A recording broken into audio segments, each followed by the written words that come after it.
I got two hands, I got my mouth, I know how to earn money.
Good morning.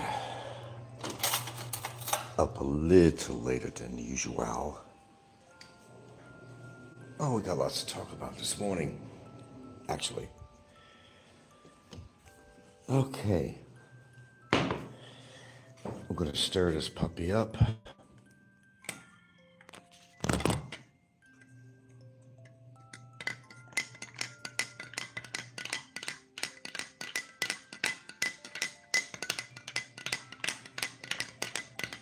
There we go. Hello, sweetie. Hello. Oh, okay. All right. Getting my little witch's brew going this morning. How the hell are you? Got a few things to talk about this morning here. Some interesting things about the culture, and one thing will be an event I've seen on here. A guy and his wife's trip to Cambodia and what they went through and how the authorities just didn't care about nothing. Well, that and more. And we'll talk about baby boy. Okay. I'm going to wait till a few more people show up on here. I hate repeating myself. But I guess I got to start somewhere. Weird dreams, weird dreams. I barely remember them. I know, weird dreams. Okay, starting point, I think, is well,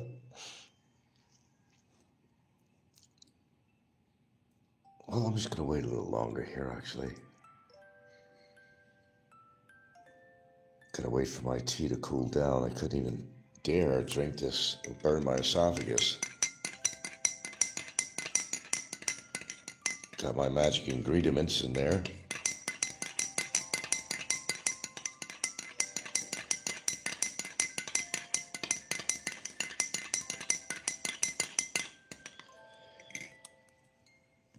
Okay. We've got a slow audience here this morning, surprising. But I've been kicking out a lot of videos, I must say that. Seems to be a new trend on here that I'm noticing. I don't know if you've noticed it, but I see a lot of vloggers on here that are now doing multiple shows per day. Just they caught on to my little thing. If I got something to talk about, I'll get on and talk about it. So I see there's a new trend going on here. Did I cause that trend? I don't think so. But I think in the effort to keep their monetization going in a positive direction and algorithms and all the crazy shit, they need to vlog a little bit more. They're finding it advantageous to do so, apparently. Well, anyway, it's a good starting point here. Let's start off with Slim, pro-life traveler. No, we're not going to talk about the lack of baby seat and all that other shit, but believe it or not, at least according to what's coming out of his mouth, they are going to officially have on documents that the kid's name is Baby Boy. Now, you thought it was just an impersonal greeting to the Michelin tire kid, but no, apparently it's not. The Freakazoid is going to name, they are going to name the boy Baby Boy, totally void of a personal name, sometimes I can't believe it's coming out of my mouth, but this is what I hear and I repeat it, it's just real shit. You can't make this shit up, There's some things you can make up, but there's some things you just really can't. How impersonal of a name, calling your baby boy, void of any real name, like Joe, Ralph, or Poindexter, whatever the hell. I don't know, it's strange. The guy is strange.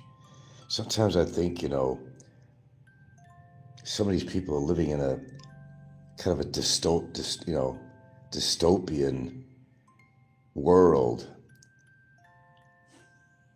where anything goes, and some of the material is so unbelievable, what you watch and what you hear, that these are real people doing these real things. But it's true. What you see is pretty much what you get, other than a little bit of choreography, of course. But to name your child Baby Boy, that's kind of bizarro world. But then again, the character in there is quite bizarro. What you see is what you get.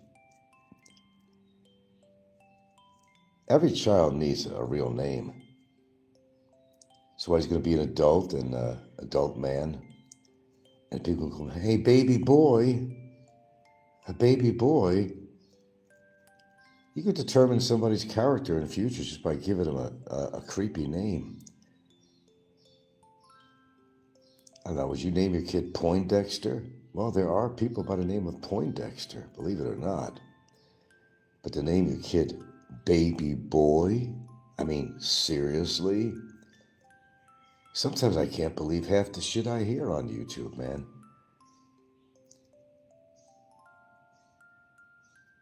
But what you see on YouTube is what you get. This is all real. The creeps, the dystopian, seemingly dystopian lifestyle that some people live, the weird shit that they do. This is for real. It's not all made up like some people think. You got this guy that, well, I have to mention it again anyway. I thought I wasn't going to get into the thing with the baby, the car seat, but you got a guy out there who spends all this money where he gets it, I don't know, probably from his channel, but he's turning his wife, well, actually, it's not, that's the whole thing. I think we've established it's not his wife. And probably not even his kid. And she has no say what the name of the boy will be.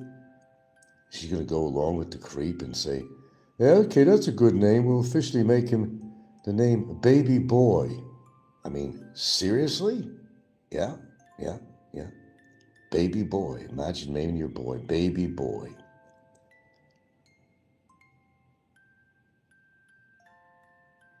I don't know.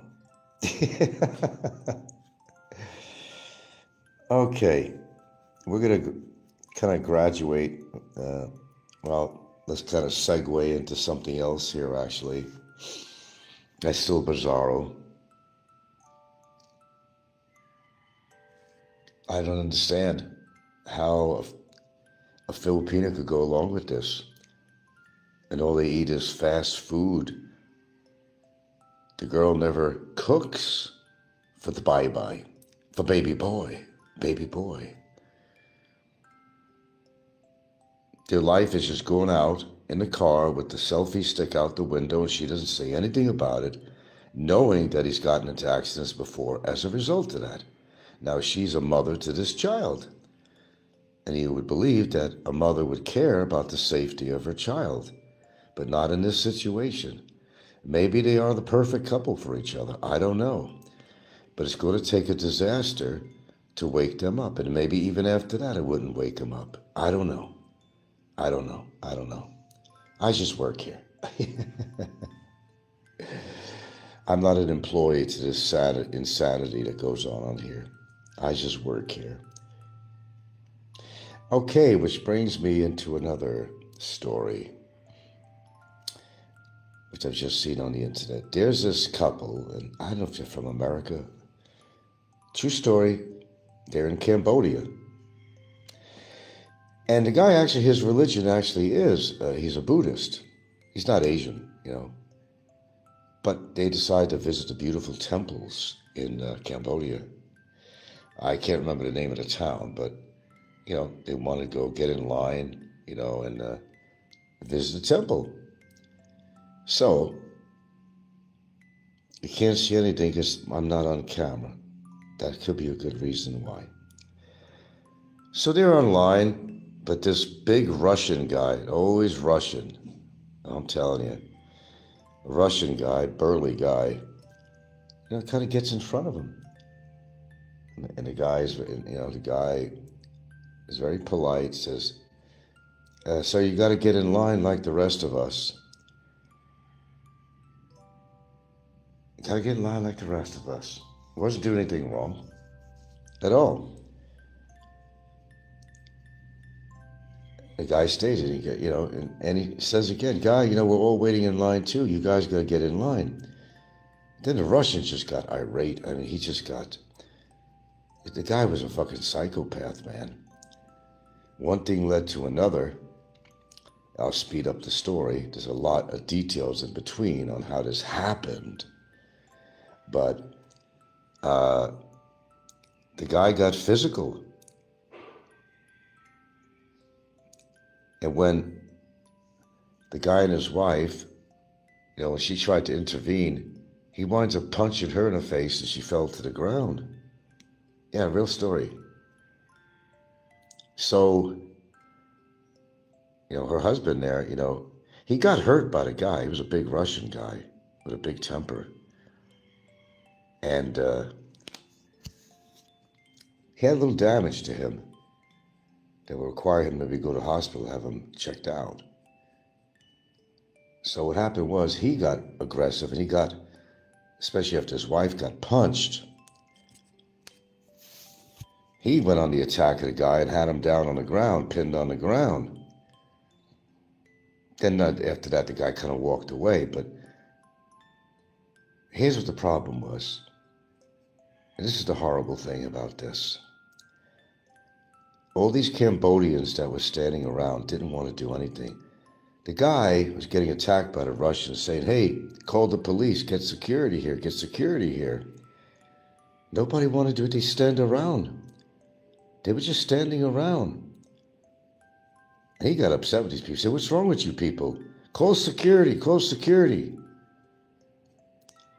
Eventually security or police come, and individually he explained everything to them that was going on, that this guy was in line. I politely said, you got to get in a line like anybody else. They didn't really arrest the guy or nothing. They brought him to the jail cell. Maybe they got the other guy to talk to later on, but so they bring him into the police station. And they were interrogating him as if he was the person that caused the problem. And he wasn't.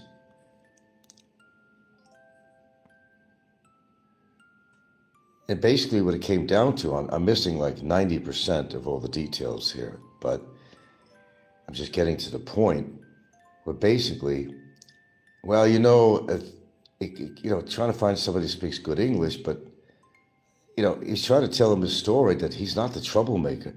Yeah, but you did this, but this fight happened in front of the temple. That is against the law. If you want to pursue this, then we can put you in jail for 3 years because you got into a fight in front of our temple. Wow. How corrupt. They don't want to do their jobs. See, they wear the uniform in this particular Cambodian town. They wear the uniform, but that's all it is. They get a paycheck for it. They don't intervene on tourists that need help. You're on your own. The guy was even saying, hey, I might need an ambulance. I know I need to go to the hospital. He went into the police station. He's telling them, look, I need to go to the... before that, he said, I need to go to the hospital. He's trying to make them understand. Instead, they take him over to the fucking police station and they interrogate him. Jesus Christ. I mean, you're definitely better off in the Philippines, is what I'm saying. Listen to Cambodia and what they do down there. Basically, uniformed people that don't do shit. They don't want to get hurt. They don't want to intervene in nothing. Let's just take the tourist guy with the, let's just take him in for questioning. When he's trying to explain to these people. See, when there's a language barrier too, it's really hard. The police didn't want to listen to him at all. No, we don't like trouble. You were at the temple. It doesn't matter whether the Russian guy started this or not. You were still in a fight. He said, well, I'm fighting. I had to protect myself. Look at my bruises. Look at I need to see a doctor. I need to see a doctor. Finally, they get him over to a hospital, but they had to be accompanied by a Cambodian police officer, as if this guy was some kind of a fucking criminal or something. He didn't cause no trouble at all. He didn't cause any trouble at all, the guy. But he was treated like he was a fucking criminal, man. Amazing. Then they put some paperwork in Cambodian language, Hey, you sign this. No, they'll let you go if you sign this. He said, no, I'm not. He's smart. He was smart. No, I'm not going to sign anything I can't read. Because you could be signing your rights away. You don't know don't ever sign anything if you can't read the language. So he didn't sign anything. But the Cambodian officers, they basically said, well, You can put you in, we can put you in jail. If you really want to pursue this, you can go to jail for 3 years. We put you in jail for 3 years if you want to pursue this. What they're really saying is, we don't want to have to do our job. We don't have to want to go through paperwork. We don't have to do this. We don't want to have to do that. We don't want to get involved. So your choice basically is 3 years in prison or jail for something he didn't even fucking do. But he gave the excuse that, well, you fought with a guy who was at the temple, which is very taboo to do. That's like disrespect for our temples. But he never caused a problem in the fight with the Russian guy. The Russian guy is the one that attacked him and his wife. Wow. Don't get in trouble in Cambodia. Maybe old Jimbo, the best thing he did, well, not really, because he got arrested when Jimbo went back to the Philippines. I don't know, is this real? Am I just fucking delusional? All the shit that I'm listening to on YouTube here, it's just fucking amazing. That I have to remind myself that these are real people. Scotty Boy, Ricky, all these bizarre individuals on here. The things that they do, the things that they say, the things that they display. You would think that this was some kind of a fucking comedy script, for their shows. But no, a lot of it's real. Some of it's a put on, but these are real characters out here. And they're displaying some of the most bizarre behavior. I don't know. Okay, segueing into another topic here. Filipinos showing affection to their family, etc., etc. One difference in the cultures you're going to find out here is that you very rarely see, I haven't seen it yet, actually, but Filipinos rarely show affection. I know that from right here. Maybe my girlfriend's children come over to visit. She doesn't give them a hug. They will, of course, take her hand and do the sign of respect, bringing the hand to the head, They'll do that. They'll do that with me too, sign of respect. They do that. But you don't see, and I have not seen this. Not yet. And I've been out here quite a while.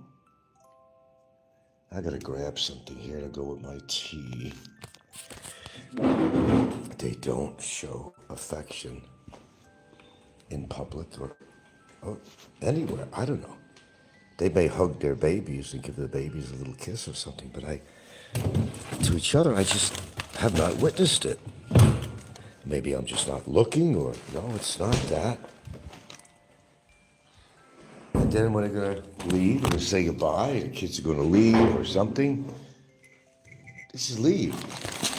Mama doesn't give a hug and a kiss to her daughter or son, or they don't do that to her. And that is one major difference you see between Western culture and here.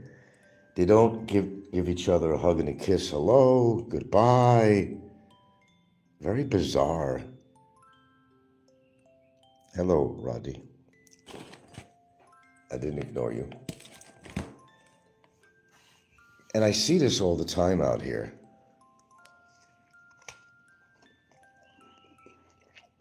Right here.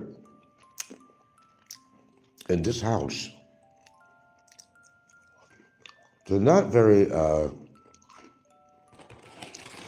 publicly affectionate.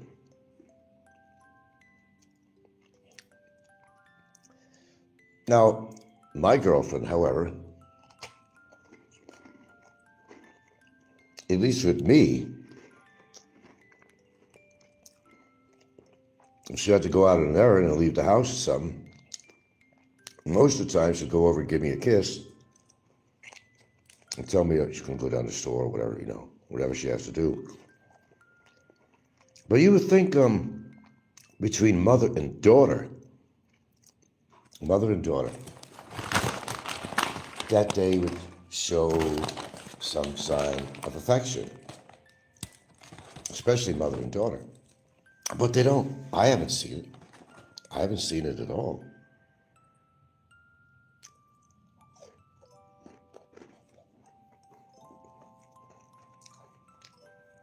So when they say there are cultural differences, it's the truth. There's a lot of cultural differences. Now, it's kind of skipping back to the other topic about the guy that went to Cambodia, him and his wife. That's the scary thing about being in some of these countries. I must say that, the Philippines has its problems, but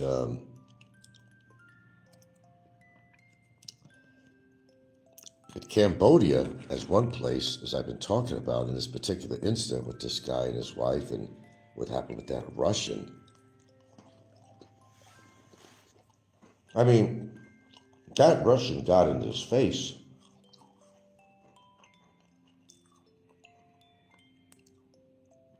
I wish I could play a clip of this. But I don't have. So yeah, you do got to be careful. Know a little about the country you're visiting. The local law enforcement officers, they're not what you expect. In fact, they could be awfully dangerous. Because you as a tourist, you're in their country. And if you show, because maybe you're ignorant a little bit, you don't know the laws and rules and cultural things, or just things you could say and do that might be deemed to be extremely disrespectful to the culture or legally. And certainly at their temples, which are so revered, you don't want to ever get in trouble or do anything stupid around their temples. That's the last thing that you want to do.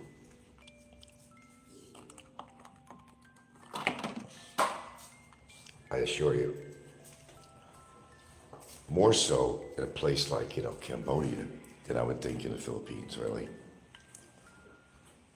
No matter how religious you believe people are in the Philippines, you can probably get away with a lot of shit. But no, in places like Cambodia, that's the only place I can speak of because I was hearing this guy's story. And God damn it, I wish I would have got the title of the show and I would have put a link on here to have you watch it. It was some kind of feed that came in, They weren't doing anything wrong. They were just waiting in line. This guy was aggressive. Russia was telling this guy, you got to do this, you got to do that. You're going to listen to me. Ba, ba, ba, ba, I'm going to do this to you. And people stood around. People stood around. It's kind of like, there is something similar in the Philippines. There is something similar where, you get into an accident, whether you're on a motorcycle or whatever. Don't matter whether you're a foreigner, don't matter whether you're Filipino, don't matter. And unfortunately, people stand around and they just take out their video cameras. You don't see that in America. People will come to your help immediately. Are you okay, sir? And try to give you a little aid and comfort. Stop bleeding if they have to with a shirt, a towel. People will stand around with their cameras. This is the scary thing out here. That's why don't get into an accident. They will stand around with their cameras. It's so important that they get it on video. It's so vitally important so they could share it on Facebook and YouTube and instead of helping the poor schmuck, right? I see this all the time. And I actually mean all the time. I get these, Facebook feeds or something. And you got a crowd of people, the guy's in agony or something, they don't come over to his aid. They kind of stand around and they, remember like this is kind of cliche in the past. When, the Japanese, every time they would visit America, the minute they got off their plane or bus or whatever they got off, click, click, click, click, click, click. From the minute they entered America, They were big with their cameras, of course. You could hear the shutters going off like fucking crazy. The shutters were going. Morning. What's up? Huh? Oh, okay. And all you hear was the clicking. Ka-tuck, ka-tuck, ka-tuck.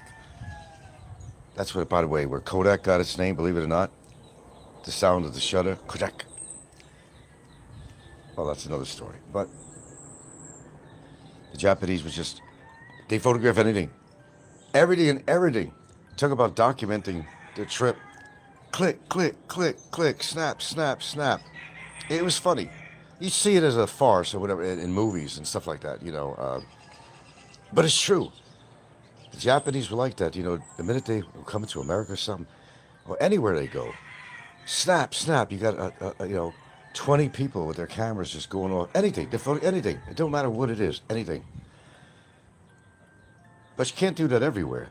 At some temples, they may say, we don't want you to take pictures of temples or something. I don't know. But anyway, I'm getting a little bit off topic here. Wouldn't be the first time or the last. So you've got to be really careful. Okay, let me continue with that train of thought that I got it back. You can't expect people to come to your help. Not even right here. Because it's far, far more important. Far, far more important that they get some event on video so they could share and get the views and get the subs. Never mind that somebody's suffering in the street. I've seen many videos like that on YouTube. I can't even count how many I've seen. But they were more concerned with getting stuff for their show, for their Facebook, for whatever. Amazing, isn't it? As I said, the cultural differences. I started off with, affection. You just don't see it. I grew up in a house, well, I don't know, my parents, they weren't even really that. I mean, even if I think back, my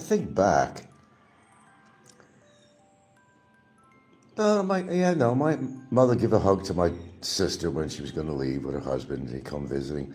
I think they did that, but I don't know if I really remember if my parents used to say, I love you, or give me a hug, or even to my brother or sister, to them either. But, you get more of that, of course, in the United States, that people are going to show affection. But to tell you the truth, as I think back, I don't even remember if, I didn't have a huggy, feely family. I really didn't. Not really. To the best of my memory. I don't really recall that. Not really. But there's a lot more affection and hugging and a way of greeting people in America than there is in the Philippines. I never really even see Filipino couples being affectionate in public out here. I don't see that. They may hold hands or something, but the one thing you don't see in public is them, showing affection in public. Maybe there's some kind of protocol to this. I don't know. It's weird. I even mentioned it to my girlfriend. I said, I noticed that they don't, we don't do that out here. Her own daughters or kids, don't give them a hug goodbye. Okay, have a good trip. I'm going to go back home. I've never witnessed that. But she does it with me, though. She does it with me. She's going to leave the house or something. She'll give me a kiss goodbye. Okay, see you when I get back, whatever. Yeah, she does that with me. But, you don't go see her, like, in public, give me an affectionate kiss on the cheek or something. Or sometimes she does hold my hand in public. She used to do that more so in the past, but, she used to hang on my arm. But you see, in the beginning of a relationship, this kind of segues into another part of showing affection. And this is what I remember. When a Filipino first has an American or foreign boyfriend, you will see more so of her kind of latching onto your arm when you walk down the street because she wants to show her friends, peers, and whatever that, hey, I got a man, I got a foreigner. They're very proud of the fact that they hooked a foreigner.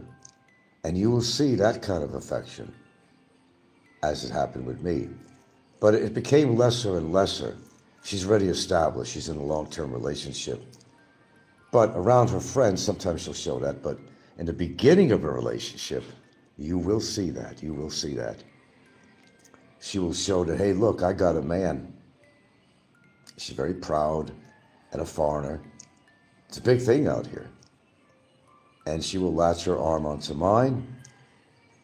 She wants to show people. See, I'm not an old spinster. I got myself a man. And they show that to show that, hey, that you're close, that she got you hooked. And that's why she'll hook onto your arm. It's really a display, is what it is. It doesn't mean they don't have affection for you. They do, but they want to show their friends. Oh, absolutely. The same thing is like if they broke up in a relationship, you know, they're going to have to save face. They'll come up with a story or something or whatever, or may not say anything.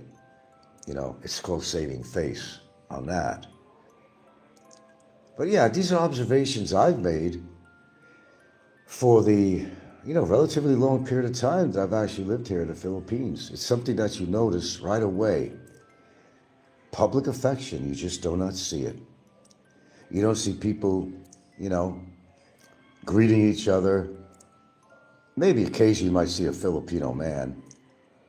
Oh, it'd be a handshake or or fist touching or something like that. But you don't see them hugging each other. Maybe it's not a manly thing to do. In America, you see a guy as your buddy. Hey, you give him a hug. You give him a hug. There's nothing wrong with that, to show affection to a friend. You give him a hug, you know how it goes. You pat him on the back. You're getting patted on your back. Hey, what's up? What's up? What's up? But you don't really see that here, man. So the difference in culture, there's a lot of difference in culture. But yes, when you are visiting another country, don't take things for granted. You're used to your culture and how the police are and how much involvement the police would want to take in a matter that happens. Normally in America, you call a police officer, and you report that this guy attacked me, I got witnesses and blah, blah, blah. Some of it was from other people on camera to prove it. But over in Cambodia, what happened with this guy and his wife, she was actually punched out by this Russian guy. And he got aggressive. He wound up attacking that Russian. Finally, got him on the ground and showed that, hey, I was not going to accept this shit. You hit my fucking wife. So the guy walked away after that. Big, tough Russian walked away. But what happened was all the Cambodian, worshipers, for the temple, they just stood around. Can somebody help me here? He's asking him for help. Can somebody help me here? Can you call the police? They just stood around. And they just looked, it's like one of those things. You see it in America too, where nobody wants to get involved. Oh, I don't want to get involved. I don't want to get involved. But there's a perfect example right here in Cambodia. So Cambodia might be a beautiful place to visit.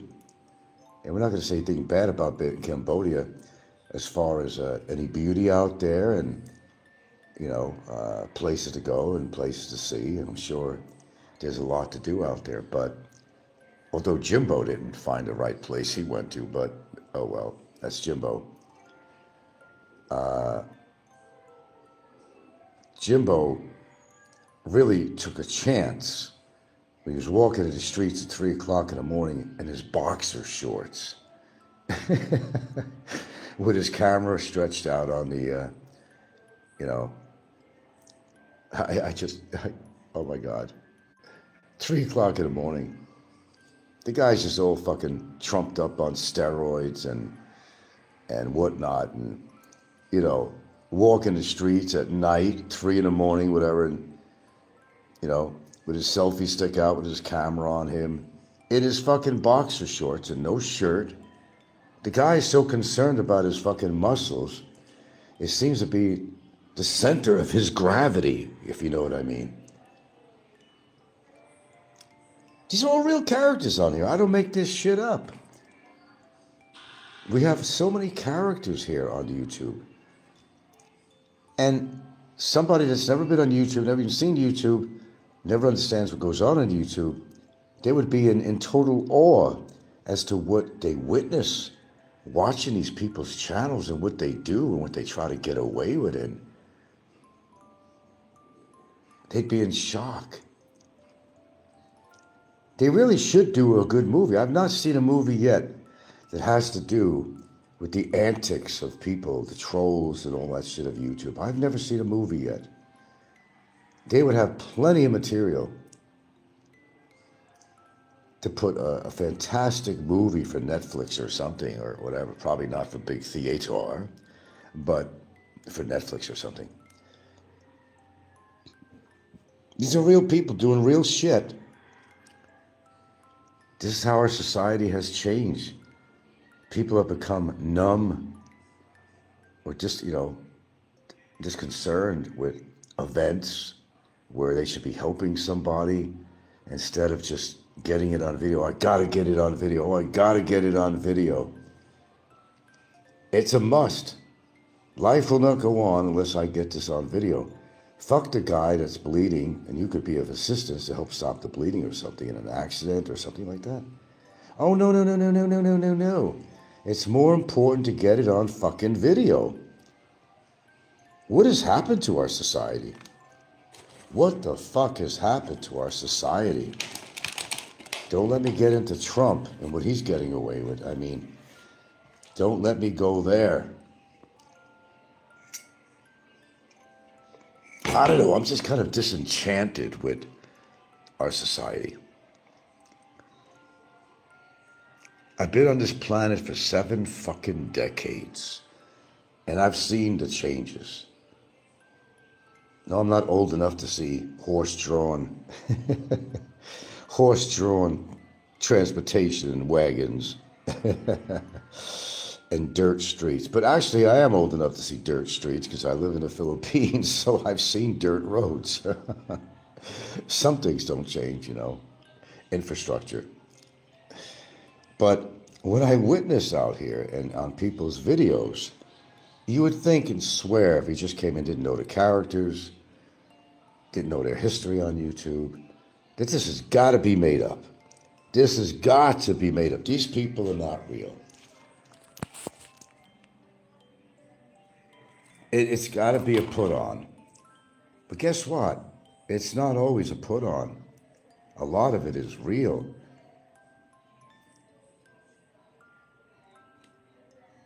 The mentality of some people on here, and we talk about a lot of people, Scotty, we talk about all the characters you find in the Philippines genre. It's real. They are doing these things that are stupid, mindless, senseless. It's real.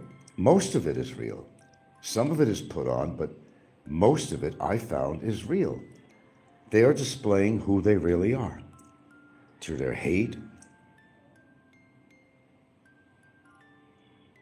to begin with, to the stupid things that they do on camera in public, and they wind up getting themselves in trouble. It's real. You can't make this shit up. You got one guy who's running a fucking harem and putting out a carrot in his wallet to get women around him.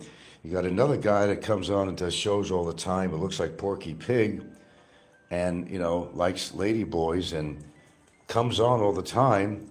A very unhealthy guy, overweight, alcoholic, bad heart, bad liver, bad fucking everything, I'm sure. Comes on camera and talks horrible things about everybody else. Meanwhile, his lifestyle is very questionable.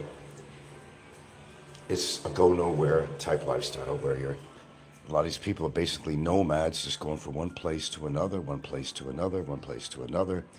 with no ending and nothing in sight to indicate that they are going to try to be grounded in some way and develop a relationship with one woman, and they go from one woman to another, or they at least pretend to do, because a lot of them don't get the women. They're just pretending that, I'm killing it, man, I'm killing it. When again, we know that all they're killing is themselves. And sometimes it's fun to watch. It's like a constant train wreck. Every show that they put on is a train wreck, or a train wreck waiting to happen. So if you're new to the Philippines and you come out here and you don't witness affection between Filipinos and their family, it's just a cultural thing. It's not that they don't love each other. It's that people have a different way of expressing themselves out here. It's part of the culture. It may not be your culture, but it's theirs. And somehow you got to kind of assimilate yourself into the culture and learn to appreciate it rather than to, you know, make fun of the culture. You may not agree with a lot of shit out here, and I don't. You know, my ways are a lot different than the culture out here as I grew up in America. But a whole team of horses is not going to be able to make you change the culture in any way. It's just not going to happen. So don't even try. It's really not your business anyway to change somebody's culture anyway. It's theirs, not yours. God, I could think of so many things I could talk about the differences in culture. It would take an awfully long show, and I'd have to probably make notes of it to make sure that I cover everything. It would take quite a show to cover every single thing of my experience out here in a decade I've been out here. It's just too much. So I guess just maybe think of one thing at a time to talk about as I experience it. And sometimes through the eyes of somebody else as they experience. There might be new things I've never thought of or seen that somebody else shares on their channel that I might find interesting in an aspect of the culture I never thought about or seen before. But just there's all different aspects of the culture that a lot of us haven't seen. But you have to be out here for a while. You got to assimilate all this stuff. You got to really be out here, be amongst the people to witness this, you know. And the one thing I will say out here, oh, there's another guy. This is a guy that bought the restaurant. It didn't work out, so he lost about 60,000 American dollars, really. He bought this business from a Filipino, and it failed. But the guy seems to have a lot of money. Seems to have a lot of money. He's not a bad guy. I wish I could think the name of his channel, because I don't watch it often. Anyway, you know, he's very well groomed, you know, and dressed and well spoken. And I think he's Canadian, actually. I don't think he's American. I think he's Canadian. And well spoken. And, you know, seemingly a nice guy.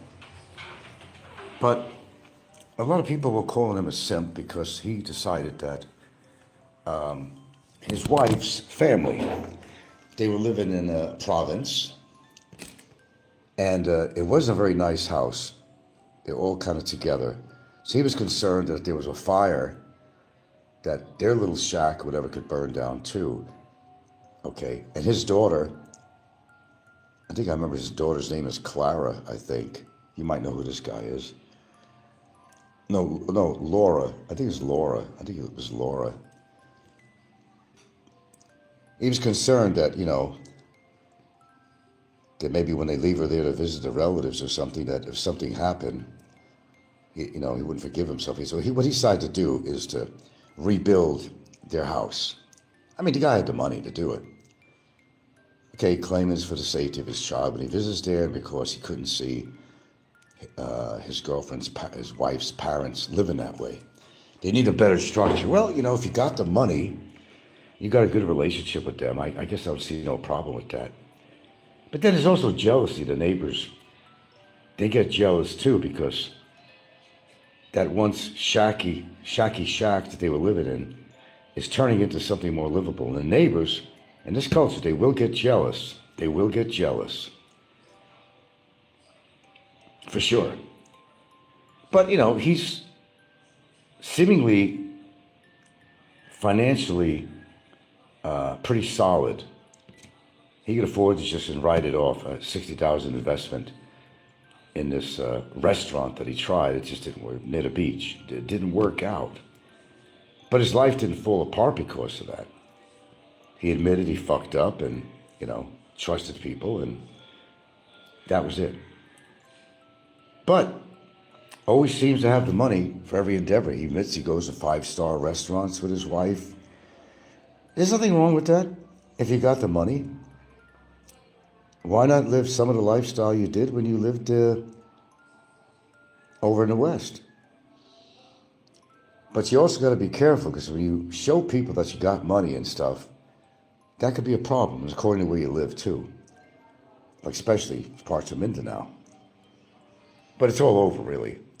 There's jealousy sometimes, that you're living a better lifestyle than they are. And if you got money, I could hit you up for money, or I'm just jealous of you. Maybe I'll burn down your place, or, all you rich guys that come from America or whatever, you come here and you throw your money around. Well, we're piss fucking poor, and they think that you shove it in their face, but some people do, but mostly they're not shoving it in nobody's face. They're not doing that. Certainly not intensely. I don't believe that. I don't believe that. But you're used to a certain lifestyle, and you come to the Philippines, and, they know you're going to fancy restaurants. They know that, you're a good provider for your wife and kid, and there's a lot of jealousy that goes on.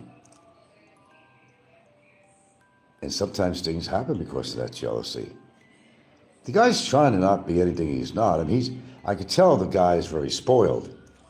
I don't know what he did for a living. I don't know what he did in, I think, Canada. I don't know what he did for a living, where he has all this money.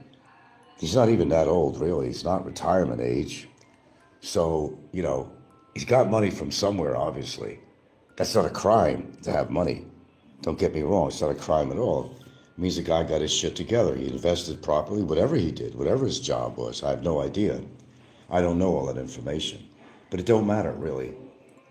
It don't matter. The guy worked hard for what he's got. And if he wants to build and improve the housing for his wife's family, then he has every right to do so. And of course, he's going to be called a simp. That's the first thing they do. They call you a simp. They call you a simp. Well, I'll give you an example of what a simp really is. A simp really would be a guy who has not really established a long-term relationship with somebody in any sense, Maybe they've been communicating with each other online, and he goes out and basically tries to buy her, He builds her a house. That's a simp. Because you're trying to secure this relationship. So they go out and spend their money in a house and all that. For all you know, she could be talking with a dozen other guys. But you don't know. Because you really never spent the time to investigate it. A common mistake that happens. Very common. They didn't do enough investigation. They didn't wait long enough to find out more about their potential partner. So they decide to come out and, live out here.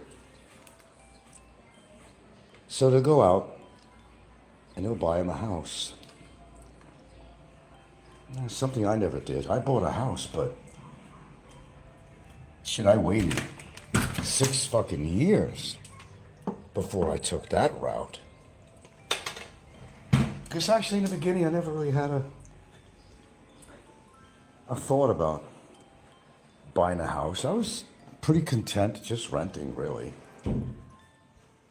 But I saw a pretty good deal and picked up on it. She never asked me to buy the house.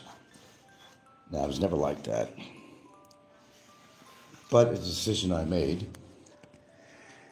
And, we're happy with the decision. But it was 6 years later. But a lot of times, unfortunately, a lot of these guys, they go out right away and buy a house.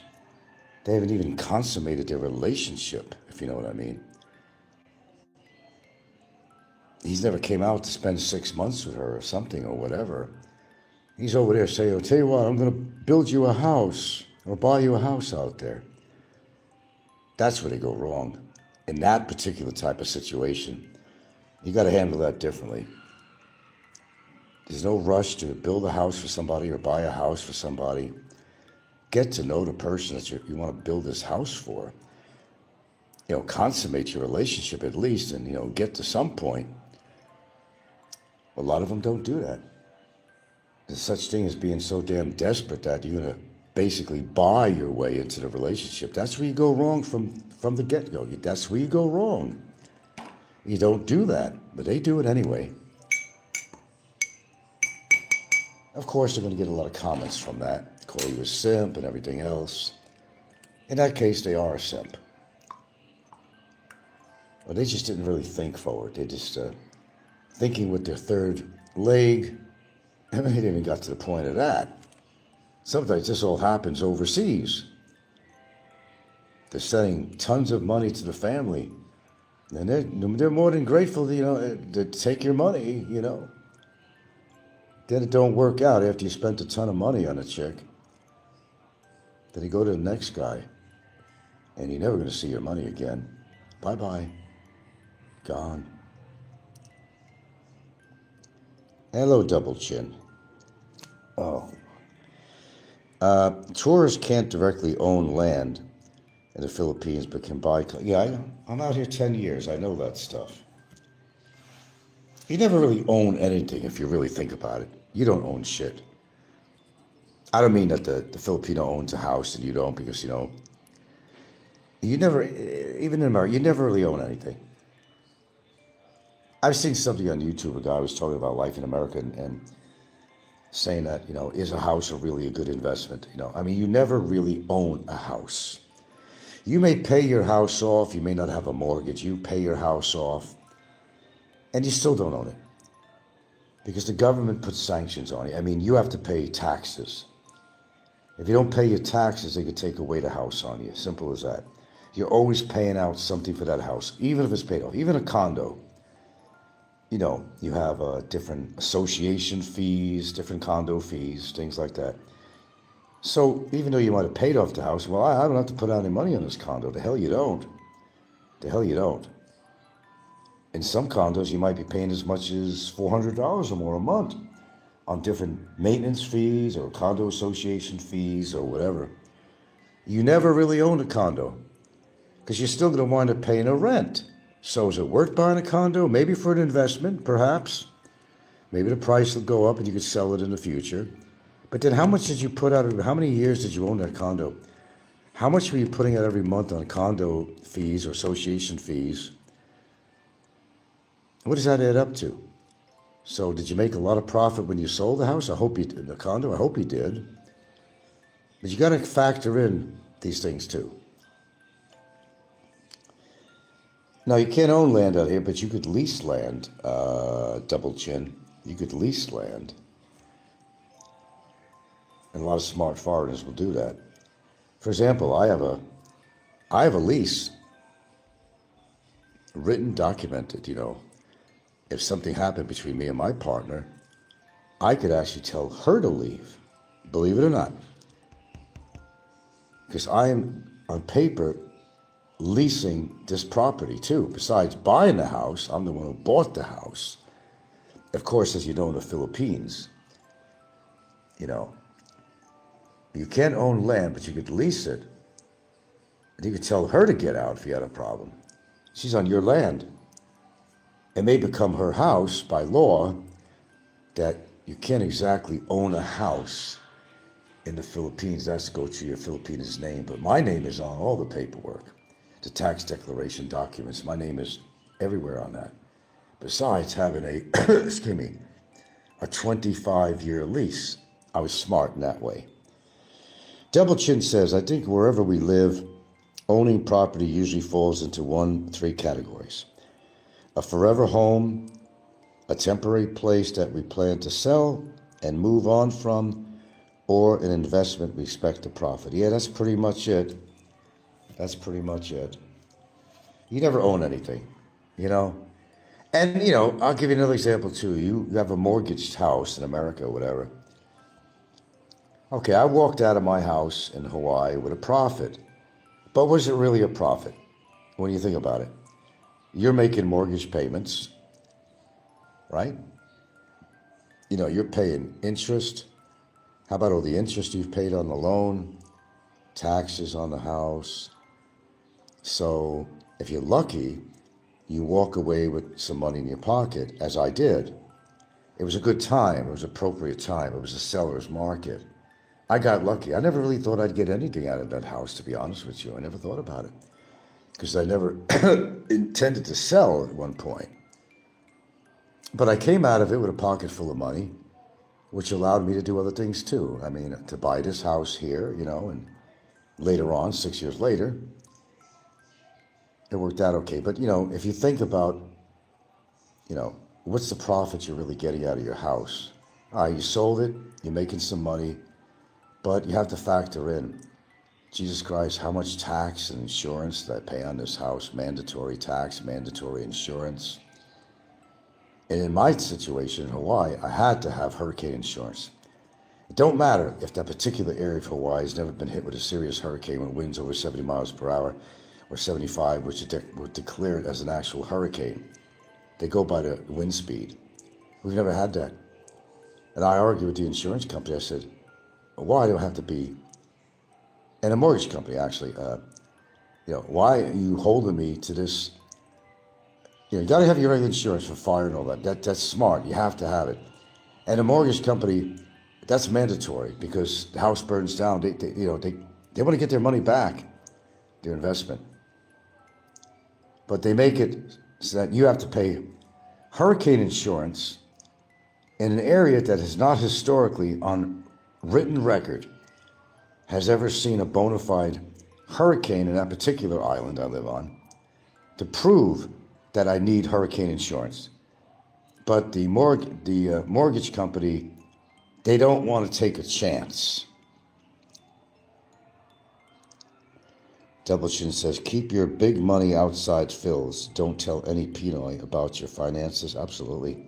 Not even your spouse. Never lend money or things to Pinoy. Well, we all know that. Don't lend money to anybody because you ain't getting it back. And that's a fact, Jack. When somebody asks you for a loan, it means, you're not going to get paid back. You got to know that right off the bat. So just look at it that way. You're not seeing your money. You ain't getting it back. Then they're going to try to hit you up again if you ever gave in to them. They're going to try to hit you up. Oh, you got money, plenty of money, plenty of money. Why don't you help me out? I need help for my family. Christmas is coming, and I sound more Mexican than Filipino, really, but,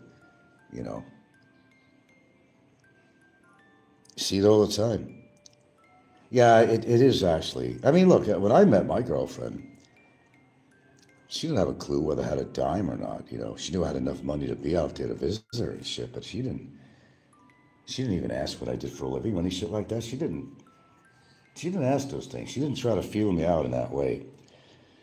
And frankly, she never asked me for anything. The only time was when, after the big long visit I had with her, to finally meet her in person and establish my relationship, and had to go back to Hawaii for a while and, get settled and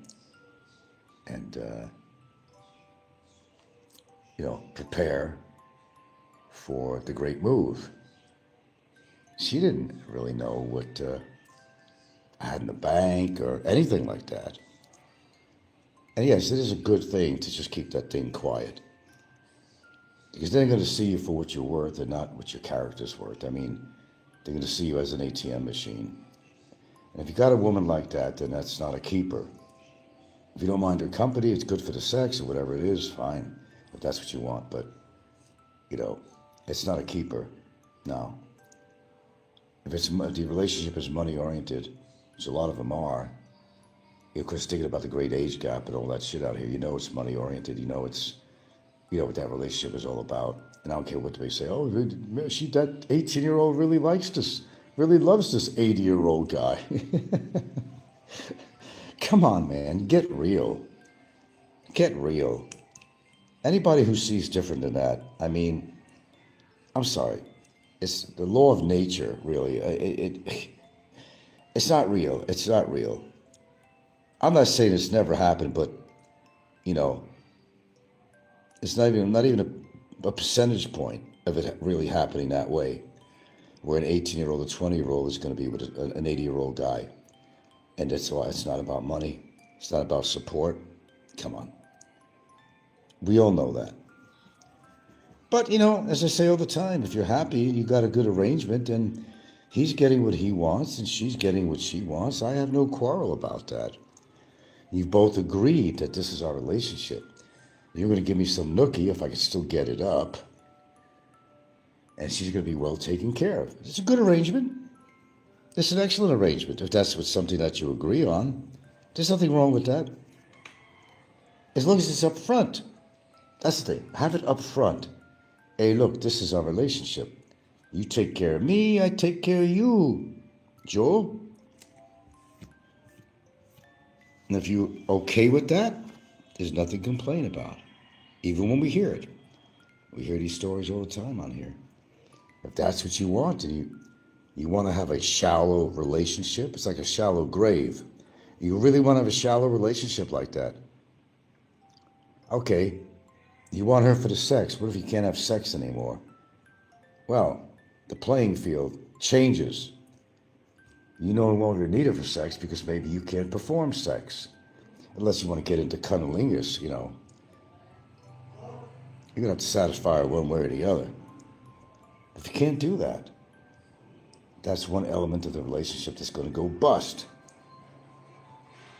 You don't need her anymore. She don't need you anymore. Remember, she's with you for the money in this particular type of relationship we're talking about. It's not all Filipinos, just to make this clear. I don't know, they seem to kind of rubber stamp, Filipinos, that they're all after your money. A lot of them are, that's for damn sure, but you can't make, like I call a blanket statement to something like that. They're not all like that. There's some really decent chicks out here, there really is. You'd be very lucky to find such a Filipina, I kind of tripped over this one accidentally, really, the way it happened. But I don't know. You call it faith? What do you call it? Something that was meant to be? I don't know. It just happened. And I got lucky, and that's the end of the story on that, on her. We're still going strong, and it's all good and great. I was one of the lucky few out here. But not everybody's that lucky, unfortunately for them. But it has to do with a lot of factors. How you treat a woman, your personality, whether you show her respect or not. Because I'll tell you one thing, no matter how much money you may have, that's not always a holding factor. It's not always something that's going to keep her there. Because over time, if you don't show her respect, she's going to be out. Sure, she'll be at a loss. She won't be living in a nice place. Won't be able to live the lifestyle that she was living when she was living with you.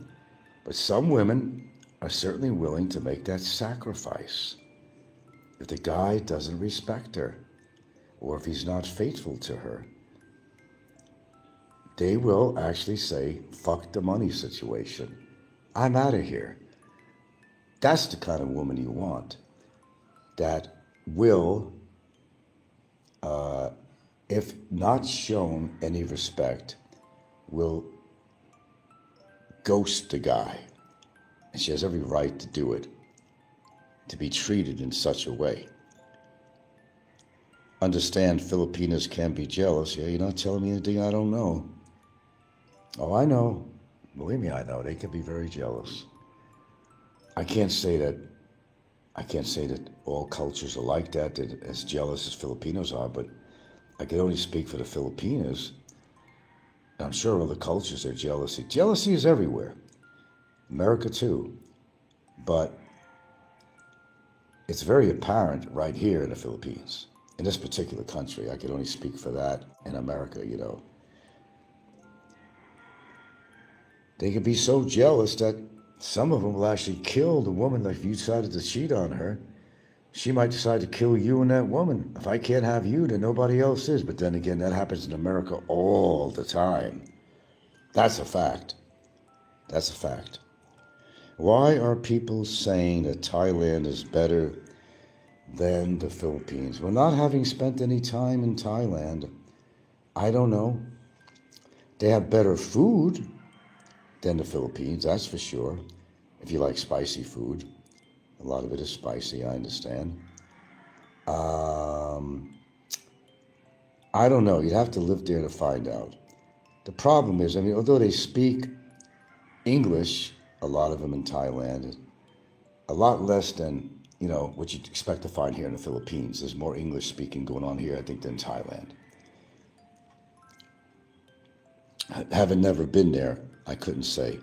I just listen to people's other shows when they talk about being in Thailand, what's good about it, what's bad about it, but I don't know. It's according to what you're looking at, why they're better, whether it's the food or people treating you a lot friendlier out there. I don't know. There's crime and corruption no matter where you go in Southeast Asia. You're not going to get away from it. You basically, you got to understand, when you're living in a foreign country, you are walking, well, figuratively, and maybe even literally, on eggshells when you're in a foreign country. If you're not, hip with the cultural practices and, you got to even watch the way you talk, because you may have American slang that's very common in America, how we talk. We don't always talk straight English. There's a lot of slang. And you talk that slang in front of a Filipino, that could be something actually deemed to be kind of insulting in some way or form. They don't understand the slang at all.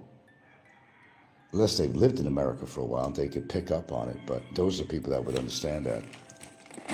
But you have to watch what you say, because we're pretty loose with our language out here, and I know I am.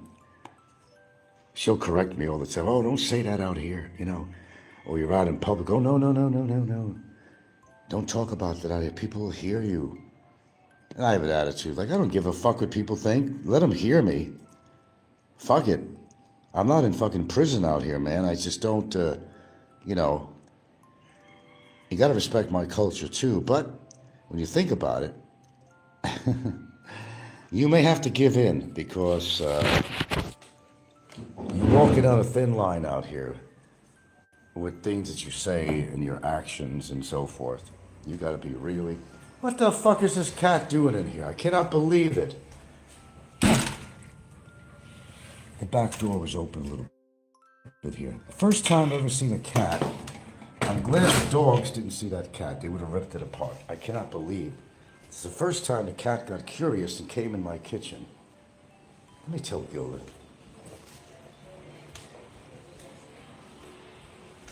Oh my goodness. Do you know there was a cat in the house? Huh? The cat was in the house, the kitchen. So we have to close the door and the back door all the way. I'll blame myself for that. I don't know what else has been outside, but I went to go walk toward there. That fucking brown and white cat was in the kitchen. I'm surprised the dogs didn't know that. So that, he got curious, the cat. Remember, curiosity killed the cat. He could have been killed. I don't know what they'd do. If the cat was in the house, would they go after it? I don't even know. The fucking cat was in the house. The cat's in the house. Yeah. That's the first time. Because the door was jarred open a little bit and they managed to get in. And if the dogs knew that cat was there, I don't know what would have happened. The cat in the hat. No, if the dog said the cat's inside, they don't...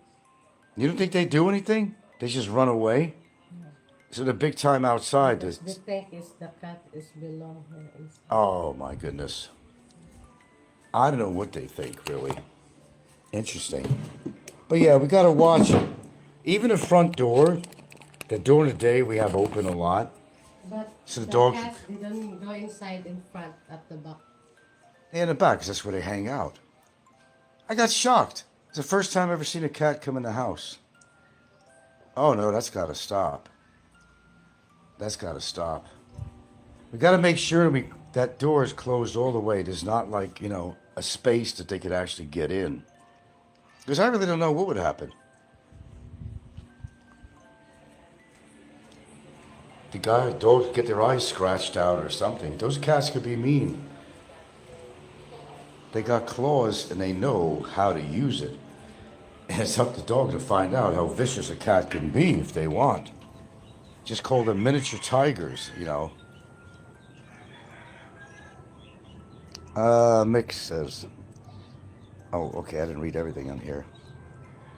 Double chin. Better service, better housing, better food. Filipinos are far more compatible with Western men than Thai women. I would think so, from what I heard. Yeah. The better housing, there is better housing in Thailand, from everything I've looked up. Oh, yeah. You get more for your money, especially Malaysia. Malaysia and places like that. You got spacious rooms, they got high ceilings, and you get more for your buck than you'll ever get in the Philippines. A lot more. We're talking about a spacious one-bedroom place, or even their studios are big, high ceilings, and you're going to pay a lot less than you would in the Philippines. So everybody has a reason why to be in the Philippines. It's usually over a woman, but if you're really concerned about housing and getting the best, bang for your buck, places like, Kuala Lumpur would be a good place. There are a lot of towns in there, Georgetown and Penang and all that in that area, which would be excellent for expats. And they do speak pretty good English, my understanding, in Malaysia. The problem is a visa system. It sucks. You'll have to get this kind of like business or retirement visa. You have to put out a lot of money because their visas are not a long visa there. You can't just settle in and decide, oh, I'm gonna live in Malaysia. No, it doesn't work that way. There's a lot involved. Their visa policies really suck. Mick said, surprised you didn't fill up your boxes in SNR, unlike you to spend so little. Well, you gotta buy what you want, not fill up your cart with things that you don't want. Like I said, they don't have a lot of canned foods in there, or I would stock up for a rainy day type thing, or emergency. They don't have a lot of canned foods. They really don't. They're not big on it, unless it's some crap like sardines and beef loaf and, a lot of crap like that I would never touch even with your dick, They don't have that. It's still geared on the buying power of the Filipino out here, what they look for. This is the Philippines after all. They're going to offer a lot of food that maybe Filipinos would go for, not just your Joe from America or somewhere else. They'll offer that kind of stuff, but in certain limitations. And to tell you the truth, I don't know where to go anymore for food because you pay through your nose. You'd be correct. You pay through your nose at SNR. And you're not always getting high quality products from there either. If you go to Rustin's, you may find a little bit different of a variety of stuff, but you're probably going to pay a lot more in Rustin's than you will in SNR, as we found out. And if you want to go to a place like Metro, in Ayala or wherever, go to the international food section. And if even you're not going to buy anything, go there. I've showed it in the past. Look at the prices on their food, even a can of something. It's extraordinary. You can't, you're going to spend, if you really need to get everything you would need to buy, if they have what you want, you're going to spend about 40,000 pesos, at least 40,000 pesos. If you could find the products that you want. That's a whole nother thing. Mick says, Kuala Lumpur, very boring place, Frank. It's not for everyone. I read up on stuff like this all the time. A lot of people are very happy out there. Penang is a great place. Georgetown, a lot of expats come there. All I know is I'm comfortable right here. And if I was forced to make a change, then I would have to do it. You know, even if I had to go to fucking Cambodia, there are nice places out there. You get a big bang for your buck, even in Cambodia. I wouldn't live in a little shit village like Jimbo was living in or staying at. I couldn't do that. No. No. I prefer where I'm at right here in the good old Philippines. They got their problems out here with infrastructure, cultural differences, things and that, but then again, there are cultural differences in every country you go to. You can't get away from that. You're not going to change their culture, not even if you try. Good luck with that. And there's nothing wrong with their culture. It's just different than Western culture. That's all. I'm not going to say anything bad about their culture. Some of the things they do might be a little perplexing to me sometimes, but after all, it is their culture. It's not yours, so you can't complain about it. You can talk about it all you want and enlighten people about different experiences you've had living in a different culture. A lot of people that don't know anything about the Philippines, they hear that you moved to the Philippines and they just see a lot of things on news and everything else, all the volcanoes going off, earthquakes and fucking typhoons and all that shit. Well, it's true. Why would you live in a place like that that's going to be underwater someday? I've heard this well before I ever moved to the Philippines, but I would never even think of moving to the Philippines. I used to hear news stories all the time. Ferries going down, big storms, monsoons, all this crap. You know, you say, holy shit, it's something out of National Geographic. Well, it is. It's a real life National Geographic is what it is.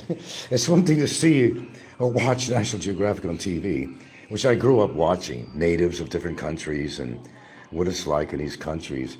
And it comes to a point, you know, you're thinking, oh God, I could never see myself living out there. And then all of a sudden, voila, you know, boom, you're living in one of these countries, third world countries, they call it. It's more like second world out here, really, but they like to call it third world. I think it's more second world, my opinion. Far better atmosphere in PI. Yeah, I think so too. I think so too. I'm pretty well adjusted to living out here. And if I had to make a change by force or choice, I don't know really where I'd go. I wouldn't go back to America, that's for damn sure. I'd never go back there. America died, as far as I'm concerned. It's not the place I grew up in. I don't even recognize America anymore, or say call the United States anyway. I don't even recognize it. It's a barren place to me. Even if I went back to Hawaii, a gorgeous place, but it's not perfect there either. There's no perfect place, really. There's so much crime and drugs in Hawaii, and the local attitudes toward us howlies, that it was very uncomfortable for me. That's why I made my move, too, in part. It wasn't just for a woman, but I think I needed a change. Just like when I grew up in New York, I needed a change. I moved out. There were circumstances that led me to Seattle area. Wound up living out there 25 fucking years, a quarter of a century, man. I'm like a New Yorker. Considering all the time I spent in 3 different states, I'm a New Yorker, I'm a Washingtonian, and I also spent 14, 15 years, whatever, in Hawaii. Can't call me a Hawaiian. I don't know what you'd call me. I don't know. I'm not Hawaiian by blood, although I've lived there enough to be considered a local, you know. There's different classifications when you live in Hawaii, you know. But if you've been there, you're a local. If you're living out there a long time, you're a local. You're not Portuguese, you're not Filipino, you're not Hawaiian, but you're still a local. Kama'aina. But you're never truly going to be a Hawaiian. You know, even if you were born in Hawaii, it doesn't make you of Hawaiian blood. You're not a Hawaiian. You could be an American born in Hawaii. You're still an American. You don't have Hawaiian ancestry, so you're not a Hawaiian, even by birth. That's kind of how it works. Let's see, Mick says. In my opinion, that Philippines should be now classed as a second world, given the establishment of franchise restaurants plus mall infrastructure. I think it's unfair to say it's the third world. Yeah, I don't really see it as a third world. Okay. What are the biggest impressions we get when you live out here for a while, even when you first visit? And you see how people are living, you walk through the streets. You have to know what it's all about. And you see how people are living in these shimmy shacks, nothing more than some sheet metal for your roof and some kind of makeshift structure to wall it in.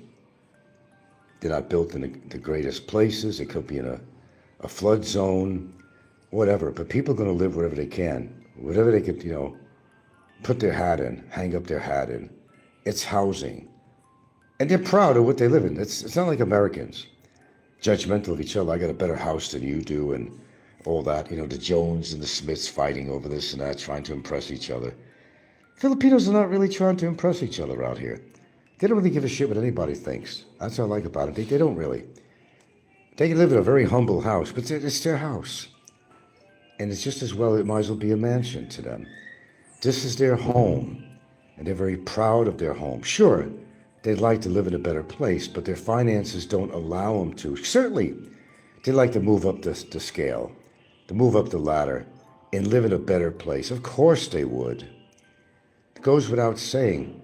But the thing about Filipinos is that they live within their means. They accept. Every time I walk around, they're happy all the time. They're laughing. I see them on a job working. They're working their ass off in the hot sun. They're happy. Oh, give them a little bit of music, and they're happy. Give them a little food sustenance, and they're happy. They don't complain like Western society does. They just don't. They're very accepting of what their situation is. If they could change it up, they will try. Some of them will work overseas to bring money in for the family so they could live in a better place. They do that. A lot of them are very successful at that too. Don't underestimate the average Filipino out here. They want what's best for their family. Believe me, they do. They want what's best for their children. Okay. I may not believe, be really gung-ho about how I see them with their little toddlers and shit walk around. Good morning. Walk around the streets, untethered in a way, traffic, around wild dogs, very dangerous. I never like to see that. But that's what they do. A lot of them anyway. Again, it's not like a blanket statement, but I see that all the time.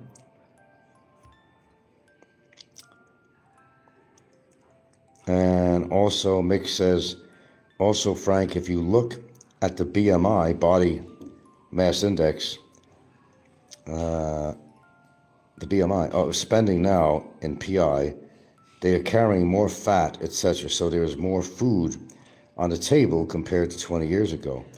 Well, that has to do a lot with fast food.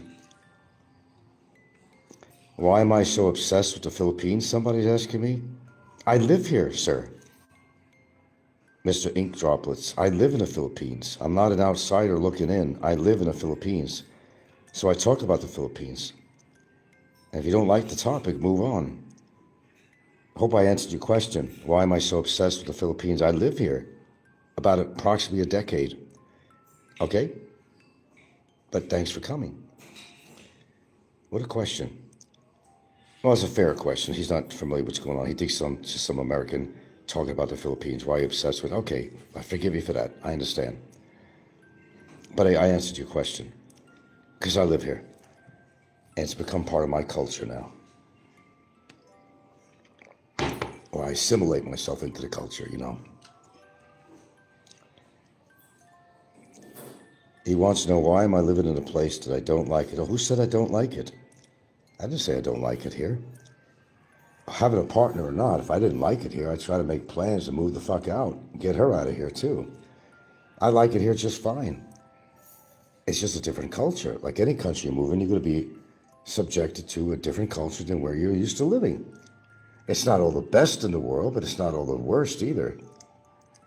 It's got good and bad no matter where you are. And I came up with a topic earlier about this guy who went to Cambodia, and what happened with him? Again, the shit beat out of him from a Russian tourist that insisted on being in line, even though he walked in front of the guy, and the guy got beat up and blah, blah, blah. The police didn't do nothing.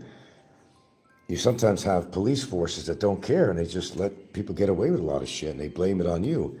Yeah, Cambodia would do that, apparently. That would not be the ideal place to live. You got to really keep your nose clean there compared to the Philippines. Mick says, I do think the OFW money invested back in PI has made a huge difference. Many Filipinos use the money to build cement houses, etc. Yeah, you got to have cement houses out here, though, because considering the climate out here. Yeah, that's for sure. Yeah, they've graduated from, what I call shimmy shacks to having a nice concrete house with a foundation, not a soil floor. You see a lot of that. Oh, how could you live in a place like that? See, people who never lived in the Philippines, they think it's this pretty wild place, like something out of National Geographic, They don't understand that Filipinos are also living in luxury out here. You got different classes of Filipinos financially than you do like in any other country. You got the poor, you got the middle class, you got the upper middle class, you got the higher class.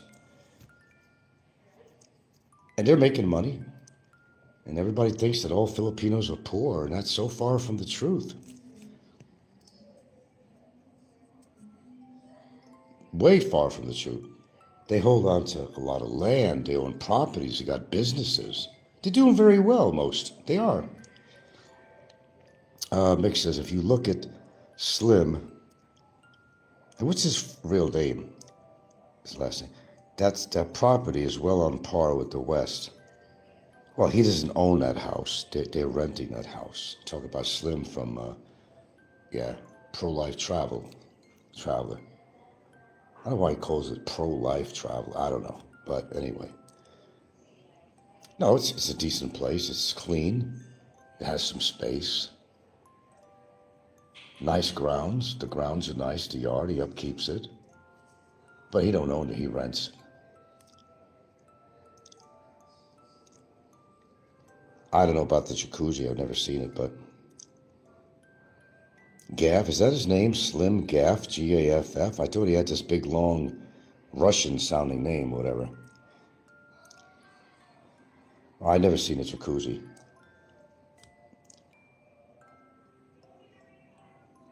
Yeah, but he don't own. He's renting. And as far as his girlfriend, whatever she is, nobody really knows, but we've pretty much gathered that it's not his kid. And he's not, I don't think he's married to her. Although he was talking about getting the marriage certificate papers together. So maybe he is actually married to her. They were talking about that. They needed it for some reason or something, these documents or something. So I don't know, maybe he is actually married to her. I don't know that for sure. I'm curious about it. Quite an odd couple, though. She laughs like a hyena all the time. I've never seen a Filipino like that. Filipinos are friendly. They smile a lot. They do laugh, but she laughs at everything he says and does. Everything. I call it a laughing hyena. Then they're actually naming the kid Baby Boy. I heard that on his last show. That they were going to certify somehow the kid's name or something. And, oh my God, for the first time, they were trying to help the kid walk. They never even done that for Baby Boy, the Michelin tire baby. Couldn't believe my eyes. Well, it's about time that they tried to help the kid to learn to walk. Amazing. Am I single? No, I've been with a Filipina for almost 10 years, coming next month. Mick says, I've never seen a girl to eat as much fast food and still not put on weight. Isn't that amazing? She must have worms or something, huh? Tapeworms, perhaps, who knows? Even Slim, he looks like he's in reasonably good shape. He must work out or something. He does something.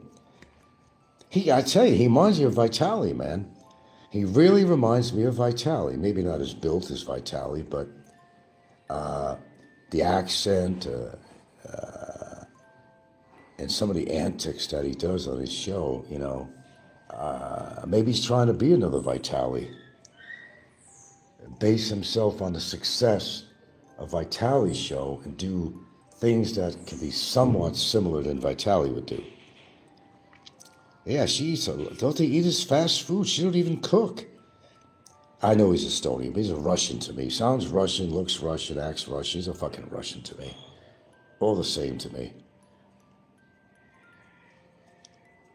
Carbon copy, not completely carbon copy, but of Italian, but he's pretty close. His Fila shirts, that's all he wears. I think he's trying to get sponsorship. He's smarter than he looks, put it that way. He does some really stupid shit, but he's smarter than he actually looks, I assure you. He knows what he's doing to get the views and clicks and subs, all that shit. He knows what he's doing. He knows very well. I would venture to say that a lot of his stuff is actually choreographed. Just telling his girlfriend, whatever, just go along with this. It means more money for us, and I could buy you more gifts. And we could buy things for baby boy. Baby boy. No personality of his own. He's going to name the kid Baby Boy. I'm not kidding. From what he said. Baby Boy won't even allow the poor child to have a real name. Joseph, Peter, Poindexter, whatever. Amazing. Everybody's just saying that she's so great looking. She's not ugly or nothing like that. I personally don't find her that attractive. There's nothing to her. She's a tiny, petite little Filipina. Not much substance on the body. She's just, she's not ugly. A lot of these guys think she's so beautiful and everything. I'm not attracted to her. Although she's not ugly, she's just not my type. And any woman that has to give in to this asshole, like she gives in to him, it's almost like he's really controlling her, man. She even talks like him now. It gets scary enough, you know. I don't really have a ratings for her. I think on a scale really of 0 to 10, I'd rate her about a 7. Although she is a lot better looking than most people's girlfriend on here or their wives. She is better looking than most, actually. I would say she is. Yeah, she developed that accent now. You can't help but notice that. Oh, really? Really? Oh.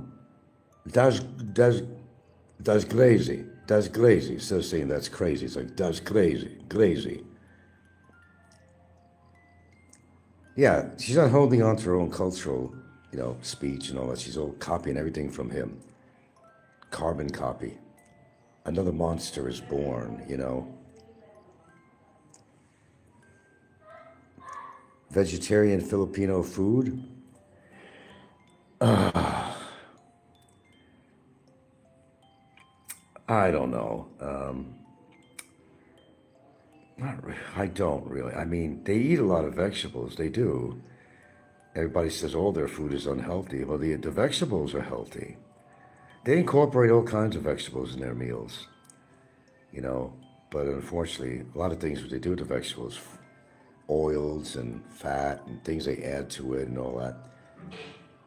I know I eat, standard vegetables you find in America, I eat vegetables and fruits. And they do also eat that, but it's just that, their foods are not known to be the greatest foods in the world. Their cuisine doesn't always meet to my appetite. Cobra drink, that's terrible. Cobra is a terrible drink. Anybody else who wants to recommend and answer Mr. Ink Droplet's question about to recommend some vegetarian Filipino food, you could go in with that. They do incorporate vegetables into a lot of their food. Yeah. Cobra drinks are not good, man. Unfortunately, there's a lot of people who are taking like energy drinks. And some people have died from that. There's a woman who's only 24 years old. I saw it on her feed. Very active. And she drank, I don't know, about 6 or so of these energy drinks in one day. She wound up dying from it. She was so jacked up. But our youth today is drinking a lot of these supercharged energy drinks that have tons of caffeine in it. They don't realize it could set your heart into an arrhythmia. I don't touch any of that shit. Hell no. I'm amped up enough most of the time. I don't need to take that kind of shit. I can't imagine taking that. Only caffeine I get might be some of the chocolate I eat, but from my cup of tea in the morning, that's where I get my caffeine from. No coffee. Are you out of coffee? Are you sure? We don't have. Oh no, this is an emergency. Uh-oh. Uh-oh, SpaghettiOs. You might be forced to have a cup of tea.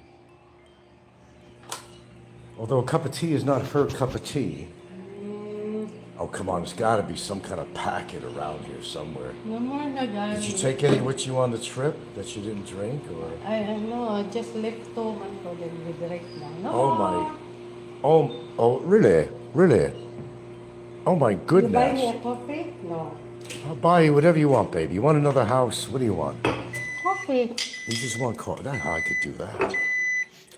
Is it? You got enough Nescafe in there? Use that. There you go. You're okay with this morning. We'll go to the store later and we'll get you some coffee. Yeah. Like coffee. Coffee. Ah, that's crazy. You run out of coffee. That's crazy.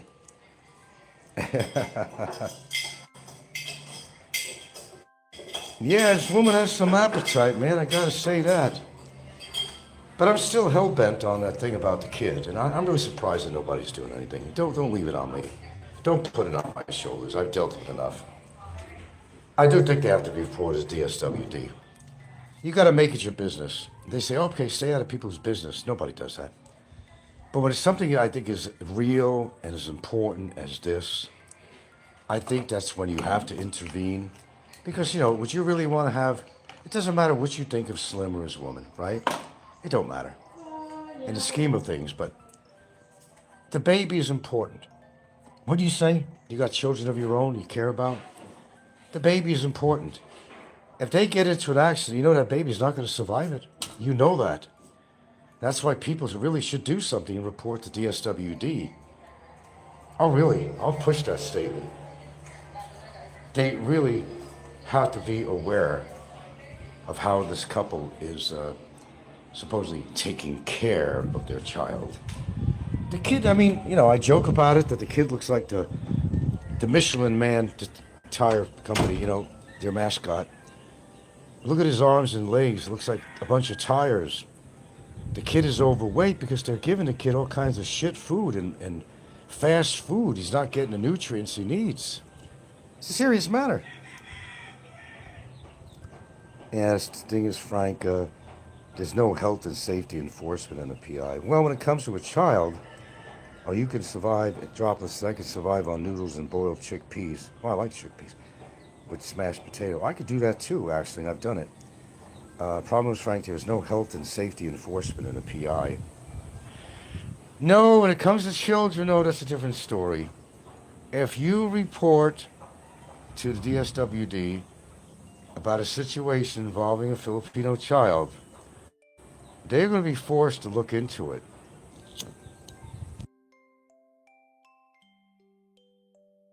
It may take a while before they get around to it. You know how it is. But they have to investigate. I know in America, if you reported anybody out there saying that you believe that a child has been mistreated or whatever, they'll be there toot sweet, pretty much. And they'll instantly find you at fault even if you're not. I heard all kinds of cases out there.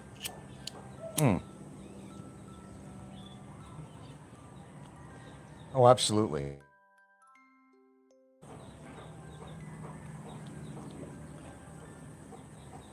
Let's see. But here, they'll get around to it, though. So you got to put your feelings about Slim and all that shit. Okay. You got to understand when it comes to a child that has no choice how the parents raise it. You may not like what you see and hear on that, but some of you care about the child. It doesn't have to be yours. The child has no choice but to live that way. As long as they're not abusing the child, well, there's all kinds of abuse. Nutrition, that could be an abuse. You don't get the kid proper nutrition. And abuse, of course, is the most common thing we know with them. And they are both guilty of it. Going in the fucking car. He's got all this money, apparently, to buy all this fast food, 4-course dinners, fast food at night. He's got, if he needs a motorcycle, he buys it and needs a car. But yet, for some unbeknownst reason, which nobody can figure out or nobody could possibly understand or comprehend, he will not go out and put the kid in a child's seat for the child's protection. I don't get it. A lot of people don't understand it. I still don't. That if they care about the child, that they need to protect this child, it is our business. It's all of our business.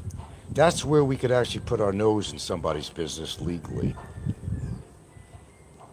If you care about an innocent child, do you need to report him? I know they don't cook. All they eat is fast food. Just fast food. It's horrible. And I didn't like those 2 incidents that I talked about. Again, and I mentioned it many times, it's worth mentioning one more time. He buys his salted eggs, a special highly salted egg, hard-boiled egg, whatever. Shoves it in the kid's mouth in the house. The kid is fucking choking on it, man. So Slim runs over there. Kid's choking. Why did you give that kid in the first place? You know how salty it was. And then they were out and they picked a lemon off a tree or something. Or he buys a lemon or he picked it off a local tree. And he shoves that lemon in the kid's mouth and the kid's like, my God, you can see his expression like, yuck, yuck, yuck. What is this? The kid's choking on the fucking bitterness of the lemon. I don't understand it. I don't get it. You think the mother would have some cop on using the kid as an airbag? She don't seem to care either. She follows whatever Slim does because the pickings are good. He buys her gifts, jewelry. The pickings good. Slim pickings. She's got a lot to lose. She doesn't go along with what he wants to do, but that's not a responsible mother. No disclaimer needed on this. No disclaimer ever on this. She's not a responsible mother to this child. She's just not. And you could challenge me all the fuck you want on that statement. We got eggs there. Do we got eggs? Huh? Oh, you made some hard-boiled eggs? No, not yet cooked. Oh, okay. Maybe somebody wants to cook eggs, so... I don't know. Do you want to make some boiled eggs for the kid or whoever wants it? Or that's fine. I don't know. Well, they're there. I made one. I may just have... Only for you. Only for me? What about them? Yeah, cook for you lang. You cook for me, Lang? For you lang. Oh, sige. Why you just cook for me, Lang? The kids, they can cook for themselves. Yeah. Sige. But you got to cook for yourself too. You got to make something to eat. Me, I'm happy with my oatmeal. Oh, that's right. I got blueberries now. I bought some blueberries. But you didn't bought oatmeal. I got oatmeal. I already have oatmeal. I bought a package the other day before we went to Cebu. The lovely Cebu, by the way. Lovely Cebu. That's right. I got my blueberries. I could defrost some of them. Very healthy to have on my oatmeal. Too bad you don't eat oatmeal. This is good stuff. Yeah, I saved that cookie for you, by the way. Nantucket dark chocolate, Pepperidge Farm. It's better than a piece. Well, I ain't saying it's better than a piece of bread. It tastes better than having bread with your coffee.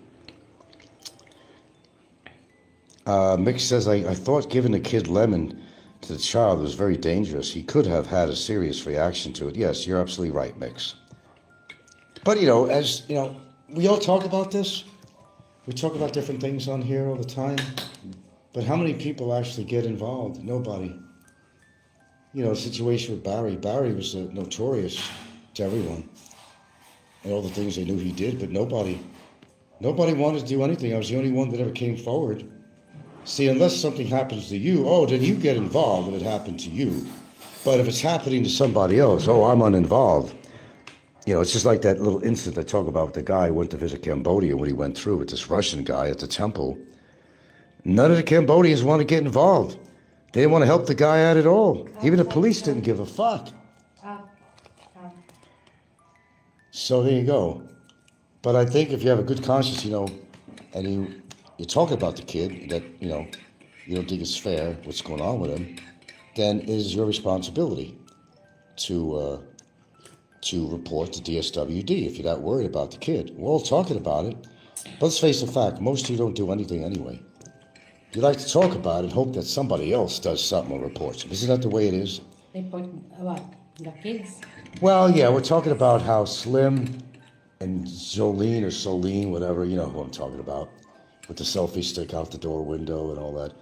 They went, one time they gave the kid one of those, those salted eggs they sell out here sometimes, really highly salted.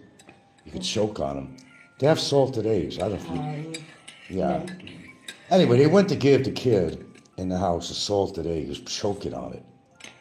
Another time he picks a lemon, shoves it in the kid's mouth. It's only 1 year old. And the kid was like, what the fuck, like almost choking on that too. It's like they care about the child, but they don't do things proper. They're feeding the kid. She don't even cook for the kid. They go out and buy this fast food all the time. But the biggest quarrel, the thing that they have with that couple is that they put the kid in the car without and a lot of Filipinos do this. They're not the only ones. Okay, you see them with 5 members of their family on one motorcycle. Okay, if that gives you an example. No helmets either, too. But what they did was, this guy has money from whatever sources and from his channel. They put the kids in danger. It's their kids. It's their problem. No, see, that's where we differ. It's all our problems. We're talking about, see how culturally different we are, and you're listening to it now.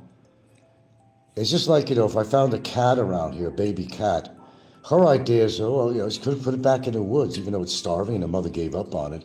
Just put it in the brush. That's not like me.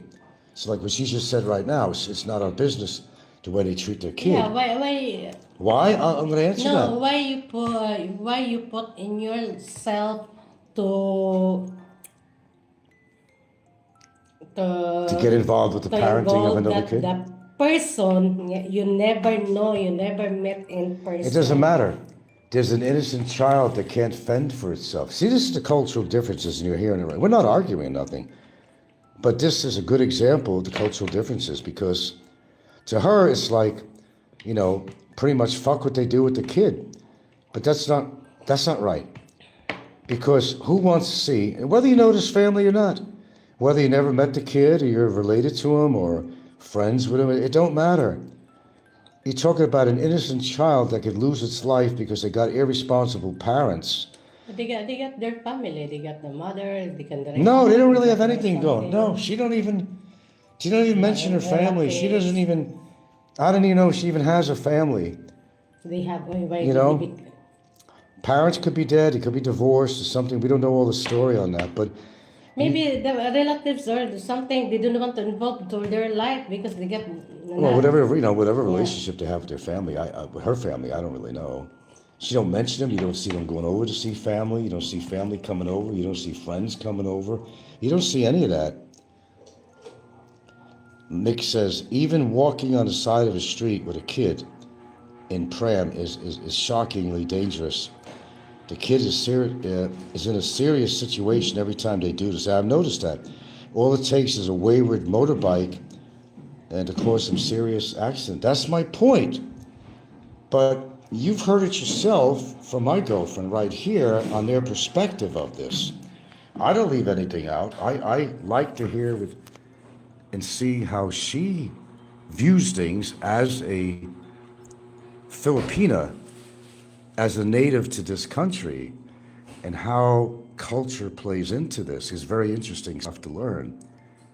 Like even about the cat, I was more caring. We got to at least feed it. Can't let it die. But turds, throw it in the bushes. I just never can't relate to that. I just can't. Never will. I just can't. But what she's saying is, well, it's Slim and his girlfriend's business what they do with the kid. But I have to disagree on that. Emphatically disagree with that. Because this is an innocent child that can't fend for itself. And they were just laughing. When they shoved the lemon in the kid's mouth, you should have seen the hyena laughing. You should have seen her laughing if you didn't see that. It was a serious matter. The kid could have had a reaction to that lemon, could have choked on it, so bitter. And she was laughing her ass off. Oh, it was a big joke. This is what I mean. We don't have to be the parents of that child, is what I'm trying to say. To be concerned about the child. We have every right to do that. Every one of us. Because a child can't fend for itself. Period. And that's good enough reason to get involved. That's good enough fucking reason. I don't care what you say. But you heard it from her own mouth. This is part of their cultural beliefs. It's part of like, I don't want to get involved. I don't want to get involved. I don't want to get involved. I don't want to get involved.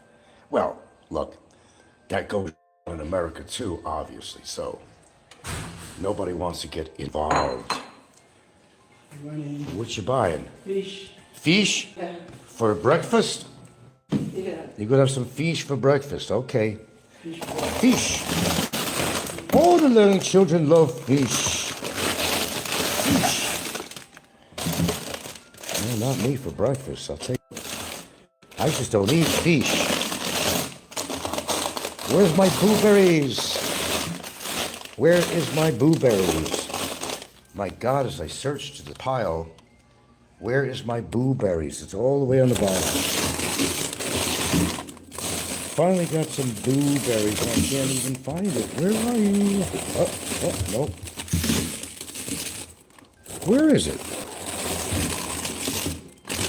Am I missing something here? Blueberry. Was it way on the bottom? Or where did she put it? Gotta dig in here. Let's go digging. There we go. Let's go digging. I am digging for my brother. All the day, all the time. I am digging for my brother. Just to pass some kind of time. Oh, you found them. How about the small package? Yeah. Okay, we'll go with this. I don't like the Umberg blueberries. We bought one of them anyway. Okay. I'm going to leave it out here. Well, let me get some of them out of here and put them in a bowl, let them defrost. I could do that much. Blueberries is the answer to everything in the world. It's the answer to world peace. It's the answer to health. It solves all the problems in the entire world. Blueberries. You didn't know that, did you, folks? Where's a scissor? Boy, you're getting tall, son of a gun. Fucking how tall? Look at that. Yeah, Your taller shoulders than you. definitely come over mine. Where are you? Oh, you're the other way, but. Oh yeah, you're getting tall, and you're probably going to continue to be growing You're gonna too. 5'8", maybe. Yeah. Boy, I'll tell you, man. I think you're the tallest in the family, aren't you? You're a 5'7", right? Huh? You're a 5'7"?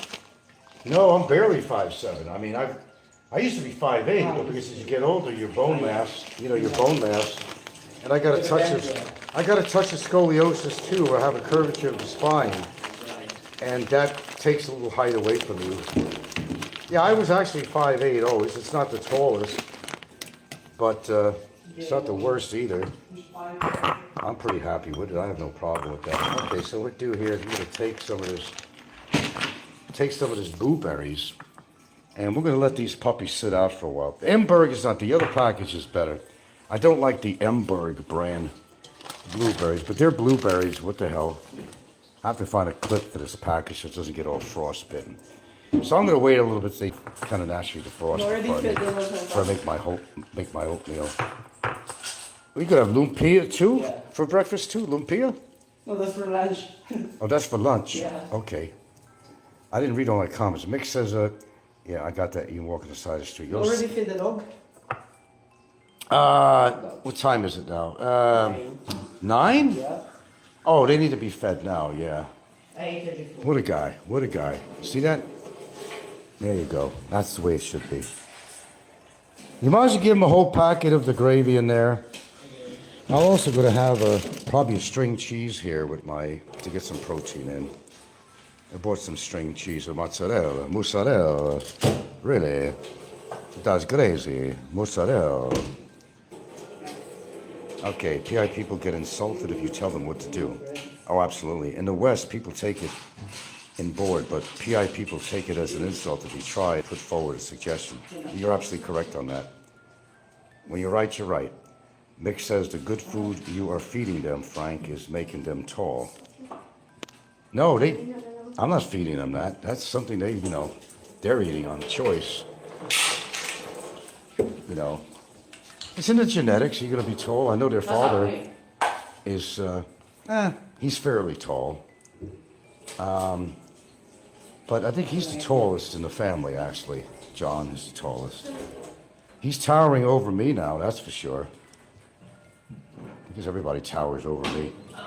I'm Italian American, man. We were never meant to be tall. Not that there's not tall Italians. There certainly are. But not by rule, but by nature, generally. Did you put the mix in it? No what? We got the gravy mix. They're not going I to... already put the mix. Oh, you already did? Okay. That's my girls. See my girls here? here? See my girls here? Those are my girls. That's my girls. That's my other children. There you go. And she'll turn her nose. This one here, Sal, she will eat the gravy or mix in there, out of there, and probably leave some of the kibble. That's what she does. Nothing's perfect. Nothing. Do we have a clip around or something here? A clothespin or something? Because I don't want this to get frosted, the blueberries. Let's see if we can find a closed clip or something to put that on, so I can put it back in the freezer. Or with a Ziploc. Oh yeah, grab a Ziploc, that's even better. You got a smaller one than that? I hate to waste a big one like that. Don't we have a smaller Ziploc? Yeah. What's this, right here? Yeah. Here we go, this is a lot better. That's perfect. I think that'll fit in there. Yeah. And make sure you get the air out and then seal it. Do it down. Thank you. As you can see, I have a pretty damn good relationship with the kids. And they do try to be helpful, though. I complain sometimes that maybe they're not doing as much, but kids have so much more on their mind than doing certain tasks, I did as a kid growing up. You have a lot more in your mind, and then you forget to do something. Oh, maybe I should have done this. Maybe I should have done that. I think they mean well, but they got so much as they're growing up going through their mind. They got girls on their mind. They got their sports on their mind, whatever they're involved with. Kids are kids. Do you grill or do you fry the steaks up? Well, we have this cheap-ass grill. It takes so much to put out the charcoal in it just for one steak. It's such a hassle. No, generally, and I don't really use the air fryer for that, to be honest with you. One of the things we sometimes do, we have a pressure cooker. And that really helps it, to get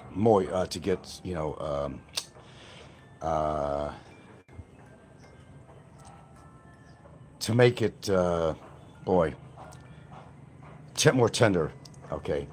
You could do that, and then you could put it to brown it in a frying pan. But I'll use something like butter in that situation. Butter really helps the steak when you're cooking it to keep it moist and flavorful. But no, we rarely use the grill. Sometimes when we get fish, the kids, if they're here, we have a cheap grill out here that they take and they grill up. If they got a bunch of fish or something, then they'll grill it up. Yeah. I don't make the best steaks here. Sometimes she makes it for me. Sometimes they're tough as leather, sometimes you gotta overnight, decide what you're gonna put on it and just let it the ingredients just soak into the meat for flavor. Whatever toppings you want to put on it, then cook it up. But a lot of people do. If you want the best steak, and a lot of Asian countries do this too, and otherwise, they actually take the meat, they'll actually put a shitload of salt on it, let it hang out outside in the salt. Well, what they're going to do, you could clean it off with vinegar initially, then you're going to put, for any bacteria or whatever, then you put some salt on it on both sides, and let that salt kind of tenderize the meat. Then afterwards, you take fresh water and you wash that salt off because you don't want all that salt. You wanted to use that salt to tenderize it. It kind of works with the enzymes in the meat. And then you could, your choice of how you want to cook it up. You don't want to put it on extreme heat. Let it slow cook it up. And you may just want to brown it on the outside. Get away with that. But the most tender meat we ever had is when we actually used a pressure cooker. Yeah. And that works pretty well. You would think that the S&R steaks to be a good standard. No, not the best.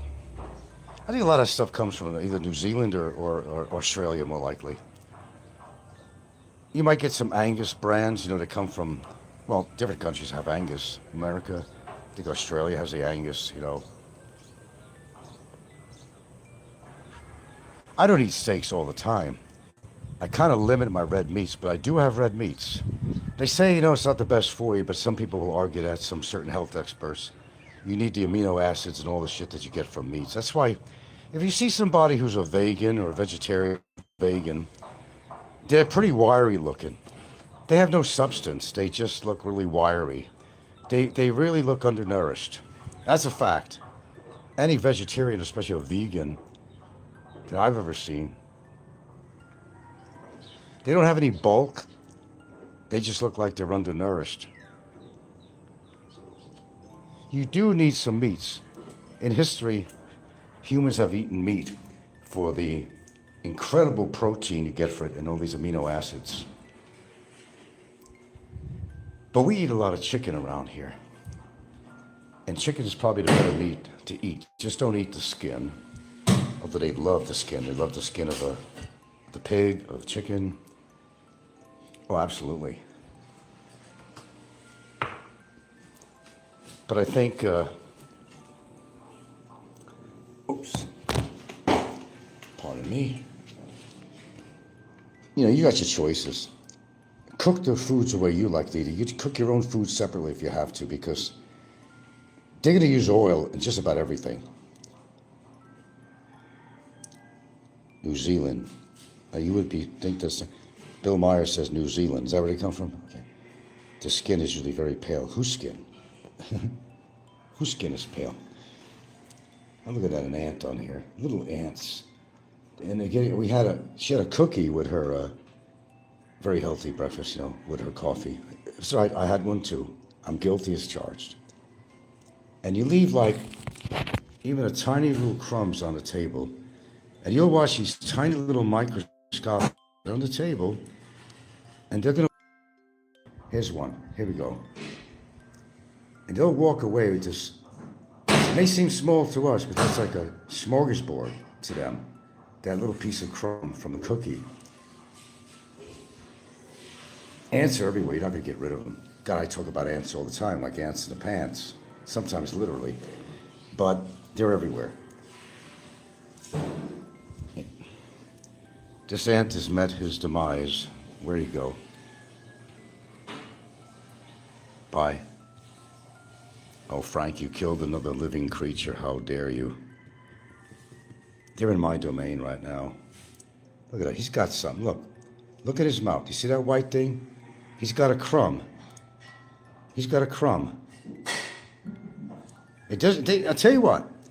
They come from everywhere. From anywhere. You don't even know where they're coming from. Where? I mean, they're climbing up the legs of this table to get up here. Do you know what a journey that is for an ant? But they will find their way and onto the table.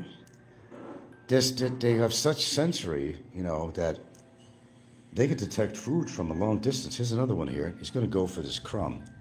Watch. See? Look. There you go. You're seeing it live. Look at that. Sorry. Oh, that's an accident. Oh no, I consume olive oil. Haven't had it for a while. We just bought a bottle. Not the brand I wanted, but just bought a bottle in SNR. Yeah. Try taking a half teaspoon before you go to bed. But I have to warn you about certain things you take because olive oil will make you go like a racehorse sometimes in the morning. I have to warn you of that. Oh, absolutely. Then you take it with things like fish oil and stuff like that. A lot of these things, oh God, we better start eating this romaine today. Starting to already at the root, it's starting to turn colors. I'll be digging here for my oatmeal. I am digging for my brother all the live long day. There we go. Quakers, fine. Because it's whole grain rolled oats. 3 minutes. It's not instant. This is not really instant. You don't want to buy the instant oatmeal. You don't want to buy that. And then the ones that come with fruit in it, that's all sugar. That's all sugar. Put some limitations. I'm not saying that you can't have sugar at all, but don't have a lot of it, Okay. Put some water in this puppy. You are the cook. Yeah. My goodness. You are the cook.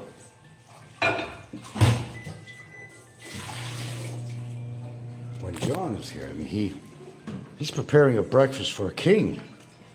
Look at this. I suggest, really, and I keep on telling Gilda this, we have a metal board, and this is very unsanitary. Wood will collect bacteria in it, but you already got it on there. But we have a stainless steel one right here. This is what you actually should be using, okay? But since you already got it on the board, just whatever, continue what you're doing. He's gonna make fish for breakfast. Tinola. You're gonna have tinola. They love their food. They absolutely love their food.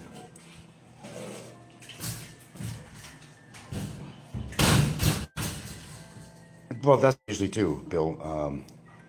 I put cinnamon, and why do I put cinnamon? Well, it's tasty for one, but it also serves another purpose. It helps control blood sugar. Yeah. There's a reason and rhyme why I do anything, to be honest with you. It's usually well researched. Since nothing out of the blue, it's usually well researched. And you're correct. I do use cinnamon all the time. I use some Saigon cinnamon. Okay, garbage bag. There you go. Put the water on. There we go. That's my man. All right. Any garbage, just get rid of it on the counter. Let's keep the counters as clean as we can. Thank you. This rag is absolutely disgusting. We don't want to use this rag for anything. This is going to go outside to be washed, so I'm going to go put it outside. Proper hygienics, sanitary practices, etc., etc. Sorry, it started to go off. I had a piece of carpet because, you work at a sink, get water on the floor, but they walk on it every single day, and it gets so soiled and so disgusting that it actually smells like sewer. So I took it upon myself to take it after I came home because I smelled something terrible in the kitchen, just terrible. I noticed that, man, this is discolored, and the smell is coming from somewhere. It was coming from that. So I took it upon myself to go wash the goddamn thing. Okay, there we go. There we go. I'll grab my spoon from the tea. Where is the spoon? Okay. And I don't know, I just bought some Nutriflex. And the Nutriflex is kind of a butter alternative, is what it is. I already have one that's open. But for my cereal, I'm going to use what I have left of real butter, because the Nutriflex in the oatmeal doesn't taste that well. So I'm going to take a little bit of butter, and it's okay to have butter. It's okay. Some people eat a lot of butter. So I'm going to squish around this butter in the oatmeal. And I'm going to take some Saigon cinnamon, Kirkland brand anyway. And we're going to put some cinnamon. Cinnamon in a minute. Can you say cinnamon in a minute? And although I'm not a salt person, I'm going to take the tiniest, some of this coarse salt, tiniest, hardly existed. I'm going to sprinkle that on there, which I just did. But I'm going to eat the blueberries separate. I'm not going to mix it in here. I'm going to eat the blueberries separate, actually, from this. It just interferes with the flavor of the cinnamon, you know. Ouch, that was hot. That was hot. So while the blueberries are kind of naturally defrosting, we'll put them on the side. Already down my tea, which contained turmeric, black pepper, and ginger. I just don't have the lemon this morning, or the lime. So we're done with that. Just got to get my vitamins out after this. So he got a very healthy meal with lots of fiber. There is some protein in there, maybe not a lot. Then you got these blueberries, which are chock full of antioxidants. Chock full. Absolutely chock full. Which will complement my oatmeal. Oh yeah, I go through butter every day. You could take butter, it's okay. Don't mind what they say on there. They have a lot of opinions. But don't cook with seed oils. That's the worst thing in the Philippines they do, and that's common out here. They use all these seed oils, which is definitely not good for your health. I guess what I'm saying is you could do something that's healthy for yourself. You might have a bad habit, or 2 or 3 or 4, but at least try to incorporate into your life, into your diet, something that's actually good. It's not that hard to do. Oh, this is a little bit dry, but it's okay. And you can taste that butter. And actually, it's salted butter, so I am getting a little bit of salt to begin with, but I try. I do not add salts to my food at all. This is the only thing. I do not put salt on my fries. Everybody loves salt in their fries because they grew up having salt in their fries. I don't. Generally, I will use the air fryer for fries. Unless I'm going to make, like, in the morning I get lazy, I'll make some scrambled eggs with French fries. Potatoes. Eggs and potatoes. I have that every now and again. Nick says, butter is what you should take. The vegetable oils and margarine destroy the kidneys. Yeah, that's always my concern. Every time I feel something weird with the back flank of my body, I'm right away thinking, oh shit, hope my kidneys not acting up, and actually, it's probably from my posture, how I sit in the chair. The chair.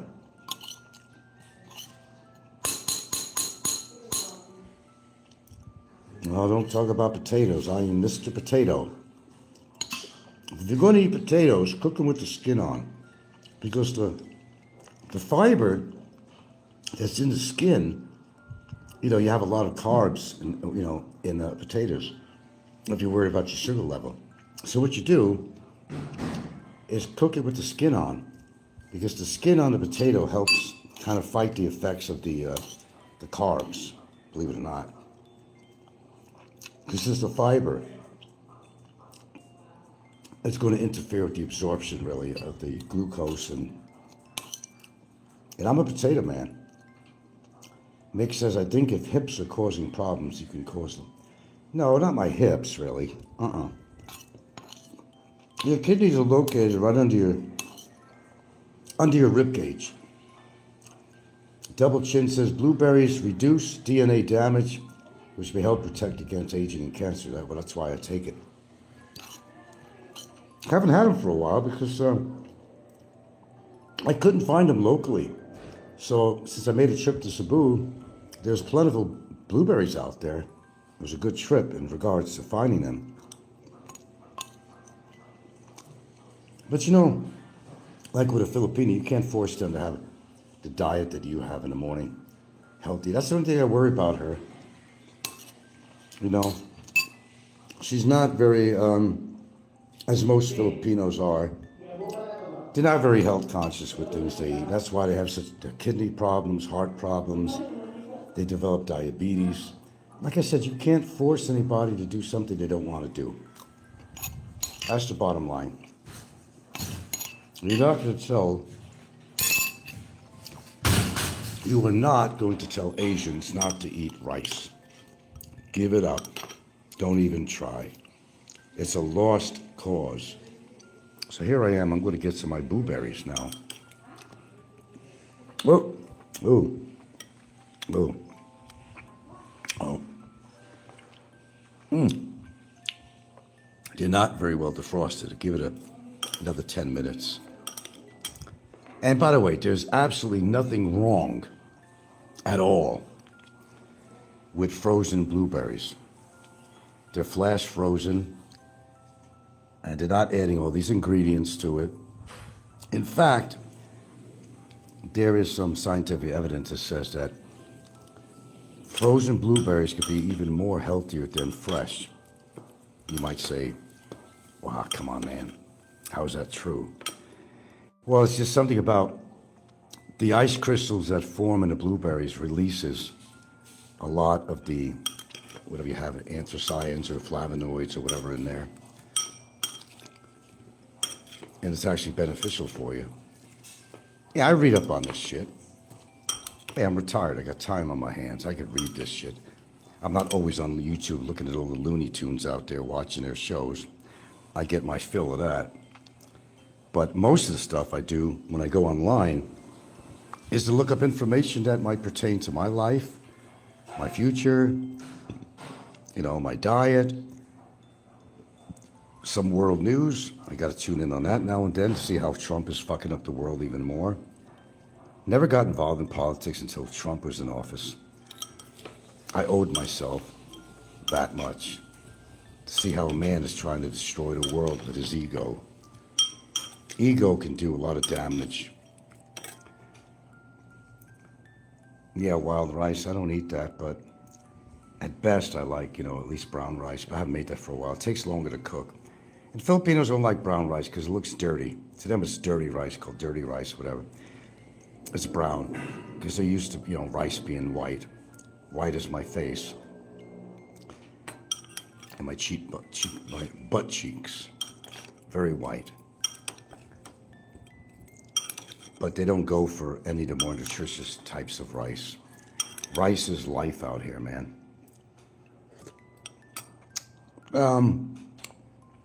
Actually, Bill, I don't even think wild rice is actually classified as a rice. I don't know, you have to look that up. It's what I understand. Okay, I'm going to let this. I've been eating quite a few of these things, but if you have blueberries every single day, I will tell you that it will benefit your health in one way or the other. Unless you don't give a fuck about your health. And you see all these YouTubers out there, and it's pretty obvious what they think about their health. They don't. They don't. You know all the characters, you know. And, you know, just, you know, take a look at them. Let me see your eye. Come here. Why you still got all this shit in your eye? My goodness. My goodness. Oh, God. She has this thing, my dog, with the dry eye syndrome or something, and creates pus. And I got this stuff called Dextron. It's an eye drop. And where is the damn thing? Now that I need it. Where did I put it? So she always has this white stuff, but she actually might need some cyclosporin, and I can't get it. Even when I was in Cebu, I was trying to get some cyclosporin eye drops. Because usually you want to take the Dextron with the cyclosporin, in case it actually is infected. So, here we go.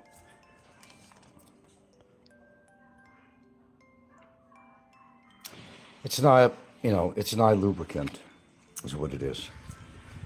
And where's my cotton pads? Where's my cotton pads? I think it's in the living room.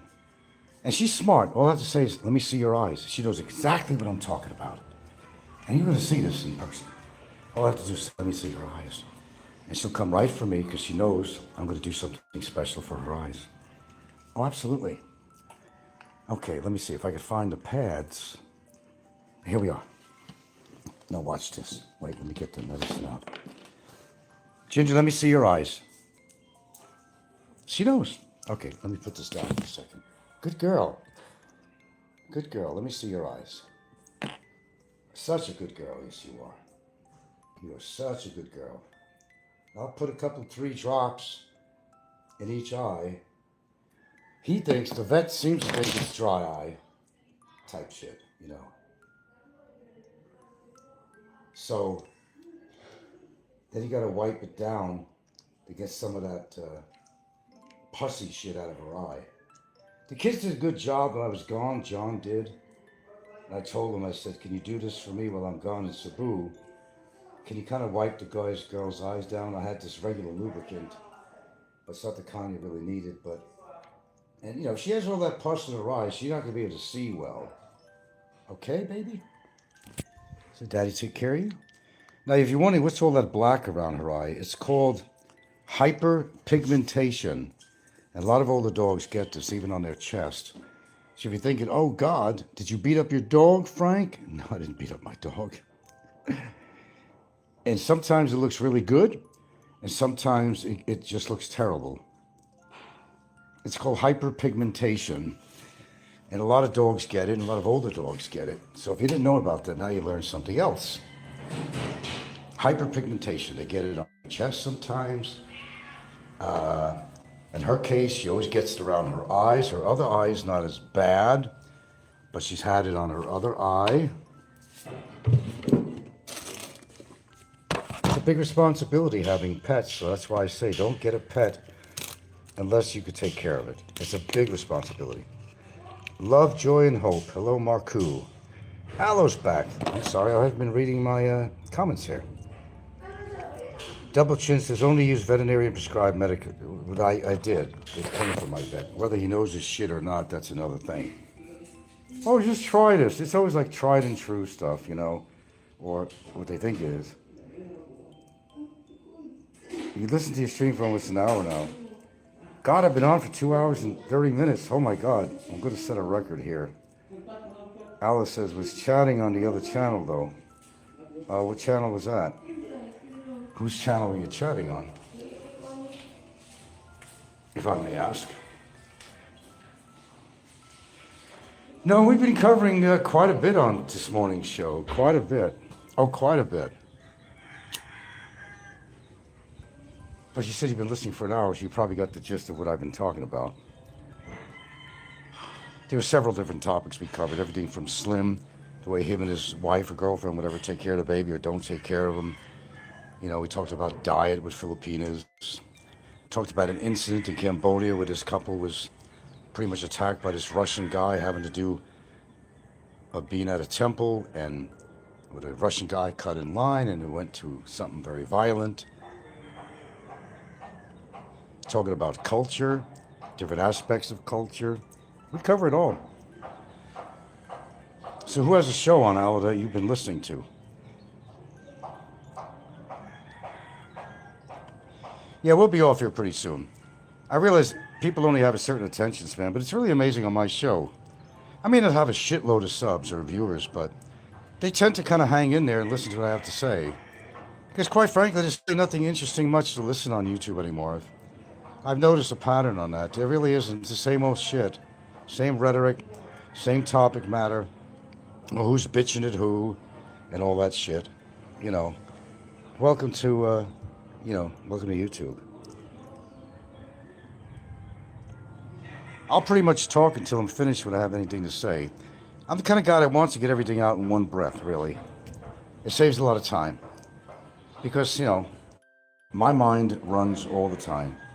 There's always some topic I could talk to, and I could make it a whole new show and separate my topics. But sometimes, I give it a big blast and just kind of gather my thoughts and kind of put them out here on my show. And people still hang in there to listen to me all the time, so I guess I'm occupying a couple of hours of their time. No, I don't like to do shows that are 2 hours long. I've done many of them. Because maybe there was some good dialogue, and that's what keeps me on longer. Because they're always asking me a question about something or responding to something that I say. So I wound up being on here a lot longer than I anticipated. That's why sometimes I have 2-hour shows. There you go. Okay, I gotta finish my blueberries. Then I'll take the couple of vitamins I normally take every day. Look, I'm not saying it's a cure for everything. And it certainly is not an insurance policy to prevent my demise. But it may just, prolong my life in many ways. So that's why I eat certain things. Something complicated. It's something called self-preservation. Because nobody else is responsible for what you do and eat. You are. So if you're a big fat slob, it's because you choose to be a big fat slob. So then when you get diabetes and heart problems, then you're complaining, oh shit, I gotta go through this. I need a new heart valve. And well, who did it?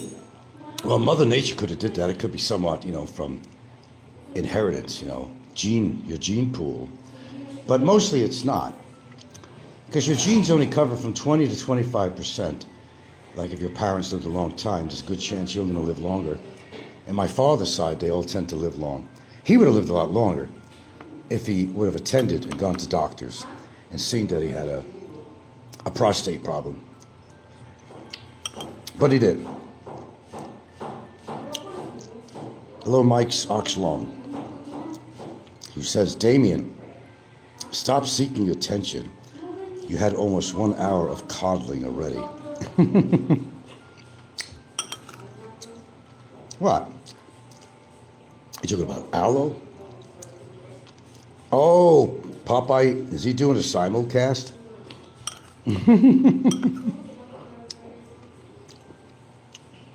Some things don't change, folks, do it? Does it? Some things don't change. Popeye, of all people, has nothing to say about me. He says plenty about me, but if you would examine his real life or what it's really like, you'd probably discover it's totally uneventful. Has nobody but his daughter at the house and maybe grandkid. He don't have a bunch of friends he's hanging around with or nothing like that. He's not even mobile. He's just a crusty old sailor. That's the only thing he can relate to is his time in the Navy and the time he spent at Subic Bay. Come on, man, this is 2026. That was a long time ago, bro.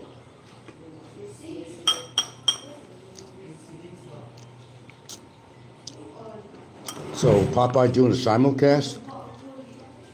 I really haven't checked. He was overdue for one anyway. But he couldn't do it when I was doing uploads, That frustrated the bejeebers out of him. Oh, he gets frustrated, believe me. Like I said, people are going to live their life, I'm going to live my own. If you don't like my lifestyle, you're not going to change it. If I do things that are very positive, you might actually just learn from me. You might change your life around, do something positive. Use a spoon to eat your food, not a fucking shovel. I mean, that would help. Not mass quantity, like the cone heads. This is extraordinarily healthy. bet you Popeye don't eat shit like this. I'll guarantee. So what's going on, Alo? What's the word of the day? So apparently you've been listening to Popeye's show, which I'm going to assume that it's been a simulcast.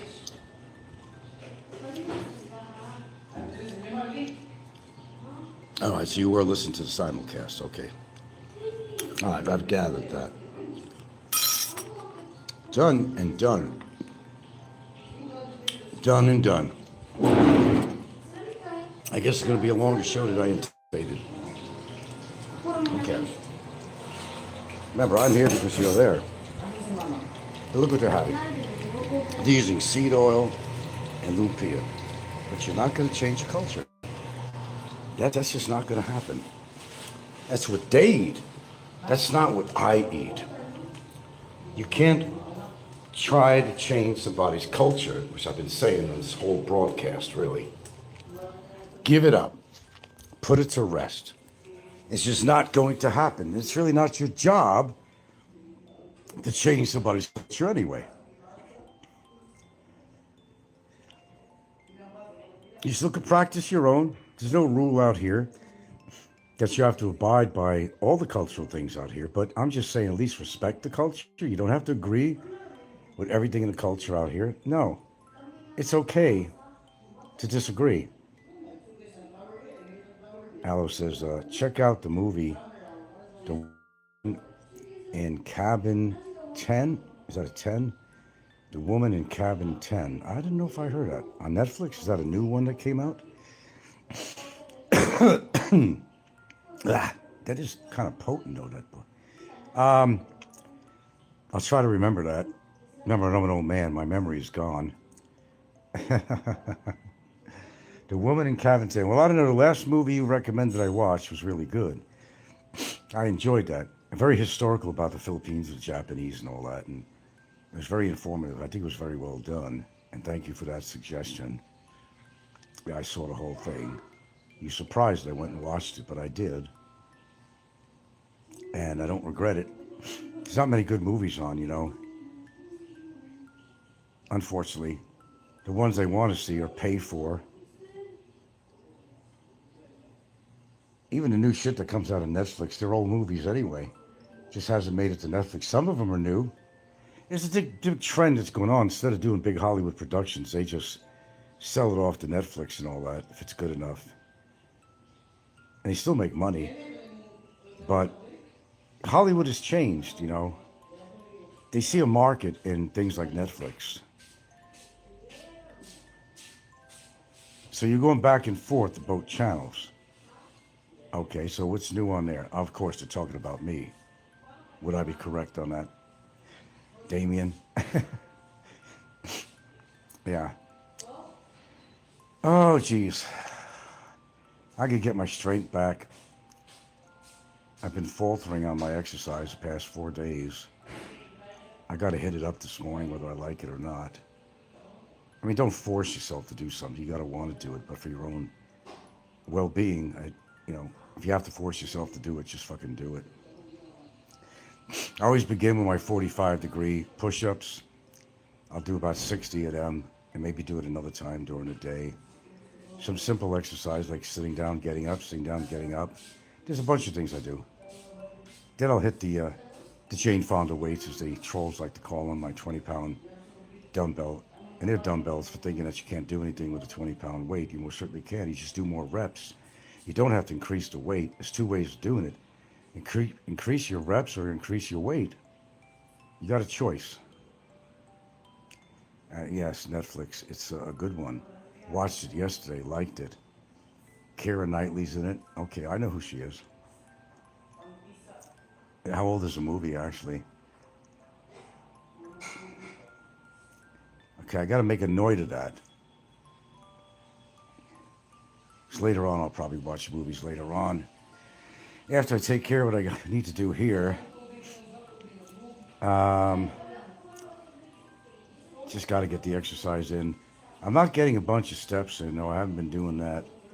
If anything, some of them. I mean, I've been getting on the exercise bike, but haven't been religiously doing my treadmill, which I need to do for the cardiac. There's other ways of doing cardiac, even with the resistance type of exercise that I do. It works real well. So what's the topic there on, a dumb question to ask you, Al? What's the topic on Popeye's show? Need I ask? I know the answer to that. And I'm sure McFish is on there, and I'm sure all the other trolls are on there, having a heyday with my show. Let's see, Alo says, Netflix is watch. Yeah, and a good series. It's called, it's a series. Oh, it's called The Ed Gain Story. So that's another one, The Ed Gain Story.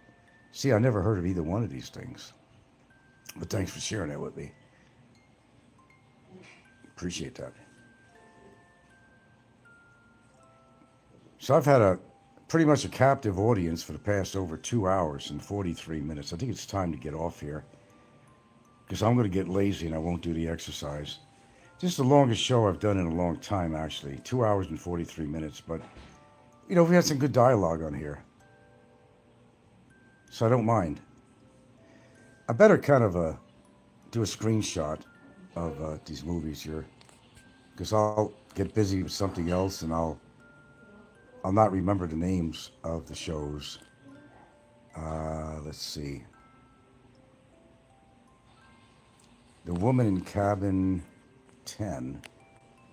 Oh, wrong. Whoops. The Woman in Cabin 10. Hold on. The Woman in Cabin. Oh, did I get it? Okay. Got it.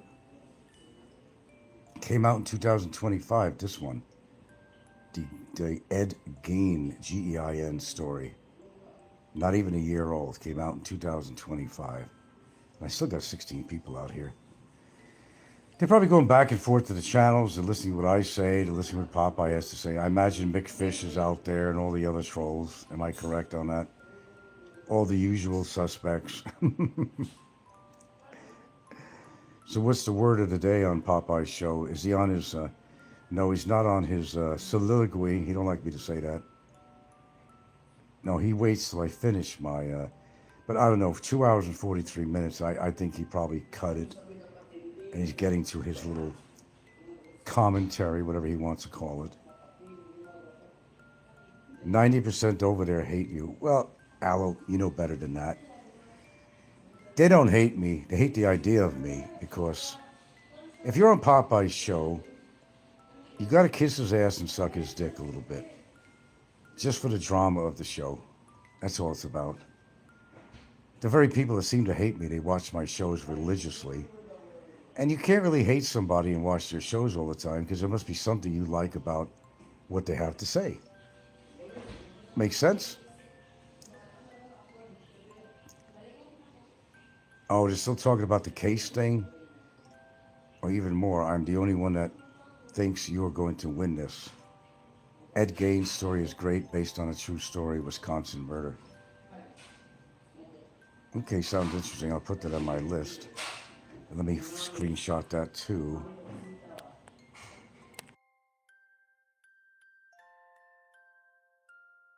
Got something on my screen here. Did I Here's get the it? sunset and sunrise information. Oh, okay. And then ChatGPT comes on. I hit the button the wrong way, I get ChatGPT. All right. So we covered a lot of bases today. I think it's been an interesting show. At least I think it was. And I've gained the attention of at least 16 people or more that's stayed in here. Of course, they were going back and forth to Popeye's channel. He's going to croak yet. He's on the list. What I predict usually comes true. Boy, I'd be glad to see that motherfucker go. I'll tell you that. I don't usually wish ill wishes on people, but I'll make a exception in his case. Let him croak while he's doing the show. That would be better. Yeah, Mike So Lux Long says, ask chat GPT if Aloe is Damien Baluiskia.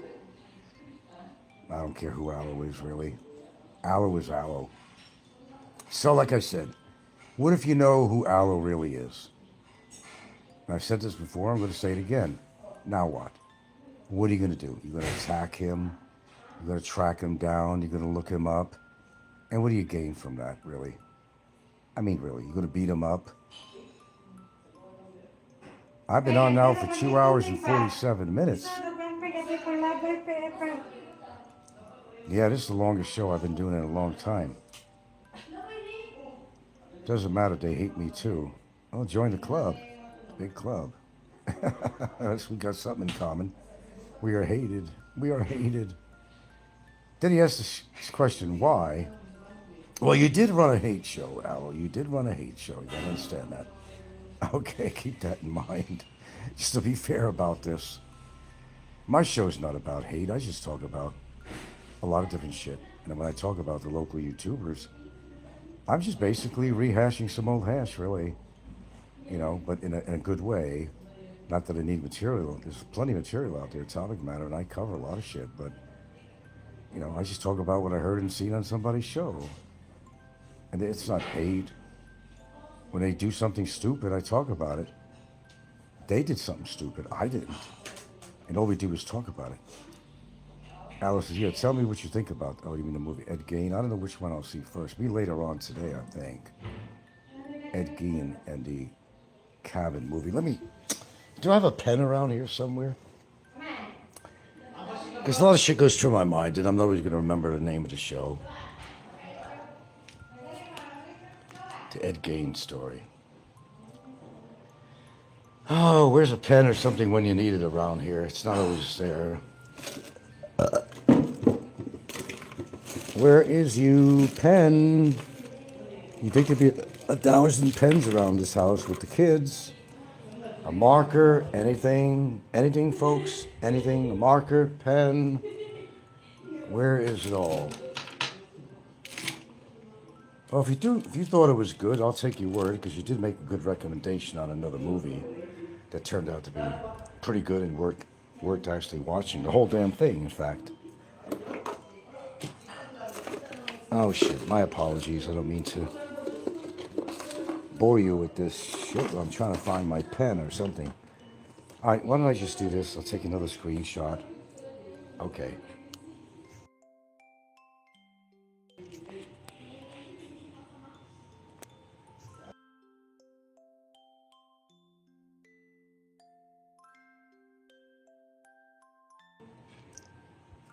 Okay. Yeah, I'll definitely watch it some point today. Just make sure the kids are not watching a bunch of Korean drama shit on here. Okay, man. We've been on here quite a while. We got to give Popeye a break there before he has a fucking heart attack. We don't want that to happen. I'm glad that I make his day, though. Sometimes I feel like I'm just doing a service. So I guess I'm good for something on here, huh? I've had people hanging on every word on here for the past 2 hours, over 2 hours and 45 minutes. You got to say something about that. Don't matter whether they're trolls or not. They're listening very intently. That's success. Popeye could deny that, but you couldn't listen to Popeye for 3 hours. God, no. Same as you couldn't listen to Fazio for 3 hours. He used to go 6 or 8 hours sometimes. And I don't even benefit from this. I don't get any money from this shit. This is all gratis. It's all free. Libre. Alice said they used that Ed Gein was the inspiration for Norman Bates. And so, oh, then I'll really like it. Okay, that sounds good. And Hannibal. Oh, really? Really? Really? That's crazy. Oh, it's a series. Well, I'll have to watch that last then. I'm not big into series, but I will. Monster. The Ed Gein story. Okay, let me do this again. Oh my goodness. Hold on. Okay, got it. If I got it on the screenshot, then I have something to go back to find the name. Well, there was a movie called Monster. I think it had to do with that one chick. It was a real life story. She was killing all her Johns. She hated men because she was beat up by them. It's a true life story, and she got the death sentence. Did you ever see that one? I think that one was called Monster. Oh yeah, well talked about. I forgot how many men she killed. She was like incredibly angry. Okay, I'm out of here, folks. We didn't make it to the 3 hour mark. We're 2:53. We'll leave it at that. How's that, Popeye? Did it give enough information for you to do a show upon and talk about? Because I care so much. Even for those that attack me. Isn't it amazing that I have a caring molecule in my body? But I'm always willing to help. That's why I'm here. Stay tuned.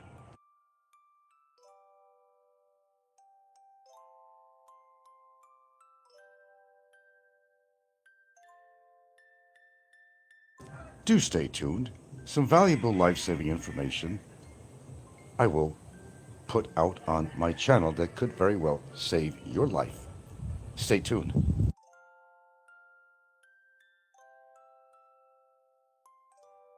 Before we go into anything medical, it might help if you just kind of keep your opinions down and not spread the hate.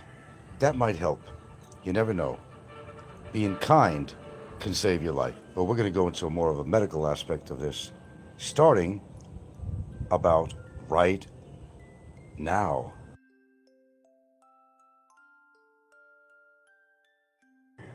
You move to the Philippines. Decide to live in a province. Beautiful.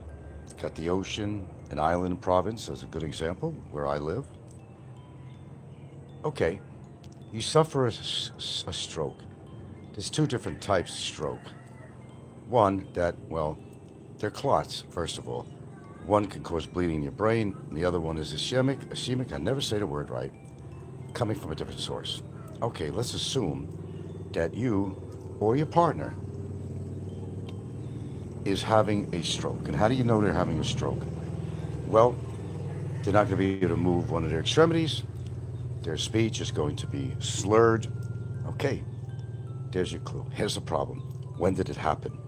Did it happen overnight? How many hours went by since this person in question has had that stroke? Listen carefully to this show. It could save your sorrowful life. Okay, where do we begin? Let's begin right here. You pretty much determine your girlfriend, yourself, whatever, you're having a stroke. Inform first your girlfriend. They know what a stroke is, most of them, and the symptoms. So you've now established you had a stroke. As to when you have it, could be in question. But if it's something happened while you were there and it just happened right away, you're going to have a 4.5 hour window to get the proper treatment to prevent death or permanent paralysis. So listen very carefully. I'm going to give you an example here. I happen to live in Santa Fe on Bantayan Island. Lovely place it is. Certainly is. Beautiful white sand beaches. All idyllic, for sure. But if you have a stroke, this is what you have to do. Unfortunately, as in many provinces, you're going to have a primary care hospital, and that's all it is. We will refer to it as a level 1 facility. A level 1 facility. Keep that in mind. They could only give you so much care. Try to kind of stabilize, give you oxygen, and not really too much more.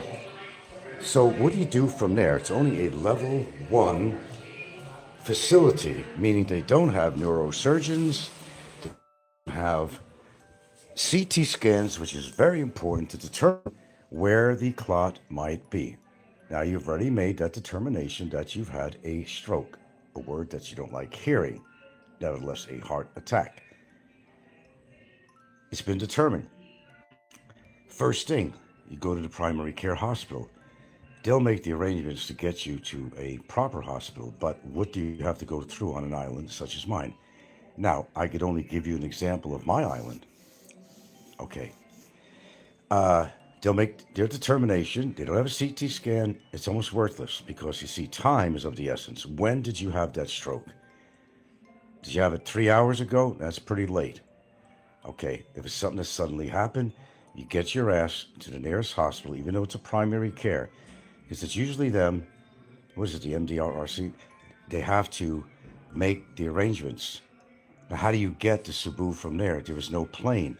There is an emergency plane you could call, but it could cost you up to 450,000 pesos. Okay, if that's not possible, you're still going to have to get to a higher level facility. Definitely a 2 or a 3. The higher, the better. The lower numbers, like 1, is simply primary care. Keep that in mind. They don't have the facilities. They don't have neurosurgeons. They don't have a CT scan. They don't have anything. But while you're there, you make sure, make some determination and get me the fuck out of here. ASAP. Get your ass out of there. Because it does take time to get to the other side of the little waterway between Santa Fe and Bantayan, to the next port.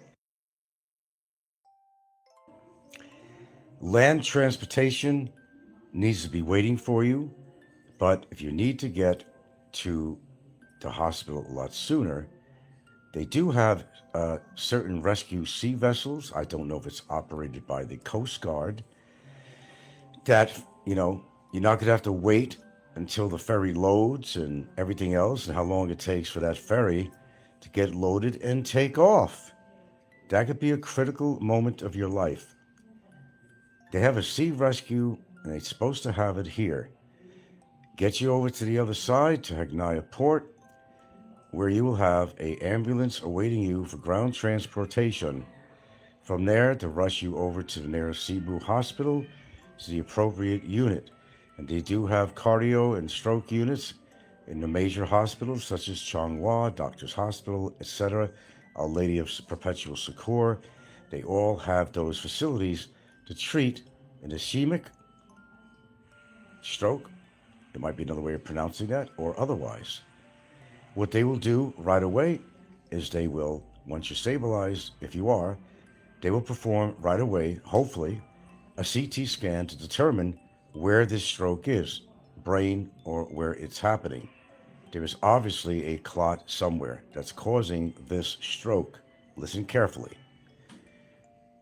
There is a medicine, I can't think of the name, starts with a P, but it's an injection they can give you to help break up the clot, ASAP. If they don't give you that, they'll immediately go in there, they will go through your femoral artery. It's going to be through your groin area, and they're going to run this up your arteries to the area where you have this clot that's been determined by a proper CT scan. And they will mechanically remove the clot. Sometimes you get a clot as big as a raisin. They can mechanically remove the clot. The other methods prior to that would be, and I can't remember the name of the drug, but thrombosis, which happens in the arteries, where the blood clot, that's a blood clot, kind of a thrombosis. They have a medicine that could actually break it up. It's critical. They may do both. They may give you the medicine to break up the clot, but they may also wind up going through your femoral artery after they had the CT scan to kind of localize where this clot would actually be. And they can go from there and do a mechanical procedure through your arteries to remove the clot, and chances are you might be fine. Many people who didn't wait too long suddenly found out they could move their leg and they moved their arm. But a clot that reaches the brain, you are losing millions and millions of neurons in your brain the longer you wait. There is approximately a 4.5 hour window of opportunity. So you got to get the person, you're going to go to that primary care, right? That level 1 hospital, which is a waste of time, really. But they're the ones that have to make certain arrangements, unfortunately. You could have your partner or whatever, or it might be your partner. You may help her out. Say, look, we determined this and that. It's important ASAP to get to land transportation over to the nearest hospital, which in our case would be Cebu City, the lovely Cebu. You have to be fast on this if you want to save the patient, if you want to prevent permanent paralysis. Now, yes, the identifying factors of paralysis, of course. You might have a disfigurement on that side of the face that's drooping. You might have slurred speech, and of course, paralysis in one of your extremities or more than one. That's your sign right there. Here's the unfortunate thing. If it happens overnight, nobody knows when the stroke happened. Your partner may not even know you had a stroke overnight. If for some reason you couldn't contact your partner, you couldn't wake her up, you couldn't have use of your arm, or you couldn't speak, or whatever. Well, you do what you have to do. You mumble whatever you have to do and get her attention. She'll know you have a stroke, because if you're having a slurred speech and you can't move your arm, or she knows. It doesn't take a lot of knowledge to figure that out. It's a stroke. Of course, you should always inform your partner of what a stroke is, and they already know. Most people do. They will determine that, yes, he's having a stroke. Get on there, 911, whatever you have to call to get the ambulance over to take you over to your primary care, which is basically a useless facility. We have one in Bantayan. It's basically useless. They're talking about making this to a higher level facility, that they're going to have ultrasound, they're going to have this, they're going to have that, they're going to have a surgeon stand by, they're going to have an ICU unit, but it really hasn't happened yet. They supposedly allocated money for this, but you'd be dead by the time any real emergency. That's why when they have motorcycle accidents, which they do have here, and other incidents, heart attacks, strokes, and so forth, a lot of people do die before they can get the appropriate help that they need. So keep that in mind. If you live in a small province, an island province, it's really a matter of time that you need to get to a proper facility. Now, some people said I'd rather live in a city where I have quicker access to these hospitals, but you either live in a city or you don't live in a city. You made a choice of where you're going to live, as I did. These things could happen. You don't plan them, you don't want them, but they will happen. And sometimes you may have no control about it because transportation's horrible.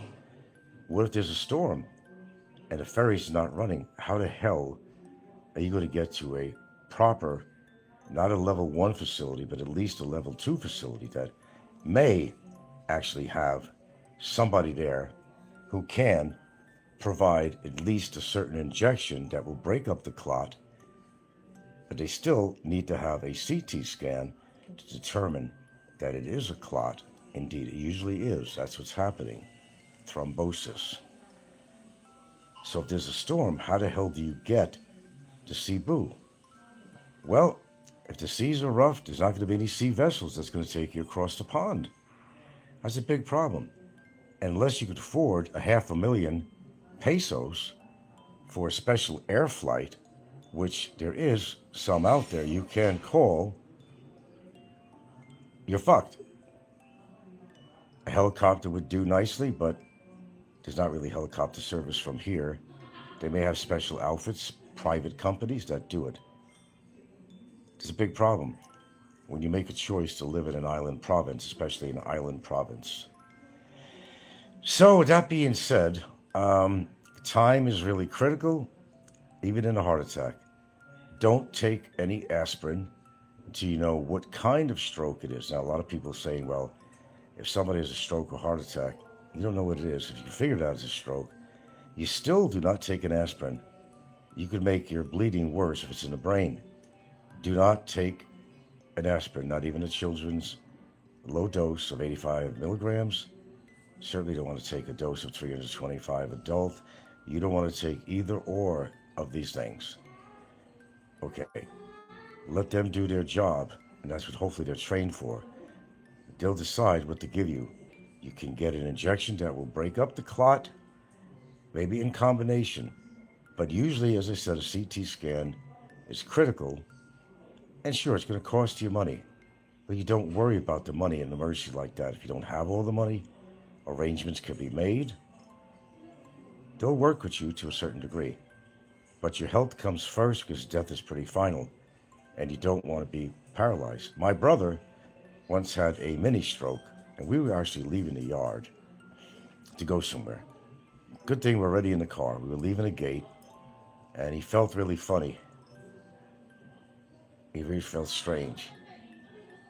His mouth became really dry. I said, here, drink some water. He couldn't drink the water. He wasn't able to drink the water. And his speech was slurred. I knew it was a stroke. So right away, I drove him to the hospital, which probably saved his life. Yes, I've done many good things for my brother, by the way. Saved his life more times than you may know. So it was my quick action that took him to the Hilo Hospital, where they did treat him as a stroke victim, and he did wind up coming out of it. He was able to use his arms and legs and whatever, and speech returning. My father once had a stroke, but he got the care, and he didn't have any permanent paralysis. It made him feel really funny and embarrassed that he couldn't talk right. That's what happens, and you get embarrassed about it. But don't worry about the embarrassment part of it. If they treat you promptly, chances are you're going to come out of it. Remember, it's according to what kind of stroke you have, and that's how they treat you, determines what kind of stroke you have. This information is provided fully free from yours truly, even to the hateful trolls out there. I may have saved somebody's life. You just never know. But that's instructions for those who feel that they had a stroke or having a stroke. Time is critical. Have your family members or whoever get off their ass, act accordingly, act as efficiently and promptly as they possibly can to at least get you even to the level 1 facility, which is basically worthless. But there's a procedure thing that goes on, unfortunately, while you're wasting precious time at a level 1 facility like we have out here, and time is of the essence. There's a certain protocol that you have to follow. Please keep this all in mind in case something happened to your loved one, your children, yourself. This is the protocol of how it's done. But the main thing is, get across that body of water if you're not on an island. Get to land transportation afterwards, ASAP. Okay? Get you to the nearest facility, which is going to run you at least 3 hours. If available and the sea is not choppy, you can get a sea rescue vessel where you don't have to wait for the ferry to load up and blah, blah, blah, and how long that takes. There has to be paperwork. That's what the problem is. There's always paperwork. You know the Philippines, the bureaucracy. The hospital has to fill out this paperwork, make the call for a sea rescue vessel. I don't know how fast they are, but it's got to be faster than the ferry. Okay? And just, if they're all rough and ready for you, you don't have to wait for passengers to load on like a ferry. You're ready to go, whenever that may be. And that's an if. That's very iffy as such. So with that in mind, you do have some options. If you're not in a financial position to put out $500,000 to get a private flight, and how long would that take to come and get you? That's another story too. You need to get moving. Vamos, let's go. Fast. Speedy Rodriguez. Not Nico Rodriguez. Speedy. Get over to a proper facility. That's all I have to say on this show. I could be saving your life, but if you're on an island province, you don't have a hospital that's above a level 1. First of all, the province that you plan to move in, find out, especially if you're on an island, what level care facility is it? Is it basically just a primary care facility, such as a level 1? The hospital here wasn't even a level 1 not too long ago, and that's like the lowest level you could have. You want to have a baby, you probably get away with it there. But anything else that's serious, they're still going to have to send you broken bones, an accident. They're still going to have to send you to a higher level facility, and that's going to have to be in Cebu or Manila, wherever you may happen to be. So keep that in mind. Plan it out. You don't think about these things right now, but you should. What would you do? How are you going to get to that facility? You have to plan it out before it ever happens. Unfortunately, hopefully, in your life, that doesn't happen. But there's always a chance that it can. It could be your partner. It could be you. could be somebody else in the family. So you'll know what the hell to do. That's my story. That's the end of the show. Thank you for listening. If you learned something from me, give me a thumbs up later on, or, trade this information with somebody you love. Examine the facilities around you, or you're dealing with life and death situations going on here, man. It's serious as hell. With that being said, later. And what facility was this? This was the California City Immigration Processing Center. I went one of the first times a member of Congress has been able to go in with staff, and we talked to 47 detainees there without any supervision, where they shared their experiences. I mean, it was horrifying. They said no fresh fruit. They've never given fresh fruit. They only get no snacks, no ability to get clean water. They often were complaining about the water. That they were literally treated like murderers and prisoners. And last question, do you agree with some of your Democratic colleagues that what we've seen here in Minnesota today was a homicide? It was a murder. That's what the colleagues, that's what the video said. And of course, I believe in due process, and that ICE agent should have a trial, but he needs to be arrested and face a trial. Now, we also had Pablo Manriquez on scene. As Trump and his family personally profit off of the presidency, and we have apparently captured a foreign leader for the sole benefit of the oil oligarchs, Trump's Health and Human Services has declared that they plan on suspending $10 billion that goes specifically to helping families with food, housing, energy costs, and childcare. Of course, those families that are affected only reside in blue states. My name is Dina Dahl with the Midas Touch Network. Let's get into this.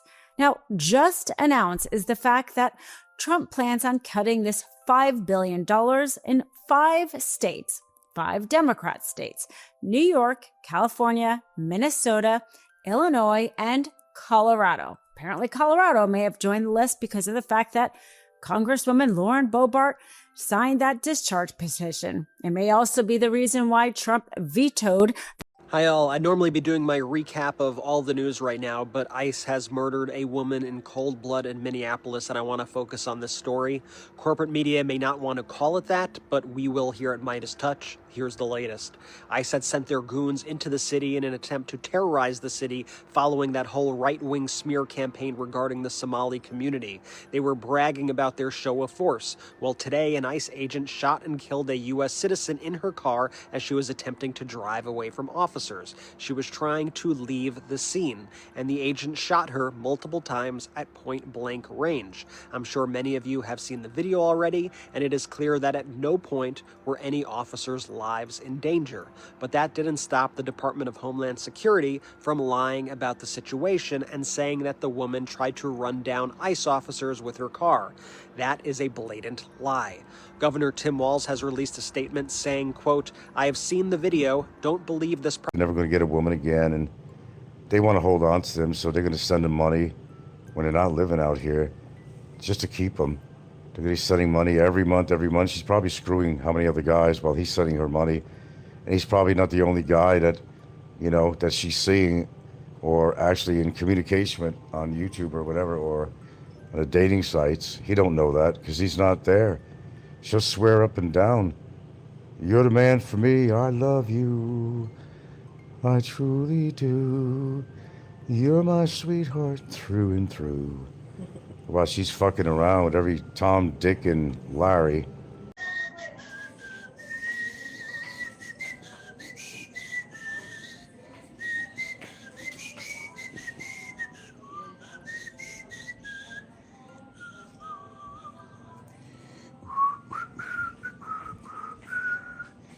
I get the idea. I'm Popeye the Sailor Man. I'm the super guy that can. But when it comes to dealing with Alo de Winter, it's a situation of no can. Welcome to my late afternoon, early evening show. Ooh, hello, everybody. Hello, wackadoo. Okay, there seems to be just a bit of the green-eyed monster going on here. Monster. Now, you gotta understand the history of Popeye and Alo. They were part of the biggest, notorious hate show in YouTube history, where Popeye always thought he was palsy-wowsy with Alo Diventa. So he thought. Well, modern day times, things have changed, and Popeye is very jealous of my online relationship with Alo Diventa. Because Alo's been coming on my show, and he's been a good commenter on my show, actually, and Popeye can't handle that. He's having a conniption over it. He thought that, he could lick Alo's boots and, kiss up to Alo, and Alo would be forgiving. Not really so. Popeye's always licking somebody's boots. He can get down and lick mine, but I'm just take those boots and kick him in the ass. Alo sees things the way they are, or maybe the way they should be. I don't know which one is more appropriate to say about Alo. Alo is in a position he can go both ways, or both ways at once. He's quite dexterous. But Popeye is turning into the green-eyed monster. He's a regular monster now. He just hates that Alo Diventa, you gotta say it right, okay, is popping up on my show all the time. It's more than Popeye could handle. Because don't forget, Popeye always thought he was the key member of the Triple R, which was a Triple X hate show, the biggest hate show in the Philippines genre ever. Well, that show kind of got destroyed over time, but nothing lasts forever. I think I helped a little bit with that, I'd like to say. But punches were thrown through the years by Popeye to me, even by Alo to me, too. I persevered it, the whole time, and, they kept on throwing punches, but Alo kind of hangs in the background sometimes. RR should make a turn. For what? They failed. They'll fail again. It might return sometime. Don't forget, we had Dave Phelps in there, we had Popeye, we had Roberto. WTF kind of sort of sneaked in a little bit. Don C wasn't really part of the Triple R, but he only wished that he was. But Don C, unfortunately for him, missed out on an opportunity. I don't know what Don C was doing at the time, but he wasn't part of the Triple R show.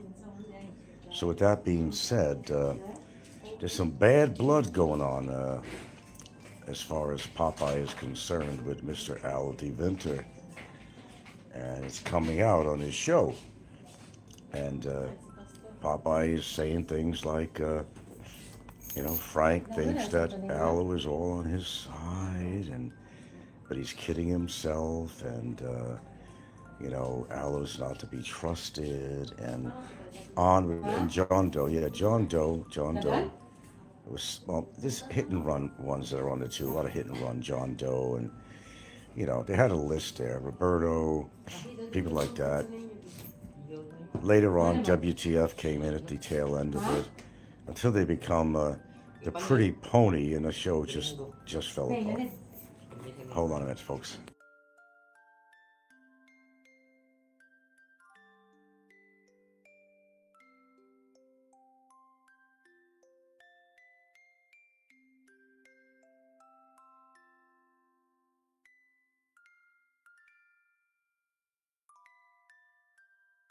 Yeah, I had a lot of nice laughs from that, actually. But I tell you what, I was in there punching away every single time. I never ran away with my tail between my legs. I never did that. That never happened. I'm one of the only few people that ever survived such savagery. If you've been watching it in the past, and it's the truth. They tried hard to destroy me. They did everything. They looked up information on me. They attacked me from every angle, from family angles to you name it. Went into my history, and still here. Still here. Bye-bye. All right, babe, give me a kiss. All right. All right, have fun at church. Where's my... Keep the water going. Drink. No, the... What do you need? You need for your nose? I saw it. No, rag. Oh, okay. Sent to memoir says, yes, you were a contributing target, and we appreciate your service. Oh, thank you very much, sir. Oh, yeah, I kind of hung in there. I'll tell you the truth. I really don't know how I did that. I was so overwhelmed. I don't know how I did it. I'm being honest with you. I don't know how I did it. But I was one of the people that you couldn't know no matter how much you tried. No matter what you said about me, the lies, allegations, you name it. I just couldn't be put down. Like a rabid animal, a rabid dog. I just couldn't be put down. But they tried, I must say that. They tried hard enough. But current times, Popeye's really upset.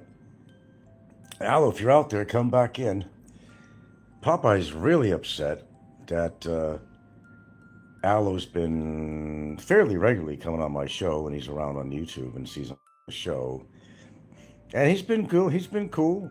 Alo's been cool. Look, I don't forget the past. I just want to put that up front. Please, I want to put that up front. I don't forget any of that.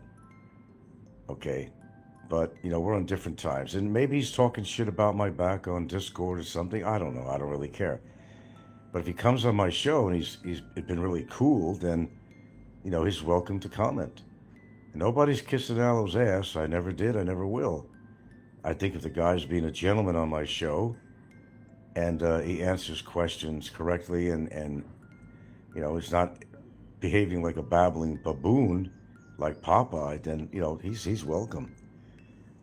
But there's been nobody in YouTube history that persevered, that has put up with so much negativity for the past fucking decade. Now, you know that as truth.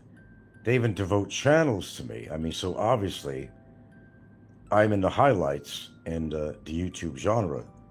There's absolutely no question about that whatsoever. How did I last so long?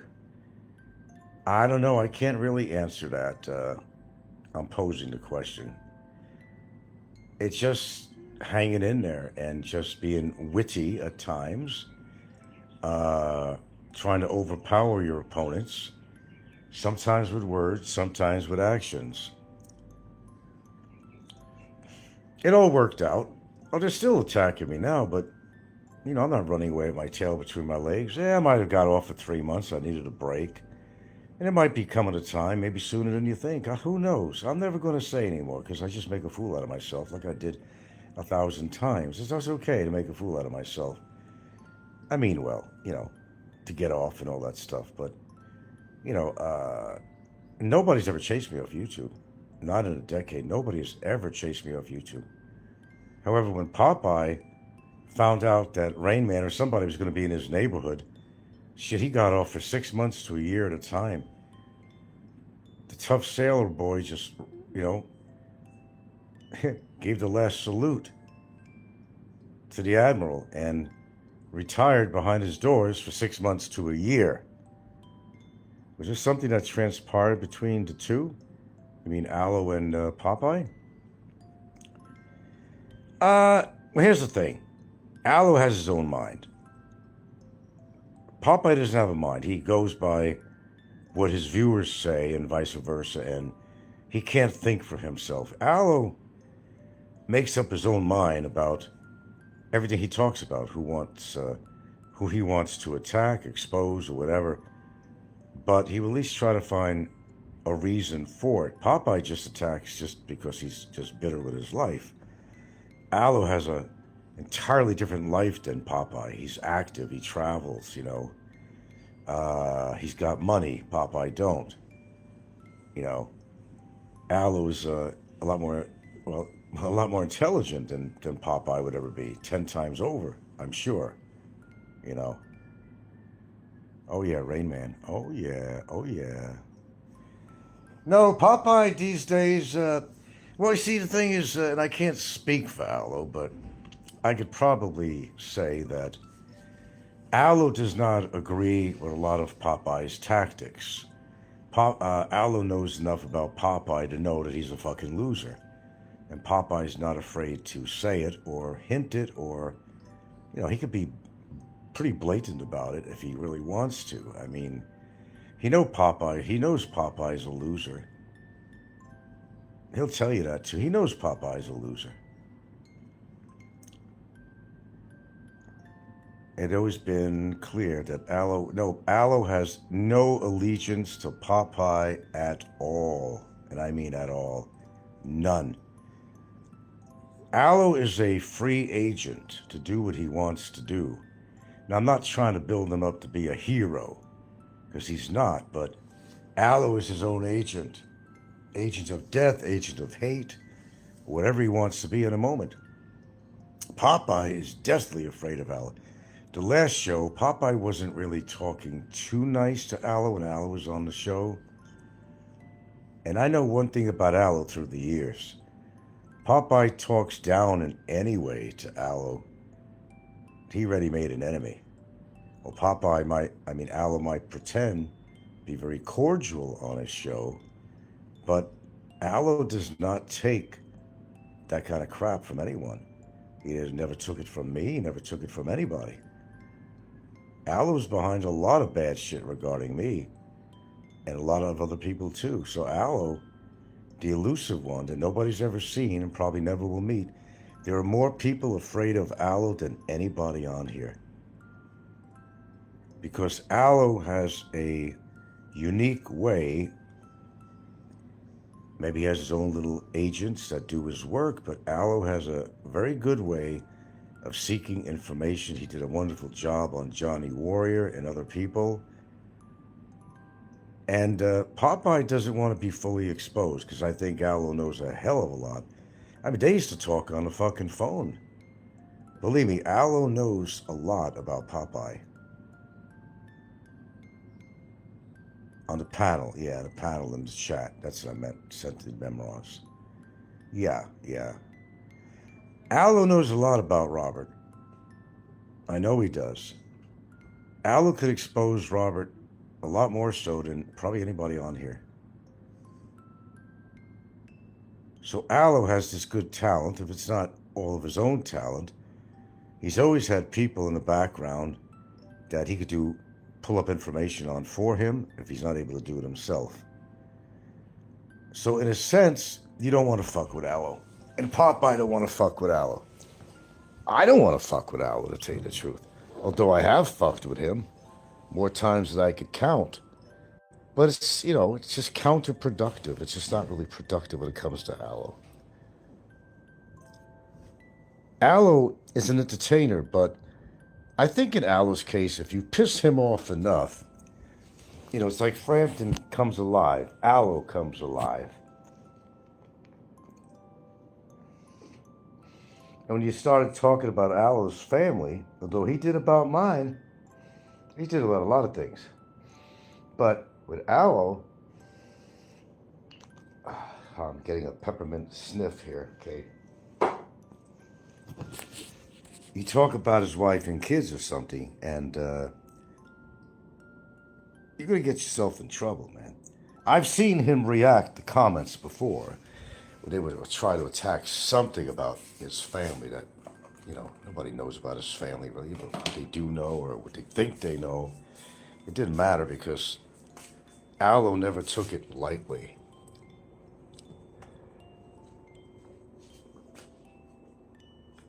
So Aloe's not a person you want to deal with. And I've been through this with Aloe. Now, maybe I survived it. How, I don't know. How I did. Maybe I was just as strong-willed as Aloe is. Maybe that's what it is. And I guess I am, I must admit.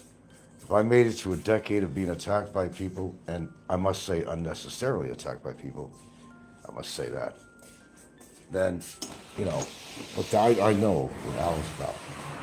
Okay, they didn't feed the dogs. I gotta find out. Okay. I Guess I'm gonna have to do that because they went to church. Good little church people. Got to climb the stairs and go to the steeple. In comes the people, up is the steeple. Okay, while I'm doing this, I gotta take some dog food out for the dogs. The spoiled dogs gotta have their gravy packet. They are freaking spoiled. I'll tell you that. Okay, just deal with me for a little bit here. Gotta take care of important business here. My goodness. Okay, hold on. They're getting too fat, really. I will do anything for love. We should thank Jay for waking our Swiss assassin up from his hiatus. Oh, Alo hates fucking Jay. A lot of people hate Jay. He wouldn't be the only one. I hate Jay. Jay's the biggest worthless fat piece of shit that's ever been on fucking YouTube other than Barry or somebody. Oh, absolutely. No question. Oh, they're not gonna like this. There's not enough gravy in here. Fucking A, dogs. I'm doing my best. I'm gonna eat this. If you don't like it, then you don't eat it.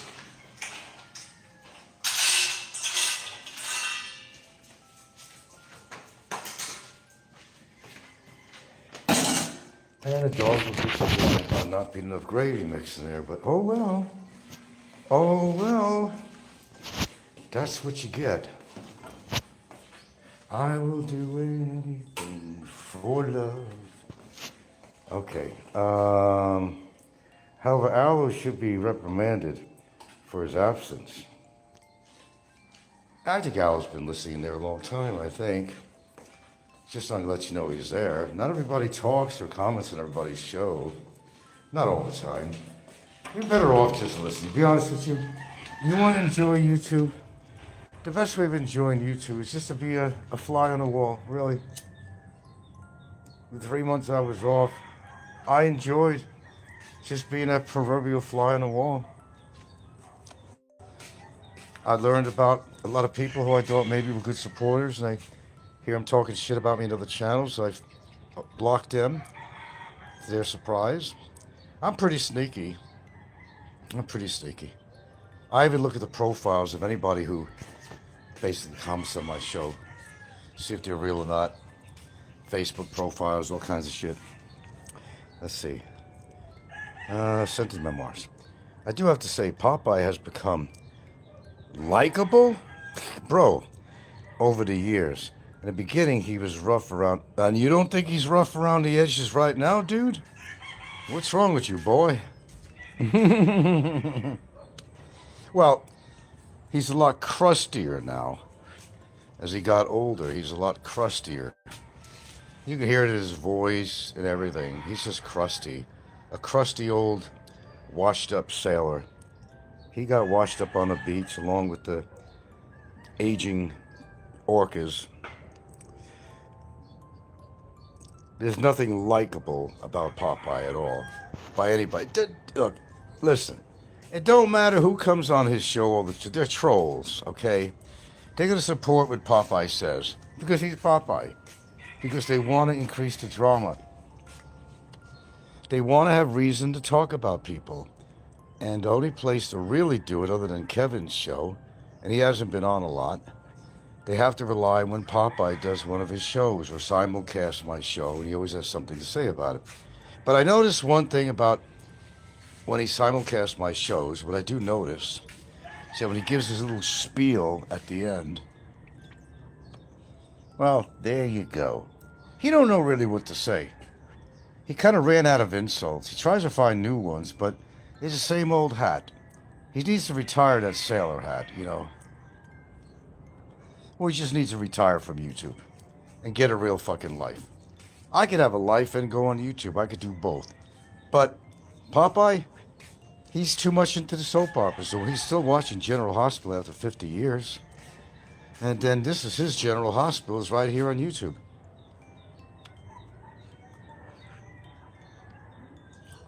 Absolutely. No, he's like a crusty old piece of fucking toast. You know, that's what he is. He's beyond, let's put it this way, he's beyond the expiration label. And shit, I'm older than the dude. I got more energy that guy would ever fucking have. He couldn't keep up with me in any event. The fact that maybe he's really not mobile, and it's true. You want to come in or out, dogs? I'll tell you what, I may not have a lot of endurance, but I got a lot more endurance, I'm sure, than he does. I've tested myself out, even at the house here, in my own ways. I know, you know, I don't have a lot of endurance, but I'm pretty damn sure I got a lot more endurance than he does. I've tested myself. And then who was saying, oh yeah, I noticed in Frank, he can't walk around, he breathes heavy. No, I don't. No, I don't. Shit, you gotta see me in Cebu. There's always an incline you gotta walk up. Walking around holes in the ground, walking up a high curb, walking up steps. Fuck no. I'm not out of breath. You'd think I should be because I do partake in something that's not very healthy, but surprise, surprise, I actually do pretty well. And I actually do. It surprises myself. Well, that stuff is strong. You still smell it in my nose. It's kind of a menthol shit. To clear your nose. That's some strong shit, man. Probably eucalyptus in it or something. I don't know. But Popeye can't afford to talk about anybody. Look at his history. And again, and it gets boring to hear this, but I'm going to say it again. Popeye, you're in 2026 now. You're not back in fucking 1970 something or 80 or whatever it was. You're no longer in the Navy, okay? You're retired from your glorious job that you held there.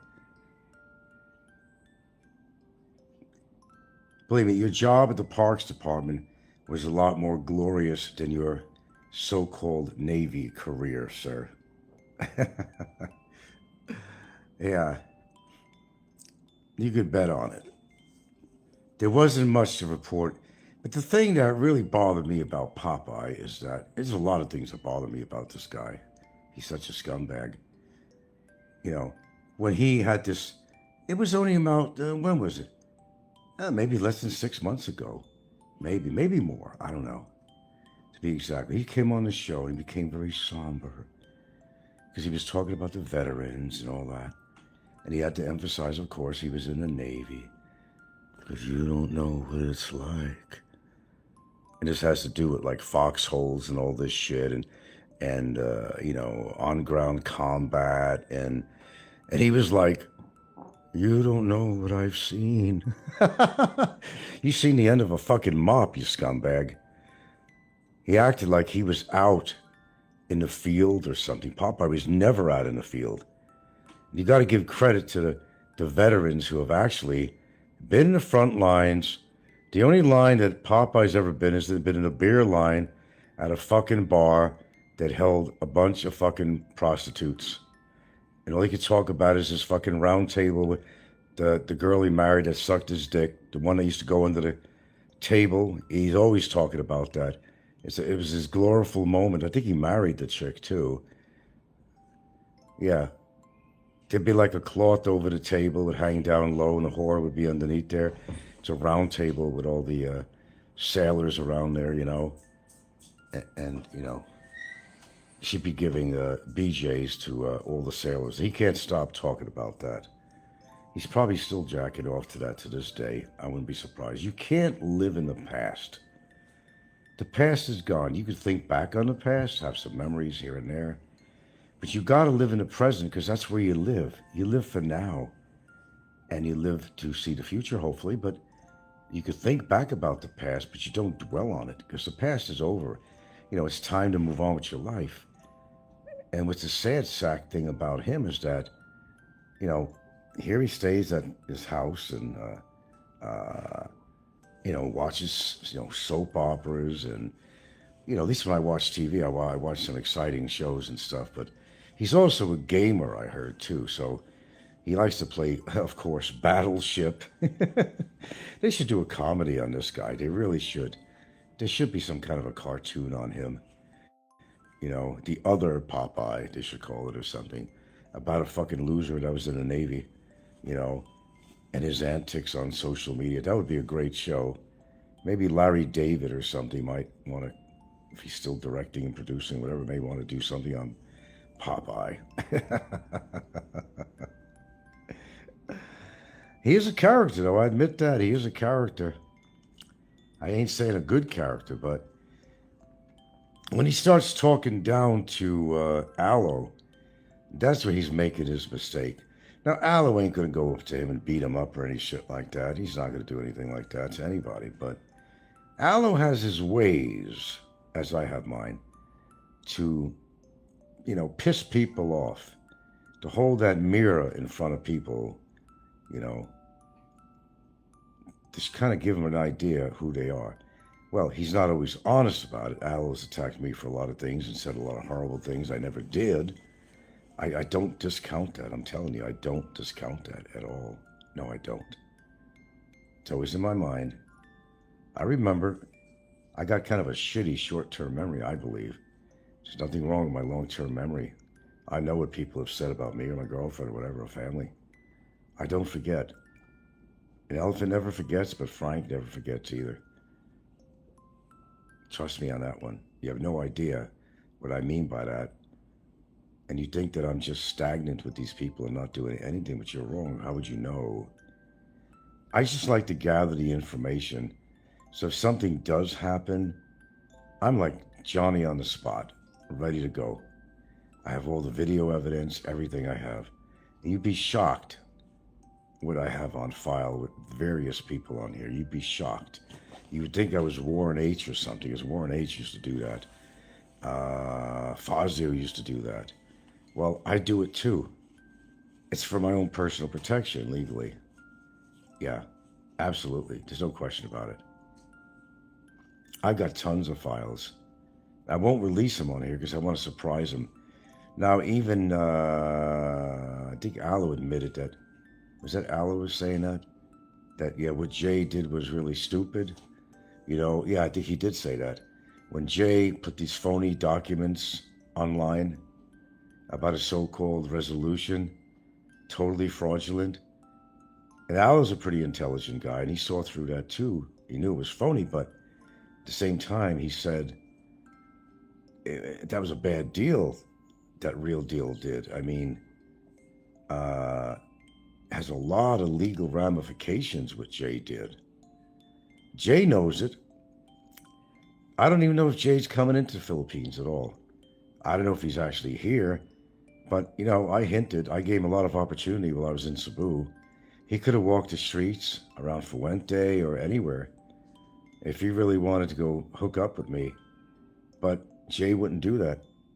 Jay would not do that at all. There's no way in the world I can make financial money bets on that Jay would never do that. Because I'm not just pissed at him, but my girlfriend is. She heard everything he said about her. Everything. She listens to a lot of this shit when I'm doing a show or what they say. Oh, hey, listen, I'll go to her. Hey, listen to this, you know.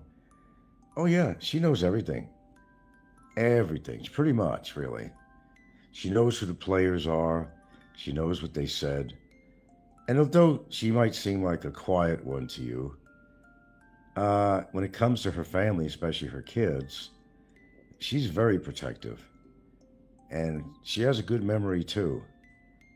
I'd love for them to walk up to her, you know, a Filipina, not very tall, and say something about her children to her, or say something about her. I tell you what, she'd let loose. She'd let loose. And they're not going to fight a woman. If they did, first of all, being in a fight with somebody will probably get you in trouble anyway. But trying to hit a woman? Oh, man. They'll throw away the key. They'll put you in jail and throw away the key. If I don't fucking annihilate the person for striking her first. Then she'll take her turn, and then that person will be in jail for a very long time. Never see daylight, unless they let you out in the courtyard. Don't put anything past her. I've seen different sides of her, believe me. I've been with her for 10 years. I know what she's capable of. And when it comes to her and her family, even me, she's protective of me. More than you know. She's at my side the whole time. She's never deviated, really. There's things we don't agree on, certain things. There may be certain things I'll do that she wouldn't do. I've talked about things like that, but that's about it, you know. Except that she's not going to pull out her hair because somebody made a statement about her. She knows she's not a whore. She doesn't pick up Johns in a bar. She's nothing like that. So she has the capability of laughing at it, but she still remembers what they say. Don't get me wrong. She'll laugh at it because, you know, she knows her own life. She knows what she's like. She knows that she would never do some of the things that these people say she does. She knows herself, and who knows yourself better than yourself? Same as me. But you never fuck with her. The wrong person to fuck with, I'll tell you that. Let's just say I know for sure, okay? Yeah, you don't want to fuck with her. Not at all. Because there's another reason too. She actually is connected to a lot of people that even shock the shit out of me. She's a social butterfly. She knows more people than I probably know in my life. Well, she's been living out here all her life, now 51 years. Hello, Kenny Stiglitz. Triple R was the apex of the Philippines YouTube genre, along with French Fry 7 with his 40 ounces of Red Horse in Frank's hotel room. Oh yeah, that time I heard him in Chixie. I haven't checked out her channel in the past couple of months, or a month and a half. Every now and then I check, see if she's still in Cebu. She's going to be moving out, I guess, to go be with Ren in California, I guess. Getting all geared up for that. But there's some strange things going on. I heard on another show today. Who was the guy? Oh, it was not Sunshine Shoulders, but Cool Breeze. What the hell is his name? Smooth Lee. Okay, he was trying to get his wife to come to America, but they didn't allow it to happen. So he'd have to go back to Philippines and live with her or something, but they're still going to try. I told you, Trump's coming down on a lot of shit. He's not making it easy for people to, immigrate, into America. So there's a lot of people pissed off. Oh yeah, he was drunk out of his mind when he went to visit me at that condo. And Chixie was slim. She was slim. Pretty slim. Taller than Ren, for sure. Maybe a little taller than me. She was, slim. She's a whole different person now. Totally. She likes to eat. There's no embarrassment about it, But I've seen the changes because I've met her in person a couple of times, and I see the difference, But Ren was trying to find shit on me, if you remember on that show. He admitted at the end of the show, I tried real hard to try to find problems with Frank, catch him in a lie, but I couldn't. And he admitted that. Oh, he tried. So that was going to be his show for views, but he didn't succeed in what he was trying to do. Yeah, Smoothly had a road rage incident with a gun in Henderson, Nevada. Is this a guy that talks about love all the time? Jesus. Henderson, Nevada, a couple of years back, there was a YouTube video on it. Really? Road rage with a gun. I didn't know that. Ooh. Scary stuff. But all he talks about is love and peace and all that shit. What did he reform or something? I mean, he became a preacher? What happened? I caught him today on the show. That's how I knew about something about, well, the show's a couple of days old when it was, I don't know. Somebody trying to get his wife over to America. But for some reason, they turned her down. I don't know what's going on with that. I didn't listen to the whole thing. I just got the gist of it. I don't know what happened with that. But yeah, Trump is, don't let me get going on that. He's really, he's in big trouble all the way around. He's either going to have a heart attack or die or just get his Alzheimer's will come in full and they have to take him out of office. He's trying to get people killed. The ICE people, you know, which is like an immigration task force over in Minneapolis, shot and killed a woman in the car, and they claimed that she's going to try to run him down, which was not the case. There were witnesses. So there was some rumor that how many thousand of the ICE agents were quitting or something because they didn't agree with what happened, and, you know, too much force is being used unnecessarily, all under the regime of Donald Trump. Yeah. It's too much, guys. I mean, it really is. You hear me talking about Trump a lot, and I always say I've been very political lately, but it's not normally me. I don't give a shit, but you got to put your boots on the ground sometimes, you know, and I have many times on YouTube for a lot of reasons, but when it comes to President Trump, he's wrong in every way and definition of the word wrong. He wants to rule the world. He's a guy that's punch drunk. He's power drunk with his money and power. I don't know how his wife puts up with it, but, you know, she's living with big money. He's a billionaire. But I don't think he thinks she's even fucking him, to tell you the truth. I don't think he could fuck. But she's in there for the prestige of being a first lady and all that other shit. God, the things Trump has done with, you know, what's his face? He got killed on the files, you know. There's files on Trump. There's thousands of pages, and they're redacting everything. They don't want to bring it out on the Epstein files. Don't worry, it's going to chase people away if I get too boring talking about Trump, but we'll kind of stick to the topic of what we're talking about. And we really kind of started off with Popeye. Yeah, he's a waste case. And I really do feel, and even not even meeting the guy, I could tell that he's not healthy. Just call it an instinct or something. You could listen to him, his voice. You know pretty much what his lifestyle is like. He don't have any friends. He said, I don't have any friends. I actually have a lot of Filipino friends out here. And I know them usually through my girlfriend. Okay? It doesn't mean I'm hanging around with them drinking because I don't drink.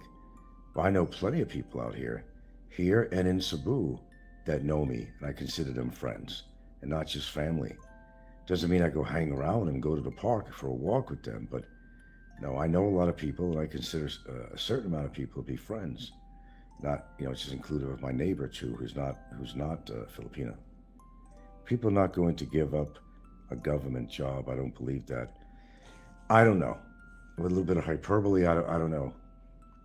But, you know, it's gotten with the government that they made every law officer, no matter what rank they are, whether they're in the police force, National Guard, I don't care what their position is, CIA, FBI, that the people just don't respect them.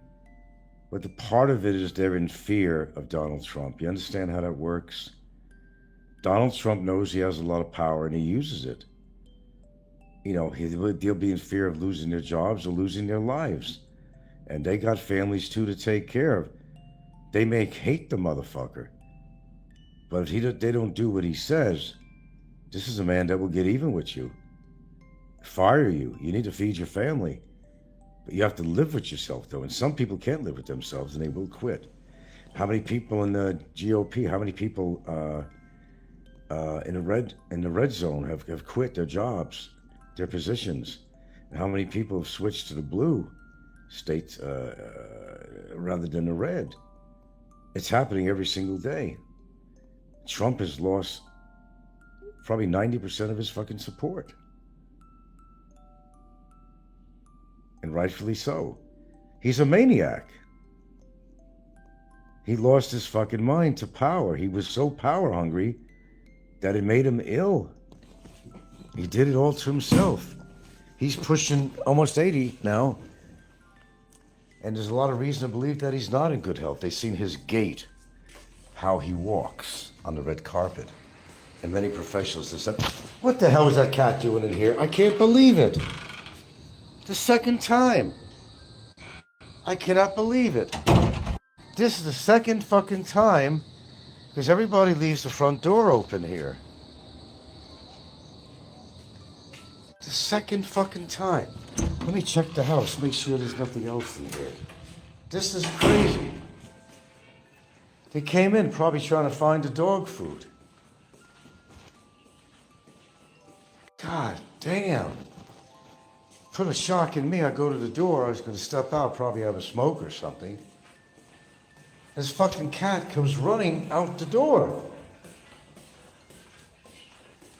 Shit. You know, they're looking for food. When something's, you know, they don't smell my dogs? I don't understand it. They don't smell the dogs? That's the part I don't understand. That's very strange. Well, my dogs were in the living room, that's why. If they were in the hallway, that'd be a different story. Oh, they're all corrupt, Kenny. Let me tell somebody here something. I saw the cat in the house, guys. You didn't smell the cat? You didn't smell the cat? Huh? Who wants to go out? Come on. Where's the cat? Cat was in the fucking house. It was a different cat this time. Okay, enough of the cat. Holy shit. The cat's got that kind of nerve to come in the fucking house. That's going to become a problem here. I may have to stop feeding them altogether. Yeah, I know who you are. I seen that fucking cat. Was it the black one? It's a great one. I want to go check. He's out in the yard here. No, I'm not putting up with that shit. They can scratch my dog's eyes out. Oh, they could bite the shit out of the cat. Probably would win, but, you know, I don't want to see any of that happen, period. That's a lot of balls that cat has, I'll tell you that. As much as I would not like to hurt animals, I would kick the house literally with my foot out of the house. I would kick him out. That's our territory.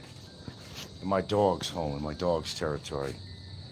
The problem with cats is that they mark their territory.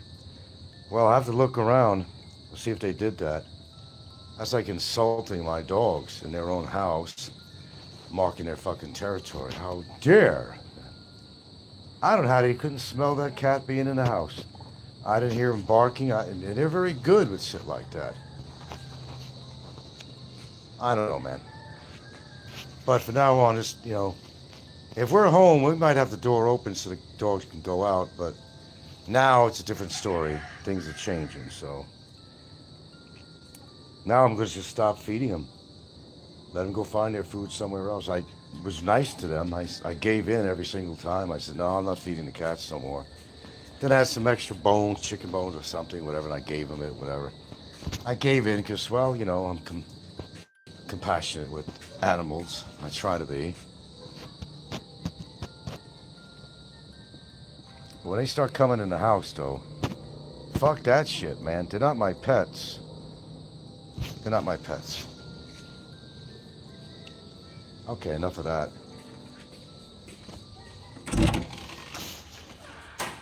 I gotta tell one of the kids that's home here that didn't go to church. Let me see, who's here? I gotta find out.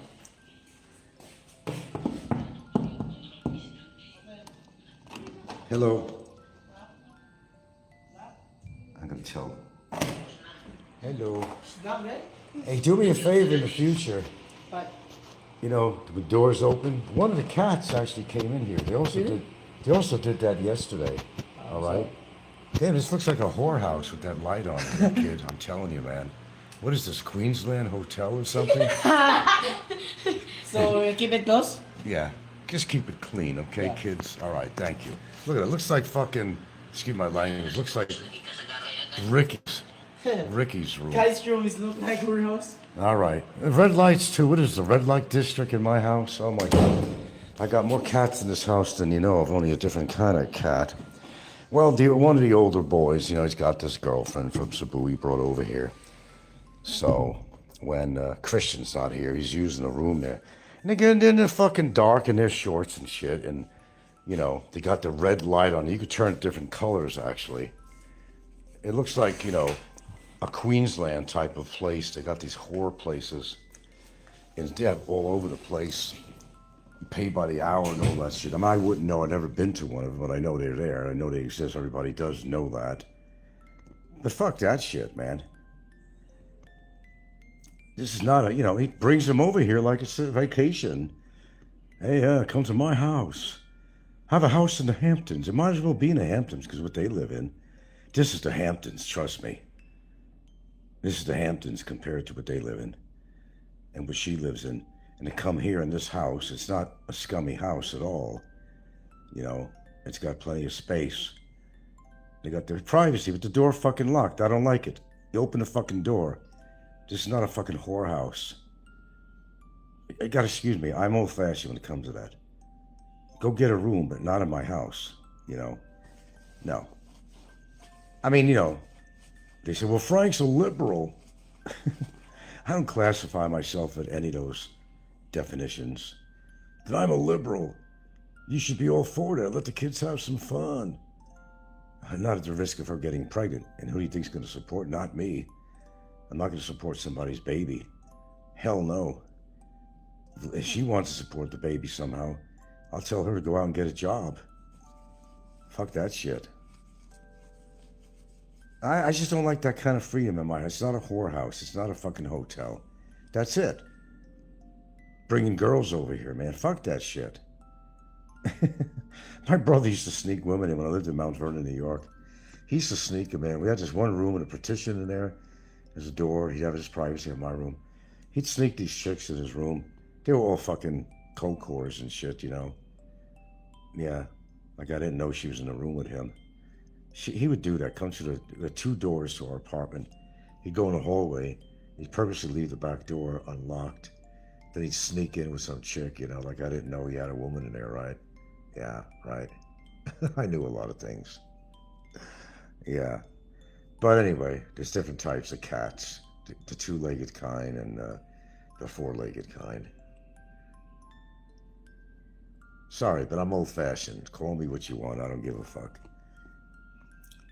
That's not what this house is for, to bring girls over and have your own room because you don't have that privacy where you live. Sorry. No. There's a no vacancy sign on here. Anyway, yeah, Popeye is kind of upset that Alo's not kissing his ass. And that's what he's upset about. It's not like Popeye's really coming on, or rather, Alo's coming on Popeye's show and supporting Popeye, because he's really not. A lot of his comments are actually pretty neutral, but he did speak up on a few things, And Popeye, it's one of the things he talks about now, that Alo is coming on my show. So if he does, he ain't causing no problems. Of course, I wouldn't let Popeye on, because he's a total scumbag. Believe me, if I could do the things I could legally get away with these people, I'd do them, believe me. You don't know me, you think you know me. I could be quite a character when I want to, and I could be quite sneaky. And I could disguise myself very well in public. You wouldn't know that was me standing right next to you. You wouldn't know. I could dress down and look like a local Filipino, so hide my face. I'll put a mask on or something like they do a lot. Everybody's used to people with masks on. I could mask my face, wear different glasses, put a straw hat on, whatever the occasion requires, I can do that. I know I can do that, in fact. In fact, you want to hear a story that I never told? This is something I never admitted to anybody. I might have hinted it once when I said I went to Romblon. Not Romblon. What do you call Mabuhay? Not Romblon. I never went to Romblon. I was actually there. I don't know what I was going to do. I don't know.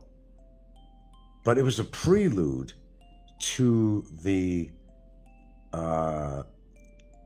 immigration investigators. It was a prelude to that. It was a prelude, and he was at the time in Mabuhay. It wasn't when he was living with his girlfriend in Karkar. Two different times, but I wanted to, because at that time, when he was living in Mabuhay, they actually had an arrest warrant out for him. This was the time of, what was happening with that? The end of COVID. I'm trying to remember when it was. But there was actually an arrest warrant for him. And it had to do with the immigration. But it never wound up happening. So I went there like a scout, is what I did. And I actually dressed down, okay, and actually walked by his place. I carried fruit in a bag. Listen hard. Told you I could be sneaky when I want. Okay? I had basically a funky looking straw hat on. And I had a mask on, like, dust on the road, like I was a biker, a motorcycler or something, Okay? But I had long, kind of ratty looking jeans on, so you couldn't see my white skin. And I had a shirt on that covered my sleeves, so you couldn't see my white skin. I'm not shitting, I'm not making this shit up. I came by to make sure that he was still in Mabuhay. Of course, I enjoyed myself when I was out there. I went to the water, but and I ate a couple of meals out there. Then I went back home. I wanted to see if he was still there, okay? Because at that time, they were putting together a warrant for him. And it was approved by the upper crust. But they never came down. It wasn't until later, much later, COVID was all that shit was all, and when he was staying in Karkar, that the team came there. One of them came early. It was the day before, to make sure that they actually seen him here, because they didn't want to invite the rest of the crew over. They didn't want to waste their time. So when they knew that he was there, they knew that he was physically there. And one of them even acted as a customer for her Sorry Sorry store. I'm not kidding. He just went there to go buy some little shit, and he actually saw Barry there. So he knew for sure that Barry was there. That's how we really knew.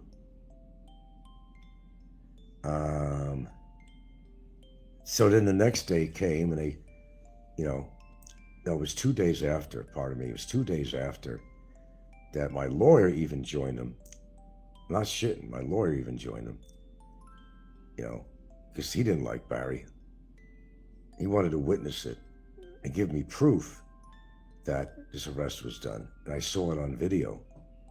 He had every right to photograph it. He was my attorney. We were the ones that put the report on. He had every right in the world. So they knew Barry was there. They came over. I think there was about 5 of them, not including my lawyer, and also my little confidant, who got damage to his car because somebody on a motorcycle around the corner hit his car. I believe that was the story he gave me anyway. Yeah. So the guy initially, a day before, whatever,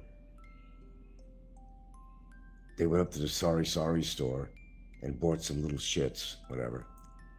And Barry was right there in the background. So it was concluded that he was there. They got their mark. So that's when they came by. It was 2 days later, not one day, it was 2 days later. They came by in force and they arrested him. And Barry said, "It's all right, I'm going to go. I'm not going to give you any problems," he said. I heard that too. Okay, Popo Langston, what? How much fentanyl do people take at once, and what does that have to do with the price of tea in fucking China? I don't know why you come in with this shit. Who cares? I don't take fentanyl, so I wouldn't know. Ask some drug addict who takes it. Don't ask me. You got some weirdos that come on my show. He's gone anyway. So that's how it went down. I was actually in Mabuhay, and I went there alone, and even my little confidant didn't know it. He didn't even know it. I usually tell him everything, but he didn't know that. I think I hinted to him once. I believe I did.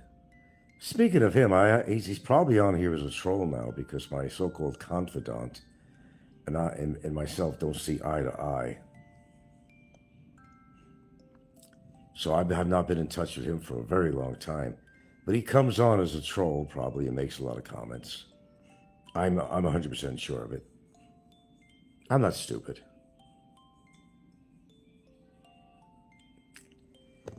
But I seen him in all his fucking glory. Who's outside? Oh, yeah, something. Hold on a minute. No, nobody. Someone's walking by. How can he turn the lights on?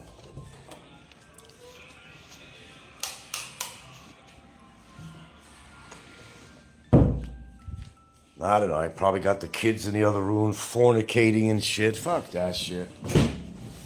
It's all right. I'll have another talk with Gilda when she comes back. I don't want to embarrass the girl or nothing. She seems like a nice girl, but I'm sorry, man, but this is not a fucking whorehouse here. Go fucking put money together and get a room, but not in my house. Only I'm allowed to do that in my house.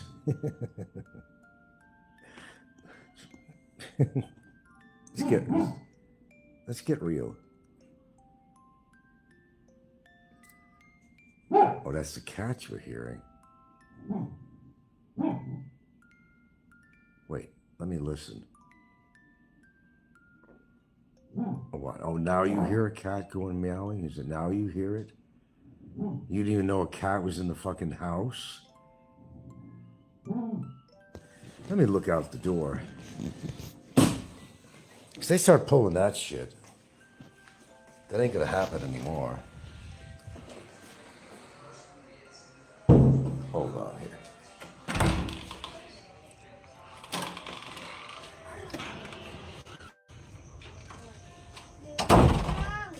I thought I heard somebody out here. Happy, who's that? Hello. Is that Jern? Who's that? Oh, Gilda's at church. Today? Yeah, they got some kind of thing going on there. I don't know when she'll be back. Okay, Frank. Can I help you with something anyway, while you're here? I don't know. Yeah, I don't know when she'll be back, though. She'll be back. What? I don't know when she will return. Yeah. Yeah. I have no idea. Yeah, maybe she is going to the church. Yeah, something like that. Yeah. Maybe she has an appointment with her friend there.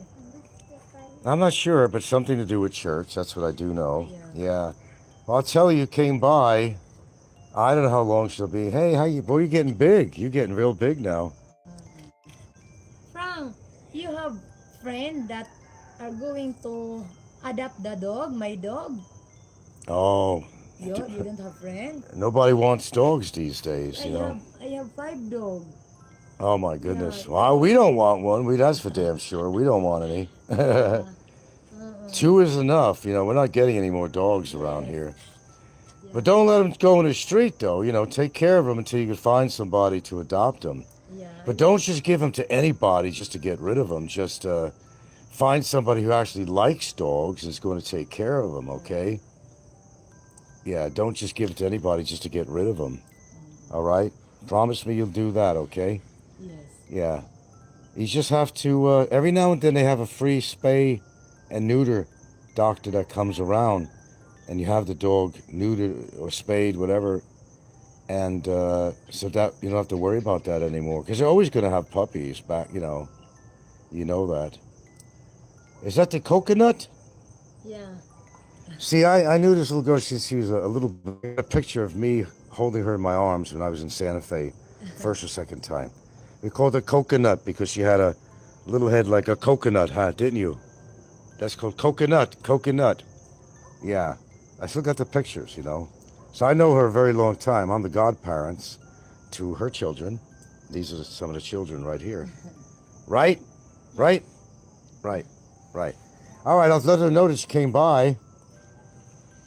And anybody who wants any dogs, there's too many dogs around. That's the problem, you know. But you can talk to her later and whatever else you need to talk to her about, you know.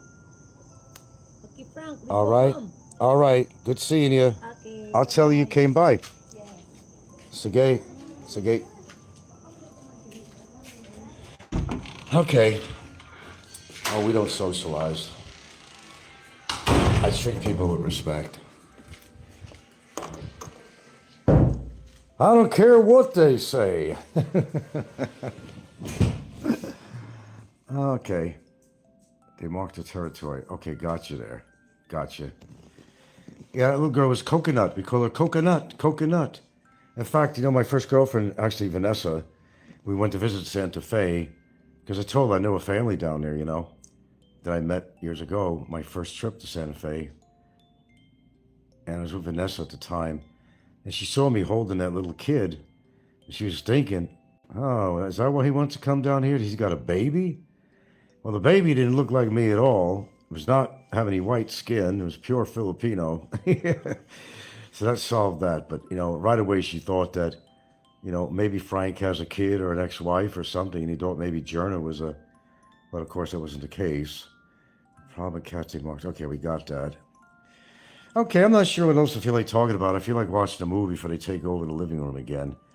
Good talking to you as always. I guess the advice I could give my viewers that listen to all this crap on here, it wouldn't be advice I haven't said before, but, you know, if you have a question about something, anything to do with me, just ask me. I'll tell you like it is. I might even tell you more than you care to know.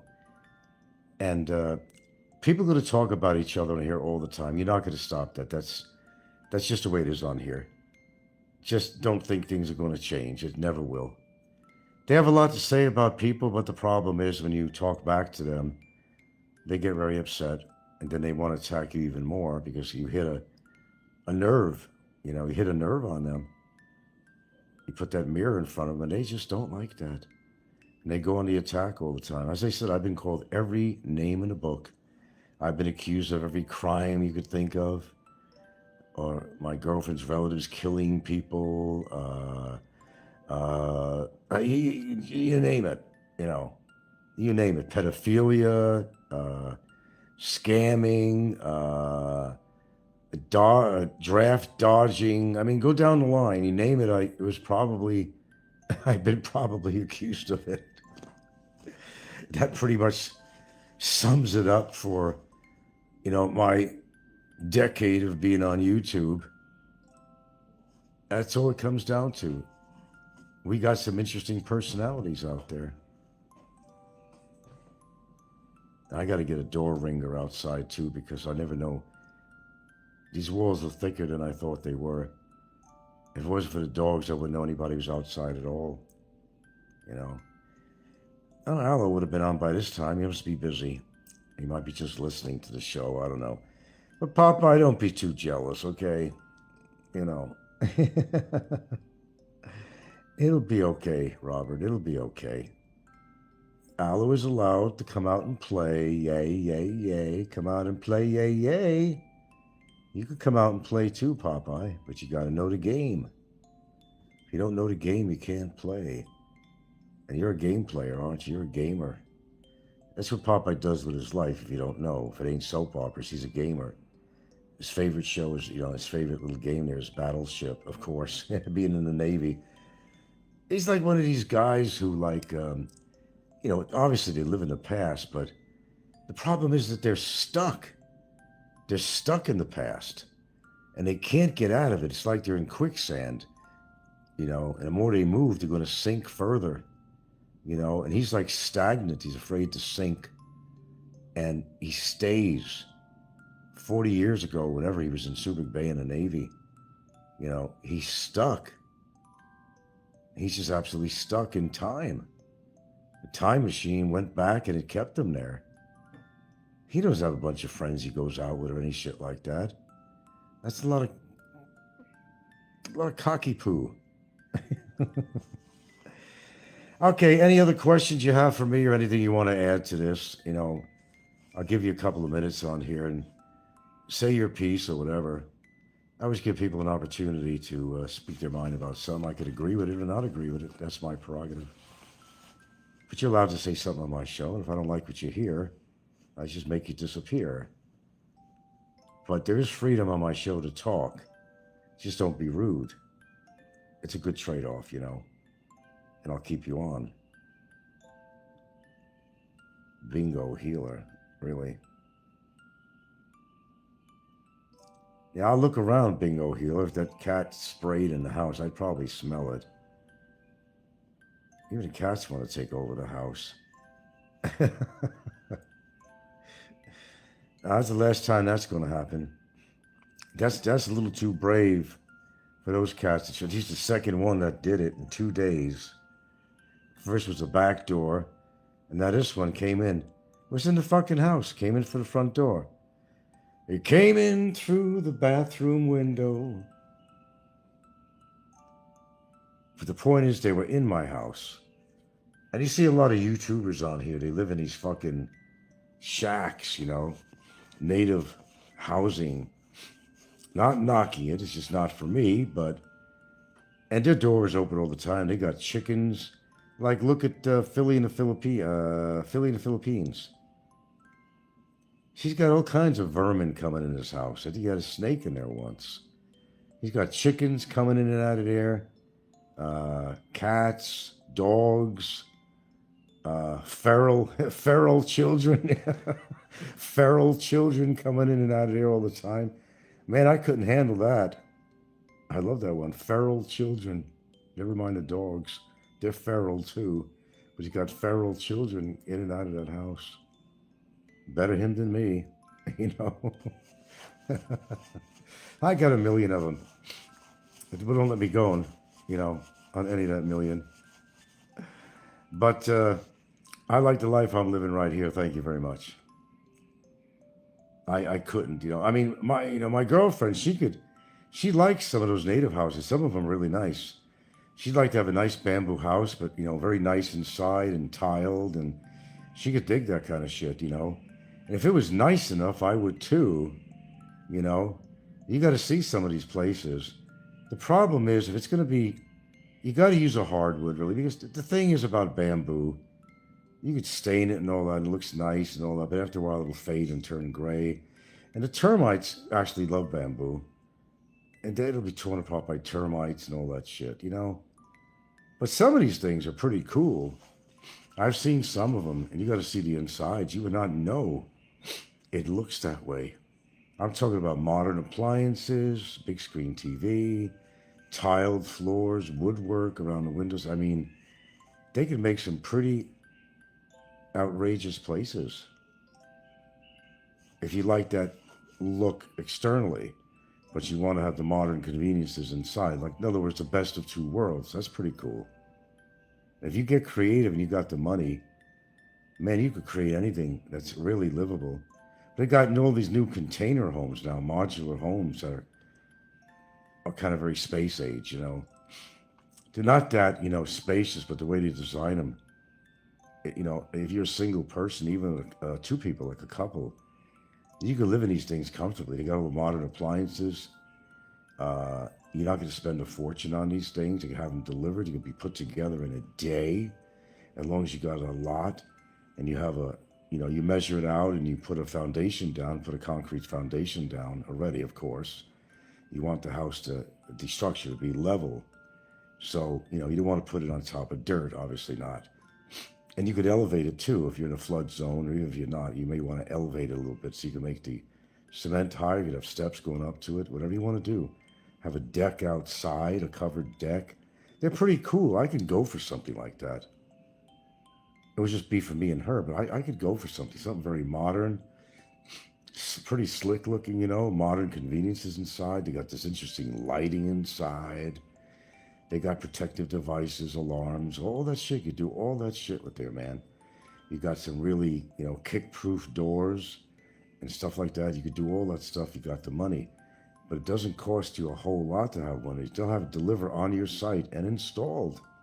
Just have, remember, get the size of this thing you're going to buy. It could be a double wide, whatever.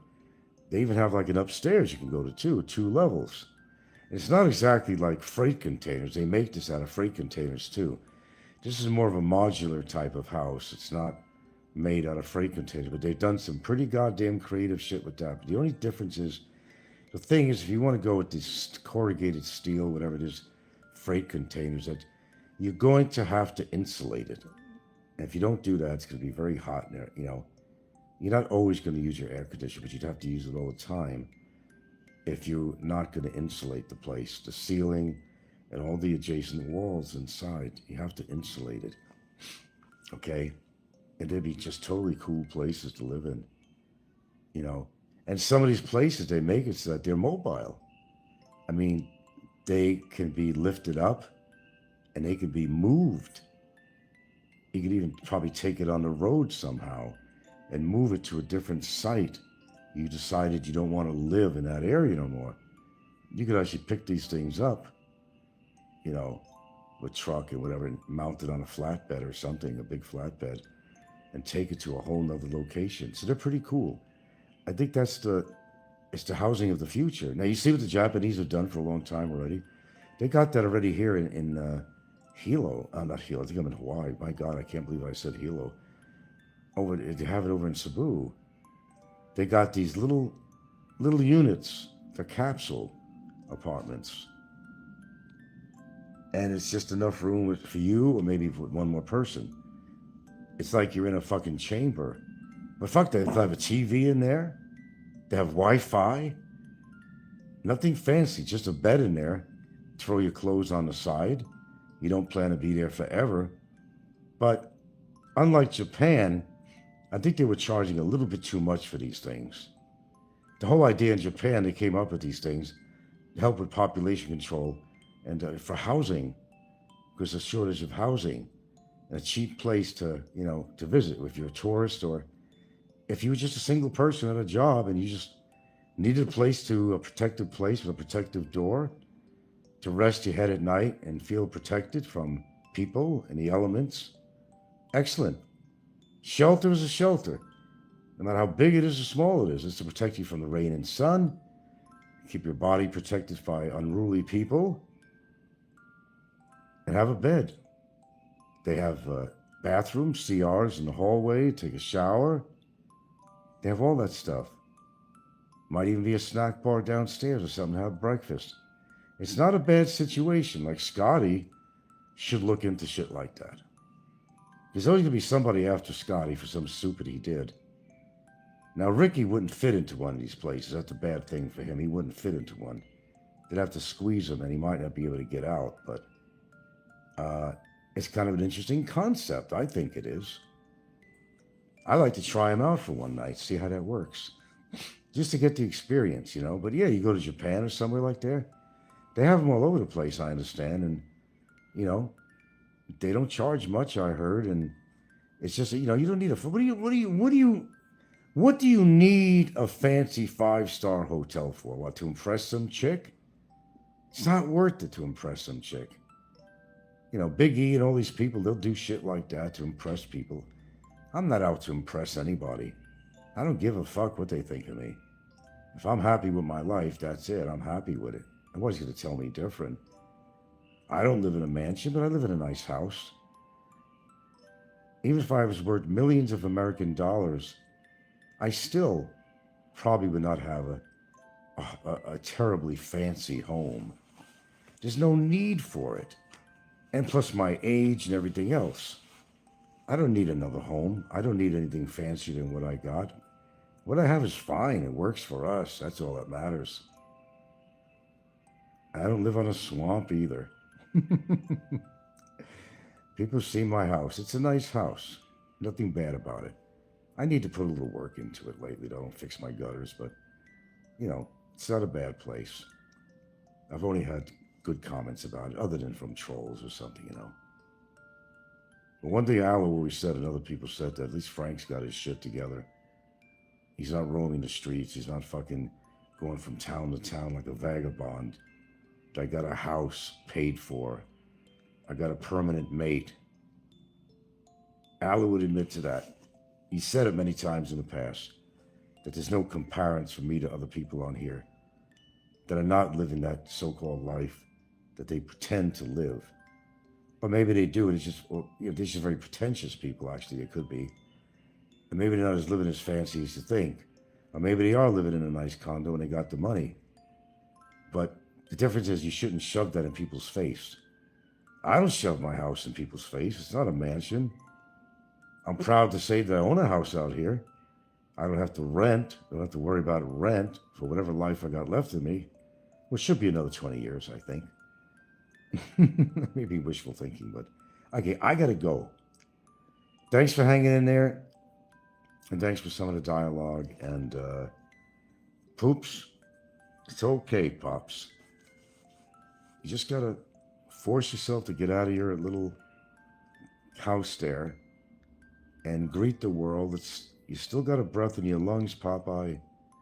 You know, go find a woman and have some fun, man. What do you got to lose at your age, man? See, I already achieved that. You haven't. Yeah. The only reason you got your house, you got on a quit claim deed, Robert. You took the easy way out. You threw your mother under the bus is what you did.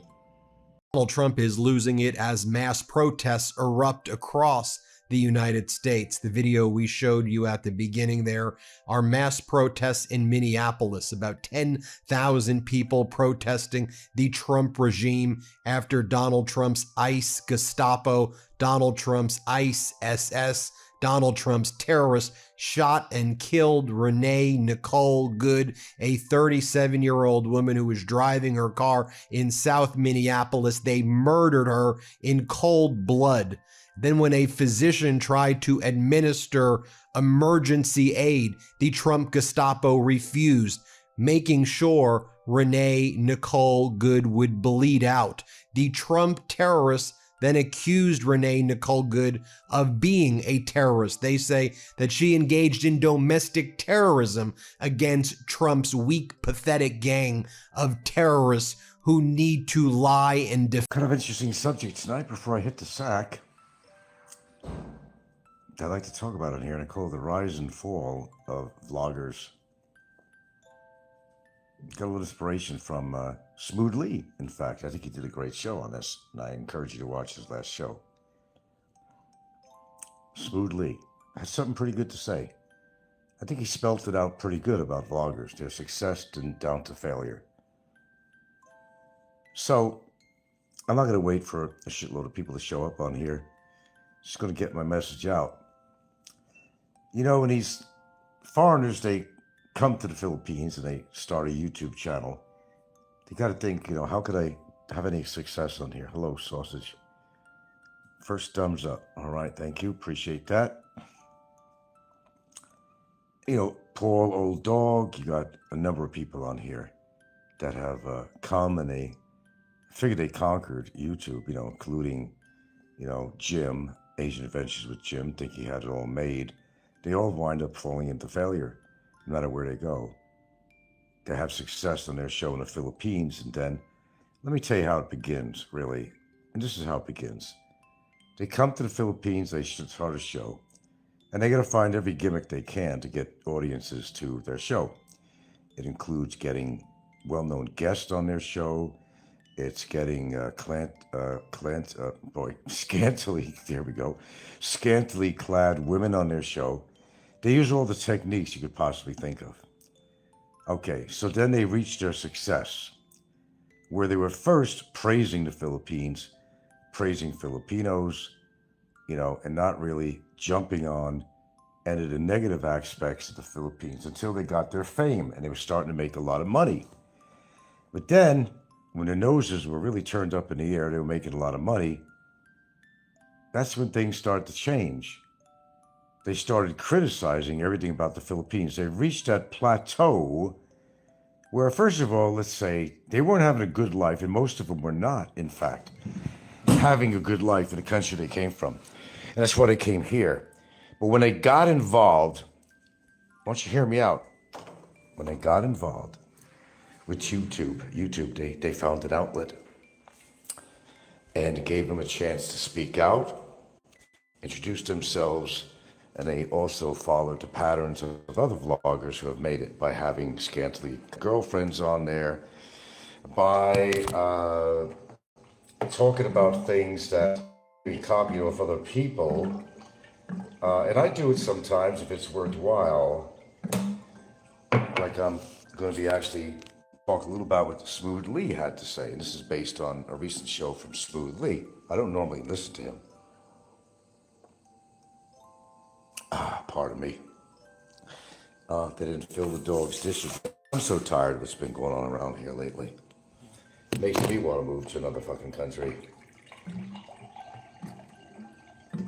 Fucking son is in one of the fucking bedrooms, like a fucking whorehouse there with the red lights on, with his fucking girlfriend.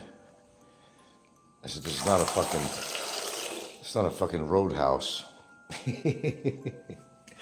Oh, I do speak up, man. I do. You think I should say things on YouTube? No, I get around to it around here. You trust me on that. But anyway, I don't want to get too far off the topic here. So they get to success on their shows. And at first, of course, hey, I'm new to the Philippines. I'm going to build it up. Wonderful people. Oh, wonderful government. Wonderful fucking everything. Wonderful everything. But then they start making money in their show and things change. You'll notice that most of them, they get pretty cocky. The things change. They get cocky. And, their tune totally changes. Because they've reached that success level, they're making decent money. But they couldn't make that money, off their retirement, living in the country they came from. But they figure, voila, a show. Let me put together a YouTube show. I see that people are making money on that, I'm going to try, but I got to develop, kind of a shtick. How do I get these people to watch? And of course, newbies will follow other people like Paul and other people on here who got their successful viewership through very carefully calculated plans to put the ladies on there, have his girlfriend on there, scantily dressed, bring guests on there, mostly women, and always coming to the rescue, to the damsels who had a falling out with their ex, whose roofs are leaking, and Paul comes to the rescue. Isn't he such a nice man? Let's see. I'm not reading everything here. Sorry. I wasn't looking at my comments. Geo, all these people, yeah. And is there many other channels that most people never see? There's a lot of things out there. Would you consider yourself a successful channel? Yes, I do. Success does not mean numbers. Success is having people come back to your show. That's success. It's not 100,000 or 1 million subscribers. I got people that come back to my show. In fact, I got people who actually copy my own shows. It's called, the Frank Battaglia Replay channel. It's on there all the time. Every show I put on is put on their show. Then I'll have Popeye doing simulcast of my show. Yes, I reached success. Absolutely. Absolutely. And you don't have to have the big numbers to be successful. That's where people go wrong when they think that. It's not the numbers. It's people coming back to listen to you, like you guys. That's success. It's not a number system here. You're either getting your message out or you're not. And your message is shared by a lot of people. They try to make fun of your show, saying Frank has no topics. Well, everybody knows better than that. I could do more topics in one fucking show than they could do in a month and a half. I don't think anybody will deny that statement. And I get to the point. I don't clickbait anybody and get to the topic matter like 75% of the show and get to whatever the title of my show was. I get right to it. I get right to the point. I don't believe in clickbaiting. I don't really believe in that. It's bullshit. Yeah, copy. Right, they copy my show. They got what you call like a copycat channel. Everything I put on, I'm being recorded right now, or will. That's success. You call it whatever you want. I call it success. You ask the question. I'm telling you, yes, I do consider my show a successful channel. As I said, I may not have the numbers. It's a success in the point that the same people who come back over and over again, even the trolls who come listen to me, they don't want to admit that I give good advice. They don't want to admit that I have a good show. See, I don't promote my show. I don't put in the metadata, I don't put anything in there to draw traffic to my channel. If I concentrated on such technical measures, what you got to put out there, whatever you call it, the metadata, there's a box, keywords and all that, where you will find your audience. I don't even do that. I don't do anything. I don't try to be monetized. I don't try to do any of that. I enjoy doing a show. I don't need the monetization. Maybe one day if I stay on here, got enough this and that, maybe I'll do it again. But it never did me good the first time. So, what's the use, really, when you think about it? All right, another serious question. What now? You're welcome to ask.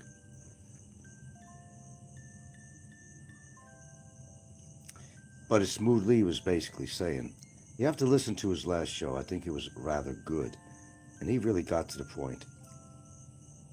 Then they start attacking the Philippines. Every one of these successful channels that are actually making money, they start going on the attack and they start tearing the Philippines apart. What's wrong with the Philippines and the government and immigration and the system and infrastructure? They start attacking it.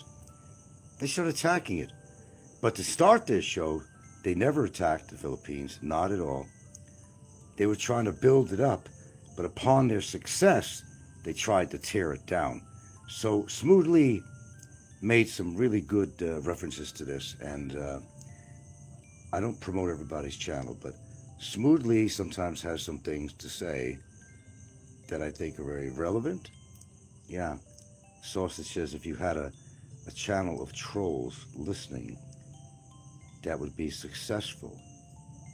Barry's channel was like that. It's an interesting thing. It is. That's why I'm doing it. Smoothly, of course, I'm not trying to rob somebody's material, but if somebody puts on that I find really interesting, it'd be fun to kind of talk about it and try to make people more aware of what he's trying to say and maybe realize what's really going on YouTube here. Look at all the main characters on here that got in trouble. Barry, Jim, the Asian Adventures, who succumbs to going back to the Philippines after building up Cambodia because he couldn't make it there, he couldn't make it anywhere. All the horrible things he said about his wife, and some of the things his wife basically said were not so nice about Jim. But since she's, it's a give and take situation, because she was down to eating banana blossoms. I asked Gilda about banana blossoms. Do you eat banana? But she had no idea what that was. But she was down to eating fucking banana blossoms and washing people's fucking clothes to make a couple of pesos to survive. Then, Jim comes to the rescue because everything failed with Jim. Everything failed with Jim. And the sucker, he was warned by so many people, don't come back to the Philippines, dude. You're going to get arrested. But these Nimrods, they do the opposite. They come back and they get arrested. And he seemingly not worried about, it's going to take a year, all this other shit. He just kind of fucked up his own record in the Philippines. Here's what he did. All he cares about is his fucking muscles. He's brawn with no fucking brain at all. And he's so much on steroids and testosterone and drinking that no matter how healthy he claims that he's eating, which he's not, but all that steroid use, he admitted for 20 years, you think that's going to not fuck with his heart? Hey, I just saw a show no more than 20 minutes ago, before I came on here. One of these things, was heart doctors talking about what really kills you and gives you a heart attack. It's fucking sugar. So if you drink all the time, there's a lot of sugar in there, some more than others, and it's not the cholesterol that kills you. You need the cholesterol, but when you drink a lot of soda, like Barry with the Coca-Cola and a lot of people with the Coca-Cola, Ricky, all these people, and you drink a lot, that's where you get the fucking heart attacks. So what comes first, the chicken or the egg? kind of question. You could develop diabetes from this, but yet die from a heart attack. That's how it works. And you know who these people are. And I come here and I mouth off all the time on my show about this shit. Nobody listens, but maybe they should. Because it's the sugar. You get your cholesterol level, and it's like 250, right? And a doctor's going to tell you, that's too high. They're going to put you on statin drugs. This applies to all you guys, so listen hard. You don't need statin drugs. You just get rid of the amount of sugar you've been taking in, and you wouldn't get the diabetes. You wouldn't get the heart problems as a result from the diabetes, but you don't have to just have diabetes. You know, when you take in sugar, sure, it messes with the glucose level. It's the glycogen, I think. The glycogen is a problem. And your heart gets affected by this. You get heart attacks. Now, I'm not a person that says you don't eat any sugar, because I do. I just don't eat a lot of it. No, I don't. I don't even drink soda. But these people, all these popular ones, Paul, all these fucking idiots, they're all eating shit food. They're all drinking. They're all eating a lot of sugar. Look at Philippines antics. Jesus Christ, man. She's like a poster child for what not to fucking do. She's got lupus. She's got high blood pressure. She's got diabetes. She's got other problems, hip problems, bone problems. She's like ready to go. She doesn't maintain her weight. She's always eating cookies or cupcakes and all this shit. It's like, why bother to go to the doctor? I'm going to be straight, and I'm going to be forward with you guys and tell you something that maybe you don't want to hear. Why go the distance? Why prolong the agony? Just get a gun or jump off a roof and kill yourself. Because that's what you're doing when you continue on the path of destruction that you are all doing to yourself. I bet every fucking person on here does all the above. I'll bet you, if I was able to really find out. So she says, a friend of mine had both feet amputated for diabetes. Yeah, it sucks. All these people, or most of them, I'd say, I can't say all, because I know that 8 miles from home, him and his wife, they're all like, I don't know, fucking creepy vegetarians. Poor kid needs a hamburger. His daughter needs a fucking hamburger sometime. She needs to be a kid, not avoid everything. Have her eat fucking tofu for dinner. Poor kid. You need a variety of foods. You need a variety. Fucking kid eating tofu and, you know, fucking moss or something or whatever. A kid needs to have a hamburger and fries every now and then. God, let her be a kid. Then let her make a decision what future she wants and what she wants to eat. See, the parents influence the kids. Now, it's not a bad influence to say, I want my child to eat healthy. I mean, look at Jim and, look at, what's his fucking name? Slim. Jesus Christ, he's got the Michelin Tire Man kid. The kid looks like the Michelin Tire Man's son.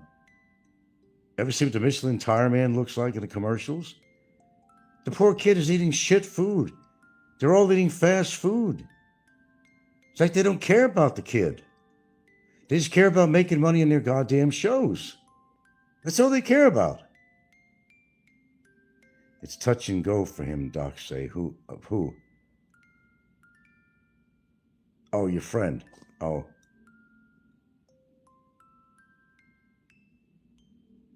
Heidi doesn't need to eat anymore for months. Well, she's on the list there of the people that are ready to go on here for good. Look, any one of us could go, even with a healthy diet, okay? Even I can go, okay? I do have one bad habit. That's not good. As I said, you're never going to hear me say on here ever that I'm perfect in any way. Because I do have sugar every now and again. I do smoke. I don't drink. I don't drink Coca-Cola. I don't indulge myself with that kind of shit. I limit certain things. What do you think I had for dinner tonight? Take a wild guess. No, not chicken parmesan. I had some brown lentils, and I had some ribeye steak cut up in there, So I got an immense amount of protein and fiber, which go together. Some onion in there. I knew what I was eating. The fiber, the protein, nice balance. Had oatmeal for breakfast with blueberries. I forgot what I had for lunch. I know what I'm doing. But look how big he is. Look at a lot of these people. They all have in common. Kevin, all these people. They're overweight. They drink in excess. They eat the crappiest fucking foods.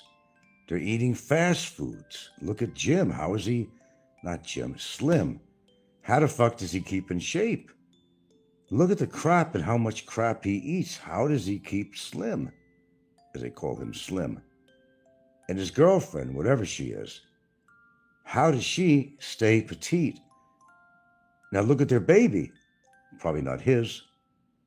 The Michelin Tire Man. The Michelin Tire Man. It's amazing, isn't it? Who's a hypochondriac?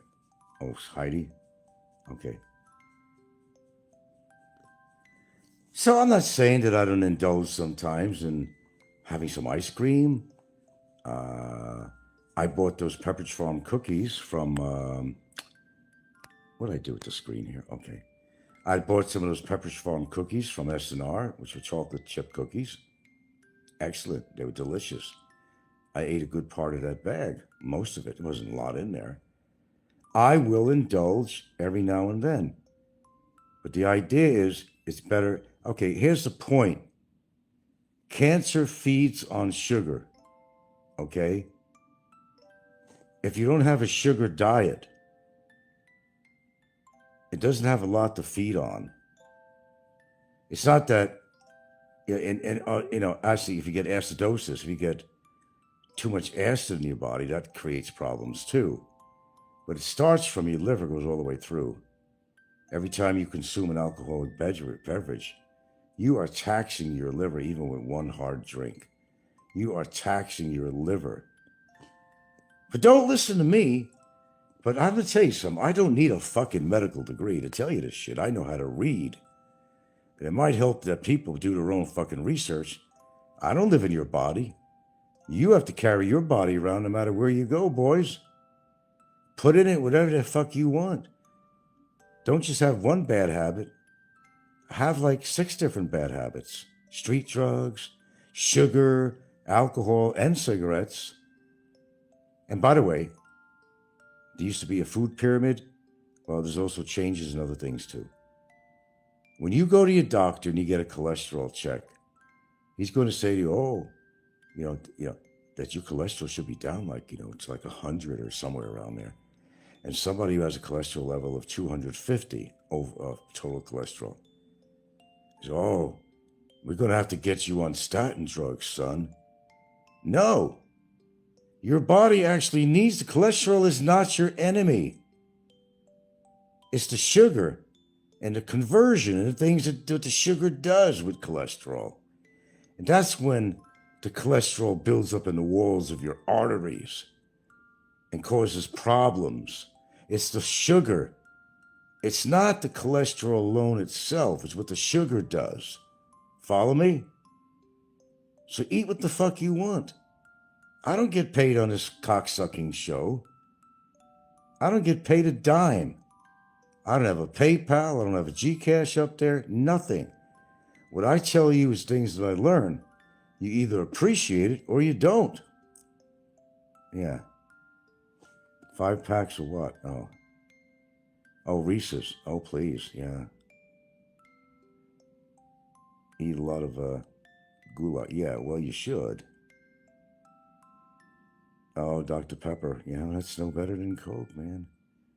It's hard to tell you, man. Still,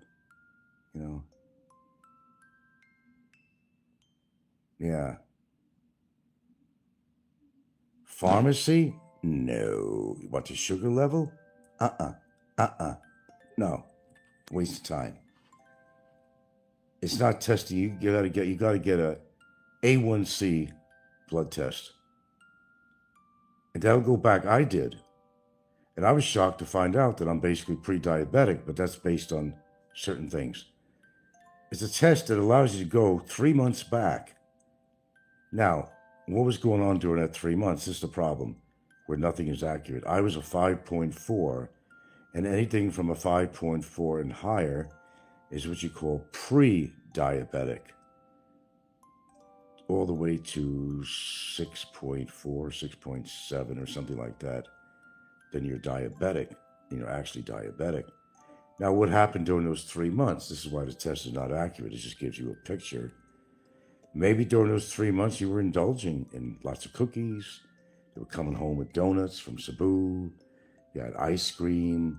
You had chocolates. Okay, that's going to register for those 3 months and give you that figure that I got, a 5.4. Okay, so it's not accurate, but it gives you an idea, or it's at least a warning that says, okay, this isn't accurate, but, because, maybe you don't eat like you did for those 3 months. Maybe you don't have that much sugar and all that stuff. So it's not accurate, but it kind of gives you a scare and to tell you that you don't want to become diabetic. Watch what you eat less sugar, because our readings for those 3 months, they go back 3 months on the, A1C test. No, the blood test they give you at the pharmacy is far from being accurate. Don't even do that. You want to go for, just go to a lab and get an A1C test. It doesn't cost much, and you'll be surprised what your numbers are. And you're probably not going to have that Dr. Pepper anymore. I'll tell you that.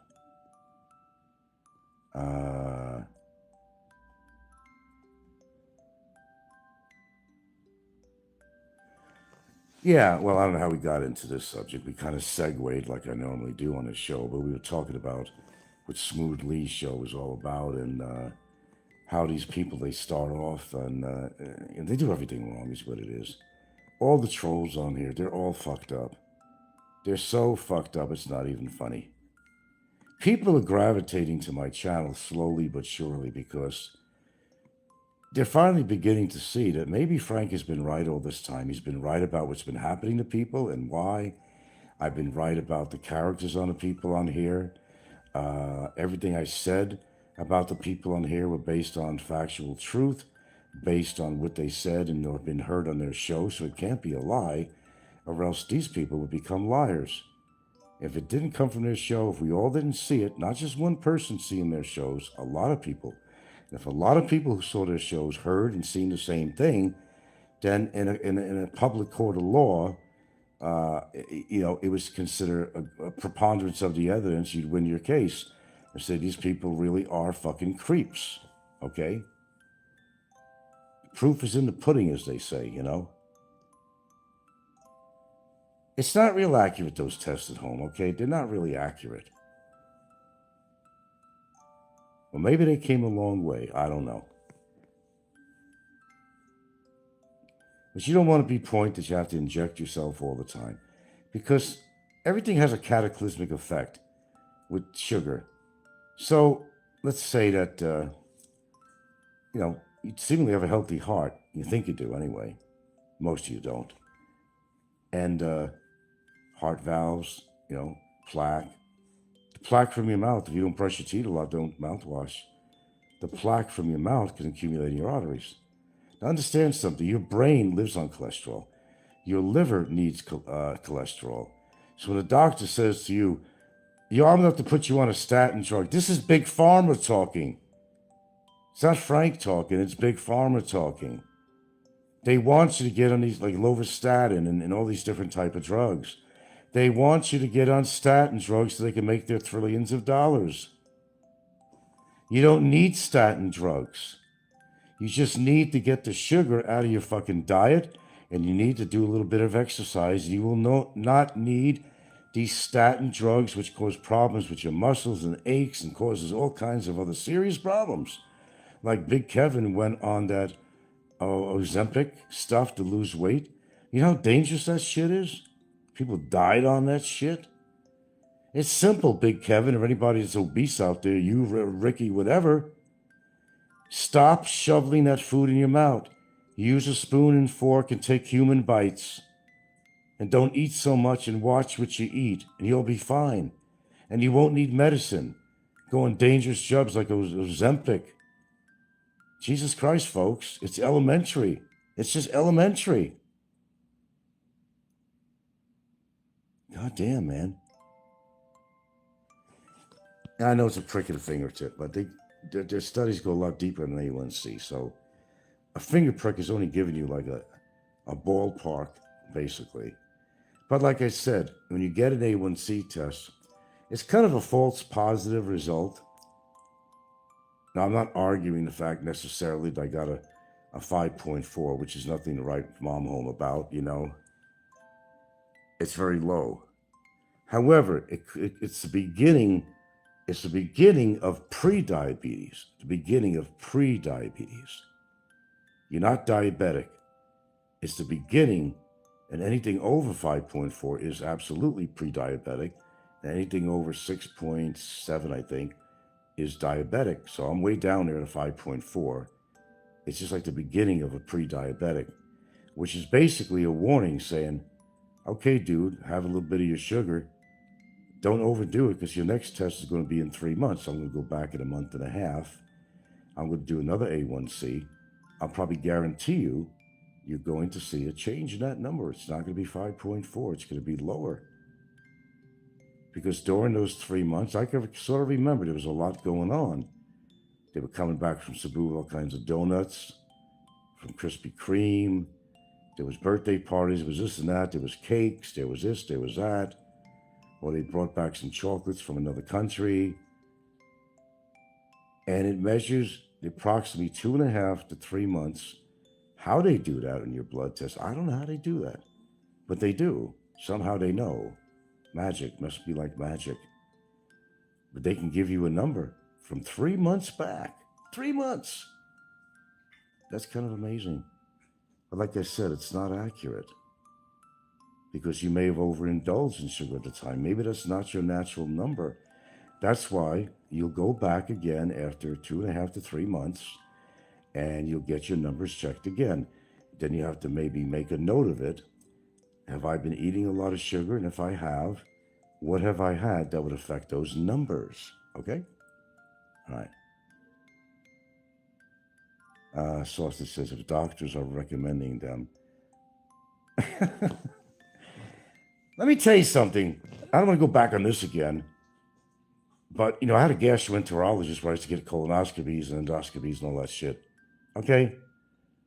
You know, I had Barrett's esophagus, which is where your acid comes into your throat and creates a lesion on your esophagus. It's called Barrett's esophagus. Cells from your stomach don't belong in your esophagus and could cause lesions. Some lesions can lead to cancer. They're a small segment and they're a large segment. Small segment, 1 centimeter and below, which I have, is only a less than 1% chance of ever developing throat cancer in your life. Okay, if you have a long segment, dysplasia it's called, then you have a better chance of getting esophageal cancer. Follow me? Now, what does the doctor do? You know, if a doctor says that it's legit, it's because you're a cattle. I'm not trying to attack you. You're a cattle. You believe everything a doctor says. Because he'll put you on PPIs, protein pump inhibitors, proton pump inhibitors, which cuts off your acid supply, a lot of it, to your stomach. And your stomach needs every bit of hydrochloric acid it can produce in order to metabolize the foods that go in your stomach, to get the proteins, to get the magnesium, to get the potassium, the calcium, to channel things where they should be. You need the acid. You're not trying to prevent the acid. And in many cases, they're wrong when the doctor said you got an overproduction of hydrochloric acid, when in fact you actually are not producing enough hydrochloric acid, and you should be doing something a lot different. So if you're going to believe a doctor, I almost had an argument with my doctor. What's the worst of two evils, Mr. B? Listening to you. That's the fucking evil. Okay? Doctors are not always right. And sometimes you got to do your own research for your own good. If a doctor says go cure your headache, go over that fucking building and jump off the building, you're going to cure your headache. You're going to be fucking dead. You can't just listen to everything a doctor says. You can take his advice, but then you look it up. And before he gives you, for example, antibiotics, if you take the, I think it's called fluoroquinone type, it's a kind of a classification of antibiotics. That type can cause more damage to you than good. When you go to get an antibiotic from your doctor, tell him, I don't want the fluoroquinone classification. You could die from that, some people get allergic reactions. It's a horrible antibiotic. Cipro is one of them, to give an example. Have you had Cipro? Cipro is one of them that could come to mind. I can't think. Okay? Don't take an antibiotic. If it's Cipro, avoid Cipro. And anything that's classified as and I'm probably not getting a lot for Lexazone or something like that with an F. It's close. Those kind of antibiotics you don't want. All right? Oh, yeah, because somebody wears a badge. Does it mean they're a good cop? Or could they be a bad cop? Because they wear a badge, they're serving the fucking community. Look at the fucking Icemen that fucking Trump hired. They killed that poor woman in a car in Minnesota. People having Trump killed. They're listening to Trump and they lose their jobs. But they got to go home to their wives and kids and they got to face him and they got to look him in the eye. Hey, I just killed somebody today unnecessarily. Oh, no, she was trying to run us over. This is the society that we're living in. And you people, such a bunch of fucking cattle. I'm sorry if you're not happy with what I'm saying, but wake up, wake up, wake up, wake up. Finally, wake up. You know? You don't have to listen to me. Maybe I'm not legit. I've got nothing to gain on this show. I'm not trying to come up with topic matter to get 100 million subscribers. I'm not making diddly squat on my show. I'm not asking for money. I'm not begging for money. I'm the only long-term show on here that's only monetized one time and never monetized afterwards. And I still do a cotillion of shows. I still give a cotillion of information out here for nothing, for zero. Zero. So get your fucking acts together. Get your act together. If you're overweight, lose the weight. You won't have to take statins worried about diabetes. You won't have to be walking around look like the Goodyear fucking blimp and have everybody make fun of you. Have to worry about heart attacks all the time because you're so fucking fat and your liver's going, your heart's going, your kidneys are going, and everything in your body is absolutely just fucking falling apart. Left and right. It's like a set of dominoes. One hits the other and all the dominoes fall. That's exactly what's happening. You develop all kinds of metabolic syndrome where all your organs, it's just going one after the other, one after the other, one after the other. If that's what you want, it's yours to have. Just keep on doing what you're doing. If you're an asshole who's also making fun of people on here, causing trouble, I believe your time will come too. We've proved that. How many asshole fucking trolls drop dead on here? The numbers are getting pretty fucking high. Is it coincidental? Is it karma? What is it? Why all the losers are fucking dying on here? Well, maybe because they are losers. Ever think about that? Ever think about that? I mean, really? People don't know where they're coming or going. You got Scotty Boy, who doesn't have a fucking clue. You got Ricky, who doesn't have a fucking clue. Popeye don't have a fucking clue. Beeches don't have a fucking clue. None of them have a fucking clue.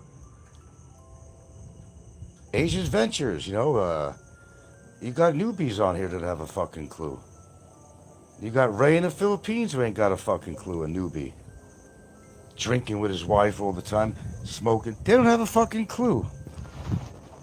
Everybody's just thinking about how much money can I make on YouTube? Well, what good is your money if you're fucking dead, motherfuckers? What good is your money if you're dead? What good is your money if you're suffering in pain? Because your organs are breaking down. You got intense pain. Is YouTube going to be that important to you at that time? Or listening to all these creeps, or even listening to me on YouTube? Am I going to be important to you When your body is breaking down and you're in fucking pain that you can't stand it, you're going to go on and do a YouTube show and put down people? You're not going to care about putting down people because you're going to be thinking about your goddamn survival. That's what you're going to be thinking of. Please copy the show and share it, please. Please, I beg you. That's my show for tonight. Again, you walk away from my show learning something every single fucking day, every single fucking show. Forgive my French, but I'm just trying to emphasize the best way I can the importance of playing it right. Sure, you get people after you to try to put reports on you to fuck up your life, but you're a stronger person than that. You got to fight against adversity. In health, bad health is an adversity, just as you fight against these fucking trolls. You put them in fucking jail where they fucking belong, like I did to Barry Jordan. 3 fucking years plus now, the bastard. Hope he fucking rots in fucking hell, and I hope they keep him in there another couple of years. I don't have any compassion for people like him, and I don't have any compassion for any trolls on here that have said some very horrible things about my girlfriend, or family, about myself. If this was a lawless world, they wouldn't be walking. I'm going to tell you right now. If this was a lawless world, I wouldn't have to worry about them calling my girlfriend a name or labeling her as a whore or something, which they did. Or calling me a fucking pedophile. I would have took care of business a long time ago if this was a lawless nation. But unfortunately, we do have law. And I also have my own scruples, too. I'll kill to protect myself or someone I love, but I'm just going to go out and kill somebody. Wouldn't do anything like that. That's just not in my nature. But if this was a lawless land, there'd be a lot of people dead out there. Everyone who's ever called me a horrible name and tried to ruin my reputation or my girlfriend's, I'd kill every motherfucking one of them if this was a lawless land. I think it was the best thing to match the crime. That's what I'd do. I'd fucking kill every one of them motherfuckers. Well, I don't know about killing. I'd make them suffer anyway. Let's be more realistic. Killing is kind of, well, it's a little extreme. It's too easy. They don't suffer. Just make them suffer. Do something to make them suffer. That's the best thing to do. But fortunately for these people, I'm not a stalker. Well, I stalked Barry once. Absolutely did, just to make sure he was going to be there when they arrested him the next couple of days. That was it. I don't go around looking for where people live and all that shit. I don't give a fuck. Although, I have a plethora of information about just about most of the trolls on here that I keep to myself. I'm not as stupid as you think I am. I got videos that you don't even know exist that were shared with me, and no other people have them. I got people saying the horrible things that would definitely get them in a Philippines prison. Definitely, every single one of them if they were out here in the Philippines, that is. Oh, yeah. Anyway, I gave you a mouthful tonight, but I gotta wind down. If I don't wind down, I'm not gonna be able to sleep. I'm trumped up, baby. Oh, I know Frank's on his meds. Right, Popeye, is that what you're gonna say? No, Popeye, I haven't even taken any bedtime medicine. I'm running late. So I'm not on my meds. Or maybe you should be on your meds, Frank. According to how you want to look at it. You need meds for something, you take it. You know, you got heart problems, you take medicines for your heart problem. I'm not going to go through a whole soliloquy with that shit. I'm not going to try to justify whether I take prescription medicines or not. I don't have to justify that crap at all from anybody. Because most people on here, they're all pumping down some kind of fucking psychotropics or something, every single one of them, I think. If they're not, then perhaps maybe they should. Let's leave it at that. So, I'm sorry if you got a mouthful tonight, but, you know, like Beeches says, I'm locked and loaded. Except with me, I mean what I say. Beeches is just a fucking coward. I'll show you what locked and loaded is. Say it to my face, I don't care how big you are. You may kick my ass and bludgeon me, but before you're going to bludgeon me and kick my ass, I'm going to get some good shots in myself. Guaranteed. Because I got that disposition. I don't give up. And if you make an enemy of mine, you don't want to be an enemy. No. Because this enemy will follow you around the rest of your fucking life until I get what I want. Justice. Not revenge, but justice. And the American way. I'm just playing with you here, but I think you get my point. If you deserve justice, you're going to get it, whether I give it to you or not. It's called karma. And they're dropping like flies, all of them on here. There's got to be a reason for that. And it oh so happens that most of these people were true, bona fide asswipes and trolls. Every single one of them. With that being said, you have a wonderful night. And a wonderful morning if you live to it. Keep on drinking. Keep on doing the real smart things you do, folks. If you're lucky, you might live to be my age. Or maybe not. Maybe not. Remember, I'm here because you're there, and you're definitely there because I'm here. And you know it damn well. Ginger, let me see your eye. Okay, folks, it's been fun.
Sounds rather noisy, doesn't it?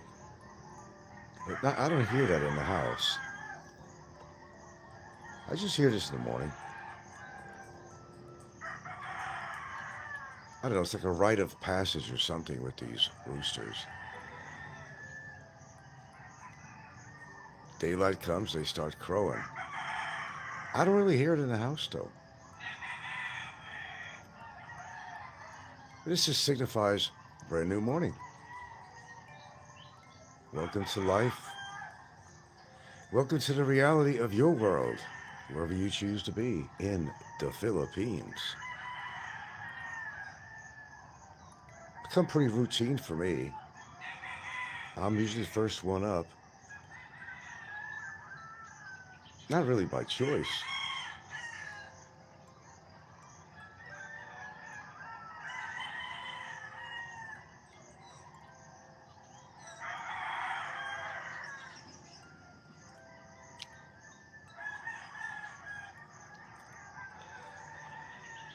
Oh,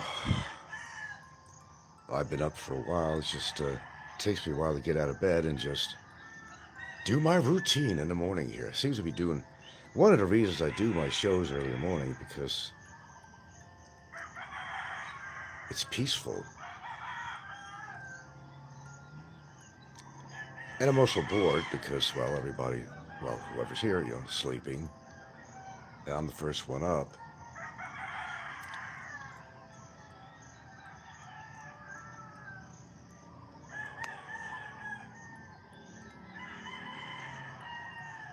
Now, I'm not in a rush to have my famous tea.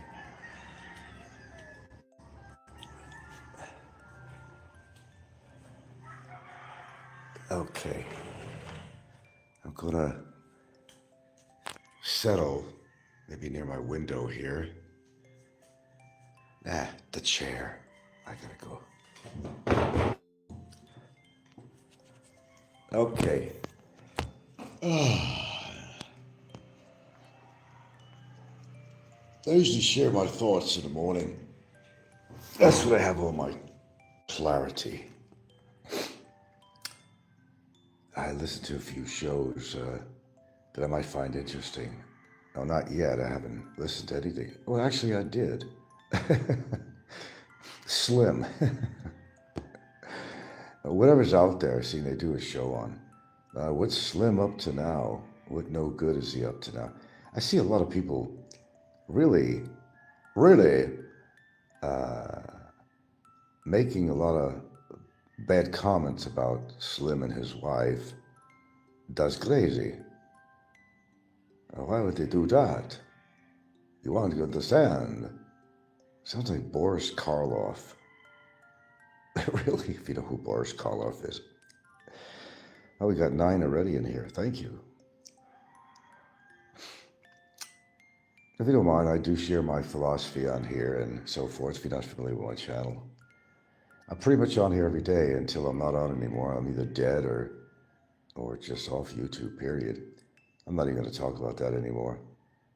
I stop coming on, you'll know, you just won't hear me, but right now I'm still doing my shows. It's become rather routine to do this in the morning. Gosh. I sure have a lot of dreams at night. I don't know. Not bad. I don't remember most of them anyway. Never have nightmares, though. One thing I never have is nightmares.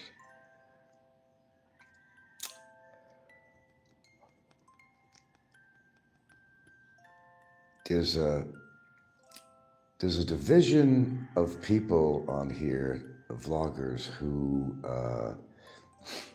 by contrast, they're so different. And you got a few guys on here that seem to have a few bucks. Let me see it. What does he give? That Philippines Life, I think it is. He's just kind of this well-groomed looking guy.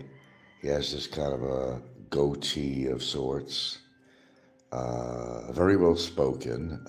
Seems to have a lot of money to do this and do that and do this and do that. And good dinners, 5-star, whatever. I don't know what the hell the guy did back in, I think he's from Canada, I think. I'm not sure. There are some guys that are pretty well off that are living out here that are living the life. So what is the life anyway? Do you have to be rich to live the life? No, I'm not rich.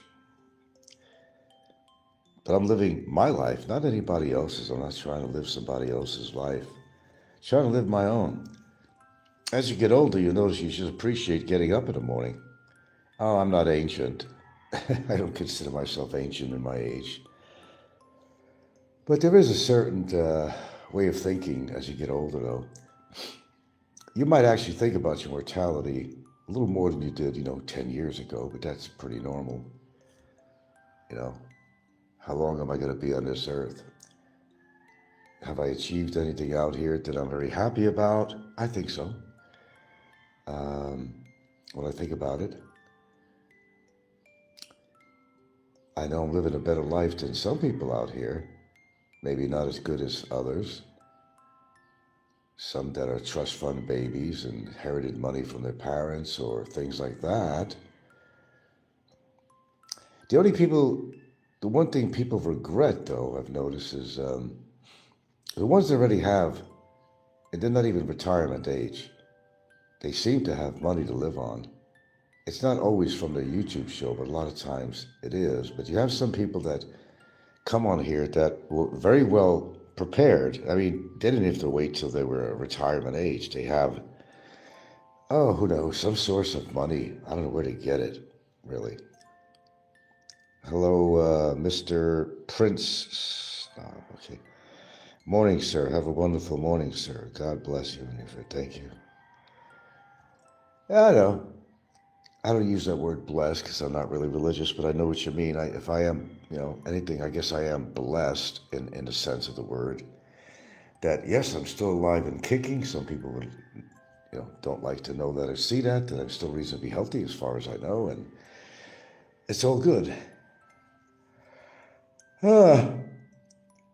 Sometimes I think I need a little more excitement in my life, living on a dusty island, But it's not really bad here. Sometimes it does feel like an Andy of Mayberry town, but a lot of provinces are like that. And this is an island type of province, You got your provinces that are inland, you got your provinces that are, on the ocean, on an island, actually. I'm one of them. But I'm not, it's not like I'm not used to island life, because prior to being here, if you don't know me, I did live in Hawaii, so it's a big island. In fact, they call it the Big Island. The real name for it is Hawaii Island. But because it's the biggest island there, you can fit them all together on my island in a whole chain. They call it the Big Island. Because it's, about 400, about 400 miles around? Let me see, is that what it'd be?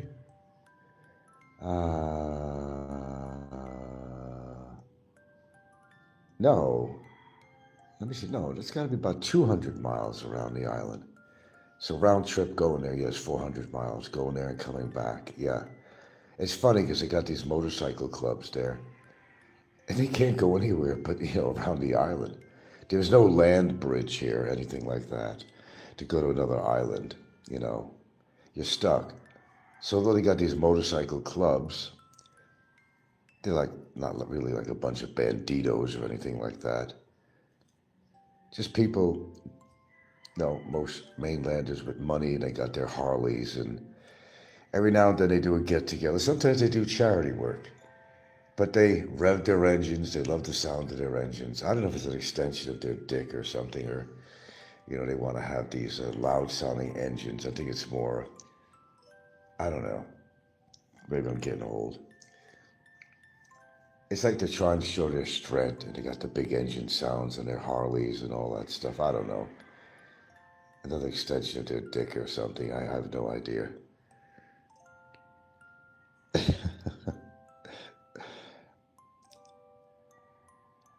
Who's that? Oh, that's who you are. No, but she says Mr. Prince Snob. What? This is Princess Anne. So what's going on with you these days? Have you found the dream boat? Have you found the man of your life? What's going on? You still having problems with Big E and all that stuff? Are you handling that? What's going on with that? Don't they have a lawsuit against you or something? Or come on, be honest. What's going on with that?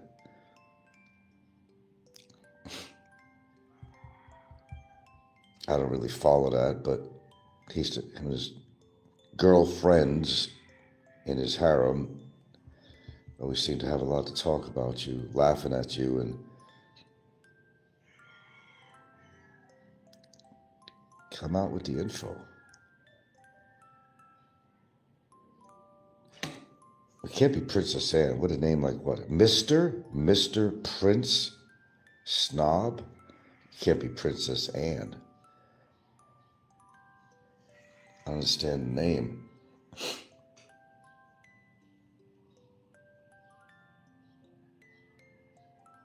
I guess you don't want to talk about the legal stuff.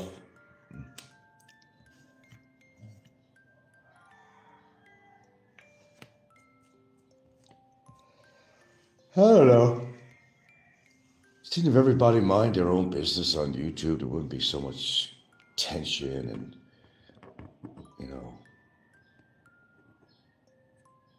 and so much antagonism, and I don't know. I still to this day can't figure it out. If it really has to do with too much time on their hands, or maybe it's a combination of factors. I don't know. But they're sure good at what they do. But not everything goes their way, unfortunately.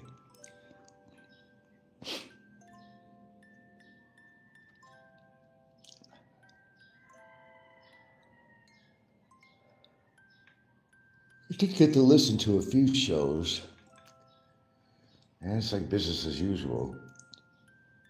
I'm hearing the same shit from the same vloggers, just a different day. I don't know, I try to mix it up as much as I can.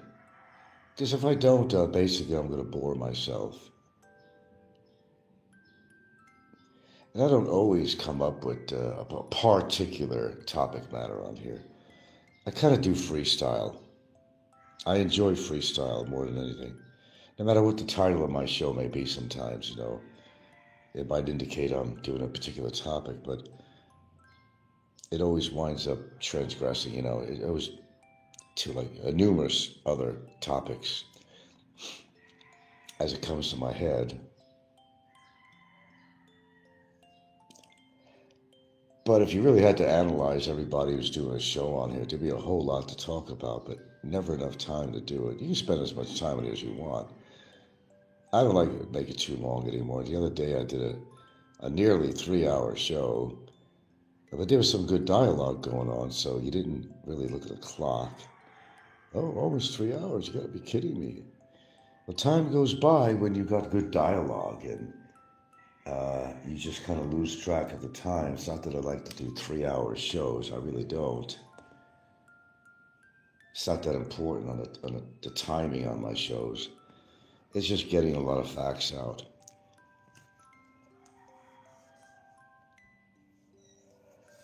Got my famous 13 in here. Oh, good morning, Popeye. We gotta stop meeting like this.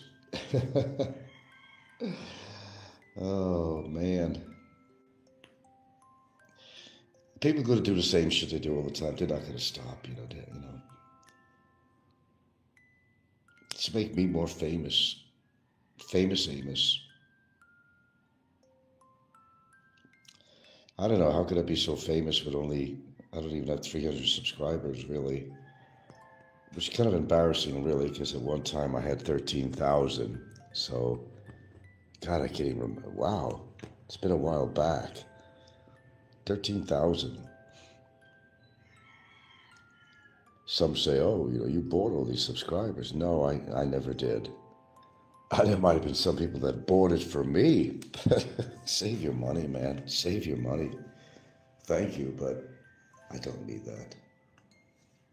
Save your money. Put it to something good.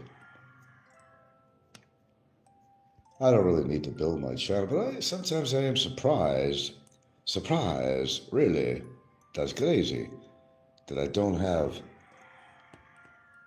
X amount of subscribers on here. But I really think it has to do with, isn't that what everybody else does? You gotta, put all your shit into that, I don't know what they call that, metadata. I was able to do that actually on my laptop. I can't do that on here, I think. But your audience has to find you. It's not just, word of mouth, because you need more than that.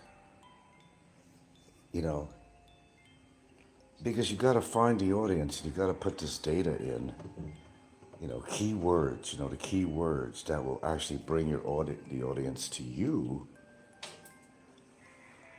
Like if you're interested in sports or something, you might, I don't know, put all this data in that has to do with sports, cycling or something. And people of the same interest, anyway, that'll show up on their suggestive channels or something like that. I'm not an expert on that. I don't know. I just blog here, I'm just a dumbass fucking vlogger who's not highly technical in any way in editing, or I'm as down home as you could get. You'd almost think I'm a newbie on here. I guess editing has never been my forte. I couldn't even edit my own. made kind of a documentary movie on Hawaii, so I had to get my feet wet. I had a lot of fun doing that. I had a machine, a duplicating with the CDs, duplicating, and what an operation. I had something that would seal the packages. I went way out on that, but it was fun. Something that, I created, something I created. I didn't do much with the videos, but they did get in the hands of numerous people. The video was also in public broadcasting. They put it on in Hawaii, public broadcasting, so people got to see that.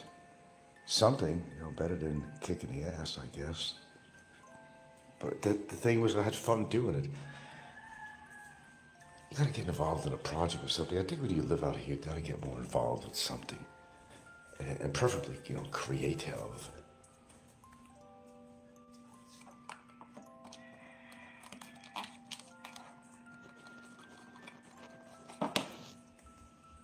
Something to get your blood flowing a bit, get your creative juices going. Yeah, I kind of think that is important. And some people just vlog to do that. They achieve their creative juices by vlogging. It's something. But the truth is, if you are living in the Philippines, you've got to get involved with something, really. And if you're just vlogging, you want to get it all out. You want to tell people how it is out here, how it really is. Not everybody tells the truth. There's a lot of people that, there's a lot of pretense going on out here, that they're living this absolutely fantastic life out here. And a lot of them really are not. They're really not.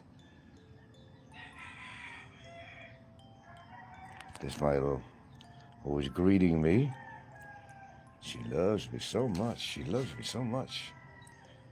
That's one of my little girls. So spoiled. Always massaging her head. She'll come by. I want more. I want more. Look at that face. Look at that face. Do-do-do-do-do. Look at that, sweetheart, huh? One thing I love about dogs, they give you unconditional love. They're not going to attack their owners, Unconditional love. You just don't get that with humans. You just don't get that at all. It's too bad. What you looking at? What you looking at? That's true. The one thing I find really hard to look at, there's a lot of feeds on here showing dogs being, history in a negative way in two ways. Showing dogs being abused, or these rescue animals. I don't even like to see it.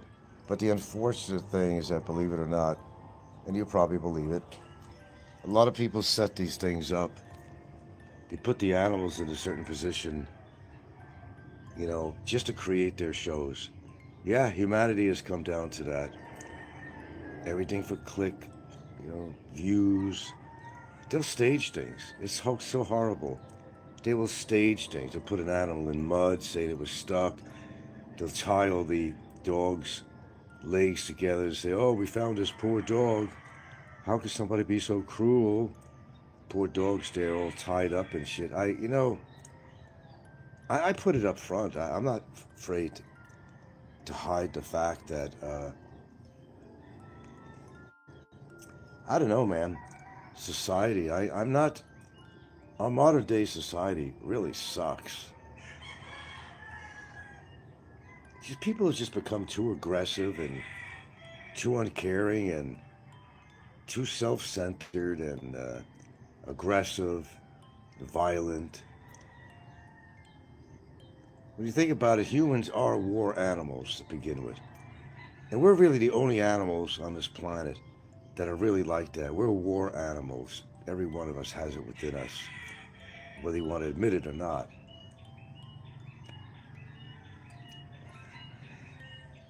Like some animals were highly territorial, obviously. Look at Trump, he wants to take over the world. But then we're talking about a really sick individual right there, of course. But when everybody goes in a power play or something. This power play here on YouTube also. Competition of their channels, but you can't get sucked up into that though. You know, it becomes a chore. To run a successful channel, you're making money and all that stuff. There's some people making pretty good money. But what do they have to do that? They become enslaved to do their show all the time. Me, fuck, I don't make no money. I'm not monetized, but as many of my audience knows, but I still make videos.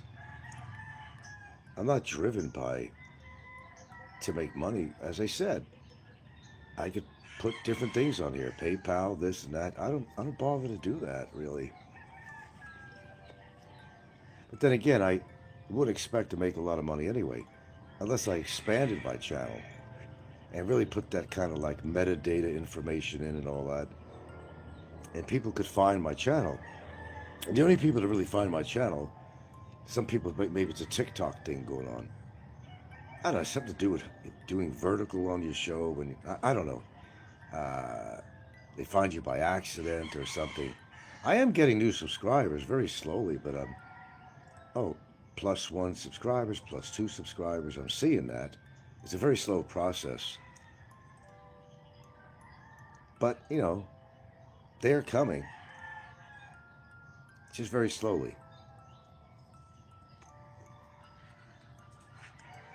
And I don't down people that are making good money on YouTube. I mean, I look at it this way. Why not? It's just, the difference is, you know, what are they doing to... I gotta find my cup. I think it's time to find my cup.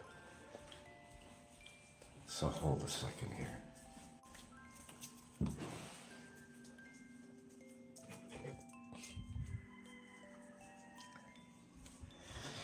The difference is, what are they doing to make this money? That's the question, actually. What's the content of their show? What's the whole purpose? Some people come on here just to rile other people up and create the drama. Of course, we all know that. And some people have some very legitimate shows. They're doing very well because of the legitimacy of what they put on and what their message actually is. There are some good shows. I mean, it's not like Tandoori. What kid's drinking Tandoori? John. I don't know, man. I'm just gonna have to tell him straight off. I don't want no drinking in my fucking house. As you know, I'm kind of anti-drinking person. They start off that way, then the rest of their life they're gonna be drinking. I know John. I know he does. He's one of us visiting with his girlfriend, of course. You know, I was talking to you about that. It's like the Queensland Hotel over here. Well, the kid put that up anyway. The one that originally has the room. Although John, when the other brother's not here, would use the room since he's visiting. But he decided to bring the girlfriend over here.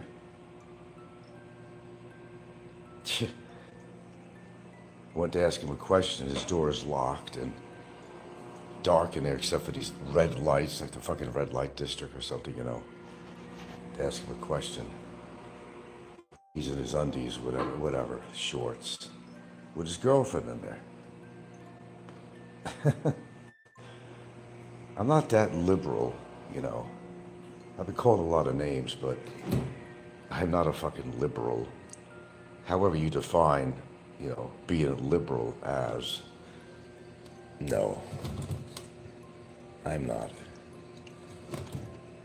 I don't classify myself actually in any one of those categories. I'm unique in my own. I'm unique. That's, I think, part of the problem everywhere is classification. You got to belong to one class or another. Upper class, lower class, whatever. Democrat saying is that that's one of the biggest problems we have is that people want to put each other into classifications. They want to divide people. Not unite people, but actually divide people. I don't get sense of it. I just don't know. It's not my thing. If anything, you want to unite unite people. But that's not what's going on in this world anymore. Nobody's uniting on anything. Got a psychopath as a president of the United States to begin with. That ain't gonna lead up to anything good, as you're seeing on the news. You empower somebody, it goes to their head. It's even on a YouTube show. You empower somebody for their channel, for their hateful messages, and oh, what is this? What? Are you kidding me? That's fucking piss. What the fuck? These dogs don't piss in the house unless they have to really go. But that's a lot of fucking piss. Are you kidding me? What the fuck is that all about?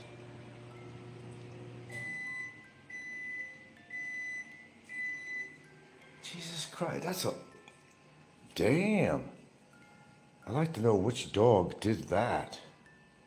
That's fucking gross.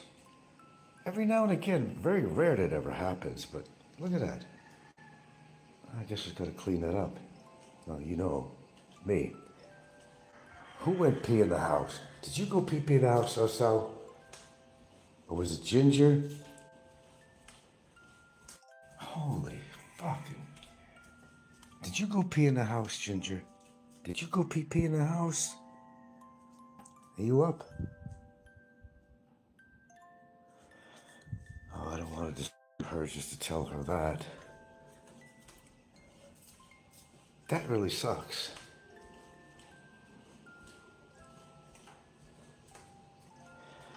That's why maybe overnight I shouldn't leave the bowl of water here.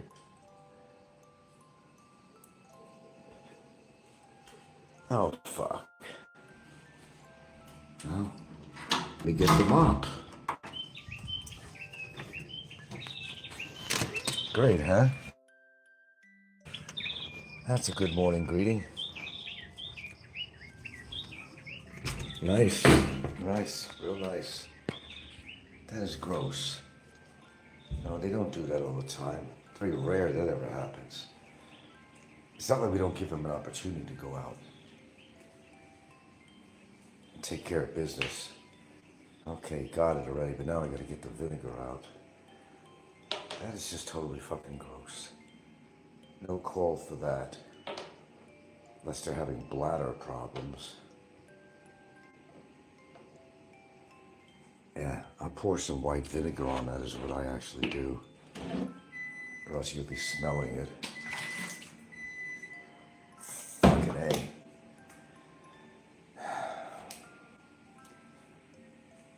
Damn.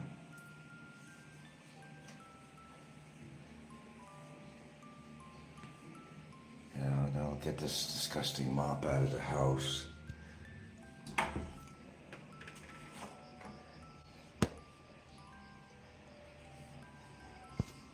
Well, I'm sure it wasn't done intentionally, you know. Dog has to go, the dog has to go, I guess. And what are you gonna do? They can't open the door to go outside, so... Like I always say, it is what it is. Out to soak this puppy. Oh, God, hold on a second, man.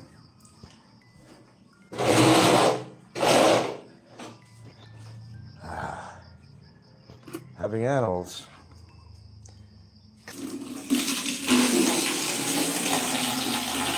Of course, we'll have to go over that a second time. You're not going to get all that urine out with one mop. Is that gross? And I could have walked in it. If I didn't see it, I could have walked right in that shit. Walked right into it.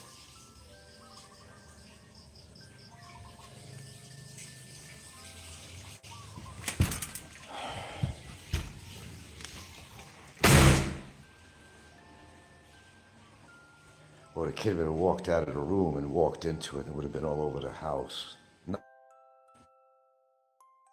Nice.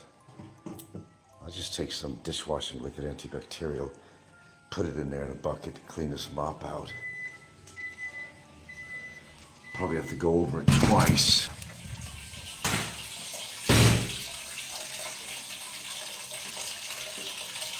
So pardon me.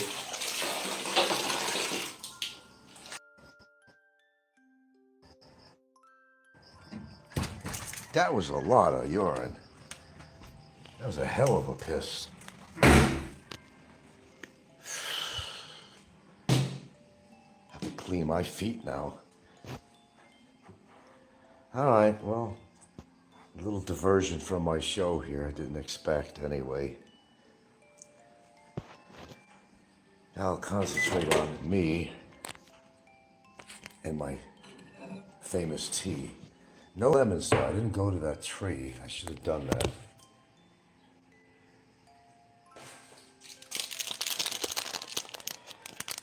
See, you're still hanging in there. Nothing monumental to really talk about this morning. People seem to like to follow me. They want, what's going on with Frank? What's his daily goings on? What's new? I've been pretty much hard-hitting lately with people, I must admit. I've been hard-hitting about people's choices, and they are their choices, of course, but how people shouldn't be complaining about, you know, they got health conditions that are pretty much brought on by their own selves. Nobody does that to them. They do that to themselves. So I came down pretty strong. It was last night, actually, before I went to bed or something. Yeah, sometimes I do that. Because I hate hearing people complaining about their health problems if I got to sneeze, that ginger went right up my nose. So you go, health problem. Something I could manage anyway. I don't know, I'm just going to put ginger and honey in here. I think that's all I'm going to do for this tea this morning. Ginger and honey. Speaking of ginger, she's probably the one. This tea. Jesus. It's not like I don't give them a chance to go out and take care of business, you know. The condo I was staying at in Cebu, they got dogs, they allow dogs. I think if you're renting the unit or own it. But it's really not right for the dogs. They need a house with a yard. They're confined in a very small unit at that particular building. Oh, it's all right. I take them for walks, yeah, in a concrete jungle. There's no parks in Cebu, you know, that's the problem. There's no parks. You go walk yourself or you walk your dogs or nothing like that. Just a concrete jungle out there with broken sidewalks with holes in them and possibility of getting hit by a fucking taxi cab going by if you're too close to the curb or something. Cebu City is not the place to have a dog as a pet. You know, unless you got a little foo-foo dog. If you got a little foo-foo dog, yeah, they're fine in a small apartment. They could handle it, you know. But you got a bigger dog, and I've seen them with some big dogs. I've seen them with a husky even with a husky. Like, what's that all about? No, man. You shouldn't even have a husky actually in the Philippines. It's too hot for them. That's not the kind of climate that huskies need. They like the cooler climates.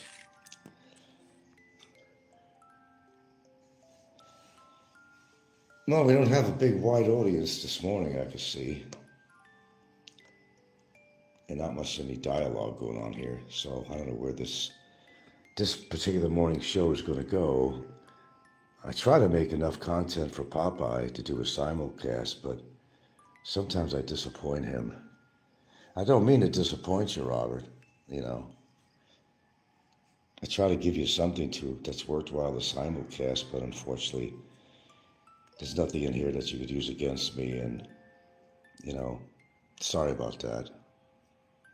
I try my best to accommodate. Can't always please, though. Can't always please my audience, you know.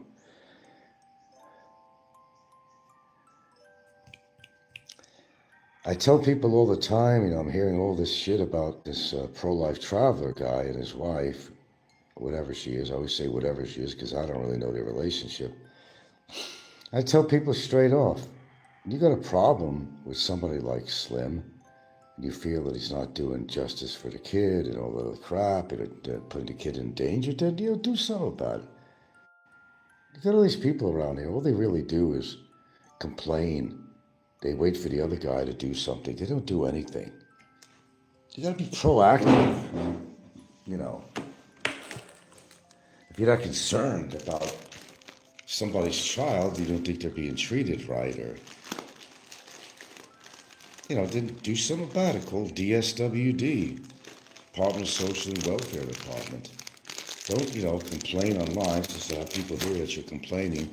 Oh, he shouldn't do this on his show. He shouldn't do that on his show. All right, well, do something about it. Shit, I proved I could do something about something I don't agree with. Everybody has the capability. Everybody has the capability of accomplishing something if they really want to, if there's reason enough to do it, and you can prove there's reason enough to do it. You got the videos sometimes, and I gotta clean the table too. A little white vinegar. I'm very thorough.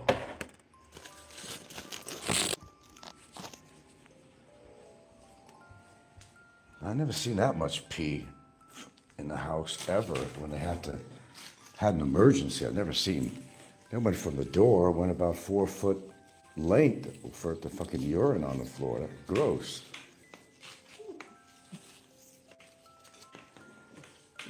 Well, I guess when you gotta go, right?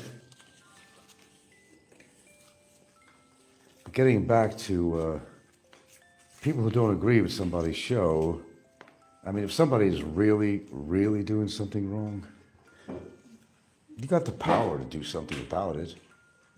How you want to approach it, that's up to you, but there are resources, And why should you really care? I just think, when a child is involved, and the safety of that child, yeah, I would agree with you and say, yeah, that's not right. People should be actually concerned. Everybody should. But like I always say, I'm not your fucking town sheriff here. Sometimes you gotta put things into action and do what you feel really needs to be done if it's a situation that really requires doing something, not just not liking somebody and trying to find a reason to report them, whatever, for revenge or some shit like that. No, when a child is involved, that's a whole different story. The safety of the child, I've never seen a child look like the Michelin Man in my life. But yes, I have, in Hawaii, I've seen that. I've seen little kids that age that look like sumo wrestlers in Hawaii. And you gotta see their parents. You gotta see their parents, Hawaiian blooded, mixed, whatever. You gotta see their parents, what they look like. The funny thing is, a lot of Hawaiians out there, they have no shame. They got these bellies. They got this women that wear these short blouse shirts or something, And they got their belly. It's a big old belly. Looks like they're 18 months pregnant. 18 months, not 9. They got it just hanging out like, oh, who the fuck cares? Bruh. Why are you looking at my life, bruh? My wife, bruh. She's pretty to me. Big old beast, man, let me tell you. Stomach sticking out from here to eternity on a woman. And she proudly displays it. There's another thing that they actually do in Hawaii that you don't see out here. In Hawaii, well, you don't have to be Hawaiian, it's just local born, and, when they're pregnant, they have absolutely no shame at all about showing they're pregnant. It means that they will wear, even like looks like a sports bra or something. with their big old bellies just hanging out in public that maybe nobody really wants to see, to be honest with you. And they proudly display, hey, I'm pregnant. I just want everybody to know, look at my big belly sticking out about 2 feet. Yes, I saw that a lot in Hawaii. Actually, it was not a rare thing. I mean, cover up that kind of shit, because maybe not everybody wants to see that. We're happy for you. You're going to have a baby. Congratulations. I hope it's a healthy baby, you know. But I don't want to see that. Not particularly. It's kind of gross looking. But there's no shame at all. And, you know, I don't know. Maybe there shouldn't be any shame about it, you know. To go have a baby, they're proud of it. But you don't have to display it like that. Because I think not a lot of people really want to see that. Ever see how big some women get when they're pregnant? Holy shit. Look like they're going to explode.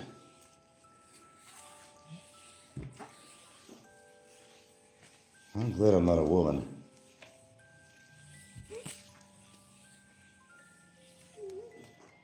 Okay, table's wiped down.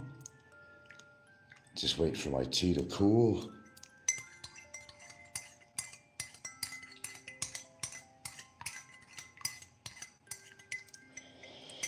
Don't exactly have much dialogue this morning. Some mornings are better than others, I guess. You just got the looky-loos in here. They just want to listen. What does Frank have to say today? I don't know. What do you want me to say? What do you want me to say? It's just a freestyle show this morning. Which most of my shows actually are. I'm just killing time, that's all.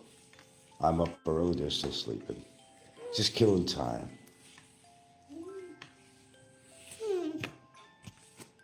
Okay, that's all cleaned up. Yeah, I think it's time we're going to have a little talk to her son today.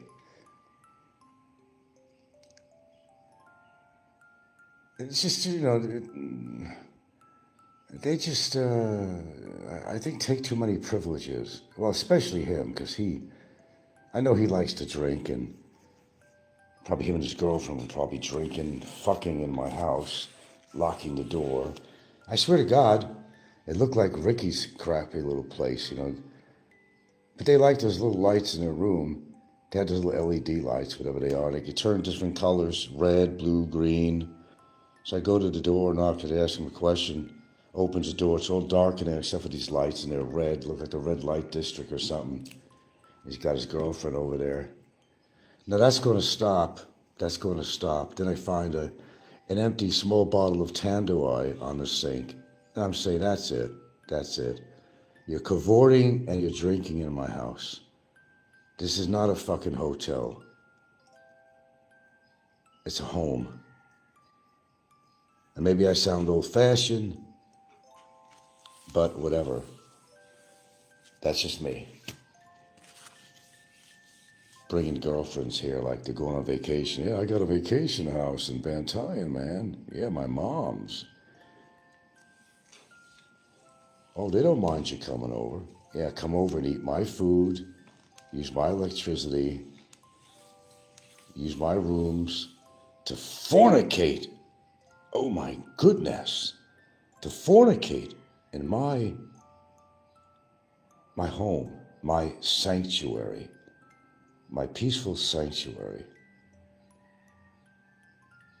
If you ever wanted a sanctuary, you'd have to live in the house I had in Hawaii. That was my sanctuary. It actually was. And my brother's too. It was definitely a sanctuary. It was pretty peaceful there. 2 acres. I had 2 acres. None of it I ever even touched. It was all ohia forest in the back. When they cut my lot down, you know, dozed it with D9. Just enough room to have a house and surrounding land around it to do things and whatever. But the rest of it was kept pristine because I wanted it to be that way. You know, bird population, animals, whatever. It's also a sound buffer, a wind buffer. But unfortunately, a lot of people, they strip clean their land when they buy it. The whole 2 acres, they'll just strip clean, you know, they strip it, which is horrible to do. Those trees took a long time to grow. They provide oxygen and stuff, you know. They strip it down. I hate to see that, but unfortunately, I've seen a lot of it there.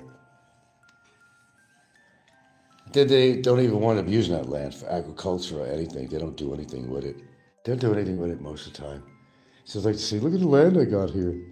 I've got 2 acres. See, I stripped out all the trees. Look how big my lot is. But you don't use it for anything. You strip down a bunch of living organisms that provide oxygen. For what? Just to show, see my lot?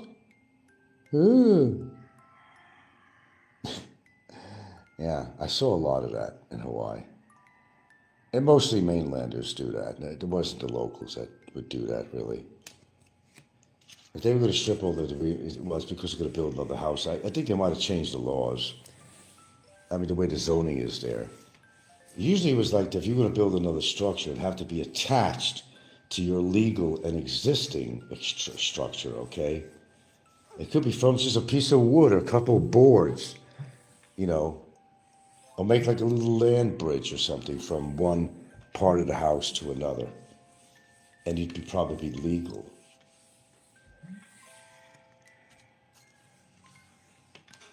But I don't think they're allowing to divide the land and selling off part of their land. I don't think they've come to that yet.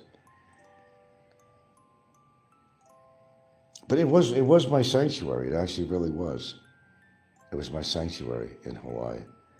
As this home is my sanctuary, when somebody comes here uninvited, you're violating my sanctuary. Don't do it again. Yeah, I am very protective. What's mine, what's hers, and my tranquility, my peace.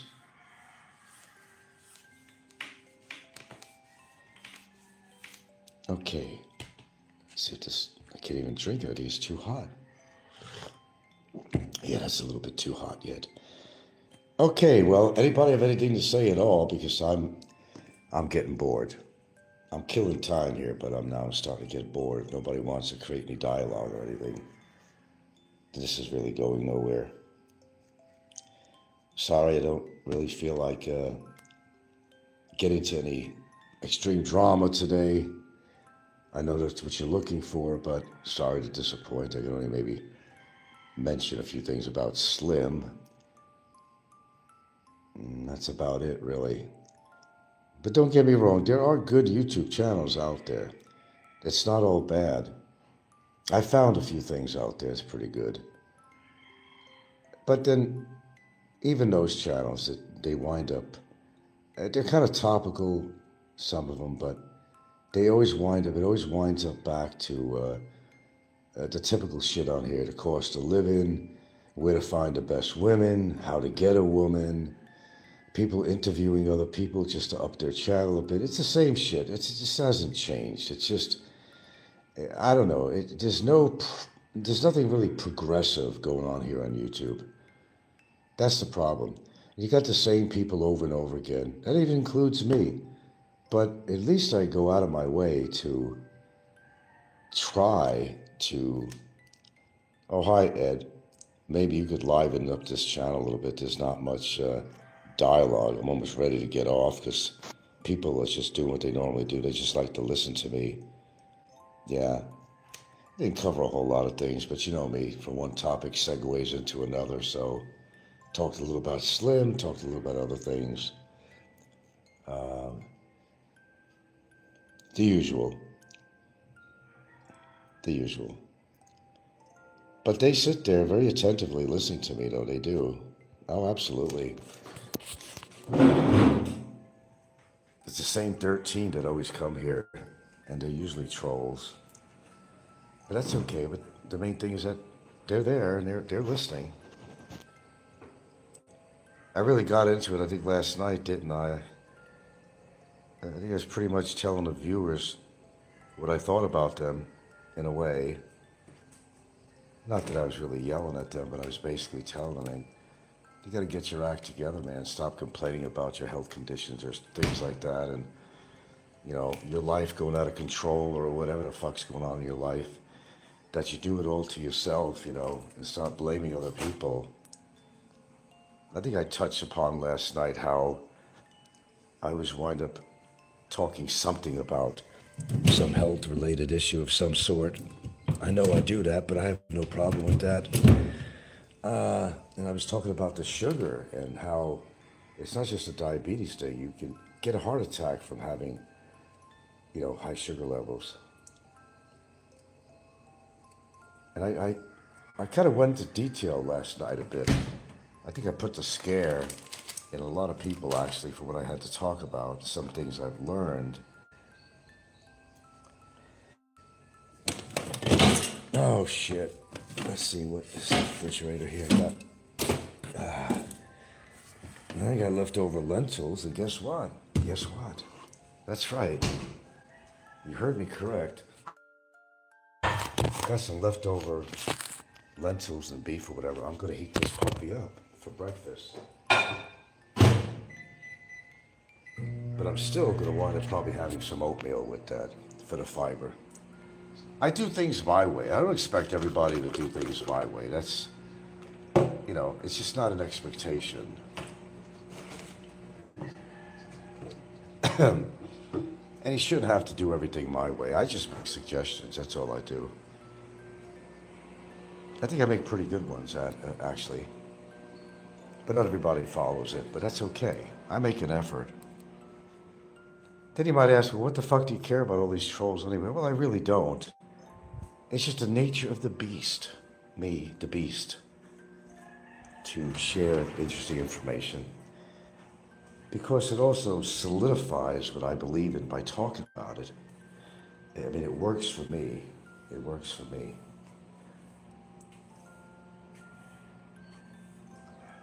And I remind myself of things, too, that I practice. And when I'm not practicing it, it just kind of reinforces kind of me going back into practicing what I preach. For example, I have to catch up on a lot more exercise today because I haven't been gung-ho about my exercise. You can't deviate from what you normally do. You're not going to get a benefit. You got to be consistent, and you have to be doing it all the time. Shit, there's some guy, some odd show. I've never seen this guy before. He's like 73 years old.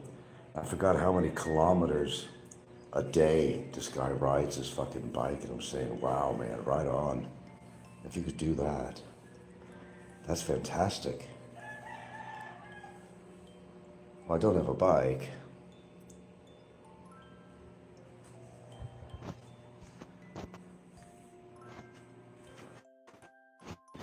Maybe that's something you'd have. But I'd be the one to get hit on the road. I mean, that's my luck. I get hit on the road. I'll have a fucking heart attack trying to ride it.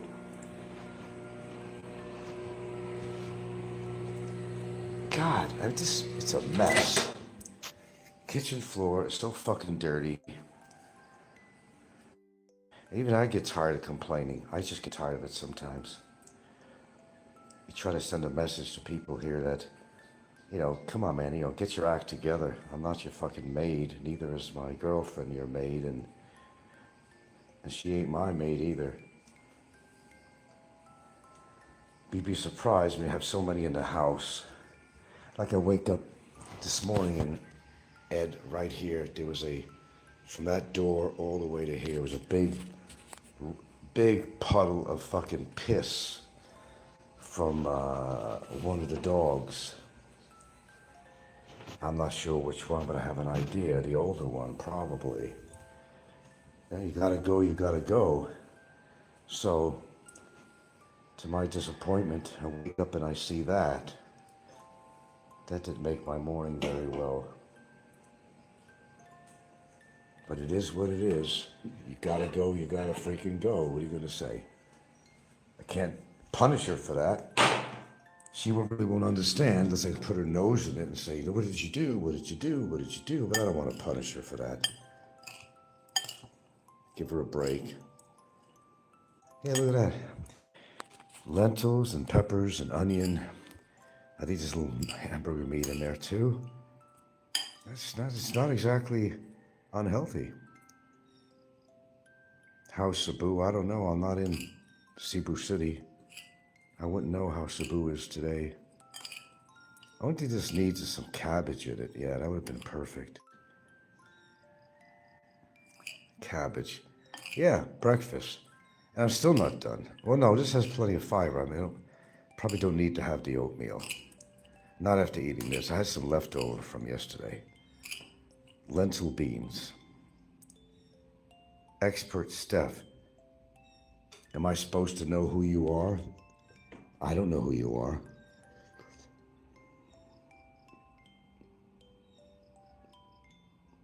Oh, is this Jerry? Trying to sneak in on my show when you were blocked.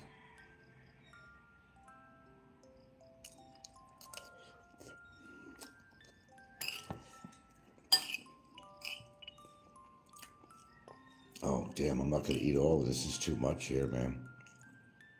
That's Jerry, right? Probably.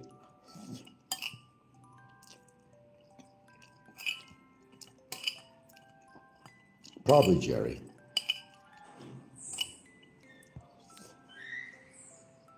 Good morning.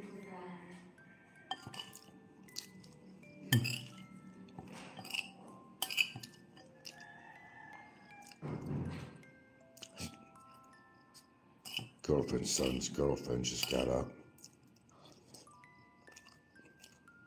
I took over the living room. They put a mattress on the floor is what they do.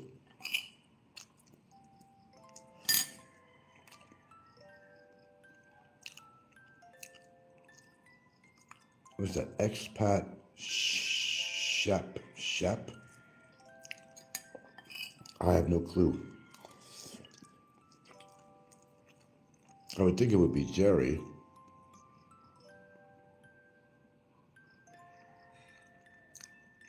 Then don't listen.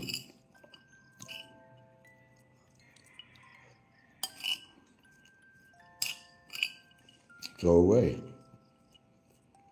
Well, you go to hear me eating whether you like it or not.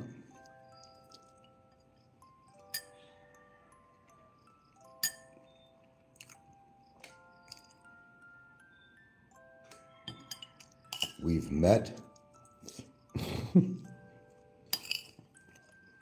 Oh, that narrows it down.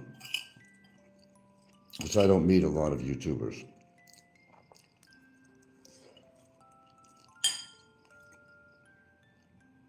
What, Beeches? Used to be neighbors? Where, in the Philippines?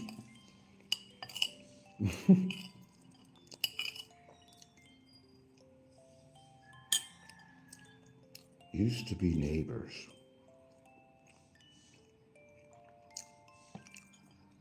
We've met, and we used to be neighbors.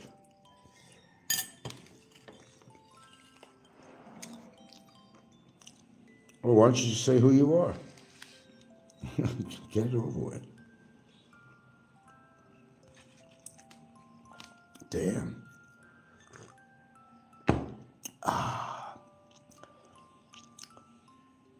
Well, you're on YouTube on my show, so you're a YouTuber.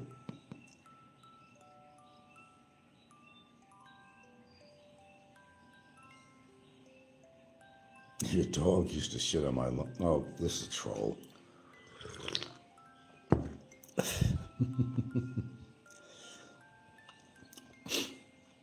Yeah, okay.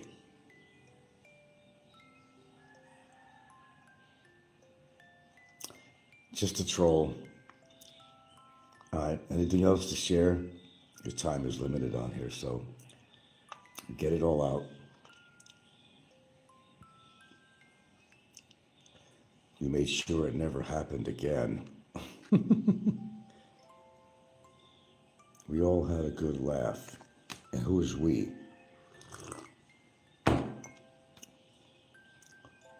My dog's shitting on a lawn. Well, not my dogs in the Philippines.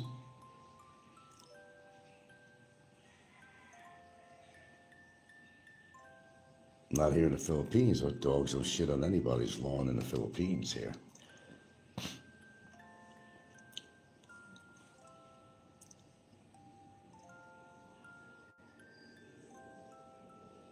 Huh? You remember the English gentleman who passes our neighbor? I have no clue what you're talking about here. An English gentleman. 2009. I have no idea what you're talking about.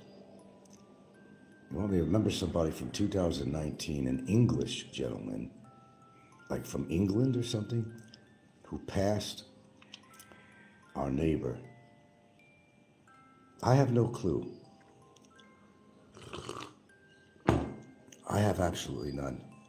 So just spit it out. Who are you? Who are you? Ooh, ooh, ooh, ooh. He lived the next block away. Are you talking about in the Philippines? Talking about in Hawaii? You know, just get it straight. Live the next block away. I don't know. Just come out with it. I don't know. Santa Fe. You're saying he lived the next block away. An English guy? Like you mean be like from England or? I don't know. This is becoming a game here. You're getting that close to expat Steph. English guy. I don't know any English guys, if you mean British, out here in the Philippines, in my neighborhood. I don't know any British.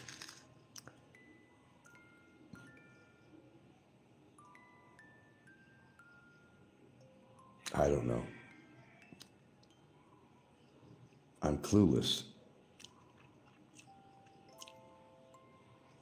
So, did you come on here to harass me, or what's the purpose? Do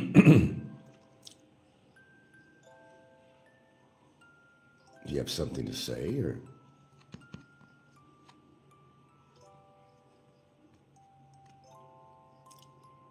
Well, I'm happy you live in Santa Fe. It's a nice place to live. Other than that, what relation do I have to you? I don't think I do. And I don't know any British. I know there are a lot of British living here, but I don't know in particular any British people that I've cavorted with or, you know. You call me freak. I've been called a lot of names. Freak.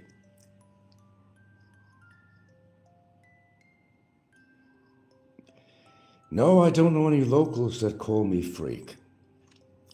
And you're getting very close to being blocked. I don't know anybody's ever called me freak.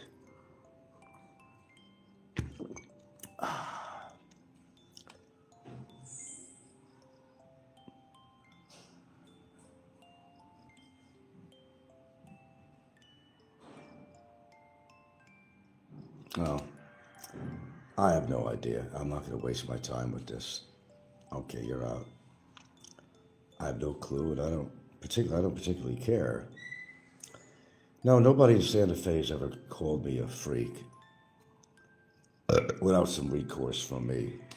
I'll guarantee you that. I don't know the weirdos that come on here, man.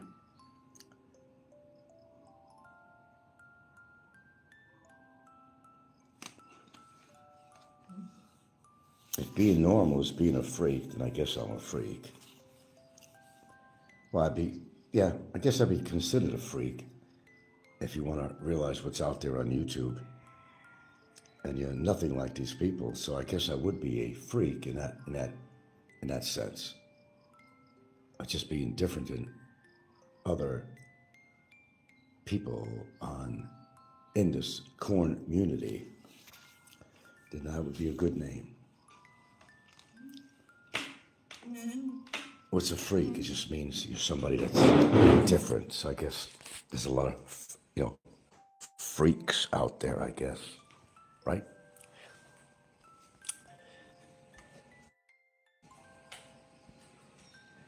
Okay, now that was a waste of time. A British neighbor. I don't know any British neighbors. I don't know any. Nobody's been running around calling me freaks in Santa Fe, and that's never happened and probably never would.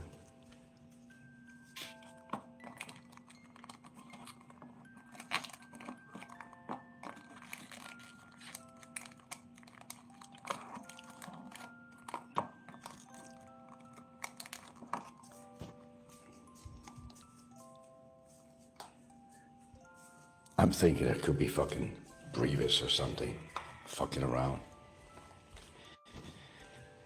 Would that be right, Beeches?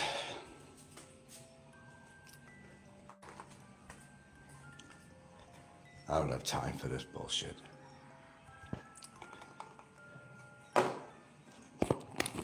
It's amazing how somebody could call somebody a freak who's absolutely normal because I don't adhere to the insanity here on YouTube. The people who actually make all the insanity happen on here, the people that are truly fucking insane. I guess I would be a freak if I don't go along with all this shit. It means that you're the man out. That you don't jive with that shit. Then yeah, I'm sure there's a lot of, quote, freaks out there, as you put it. But not a freak in a bad way. Okay, so what are you guys expecting to hear this morning? Ed Savino comes in and others, and they just don't talk. And that pushes me more and more in a direction that I'm eventually heading in. Because I get no kick from champagne. I don't really get a kick on here when I'm not, there's no gain to my show at all except to express myself, which I have no problem doing, never did. It's an outlet, that's all it really is. Which most YouTubers, that's what they need. That's why they do shows, not just to make money, but it's an outlet. It's an outlet. To kind of, get things off their mind. Which is healthy, don't get me wrong, it's a healthy thing to do. It's according to what they do to, or say, to get things off their mind and how, healthy or not it may be. There's different ways of looking at it. What am I looking for here? Hold on. Egats.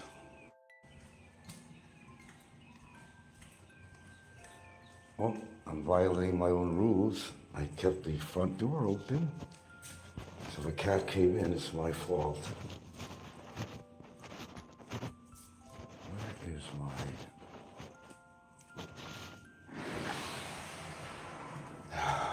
Okay, hold on.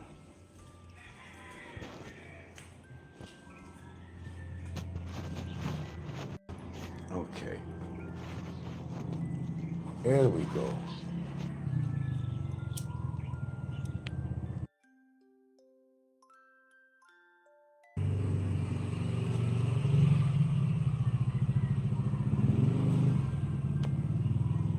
The girl being shot by ICE, well, I pretty much expressed myself on that.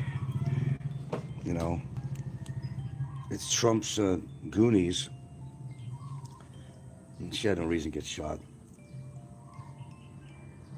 And there were witnesses. She wasn't trying to run him down or any shit like that. She wasn't doing that. There were 10,000 protesters in Minnesota. And there's a lot of protesting going on around the world, in the country too. They just had enough of Trump. Oh, he's going down bad. Trust me. His popularity vote is non-existent. I mean, people are changing parties. They're going from red to blue. People think he's a disgusting dictator, a very sick-minded man. He's going to go down in history as the worst president in the United States ever.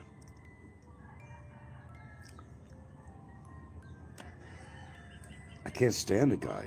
I mean, everything he stands for, he's trying to brainwash the American public into thinking what he's doing is good for the country. He's not doing anything good for the country. He's causing problems all over, internationally. So, but trust me, a lot of things are going down on this guy right now. There are lawsuits like fucking crazy. He don't need the stress, but he's under a lot of stress. He's almost 80 years old. And being a president, even under better circumstances, is a very stressful job. It's extraordinarily stressful. And then having to deal with things, and things that he has actually created, puts more stress on him. Oh, he'll be gone soon. He'll be outed out of office in prison or something. He can't use his fucking immunity for everything. Congress has to approve a lot of stuff too. There are offices that are above his head that needs congressional approval to do this and do that and do this and do that. And what judges have to say goes. A judge is not a president, but in a courtroom, the judge is a president. He's God. And the judge makes a decision. Oh, I see a helicopter in the background. No, that's a plane. Well, they start the skydiving earlier down here too. Man, they start early. I think it's the only place in the Philippines that got the skydiving, right here in Santa Fe. No shit. I don't want to try that. My luck, you know, parachute won't open.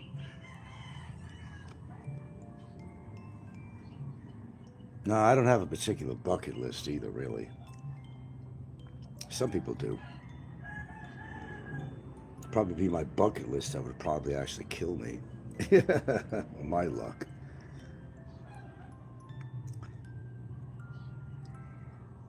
But it's a pretty sad situation going on.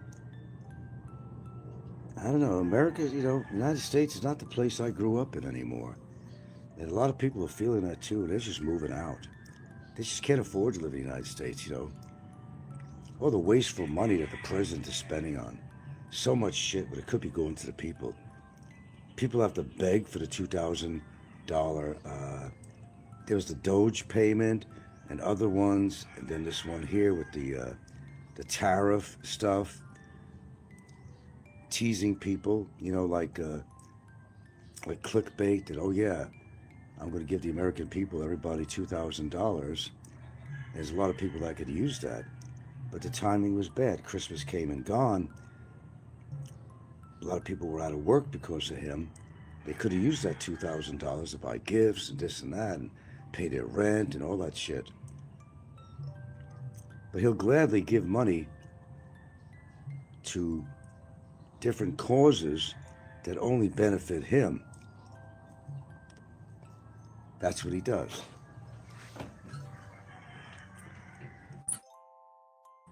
You know, look, I could talk about Trump forever. It's not my favorite topic, to be honest with you. Not even close.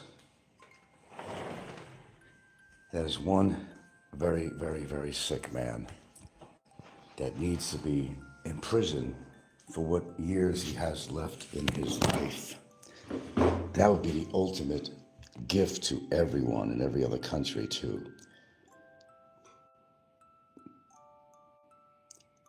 It may happen yet, because even the Republicans that have supported him for so long are turning it. They're saying, come on, this is ridiculous. I mean, I voted for you because I thought you could do this and that, because I'm a very devoted Republican. You know, I stick up for the Republican Party. But even these people, you know, their sensibility comes in after a while, and they say that, no, this is ridiculous. I didn't vote for him to do this. No, that's not the way I think. That's not the things he's doing, trying to take over the Western Hemisphere and having people killed and this and that, finding excuses. The man is insane. He should not be in that office, period. And everybody agrees with that. He should not be in that office. But he tries all these protective measures, to try to, gain immunity from, look at the felonies he committed. And that has nothing to do with the Epstein stuff. And he's working hard, paying people off and stuff, and even killing Epstein to not, get him on a witness stand or something. The things that Trump was involved with, it was heinous. It was heinous. I don't understand why the wife's got enough money, I'm sure. I don't understand why she stays with him. She's empowered, I guess, and she likes power. She likes a powerful man. Excuse me. I don't know what she's doing. It's just a figurehead is all it is she is, God forbid she'd ever leave him. He'd probably have her killed too. I think she's living in, I don't know if you call it a self-imposed prison, but, well, she chooses to stay there, or maybe not. Maybe she's held captive against her will. Would you be not surprised for that? Probably told her straight off, if you leave me and embarrass me in public, I'm going to have you killed. I'll have your head on a platter. That, wouldn't be far-fetched. Oh, I don't know where Alo was. I was looking for him yesterday because he suggested 2 movies for me. And I decided to watch some movies last night. And I thought I made some screenshots. And I couldn't find it. So I wound up watching Dexter. And most people have probably watched that already. I don't know how many episodes there was. I don't know what episode I've seen, but I don't think it was finished. Yeah, Dexter. It was kind of interesting.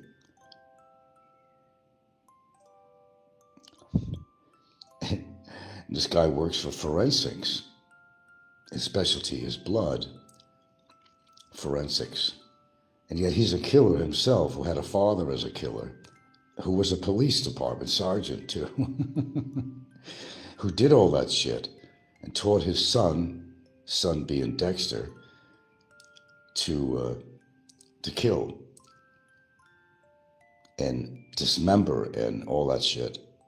Pretty bizarre shit, man. Pretty bizarro world shit. But I guess I didn't finish the series. I watched a few episodes here and there. It's probably worth watching the rest of it, but there was a couple of shows that sounded interesting that Alo mentioned to me. I wish Alo was on right now so I could get the name of those 2 movies. One was a series he wanted me to see, and the other one wasn't a series. And I thought I went to my files. I couldn't find it under screenshots. God, do I have screenshots, and I got to get rid of some of them. I got to release some of the memory on my phone here. I got screenshots of just about everything. People's shows, different things that were pertinent to keep. Some of it's a lot of bullshit stuff I got to get rid of on here. A phone can only handle so much, And you'll know it when your memory runs out or something. You're trying to do a show and it just cuts out on you. You're trying to do an upload or something, it just cuts out on you. That happened a couple of times. So I got to get rid of a lot of files. That would probably take about an hour to do. But then you have to look at every one of these things. Is this a keeper, or do I get rid of it? And I've made a lot of accidental screenshots. Sometimes this phone is kind of weird when you want to shut it down. There's a way of doing it on here. If you don't do it right, it's a weird phone. If you don't do it right, you'll be taking a screenshot, or it'll take you to ChatGPT. So, yeah, Mr. Technically Challenged, that's for sure. Anyway, I haven't had a chance to see what else is out there in YouTube land this morning. I've only seen a little bit of Slim's show. No, I think I've seen his whole show. The same shit, They go into the store, they're eating, constantly eating and eating and eating and eating and eating. And the little baby boy, what is he going to name him? Now he's going to name the kid Slim. They would go into the BI office, NBI, and going here and there for some paperwork, and I don't know, I think it has something to do with the kid, the Michelin tire kid, he's going to name him Slim. First, I thought he was going to name him Baby Boy. But now I think he wants to name the kid after himself. Well, at least give the kid a name anyway. Not call him Baby Boy. Really. That's crazy. And it is. God, don't give the baby your reputation by calling him Slim. I don't know, I feel sorry for that kid in so many ways. Because it's very clear to me and everybody else, they're just terribly irresponsible parents to this kid. As I said, I do not think that's Slim's a baby boy. I don't think that's his kid. It's not his biological kid. I'm pretty sure of it. Whose kid it is, I don't know. But there's something wrong with both of them, really, him and his girlfriend. I've never seen anybody laugh as much as she is. Is it a happy laugh because her life is so happy, she has to laugh at everything Slim says, or is she doing that to please him? Or is she just plain wacky, you know? Or does he feed her, you know, laughing pills or something? Laughter is nice, it's cool, somebody be happy and laughing, but it's all she does. But she even laughed when they shoved that fucking lemon in the kid's mouth and he was choking on it. She was laughing for about 3 minutes straight. She thought it was funny that her baby was choking on the bitterness of the lemon. That's child negligence. That's, you know. But, you know, people are too afraid. People too afraid to report. And that's all I see on his show is comments like that. They're all against a lot of shit he does. Attacking him for taking all the videos off, and I'm sure people got all the copies when he was taking all these underage women to the waterfalls and shit. So Slim and his girlfriend decided, no, you better get all that stuff off. But unfortunately for Slim, a lot of people, including myself, actually have some copies of that. And you could try to eradicate that shit from your show, but if it's already been copied, well, there's nothing he could do about it. People just have to use that information to make their reports. And I always say, go to DSDW, Department of Social and Wealth Department, Social and Health, whatever it is, Social Welfare Department. I think it's a valid situation to report them. I just really think. I'd say if it wasn't. I think it's very valid. And of course, especially the safety concerns with that kid in the car, and he don't care about it. He's already got into several accidents. And since he's now taken to kind of a diversion, now he's now taking his girlfriend out with the kid a lot. You know, he changed the landscape. That there's more of a chance that they're going to get hurt because of his driving. You cannot be distracted that way and drive with one hand because you got one hand with your selfie stick out the window with your camera. That's how he got in trouble in a couple of times. Do you really want to see that happen? The kid to get hurt? I mean, really? Innocent child has no say in this matter? That's the point. That's why people are upset with him, including myself, because he doesn't care about the kid. Neither does she. She's just as guilty as he is. There's no excuse. He's got money to buy everything he wants, seemingly. He makes a lot of money from his show. And whatever his resources are from where he came from in Estonia, we don't know that either. Could have a pension from a job there. He's making good money, bottom line. But what he does with his money, he's also very cheap with his money too. But when it comes to food, yeah, that's something else. And what he feeds the child,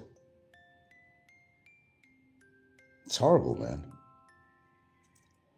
There's a lot of people rooting for him to be imprisoned or something, or knocked out of the country. Yeah, we have undesirables out here, but you're choosing the wrong people. These are undesirables. I can name names that are undesirable, and you know who they are.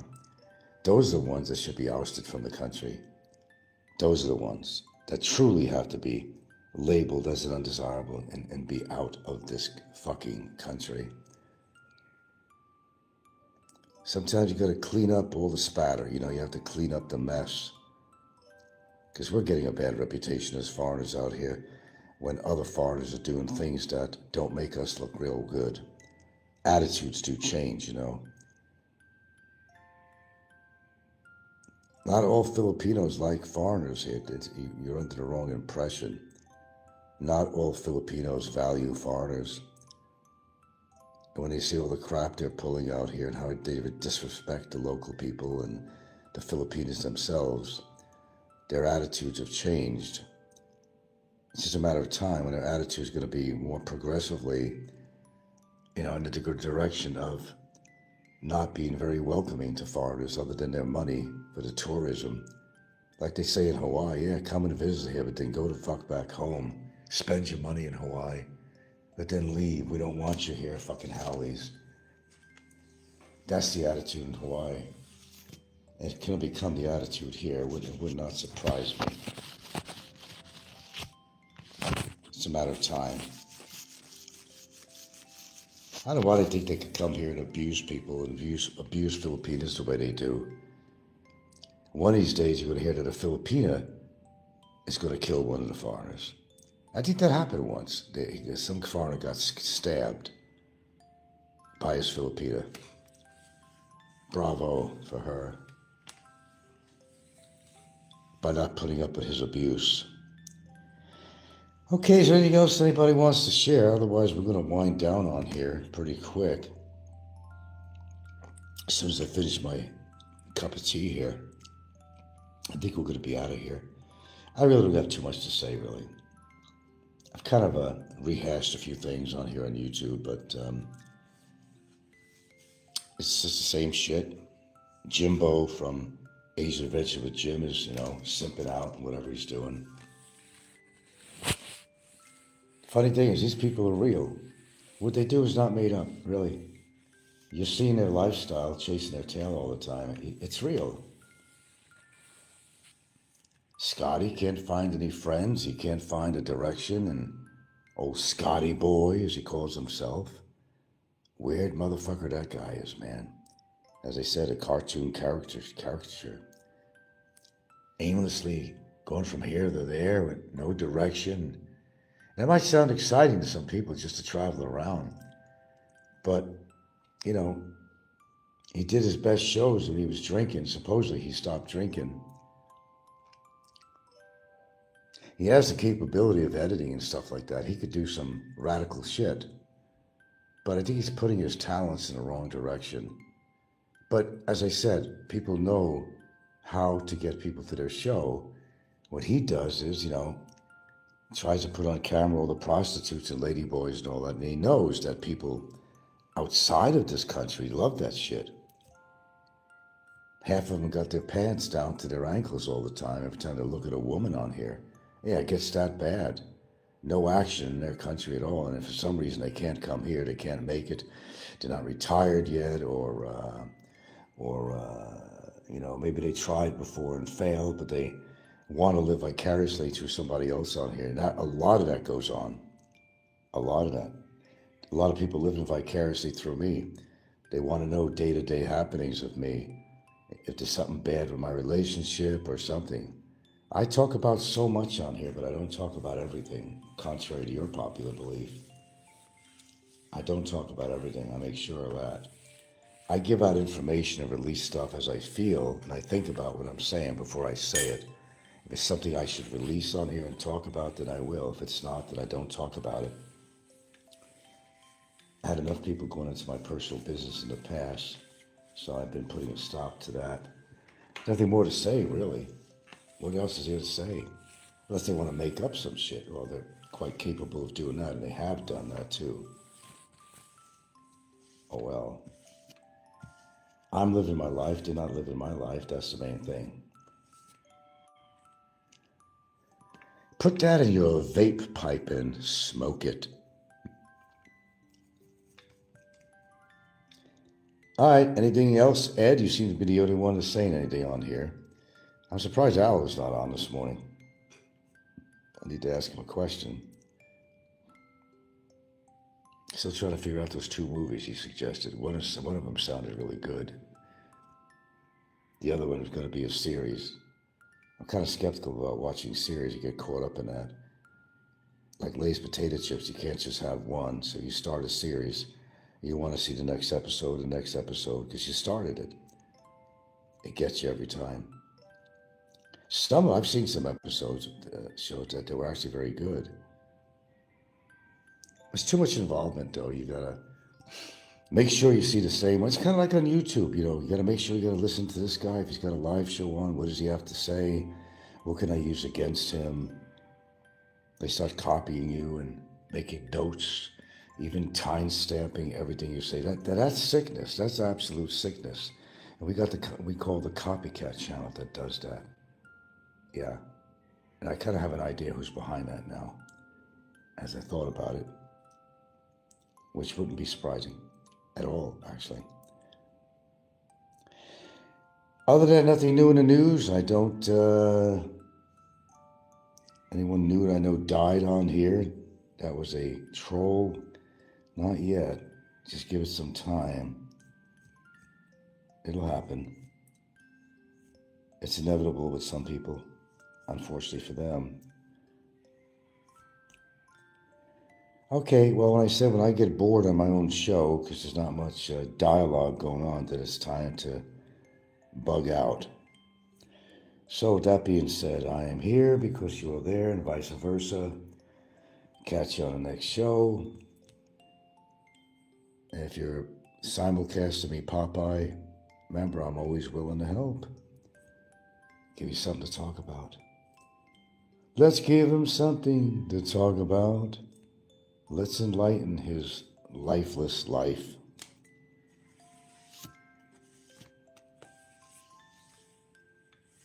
I can be very charitable. There's a lot I could say more about Popeye, but, what's been said's been said. You'll know him as a total loser, so that's all you need to know.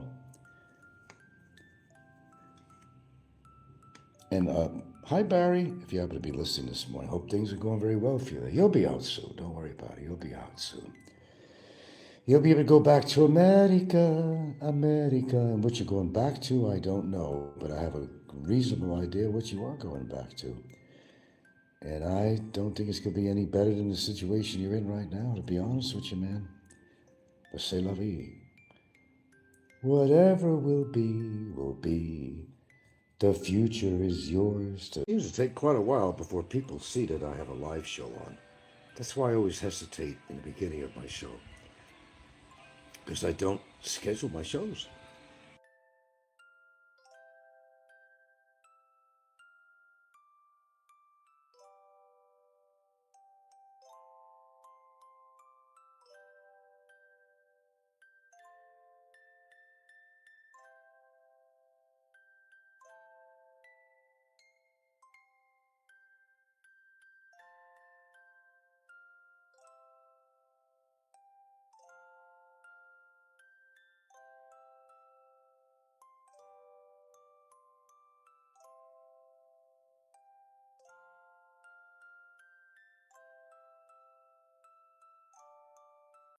Mabuhay, Beeches.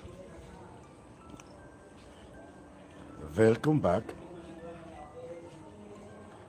This is Alo de Winter.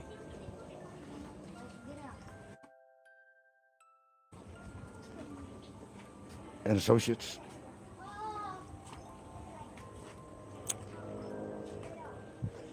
It is that time. Bell don't even work. What good is a bell on that bike? It don't even work. Okay. Yeah, I ran to get a couple of tests, but I didn't get everything. The timing. Oh, the pain. Danger, Will Robinson. Well, we'll see. I think I'm going to eat for lunch here, actually. They wanted to buy some crooks to go, as I call it. Nah. I got to find something, make a salad or something. I don't know. Should have picked up the cheddar when I was in Cebu. Should have picked up the goddamn cheddar. Knew I was missing something. Oh well. Anyway, welcome back, Kata. Mr. Cartier. Why am I always such in a good mood? I don't know. Fuck if I know. That's right. Leave the keys in the door. That makes a lot of sense. Nothing makes sense around here sometimes. Gotta continue my journey with my vlogging here because you don't want to miss a trick. I know you don't. You don't want to miss a trick. You gotta know, what is Frank up to? What is the lovely Ergilda? What is she up to? Oh, I don't know, about 5'1" or less. I don't know. What the hell? Whoa! What's these 1,000 ants on the living room table? Go look, go look. What did you guys have on that table? See what I mean? Just an example. Good golly, Miss Molly. Hala! Hala! Hala! Where are they coming from? What kind of drink? I want to show you some. My gulai. It's a travesty. Oh, alcohol, vinegar, wipe them off. You can't have drinks on that table. Oh, under the door here too. What is going on, George? I don't know, Jerry. Seem to have an ant problem. Oh, I think so. Should I torch him? Should I torch him? No, that may not be a good idea. Hello. Oh, what's going on? Gee, I come back and the house falls apart. When I'm gone, this house just falls. Okay, so we got ants in the pants, as they say. I don't know where they're coming from. Just like the cats sense that there's food around and they're just out there just waiting. My goodness, can't even enjoy lunch. What do you think? Huh? No, this thing is not going to attract ants. Eyewash is not going to attract ants. No. Over there. Look. Hala.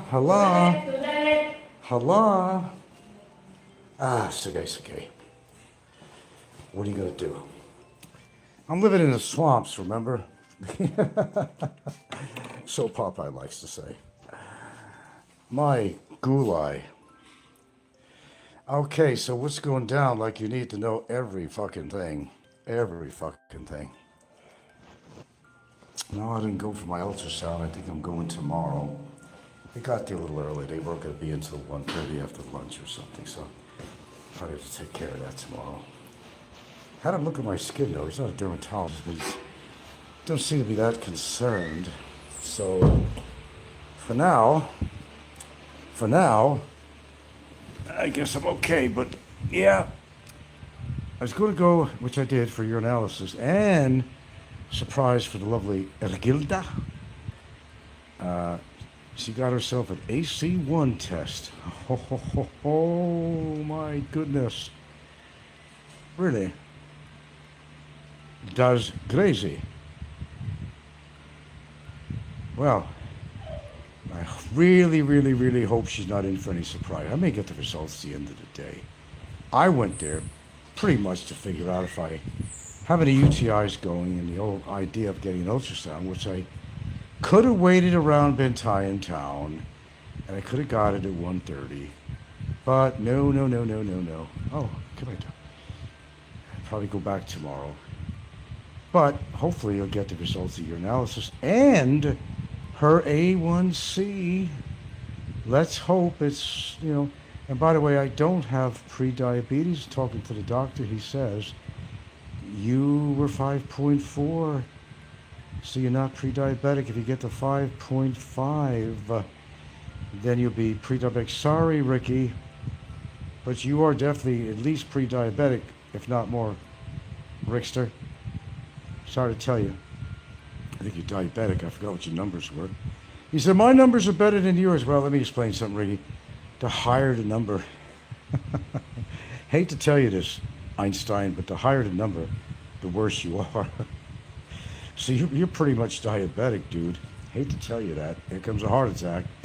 with your weight and everything else and what you eat, man, you're a disaster. You're that train wreck people talk about all the time. What a shame. Couldn't happen to a better person, really. So is the lovely Gilda, is she in for a surprise? I don't know. I'm hoping the numbers are good.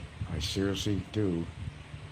Or else she's going to have to start cutting out shit, or she's going to have to be on a medicine. I don't want her to get on a medicine. It's not my objective.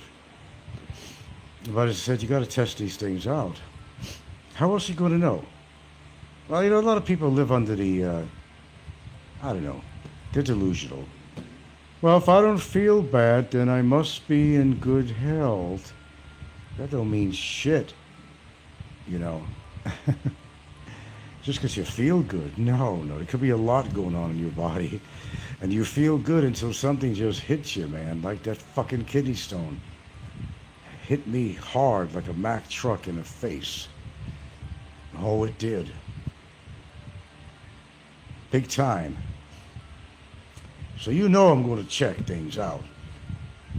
You know damn well I'm going to check that lower abdomen out. That includes the prostate. It said 2.0. You got a PSA was 2.0 at the time. That's nothing, man. That's for my age. PSA, that was an excellent PSA. That wasn't too long ago either. So I'm not thinking I'm in bad health so far, but any further UTIs will have to do with, if you actually had a scarring or what they call a stricture in your urethra, where I had that lovely stone the size of a fucking green pea. Know what I'm saying? Yeah, that could cause some damage. I mean, yeah. Then they use that lithotripsy on me. You don't know what that is. That they use that to break down the stone into a powder, and then the powder will hopefully dissipate. Maybe there might be smaller stones that have to be passed out. Well, I don't know. That's why I'm going to get an ultrasound. And it could cause a stricture. If you got a stricture, well, it's not great news if that's what the case is, because you may have to have a somewhat slightly invasive treatment to actually, deal with that, which I don't want to go back in that operate at OR. I don't know. But who knows? I'm just hoping for the best. Hey, I do my best. That's all you can do. And like I said, I don't care what supplements I take and a good diet and all that. That's just kind of a small insurance policy. That's all it really is. Just so you know. There's no guarantees in life that you're going to get lucky and actually find a woman and get laid. A lot of these people are just not at that point. They just, you just got to get lucky sometimes, or get licky. Licky admitted his sperm is dead. I'm sorry to hear that, Ricky. Your sperm is dead? I'm sorry to hear that, man. That sounds a shame. And he wanted to have a family, more of a family. Ricky, give the kids a break. They don't even want you as a dad, believe me. As psychotic as you are. Proven, actually. Okay, proven. No disclaimer needed by your behavior on YouTube. You have to prove that to a court. That you weren't insane. They would say a lot different. Preponderance of the evidence kind of shit, Licky, you know that? Yeah. That's the kind of stuff you gotta worry about. Preponderance of the evidence. Prima facie, or prima facie, however you want to call it. That means solid evidence that leans in the direction that you did this, you did that. And there's enough evidence to say that you did this, motherfucker. All right, so there you go. I got a thumbs up. Thank you very much. Well, I've been running around all morning, so I'm going to relax this afternoon, if you don't mind. Now, it's good to hear that my number of 5.4, okay, I didn't go for another A1C. I don't need to do that for another couple of months, but I'm pretty happy with the number I had, 5.4. So I'm actually not pre-diabetic. That's good to hear. Okay, that's amazing. I already told you, I don't have as much sugar as you think I do. Shit, if I had a chocolate chip cookie right now, I'd be eating it right now, but there's a problem with that. Because everybody has cancer cells, and cancer feeds on sugar. I even told some some obese Filipino lady. She was very friendly though. She had a bottle of C2 in there with apple, you know. And I said, that's a lot of sugar. He brought me a burrito? A burrito. They bought me they got a burrito. A burrito. All right, I have a burrito. Single burrito. Cheese. It was a chili and green beans and chili. She's always thinking about me. Now, is this really healthy? Well, the beans are, but the wrapping, not necessarily. But the gal's always thinking about me. What a lovely person she is. Such a lucky man. Ooh, what a lucky man he is. Would you like to have somebody like her? I mean, seriously. Hey, this is cold. Oh, I'm not gonna eat a cold burrito. Hey, what's somebody would be? Hey, man, this burrito is cold, man. Cold. Yeah, it's cold. Balik pa, basta girit pa. Give it another minute. Yeah, okay, this one too. Balik ka kasi. Yeah, they're cold, man. Throw it back. And microwave needs to be cleaned out too, by the way. I give it 2 minutes, it's gonna be really hot. One? Okay, we'll give it one. And let it cool down anyway. No, I don't like that chooks to go here. Yeah, that's why. I don't like the way that tastes. What are you doing, boy? Happy family, happy life. Happy family, happy wife. Oh, where are you, Alo? Jesus Christ. I don't usually need you, boy. I need to find out the name of those movies that you suggested to me, so I thought I did a screenshot of it. So if you just happen to be listening, would you come on and kind of enlighten me again on the name of those two movies that you did suggest? Because I'm going to be looking for a good movie. I started watching, there's a lot of people seen already, but that crazy killer. What's the name of that damn show? It's a series. Dexter. Yeah, Dexter. Well, that's a crazy motherfucker, man. Who knows if we don't have some of them already here on YouTube, man. You can't trust anyone. Can't trust Beeches, that's for sure. I can't trust that guy. You don't want him at your house, believe me, you don't. God forbid. That guy's crazier than a fucking bedbug, man. Okay, where's the dialogue today, guys? You know, if I get bored, then I just get off, you know what I'm saying? If there's no dialogue, I get bored. Contrary to your opinion, I don't like to sit here and listen to the sound of my voice. Contrary to popular belief. God, Popeye was getting really upset. He doesn't like that Alo comes on my show and talks to me. For him to come on again, he's been... see, here's what happens with Popeye. Let me tell you what happens with him. You know, when you see him coming on more and doing simulcast to me and all that shit, because his you know, his feelings were hurt, and he's been butthurt because Alo makes his own decisions, by the way, comes on and talks on my show, and I have no problem with Alo. Despite his past, he comes on my show and he behaves. He's been pretty cool. But I just don't get the feeling that, you know, Alo thinks very highly of Popeye at all. And that's the feeling I get. He knows Popeye's a creep, you know, he knows that. But you know that Popeye will come on, and here's the thing. I'm surprised people haven't just said anything to Popeye. Popeye, look, you say the same things about Frank all the time. It's getting boring. The same shit, same rhetoric, the same shit. And he goes through a laundry list of all the things that he believes that I've done, which are not true, and repeats the same thing. Isn't that the definition of, you know, having some psychological problems of insanity? When you do things same over and over again, you get the same results, which is nothing. You're not hurting my feelings, Robert. You're not hurting my feelings. I guarantee you're not hurting my feelings. I'll put a guarantee on that. Money back guarantee. All right, thank you. It's probably too hot to eat now, that burrito. God, I had lentils for breakfast. I mean, geez. See my diet. I compensate. When I do bad, I balance it out with something good.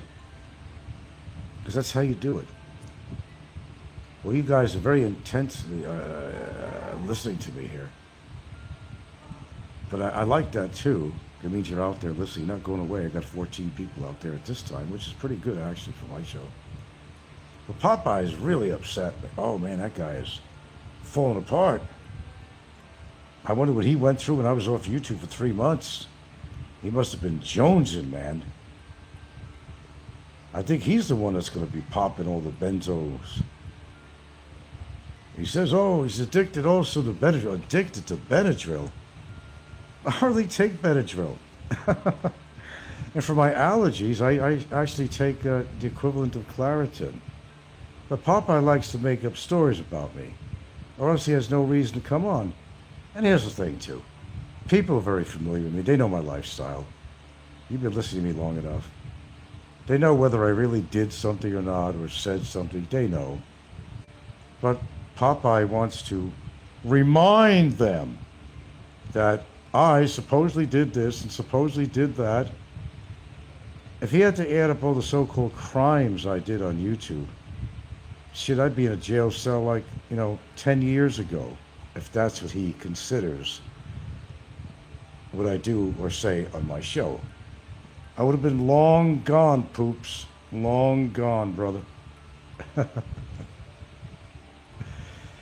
But he is entertaining, though, okay? He's that train wreck you're waiting. I just hope one thing, that when he croaks, he does it during one of his lives. That's what I'm hoping for.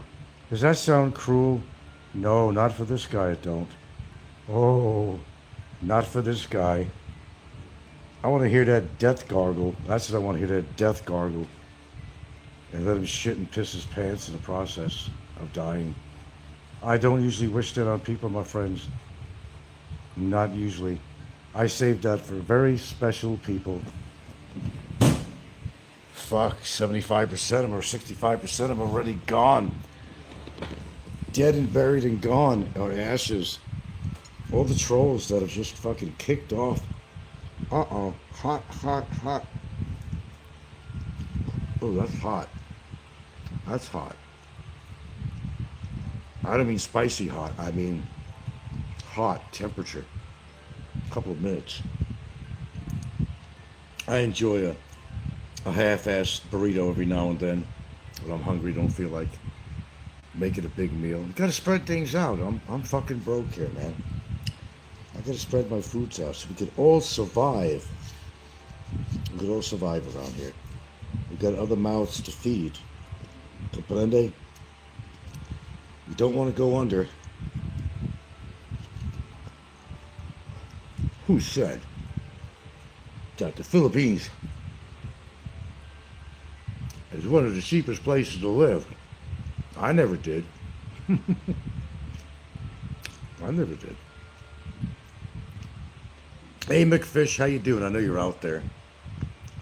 These guys couldn't go a day without listening to me, and I really mean it. They were probably jonesing right away. Oh, he's dead. He got arrested. He's deported. Well, don't hold your breath. I wouldn't recommend that. Ah! Much too hot to burn my lips. Okay, I gotta let this lay there a while. So, yeah, I may have to go in for the ultrasound tomorrow anyway, because you see, here's the thing. If my urinalysis says that it's cloudy, and here's the way these pages read when you get your test, okay, test results. If it says cloudy in there, a little cloudy, and where it says bacteria, if it says few, it'll say few or many. Few obviously meaning that there is bacteria in there and you're probably going to need an antibiotic. Many means that you will definitely need an antibiotic. They don't exactly give you the numbers, how that works. But All you have to do is see the word cloudy. And bacteria, separate, few or many. Or if you don't have any, I forgot what they use as their wording on there. So next time you go for urinalysis, if you ever go, and I suggest a lot of you to go, because half of you probably got fucking gonorrhea from fucking these hoes out there. It's not a wise thing to do. You can't be that desperate, really. Please, tell me you're not. You're having sexual history of 7 years for every whore that you fuck. So if you had 7 women that you paid for, of course, because you're not going to get it on your own, you're getting equivalent to 49 years of sexual history of 7 different women. Imagine that. Not for me. Not for me. Sorry about your dead sperm, though, Licky. That's a shame to hear. Oh, he said that on the show. At least, I have to give Licky some credit, though. Or people don't give him credit. He at least admits that he's creepy and fat and his sperm are dead, that he has to use Viagra, which I even wonder about that. I think that's all for show. Because I'm not even sure he could perform, you know? So, what do you do with a ladyboy, though? If you can't perform, you can't get it up. What do you do with a ladyboy? Well, I guess you have to go oral. Oh, my goodness. Hello, Twinkle Twins. I love these names. Ricky, it must suck to be you. It must really suck to be you. And others. Well, Scotty boy, will he ever find his destination? Will he ever settle down? Will he ever find a woman that's actually interested in him?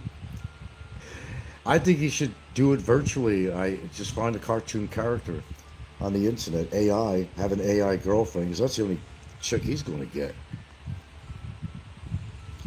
Yeah.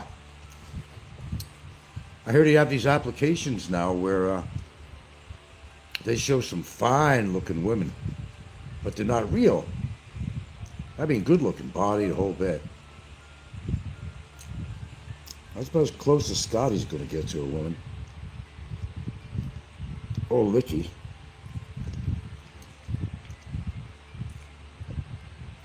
All Licky ever talks about is this one woman. What was her name?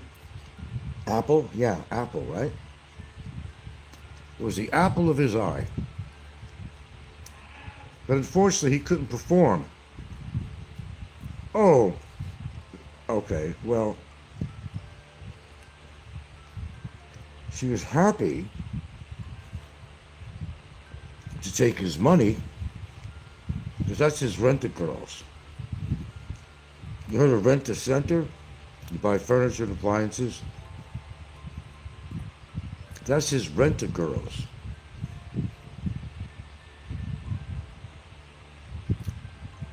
But the problem is, it's not just for companionship. I can see that.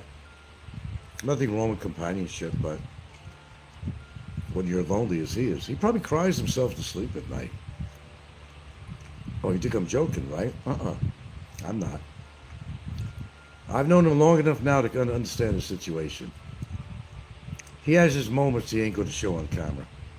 He's very concerned about his health. He knows he's falling apart. That's why he kind of acts, footloose and fancy-free on here. Anything goes to talk about anybody at all. I mean, he don't care until somebody actually beats the shit out of him someday. That could happen. And no matter how big you think Ricky is, there's always somebody that's either bigger. It doesn't have to be bigger. They're faster and more mobile.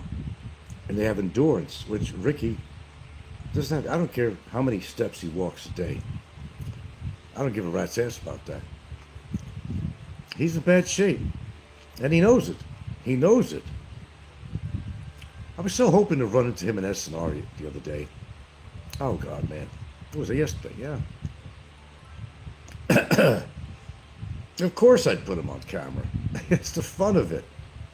To him bullshit. I'm just joking around. He's just joking around like he did to Mick Fisher. It's all good. Oh, I'm sorry. And Mick Fisher looked like he wanted to punch him out.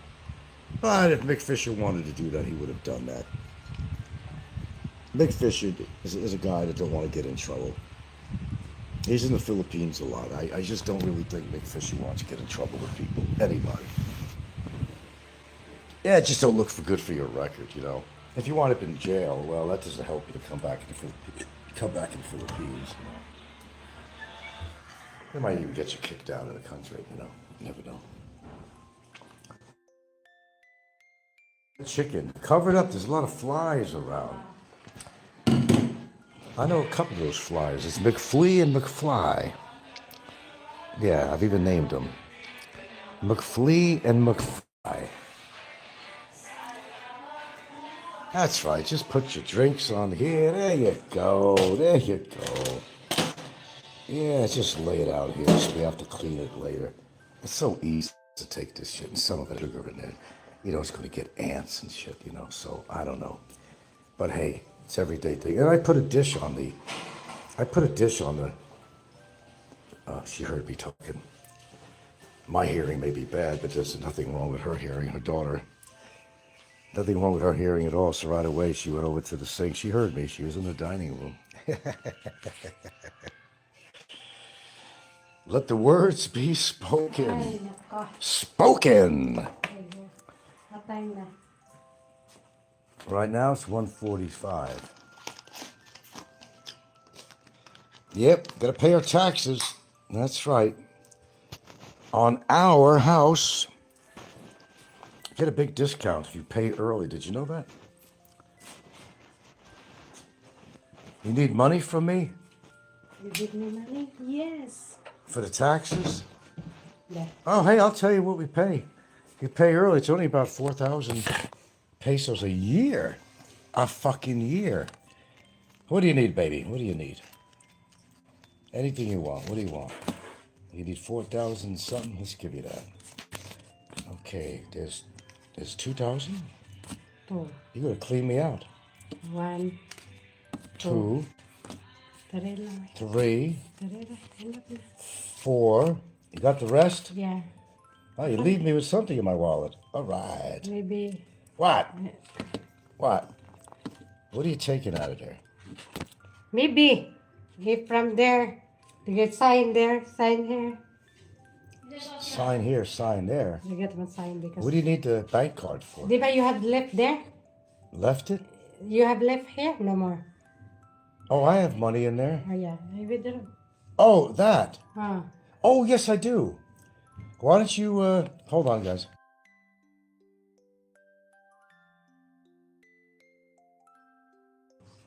Bring the change back, though. Thank you very much, dear. Bring the change. Okay, babe. Change from my tax payment. You know you're gonna have to pay it. Change. You gotta pay your taxes. And yes, we do pay our taxes. We are responsible people. Responsible people. Hear that? Normally our taxes are about 7,000 something pesos, not dollars. This is the Philippines. But when you pay early, you get a break of about 3,000 pesos. So for this good-sized house and lot, we're paying, basically we pay early all the time. So we're paying only a little over 4,000 pesos. That's like not even 80 bucks a year, man. You know what I was paying on my fucking house? I don't even remember. It was high. I had in Hawaii. Oh my goodness. That's crazy.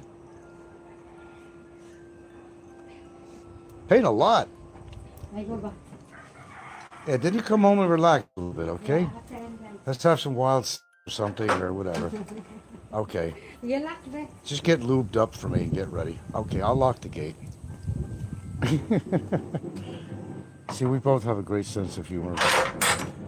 I mean, not humor, sex or something. I'm just saying that we can laugh about things. We have this really horrible relationship, according to Popeye and his cronies. Fuck, I could hang from a goddamn trapeze, brother. I wrote the book on 1001 Ways. Not really. Some people my age are lucky to even have. I could name some, but I won't embarrass them. Barry, you gotta be listening. How you doing in there, Barry? When are you getting out, man? Hey, listen, I'm all for you getting released. I want you to know that. I'm sticking up for you, man. Get released, man. Go back home. Begin your life, you know. Paid your price to society. Well, you didn't really, because when you get back to America, they're probably going to be waiting for you at the immigration, you know, for these different liens you have on you and, you know, felonies, you know, the great amount of money that you owe on the child support, for one. Kingless of Israel. Why can't Michael Jackson go within 100 feet of a school? Oh, that's a joke. Do tell. Do tell. I'm sure it's good. Oh, that was weak. That was weak. Come on, man. That was pitiful. That was terribly weak. Of course, he's dead. Okay. You tried. You want to come in, talk? In my air-conditioned room, in my dusty island, in my... You say my house is a shack. Yeah, well, my house is a shack. Hate to see yours. I know it's some people are living in it. Some people not living anywhere. Scotty, people like him, they're going from place to place. And Ricky, who's supposed to be so rich. I make over $8,000 a month, but he's living in the shittiest apartments over near the Mandawi area called the Decker Homes. And that is for low-income people. So, Ricky claims he's making this and making that. I'm kind of doubting it. Because here's the truth. If you were making that kind of money, seriously, he talks about living the 5-star lifestyle. There's nothing 5-star about his life at all. Nothing. I don't see anything 5-star about him. Oh, you mean because maybe he travels over to Thailand or back and forth, or he travels around, you know, some other countries? Fuck, the guy's got air miles like you fucking wouldn't believe, first of all.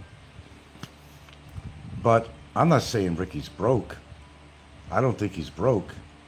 But I don't think he's making the kind of money he says he is.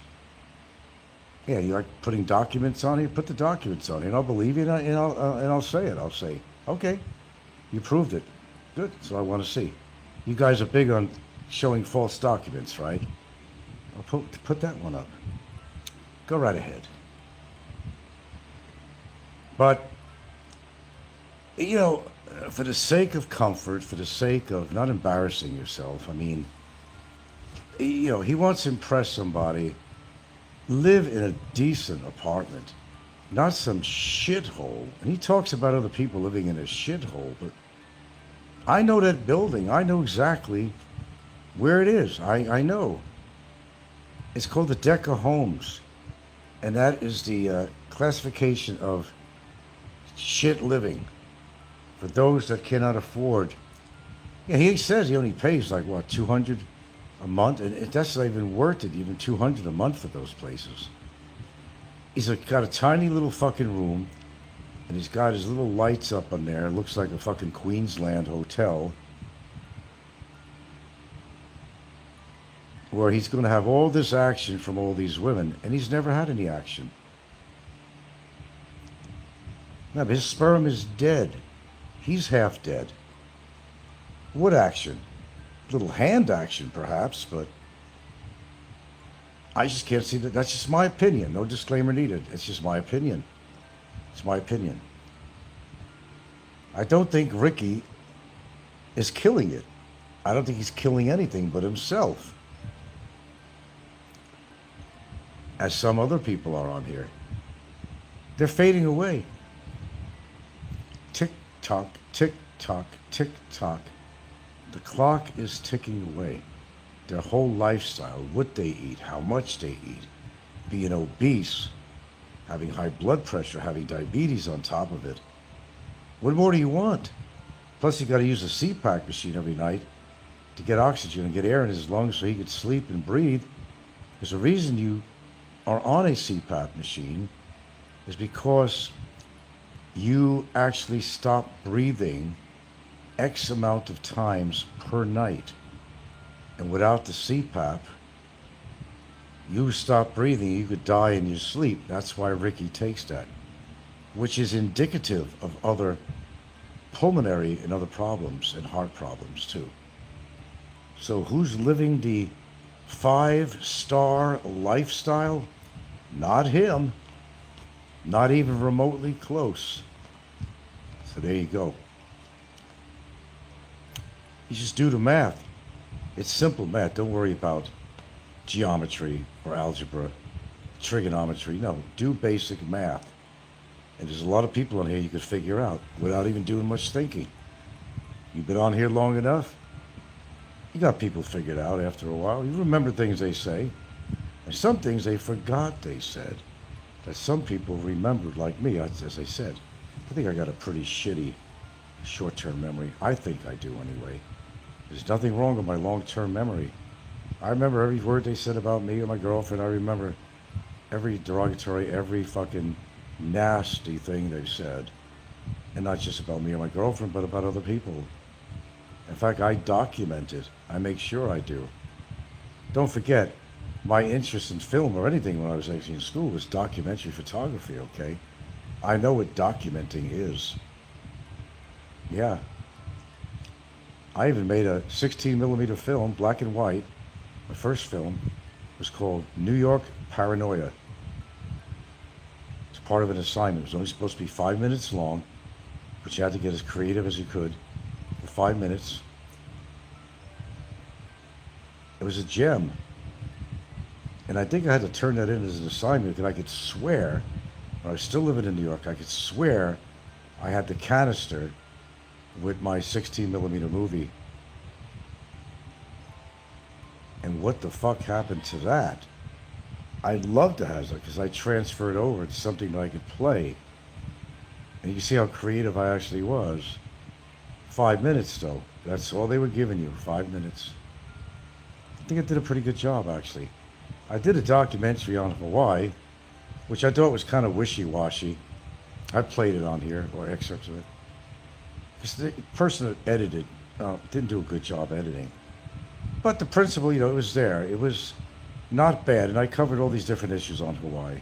Sovereignty issues and all that, and how the locals felt about the so-called haoles.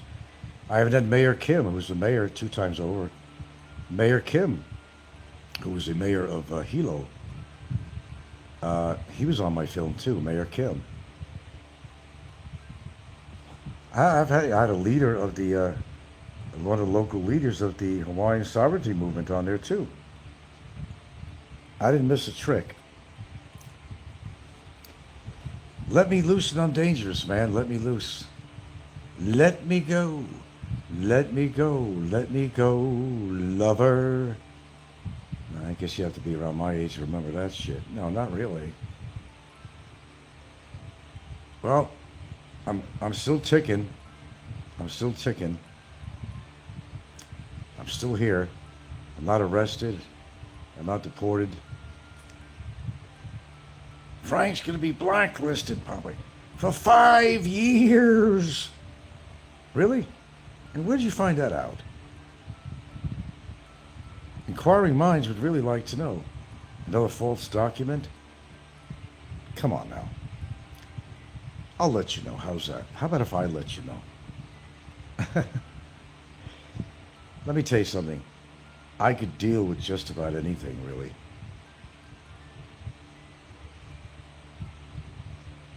Except certain health issues that would be really bad if I had. That would be hard to deal with, the big C, different things like that. That would be hard to deal with, but, strength gets you through things. And I can think of worse things than having a temporary, and it would be, under the circumstances, would be a temporary blacklist if that ever happened at all. But we're not there yet. despite Jay presenting fraudulent documents and everybody else. And Jay's in big trouble, but he doesn't know it yet, though. Oh, yeah. What he did was not cool at all, and a lot of people agree with me on that. I think even Alo said that, too. In fact, even Popeye said that, of all people that don't support me in any form or way. But Jay, because he don't like Jay either, that what Jay did was absolutely wrong. But hey, you think people learn from their mistakes? Not all the time. Not all the time. Okay, on the subject of me doing a bunch of shows on here, I think it's kind of becoming a little bit exhausting for me. I mean, I'm having fun doing my shows. I do uploads. I've been doing lives. I'm kind of having fun doing that.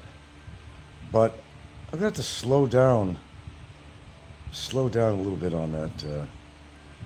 I'm on a fast train, you know. I've got to slow that train down just a little bit.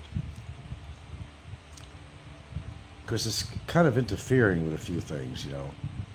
How much exercise I do, because I get caught up in doing a live show in the morning when I should be exercising. I say, oh, I'm going to do it later, and I may not do it later, or I may do it later.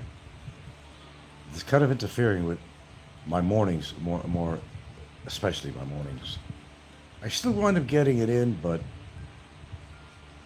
I just have a special time that I do things. Yeah. It works good for me. Boy, we got dialogue here today. Where's all the dialogue? Now, you guys are starting to get boring now. Seriously.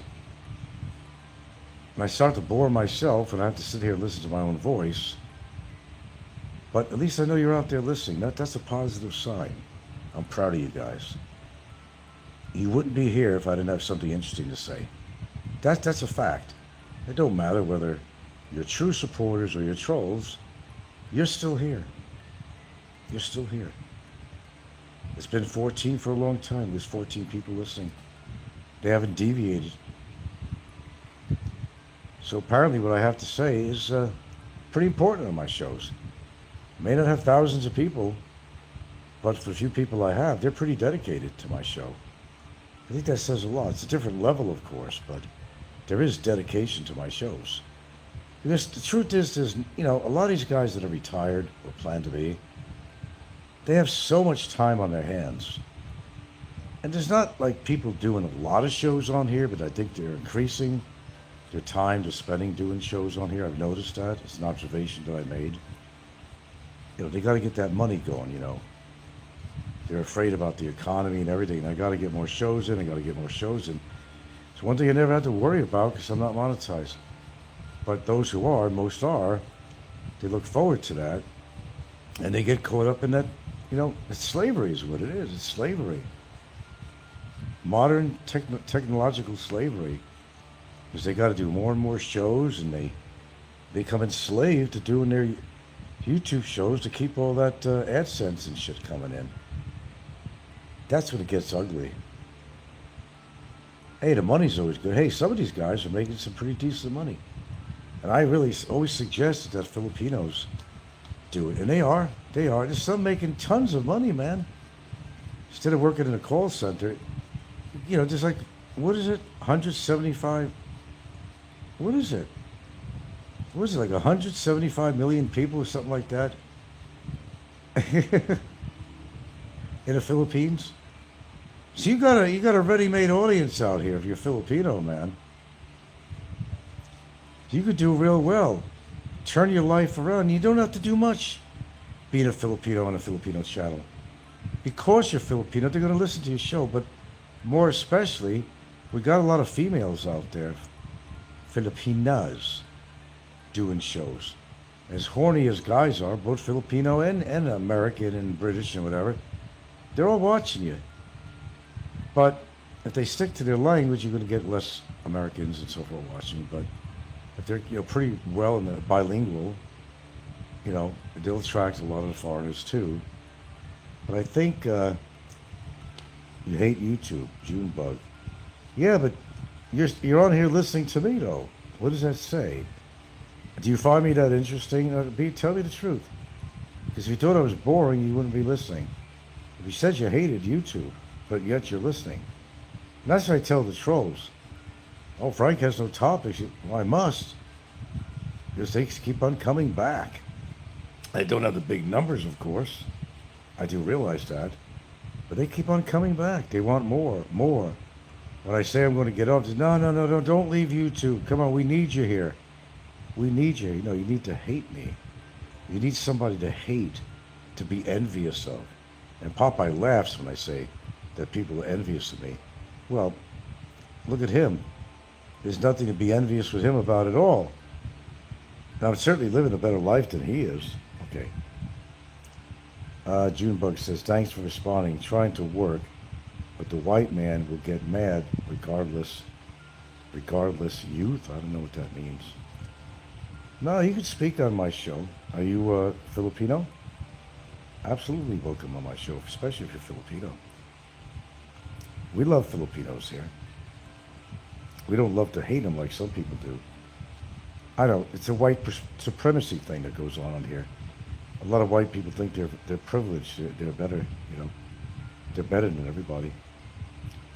Well, that's not true. We know that from all the loser white people we have on here. No, you're welcome to say whatever you want to say, but if it's really rude, well, I just get rid of you. You're welcome. I'm responding. I see that you're out there, Junebug. That's how we run my show here. You got something to say, we'll let you say, but like I said, if it's really rude, I just make people disappear. Poof, poof, poof to magic dragon, like, just like that. So, why are you listening to my show? Do you find something interesting I'm talking about on here that keeps you listening? Or you're just really bored and happen to see I have a live show on and wanted to just check it out? To be honest, I could take it. Believe me, I could take it after 10 years. But thanks, Maurice and Claudia. Yes, great microphone.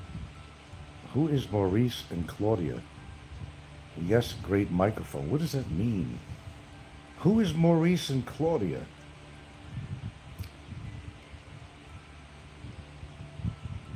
I'm missing the boat here somewhere. I don't know a Maurice, and I do know a Claudia in New York, but it's old schoolmate Claudia. You don't hear the name a lot. But I got 16 people just anxiously just listening to me right now. I'm not going to be on too much longer. I want to watch some movies. I was hoping Alo would come on because he's been on a lot lately, but he's not been on yesterday or today, and I really needed to find out the name of these two movies he wanted me to watch. He did turn me on to a pretty good one, so I'm going to take it that these movies are probably worth watching. Alo, where are you? Where are you? Otherwise, I'm going to find some shitty repeat to watch on here, and I'm not going to enjoy myself.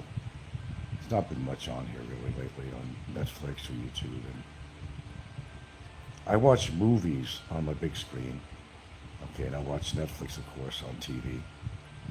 But I don't generally watch movies on my phone. But who is Maurice and Claudia?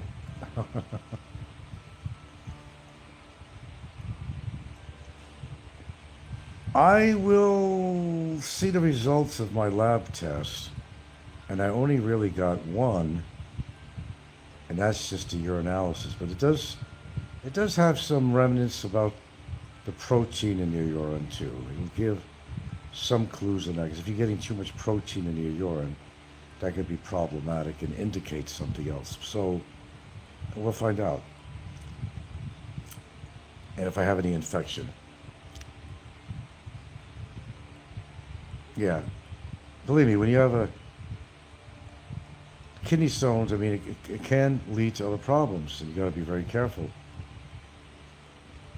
A lot of people who get older, they have kidney problems. They don't realize until they actually get a test, and unfortunately, they don't get a test unless there's actually something going on, and they're feeling pain or something's unusual with their urine or something, or they're urinating more frequently. That's the only time they really check into it, to be honest with you. That's the only time. Think for something to happen. I don't believe that. It's called preventive maintenance. That's what it's called. Oh, what do we got here? Nothing? Oh, great. That's what I'm looking for here. Some dark chocolate, speaking of sugar. There ain't much sugar in dark chocolate, just to let you know. They say you can't have your cake and eat it too, but that's not true either. You could have your cake and eat it too. Just don't eat a lot of sugar.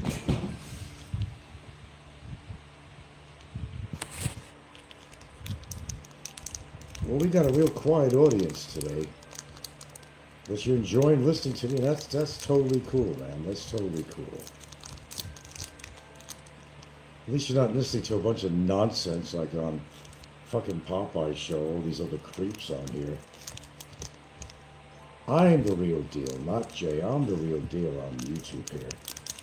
I got the history, I got the knowledge, I got the goal, perseverance, I got the tenacity, I got it all in one package. There's my little bit of sugar. Put a little sugar on it, honey. Hershey's dark chocolate. Last one.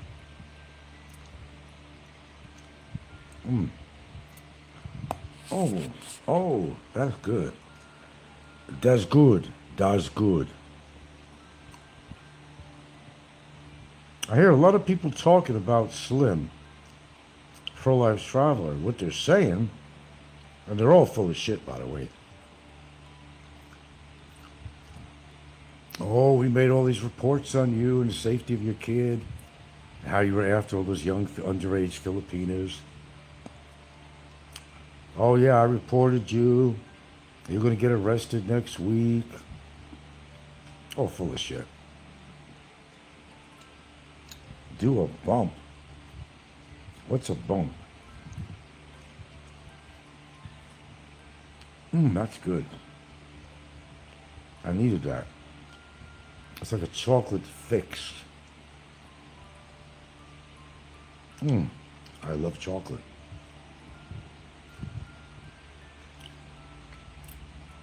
Say thanks to Mother Nature.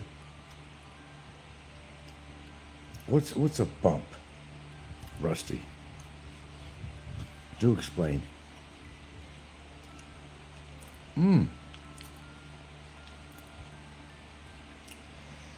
Taxman time. Taxman time.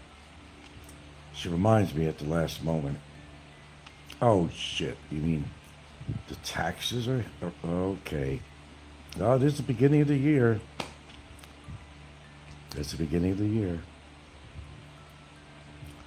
Guess whose name is on those documents? Me and hers.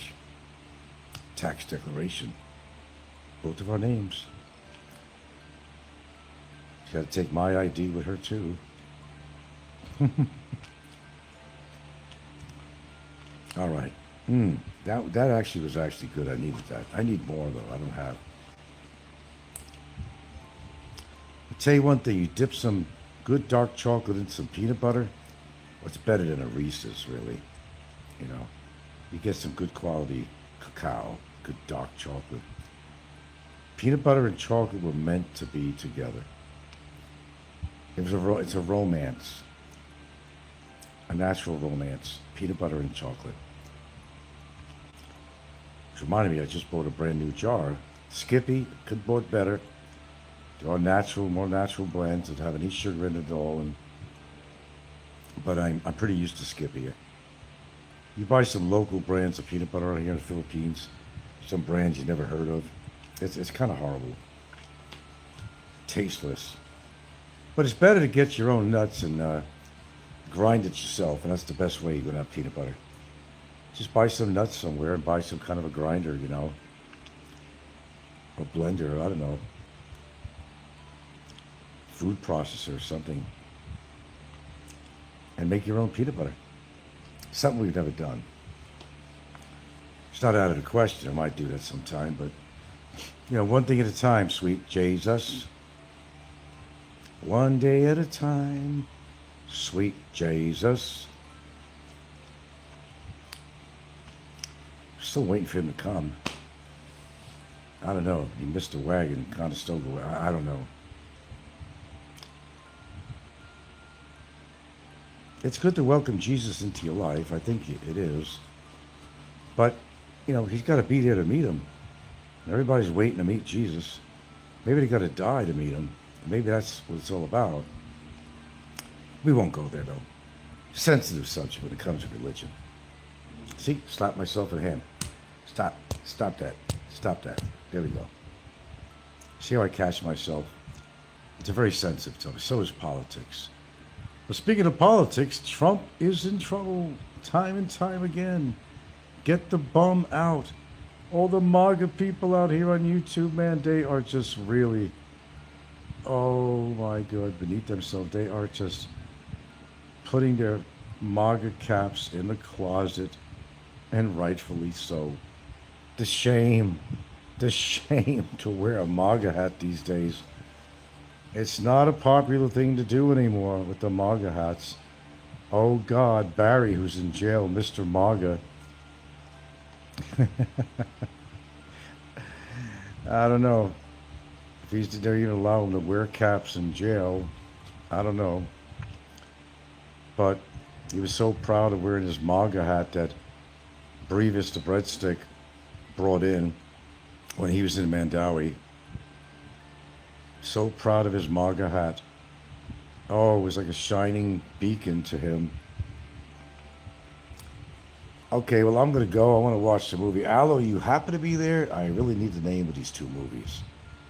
I can't find it on my screenshots. I don't know why. Well, I guess he's not. I'll have to leg it. Oh, there was one movie, a third one, I think it was, called Monster.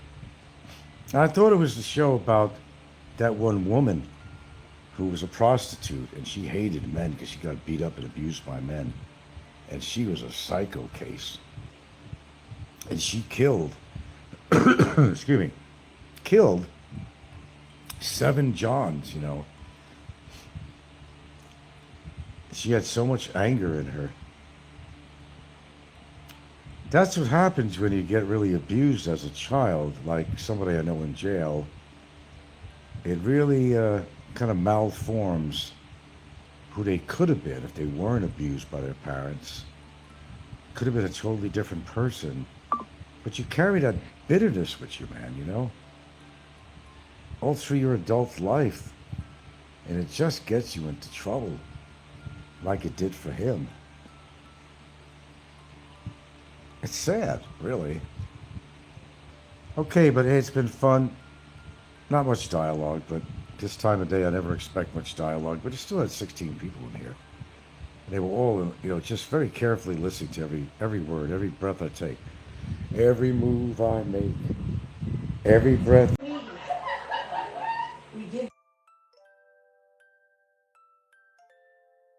Reigns forever, and the souls of the faithful departed, to the mercy of God, rest in peace. Amen.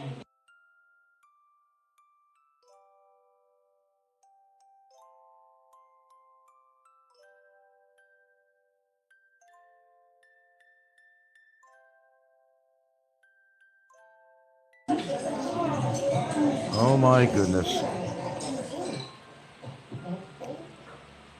Let me tell you, when Alo recommends a movie, beware the Ed Gein, Gein story called Monster. It's kind of a conglomeration of Alfred Hitchcock's,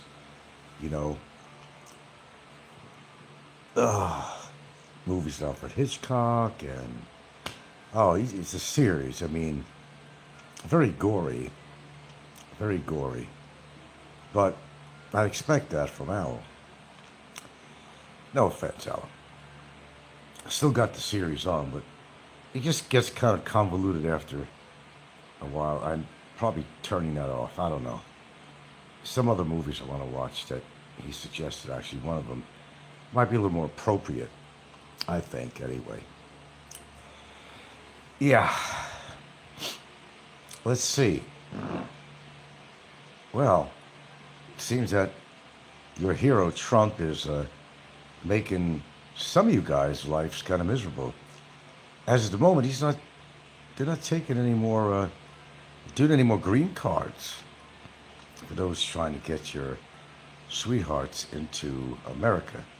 I think, I'm not sure where Chixie stands on this trying to get to America, but she may not be able to get to Ren Zero anytime in the near future. But I'm sure it's affecting a lot of people, as Smooth Lee is very upset because, well, his wife, or whatever she is, I don't know what she is, can't come to America. They were rejected a green card. So they're not processing any green cards no more. So his loved one there, Smooth Lee, well, apparently, she has to stay in the Philippines. So the question is, why didn't Smooth Lee, smooth as he is, why does he just go to the Philippines? You know, everything in life is a little bit of give and take. You know what I'm saying? It certainly is. Wow. God, I'm still waiting for my my test to come back. They didn't send it to me yet. Let's see. Oh, there's Stew Ball. Ren bought a good card Visa. What's a good card Visa? What the hell is that? A gold card Visa. Wow, he's coming up in the world, man. A gold card Visa. That's coming up in the world for Ren Zero. That's for damn sure. Hey, look, his girlfriend had to kick him out of the Philippines when he did, because he was just not amounting to anything. And she was supporting him all these years. So she basically told him, get to America, work your ass off, you know, save some money, get my ass out there so I could take advantage of some of the United States opportunities. But now, he probably can't get into America. I don't know, I haven't followed her show. I don't even know if she's still in the Philippines the last couple of months or so. I'm not really sure. Wow, gold card Visa. Ooh. Netflix. Monster. Here we go. Can we enlarge this? Huh? Guess not. I don't know. Monster. The Ed Gein story. Very bizarro world. Coming from Alo. Yep. I expect him to watch this kind of gory, bloody, bizarro world shit. I sometimes wonder about Alo. Well, I've always wondered about Alo. Strategic positioning. Very important, have a strategic position. Frank, I have to correct you. Actually, Smooth Lee's wife is a nurse in Las Vegas. Well, what is he talking about on this show then? Correct me. He's talking about someone, I assume it's his wife or whatever the hell she is, I don't know, getting her to America, but she can't. So, you know, straighten me out on that. I didn't listen to his whole story. His wife is someone else. How many women does he have?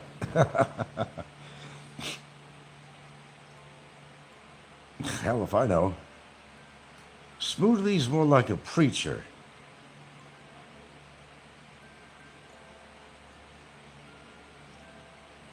Sounds like he had kind of a bad past and he's trying to make up for it or something. I don't know. Hey, well, that's positive anyway, you know. Okay, she is in America. I am from Las Vegas and have met them. Okay, that's a start. So explain the story. Who is trying to get into America and can't? Let's go slowly with this.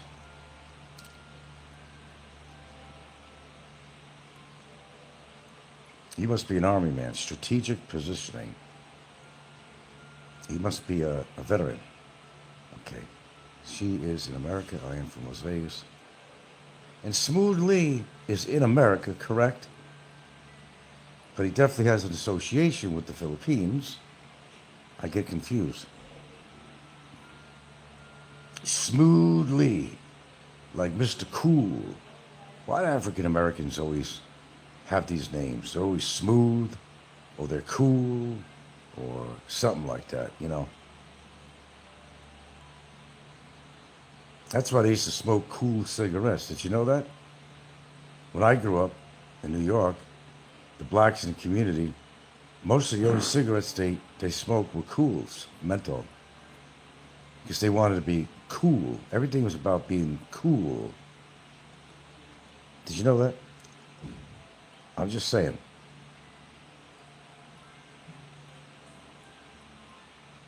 Then there's the cool jerk.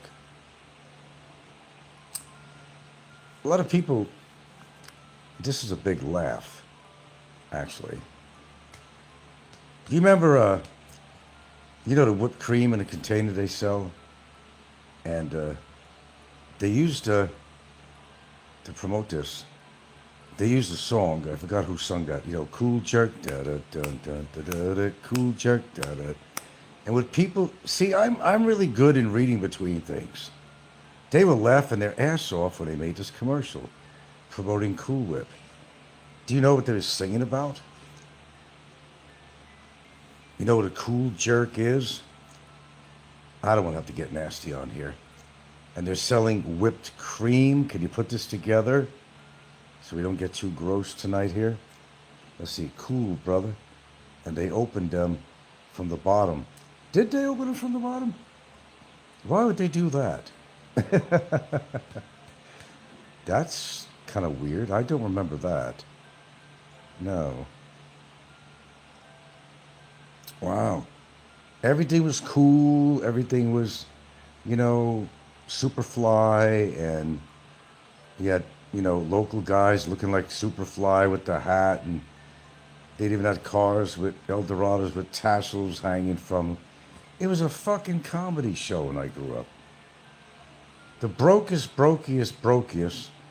even if they got an old Eldorado or something, they'd be riding around on there and made believe they were rich. They wore fake gold most of the time. They had tassels and everything hanging from their car.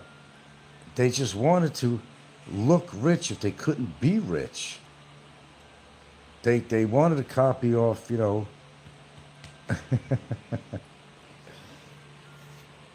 what they see in the movies, and I saw it firsthand.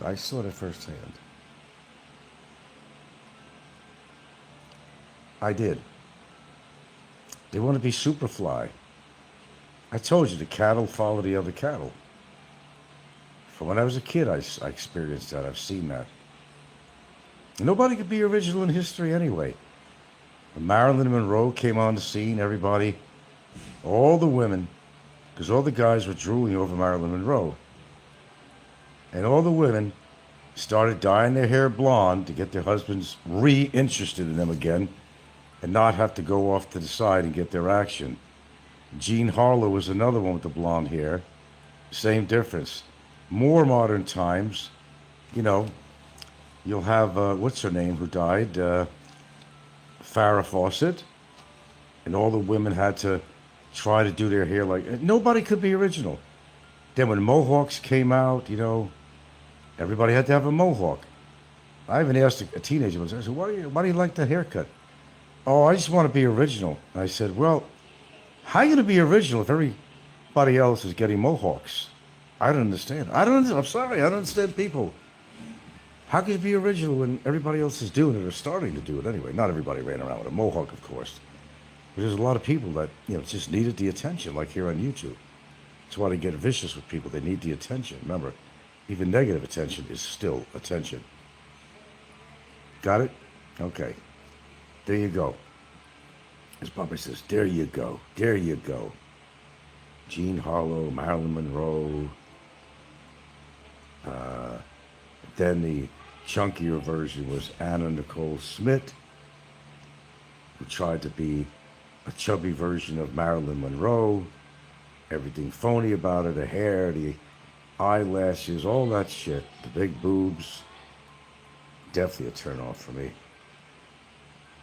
Strategic position, yeah, you were correct. I am a military person. Yeah, I kind of figured that out. God bless you, man. God bless you. Thank you for the wonderful service to our country, sir. Whatever you did. I'm sure you did a lot more than Popeye. I'm reasonably sure. Glad you came back in one piece. I don't know if you've seen any action or not, but you served your country, sir.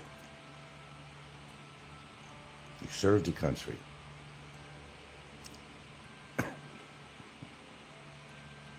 Well, Popeye was saying that I was a draft dodger. As you very well know, that back in the Vietnam time, they were not going to take anybody in who had some form of deafness. And correct me if I'm wrong. Tell my viewers. Because Popeye seems to think that I dodged the draft back in '73 or so. I was in college. I have one ear that's 65% deaf. And you think the military would have took me in? I don't think so, sir. Yes, sir. You know? So what do you think about that?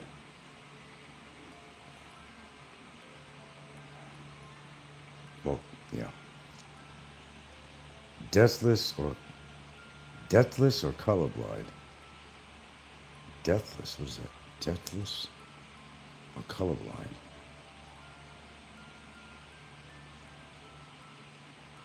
What are you asking? What's this deathless? Deathless or colorblind? No, I wasn't colorblind. Oh, you mean deafness? Oh, deafness. Oh, okay. Yeah, well, there was, and there is. I got about 65% hearing loss in my right ear. I've always had that from a bad infection. And Popeye seems to believe I was a draft dodger, so straighten him out right now. I wouldn't be surprised if he ain't listening. One of his cronies are listening. He'll get it to him. The military is not going to take you in. They might not even take you in if you have flat feet. And at the time, they weren't taking people if they were gay. Well, I'm not gay, and I didn't have flat feet. Yeah. Yeah, they won't take you in. Strategic position, he was a military man. Says so, Popeye. See that? It's coming from a military man. I could never have been dodging the draft.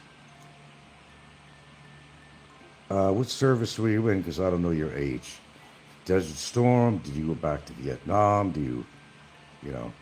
I mean, I tell you what, I've seen some huge dudes out here from America and other places. These guys were fucking built like a tank, man.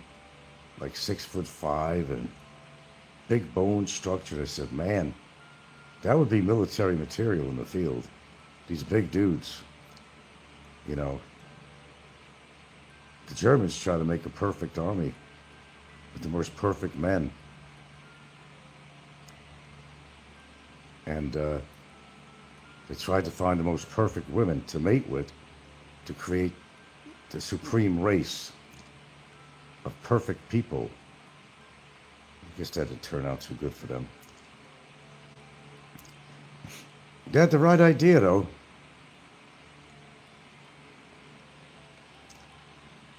That's why they can't use gay anymore. Well, no, they take in gay people still, don't they? Oh, this is Robert Morris. Bob Morris, you don't know his name ain't Bob, though. Are you... do I know you? I know the name Morris, but I used to know a John Morris from Hawaii.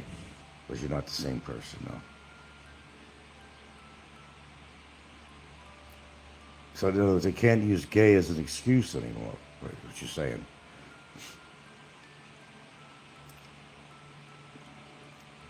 Well, I don't know, that kind of creates problems with the morale of the troops, is what I believe. I'm not saying a person can't be gay, that's their choice, but I would think that causes problems, you know. Because there's still people that are prejudiced and, you know, well, let's just say they don't like gays and transsexuals and lesbians and all that stuff. Robert Morris. Yeah, I know John Morris in Hawaii, but he had moved out back to America to, I don't know, bumfuck Egypt somewhere in America.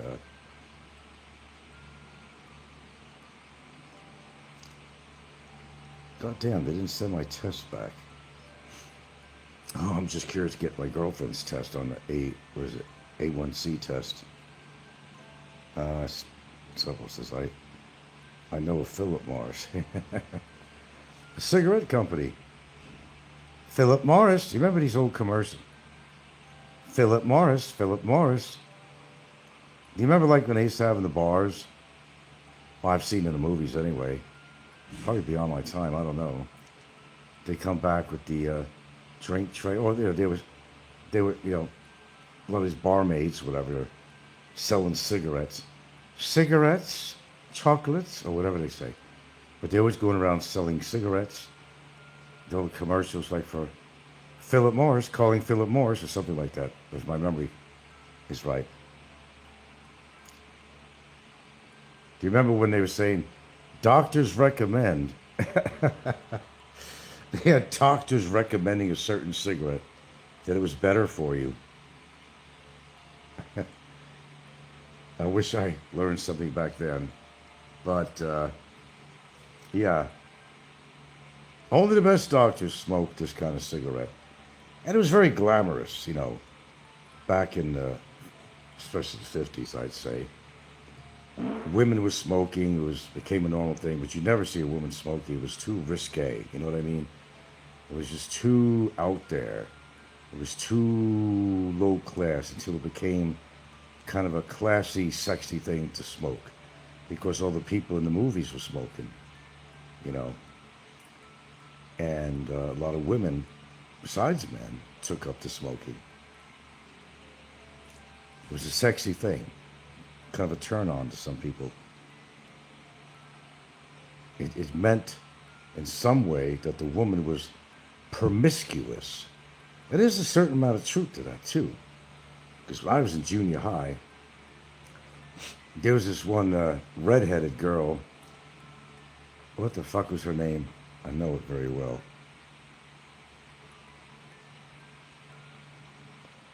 And I'd go near her locker, and on the break, she's pulling out a pack of cigarettes. And she smoked, but she had a reputation. And it seems that the girls who were promiscuous were the ones that engaged in smoking cigarettes, drinking, or smoking pot. You know, at least where I grew up. So if they smoked cigarettes, they were rather promiscuous.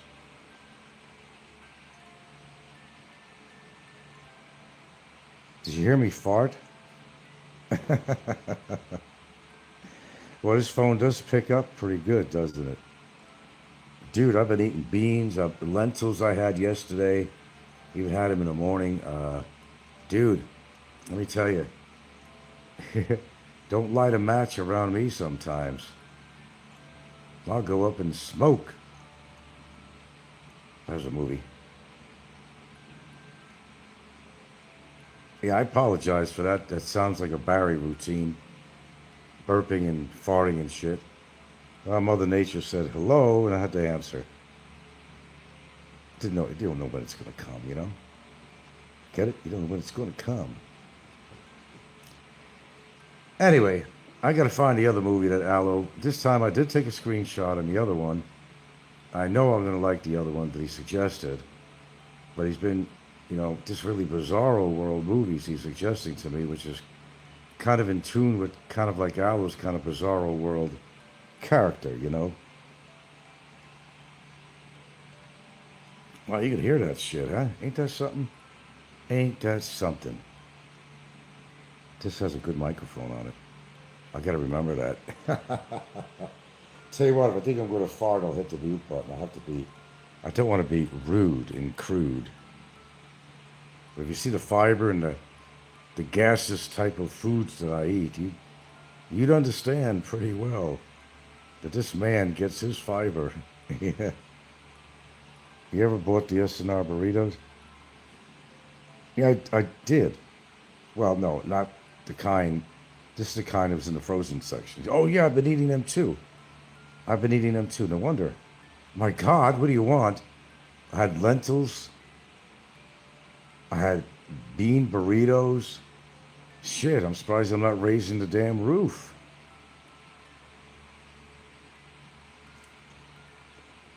Can't say I don't have no fiber in me, because I certainly do. Damn.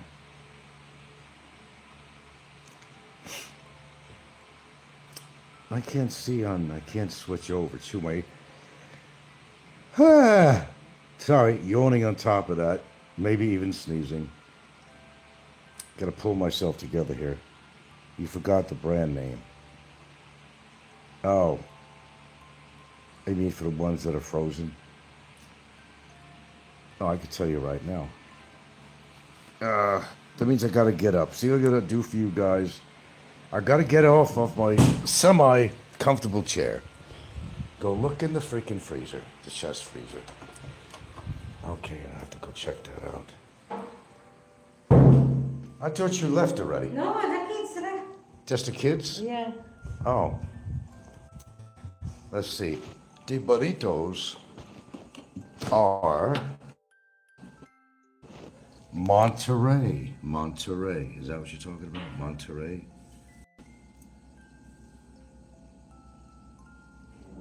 That's it.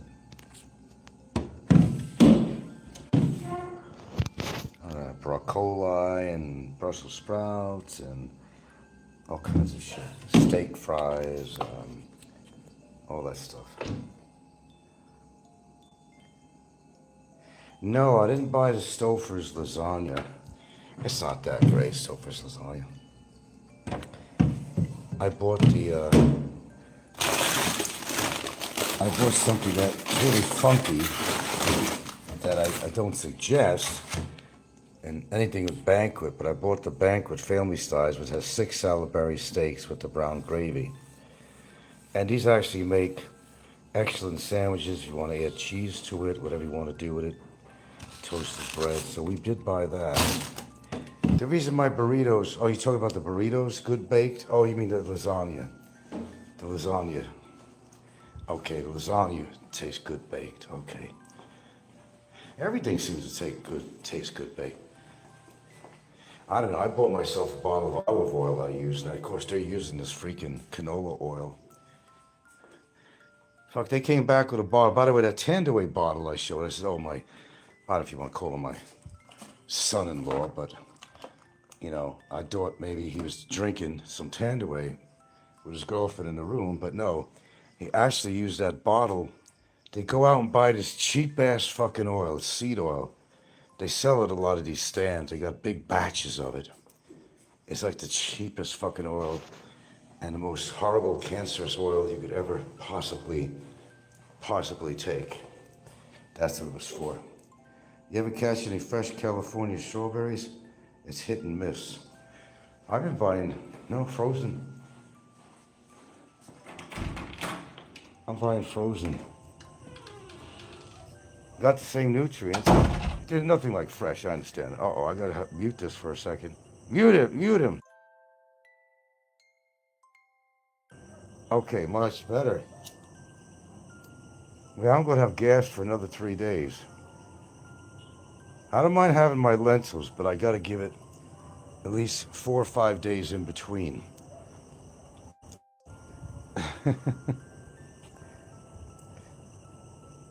California strawberries. Yeah, it's a lot of hit and misses around here. We bought local cantaloupe that was shipped in, you know. Horrible. It was a waste. We ate one of them, but it wasn't worth eating. The other one just kind of rotted in the refrigerator, and I took it and threw it out in the field. You're paying good money for this shit, but you're not getting any quality. They're not ripe, and yeah, it's just a waste of money.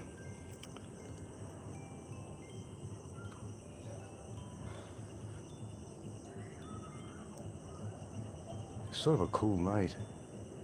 I gotta watch this door. I tell you, 2 cats run in the past 2 days. The creatures of the night. There's little lizards everywhere here. Can I enlarge that? Yeah.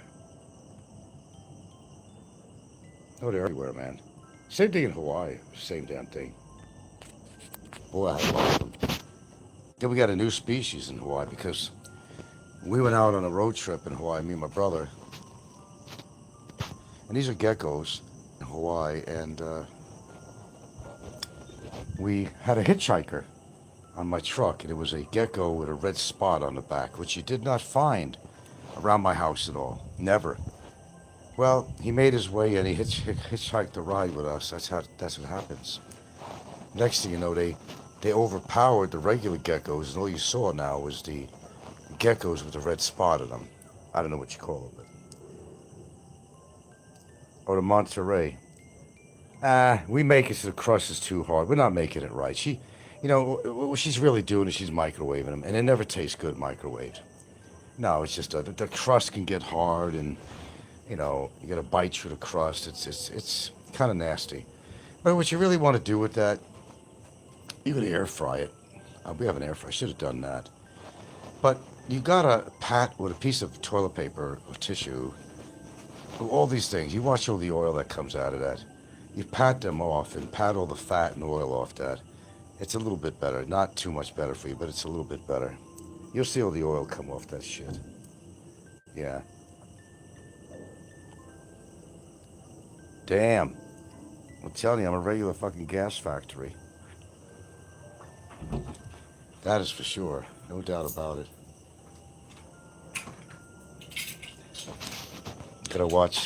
Definitely gotta watch the beans. Especially if you're in somebody's office or something, and you gotta fucking let loose. Oh, excuse me a minute, I got a fart. Well, you're better off doing that than doing that in front of somebody professional or something. There's a certain etiquette with that kind of shit. But, you got one of these runaway train types, that you can't help. I remember this is how good my memory is in the past. I was in high school, and there's this girl, Lorna, and Bunny. I remember the names. Bunny and Lorna. Lorna was a blonde, Bunny was a brunette girl. Always teasing me and teasing them. And I was in the room, they sat near me, and I cut a fart. And what I did right away to save myself was, they looked at me funny, like, oh, he cut a fart. No, I squeaked the rubber on my, it was on a cover. I put my, my sneaker on the floor and made it make a screeching sound. I said, that was my sneaker. They knew better than that.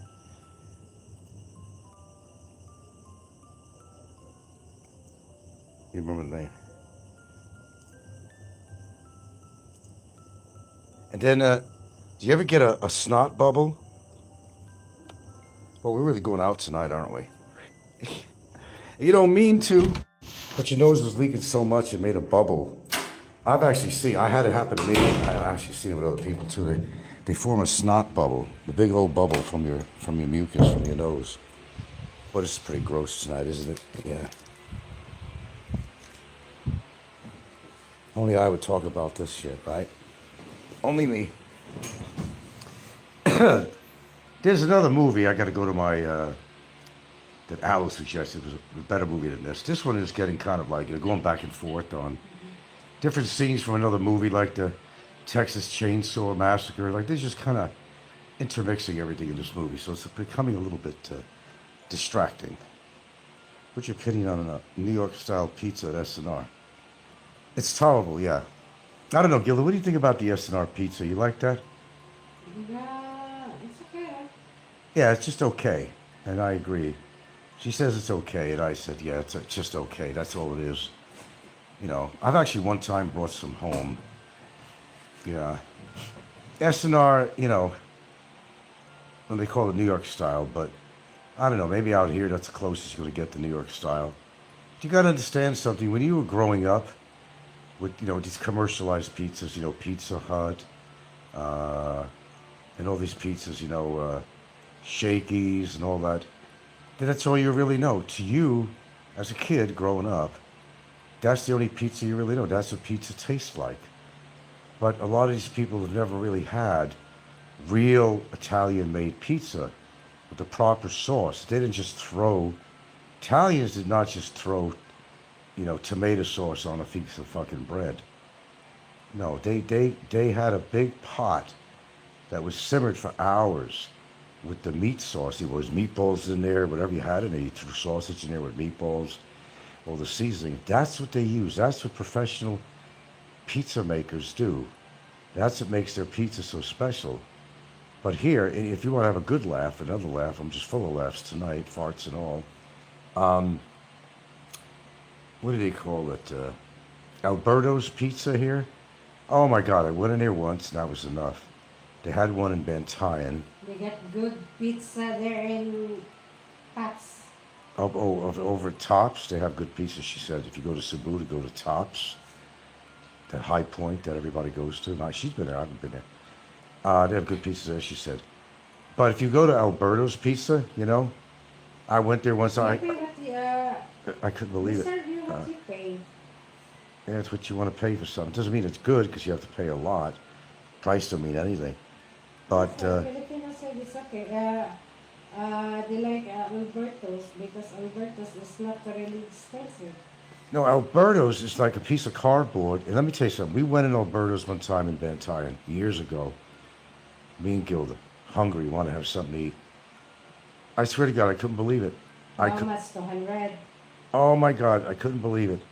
It was a thin cardboard style piece of pizza, and they gave you, I'm not making this up, they had some fake cheese on it, if any at all, and they gave you a bottle of Heinz ketchup, and that was your tomato sauce for the pizza. I am not kidding.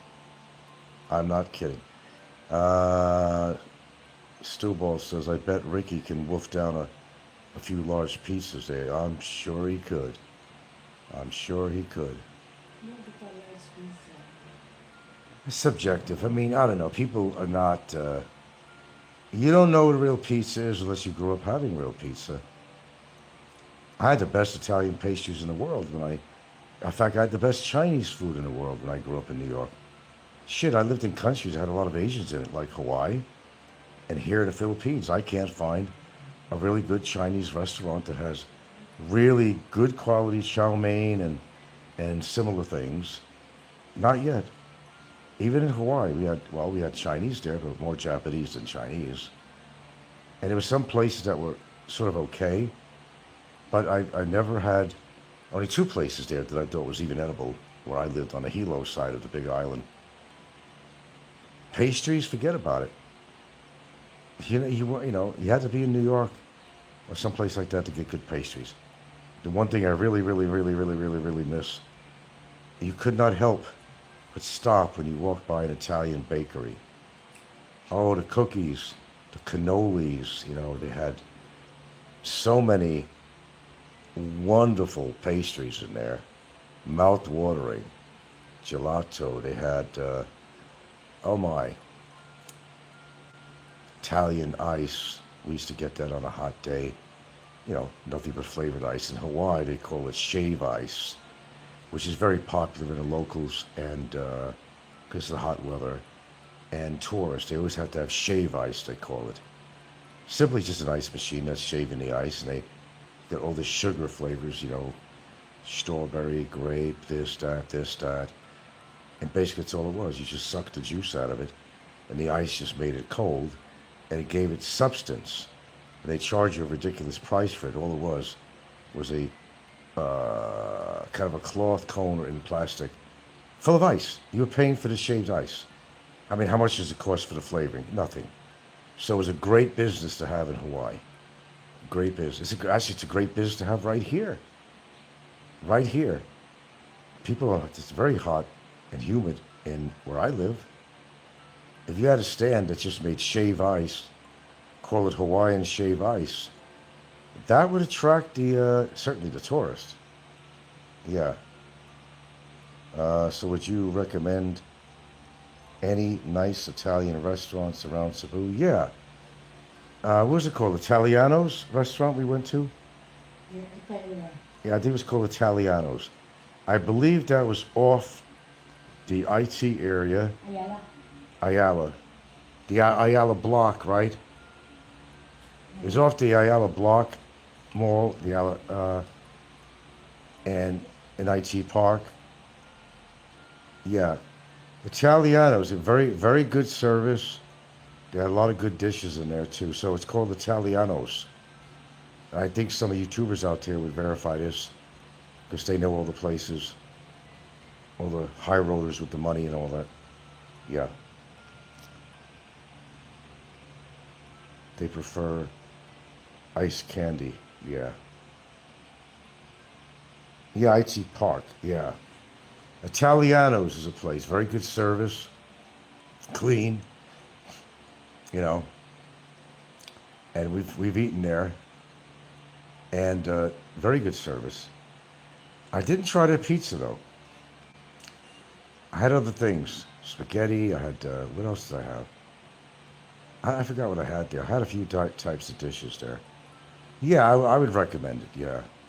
They give you plenty of garlic bread and, yeah. I'm pretty picky about the restaurants I go to, especially if they're going to be costly. I want to get the best bang for my buck.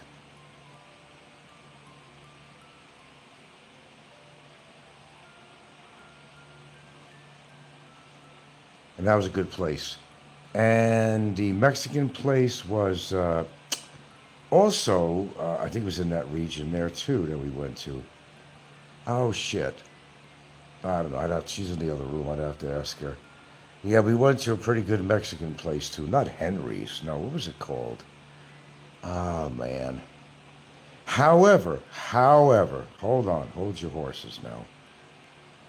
Michelangelo's made. They have several locations throughout Cebu and somewhat. Michelangelo's, they are kind of pricey.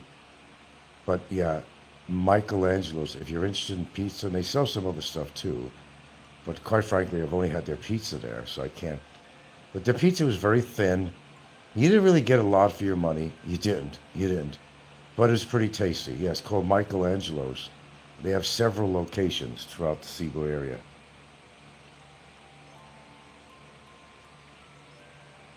No, it wasn't the best burrito company. That wasn't the name. 7-Eleven, the best hot dogs. Are you kidding me? Honey, dear, what was the Mexican restaurant that we went to? I think it was in the IT block area or something. Yeah, they got the IT. Do you remember what it was, the name of it? Yeah. Vanilla. Huh? Yeah, vanilla. They got the restaurant there.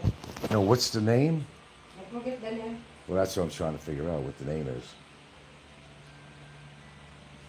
Anyway, you ask around, you're in that area, they'll know. Yeah, Michelangelo's, she's never been there that I know of. You think 7-Eleven makes the best hot dogs? Oh, let me tell you something, dude. If you were in New York, they got these, I've talked about this before. You know, I'm not a big hot dog person. I did growing up, but I wasn't really thinking what was in there. I wasn't thinking about that. I think about more of it now. But they had all these stands. You got an umbrella. They got a cart. This restaurant is circa 1900. Oh, and one of the best restaurants to go to was circa 1900. Yeah, if you want to go to one of the better restaurants in Cebu, and it's a very expensive restaurant. It's called Circa 1900. I'm giving you some valuable information here. It's called Circa 1900. Go check it out. I think you'll like it. Yeah, I didn't think about that. The owner is Millier. The owner is L.H. Millier, you know, the lending company, and they do all that business like a pawn shop and lending and all that. That's the owner of that. Yeah. More information for you. Boy, I'm a wealth of information here, man. Yeah. That is a very good restaurant. People It's a good steak. It's a good food there. Everything, good food. You know, bring a lot of money, but But you bring a lot of money too. bring a lot of money there. You want to eat good? Caution, throw caution to the wind and go there. Absolutely, man. And let's see what else. I was going to say, oh gosh. You'll know because word gets around. Because there really isn't a lot of good restaurants, a lot of foreigners will know, more than the Filipinos. A lot of foreigners will know. They like to do, they like to do the restaurant scene, and have a couple of drinks, whatever. They know all the spots if you ever get stuck. They know. And what else? Yeah, so I could speak for the Mexican, I could speak for the Italian restaurant. I can't speak for a good Chinese restaurant yet. I know it must exist in Cebu somewhere. It must.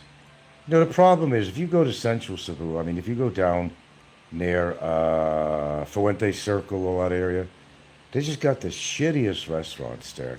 And you're not going to find a place really to have a breakfast there, Unless you have to get stuck going to McDonald's or Jollibee or something. And who the fuck wants to do that? A lot of people do. But, if we happen to be staying in an area there, we used to stay at Horizon. In fact, the last time we did stay at Horizon, big mistake, but we couldn't find the other places that we normally went to. And it was morning time. And so we just waited a while. So we went to we just said, fuck it. It was mid-morning or so, or 11 o'clock. And we just went over to Sabaro's. And we ate, we had some pasta with the white sauce, ZT, baked ZT with white sauce and a meatball. And that was good, except they don't give you a really good portion. Their lasagna is edible. Actually, their lasagna is edible in Sabaro's. And though Sabaro's is not the best Italian place, but if you want a little taste of Italian, it's not the best. They got those restaurants in New York. I remember going to some of them when I was in Manhattan, But Manhattan had everything, so, if you wanted anything, you get it in Manhattan, but you paid the price. You paid the price. You can't always get what you want, but if you try so hard, you might just get what you need. And sometimes you have to settle for things. You shouldn't have to settle, but if you're hungry enough, you'll settle. You certainly will.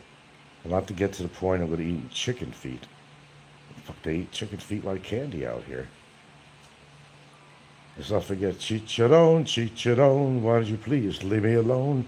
Give me a bag of chicharron, which is basically fried pork skin, deep fried pork skin. If you want to talk about something that's extremely unhealthy, a couple of good Italian places in Ayala Mall. Name them. And Stovall says, Monterey for the win. You still into that Monterey burritos, huh? What's Monterey? Okay, excuse me. Much better than Sabaro's. And which restaurant is called Monterey? You talk about the burritos. Bottom floor of Ayala Mall. And you say, is it called Monterey? The bottom floor, huh? Really? That's crazy. There's a lot of things out there I've probably never seen. We wanted a beating at one time. We went to Kenny Rogers again. Because we were hungry at the time. We didn't feel like looking for restaurants. And I never recommend Kenny Rogers. I'm surprised they even exist anymore since he passed away. But the family is still pushing these restaurants. I guess they're franchises, I don't know. But it's nothing to write mom home about, You get a piece of chicken, nothing special about it. Here's what I order. It's just the same thing. I order you get the ceramic cup with roasted potatoes. There might be 4 or 5 little potatoes in there. That's what you're spending on. It's horrible. I said, I want a larger bowl, so I paid for that.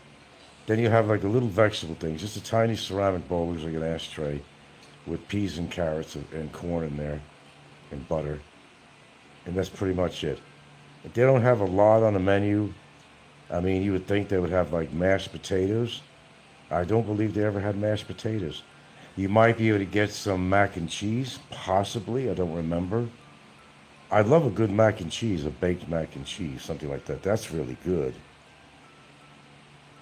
They had a spaghetti factory that wasn't too bad. Yeah, I remember Spaghetti Factory. You know what? I don't think I ever ate there. Spaghetti Factory. That went out of business or something? Or burned down or something, I don't know. Now, you could call a business whatever you want to call it. They say, you know, Italian pizza, or no, they call it New York pizza. If you want to sell your people pizza, you call it New York pizza, but they don't have a fucking clue. It's like shit on a shingle, really. You know. And, you know, if you really want to make an interesting pizza, you might want to use sourdough bread instead of normal pizza dough. I never tried it, but I think that might be tasty. Like I said, local businesses in the province, and I want you to listen to me, because it would cost them a lot of money to buy real cheese, etc., and real pepperoni. What they do, they use a fake cheese food, okay, and to save money. And what you think is pepperoni is actually possibly sliced chorizo or something. They don't use any olive oil because olive oil is expensive. But if you're hungry, you want something that looks like a pizza, remotely tastes like a pizza, then you buy. We go to Cuckoo Bird restaurant, and we buy their pizzas. They're pretty basic pizzas, but they hit the spot. But I do something different, though. When I get it home, I usually have a bottle of Kraft grated Italian Parmesan cheese, which I will add to that. They don't do that. I will even add, when I have olive oil, which I do now, I will add some olive oil to that too. If I have any fresh oregano from the yard, I might decide to put that on there too. So you could take a cheap pizza and make it taste good. Yeah, Italianos, that's what I said. Oh, I said Italianos. Okay, so it's Italianis, my bad. Italianis, I was close. Yeah, I would recommend that if you're in the Cebu area around, what is IT Park area. It's worth a trip because, you know, when you're living out in the Cebu area, you know, you're not going to find a lot of fine dining in your province or any shit like that, okay? It's never going to happen. And you owe yourself a day out to have a good lunch or a good dinner, you know? You owe it to yourself because you're living with less than desirable food all around you. There's nothing real about the food they make. You know, there's nothing real in it. Most places who have cakes, other than the one place I go to in Bantayan, they have the most horrific ingredients. Don't even use real whipped cream. The place we go to in Bantayan, they don't order the cakes. You know, they make it right there. And they use some quality ingredients. You want to get the best mango cake, you know, mango cream to die for. This is the place to get it.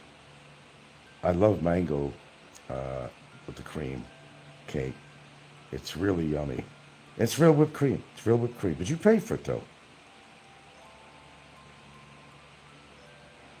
Yeah, she likes the purple yam cakes. You mean ube. Those are ube cakes. Ube. I'm not real big on ube. I'd eat it. I've eaten it before. But yes, to answer that question, she does. She likes ube. It's pretty popular. I mean, I'll eat sweet potatoes. Not in a cake, though. I guess ube really is like a sweet potato, really. Purple yams are the best. Well, purple sweet potatoes. I can never hardly find them in the stores. You gotta really look. But that's your most nutritious sweet potato. In Hawaii, we call them Okinawan, Japanese. We call them Okinawan sweet potatoes. And that would be what their label would be, Okinawan, like in Japan, Okinawan sweet potatoes. They have the purple inside. And you know, you're not gonna get in trouble. If you're not unsure, you take your fingernail and you scratch the skin on there, see if it's yellow inside. or what color it is inside, and you'll know. Even here, if you're unsure of something. A lot of times they don't sell that in the province, so you got to look around for it. I know the regional owner here in Cebu. He's from Canada. The regional owner from that particular restaurant you're talking about? Well, the guy who runs Michelangelo's, who owns it, is actually an Italian guy at Michelangelo's anyway. And the other place, Italianus, well, they're seafood, they're Filipinos working it. They know nothing about Italian food, but they're taught and they're trained. Their staff is trained. And they do a pretty good job. Yeah, purple yams. Purple rain. Are you enjoying the show, people? I think people just absolutely love when you do a show about food, because we all have one thing in common. Besides idiots on YouTube, we all have one thing in common. We all eat. We all love food, because some people eat to live, and some people live to eat, and that's why they're obese. There you go. Couldn't have said it better. I basically eat to live, but I could be choosy about the things I eat too, to enjoy myself. I could, skip out on a couple of healthy meals too now and then. Every now and again I will do that. You only live once, but the difference is you don't eat this kind of shit every single day. You get very unhealthy. I'll guarantee you that.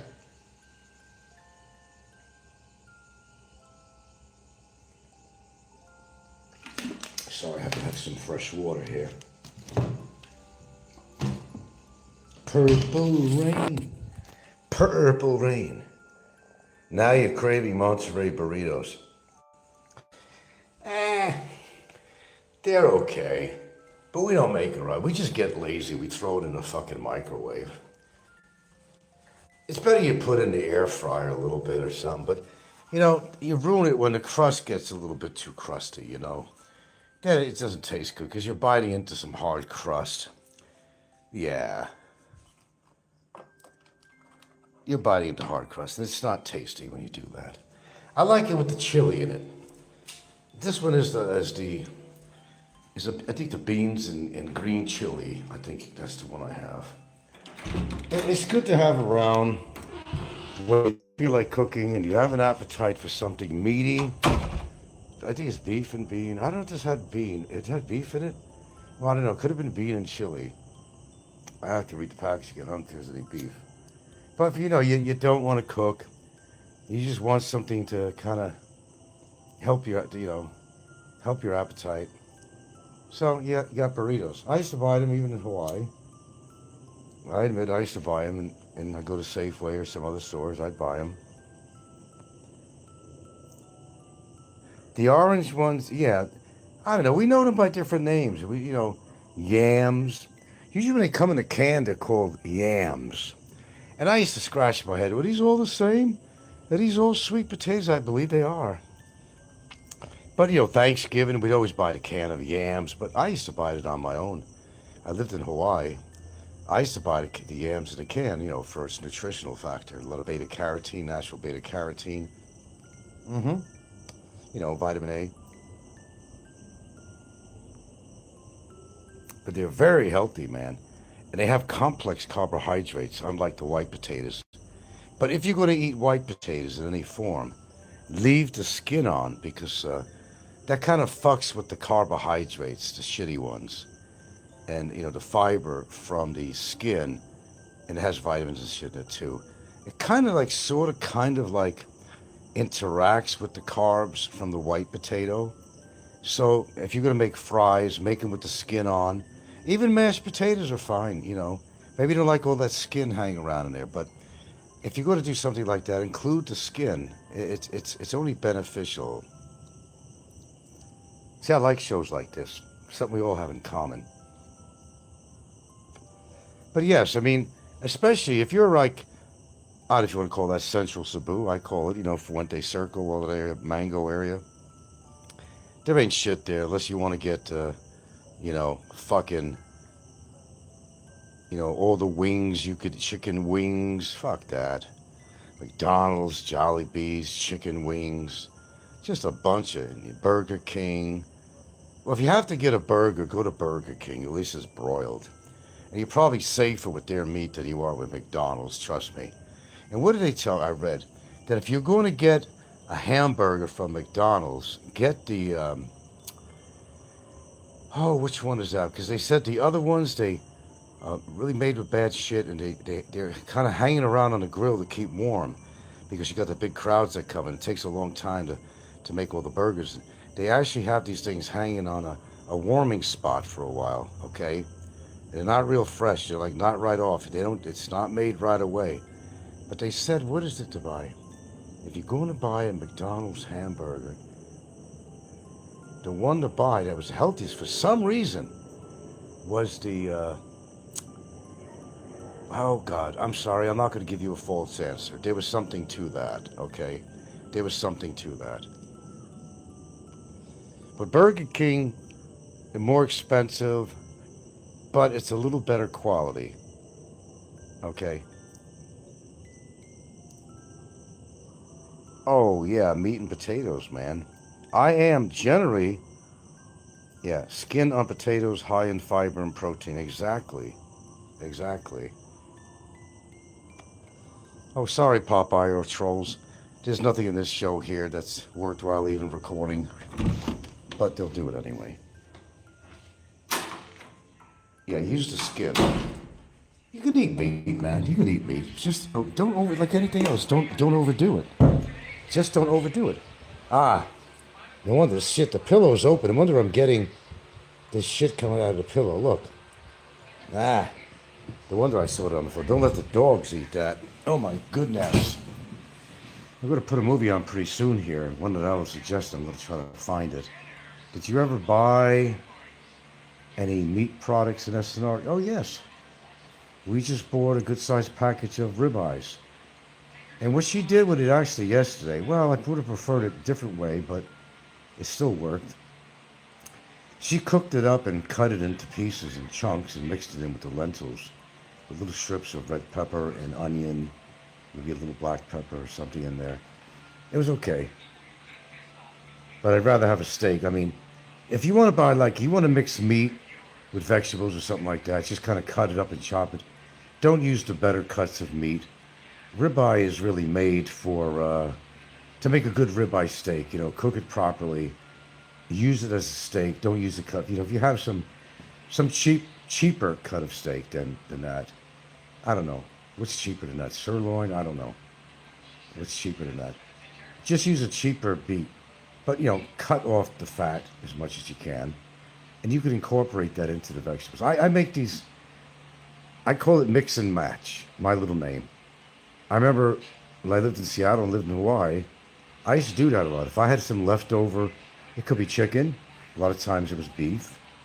It could be hamburger meat or pieces of steak. And what I do, of course, the mashed potatoes. I don't care. I didn't care where it came from. It came from the box, right? I'd put milk and I'd put butter in, a lot of butter. And I'd mix my vegetables in there. And I'd mix my meat in there. It's like a potato mash, like a shepherd's pie in a way, in the dish. It's kind of like a shepherd's pie. And I used to love that.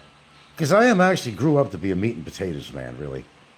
But my famous dish I grew up with is you'd have a plate of mashed potatoes, real potatoes, and you'd have some meat to go with it, hamburger meat, hamburger. And you would also have cream corn. It's like a perfect combination that went down real well. So what you do, you take your cut of meat, you dip it in the cream corn, and then you dip it into the mashed potato, which had butter in it, and you'd eat it. So you'd eat it with the cream corn, mashed potato, and meat, and that was yummy. That was yummy. Well, I don't drink cow's milk, although I eat cheese, though, which is made from cow's milk, But no, when I buy milk, it's almond milk. Unsweetened, vanilla, almond milk. God, I think I got to throw away what I have left in the refrigerator now. I haven't been drinking it because I usually save it for a cereal, but I have not been buying any kind of a cereal other than, you know, eating my rolled oats, whole grain rolled oats, oatmeal in the morning, which I eat quite a bit of. It's definitely part of my breakfast diet, if not every day, every other day. Yeah, there's do's and don'ts about almond milk. You'll read about it, but it has a lot of oxalates. I had kidney stones once, so maybe that's not good for it. Almonds are not good for oxalates, creating kidney stones and stuff. But I don't know what is good anymore. I'm still scratching my head for what I read. What is actually good anymore? Yeah, I always drank almond milk. Because here's the thing: if you think about it, not many people think about it. We're the only mammal on Earth that drinks the milk of another mammal. Think about that. Think about that. And also, for your information, a child, a baby, or a young child, infant and older, up till formative years, as their bones are growing, they can drink cow's milk, and that's perfectly okay. But as you get older, you don't need the calcium from that milk anymore. You get it from other sources. It's actually not natural. Whatever, farmers drank milk all the time. That's what they did, but it was there. That's where you got your milk from. But basically, most people they have dairy.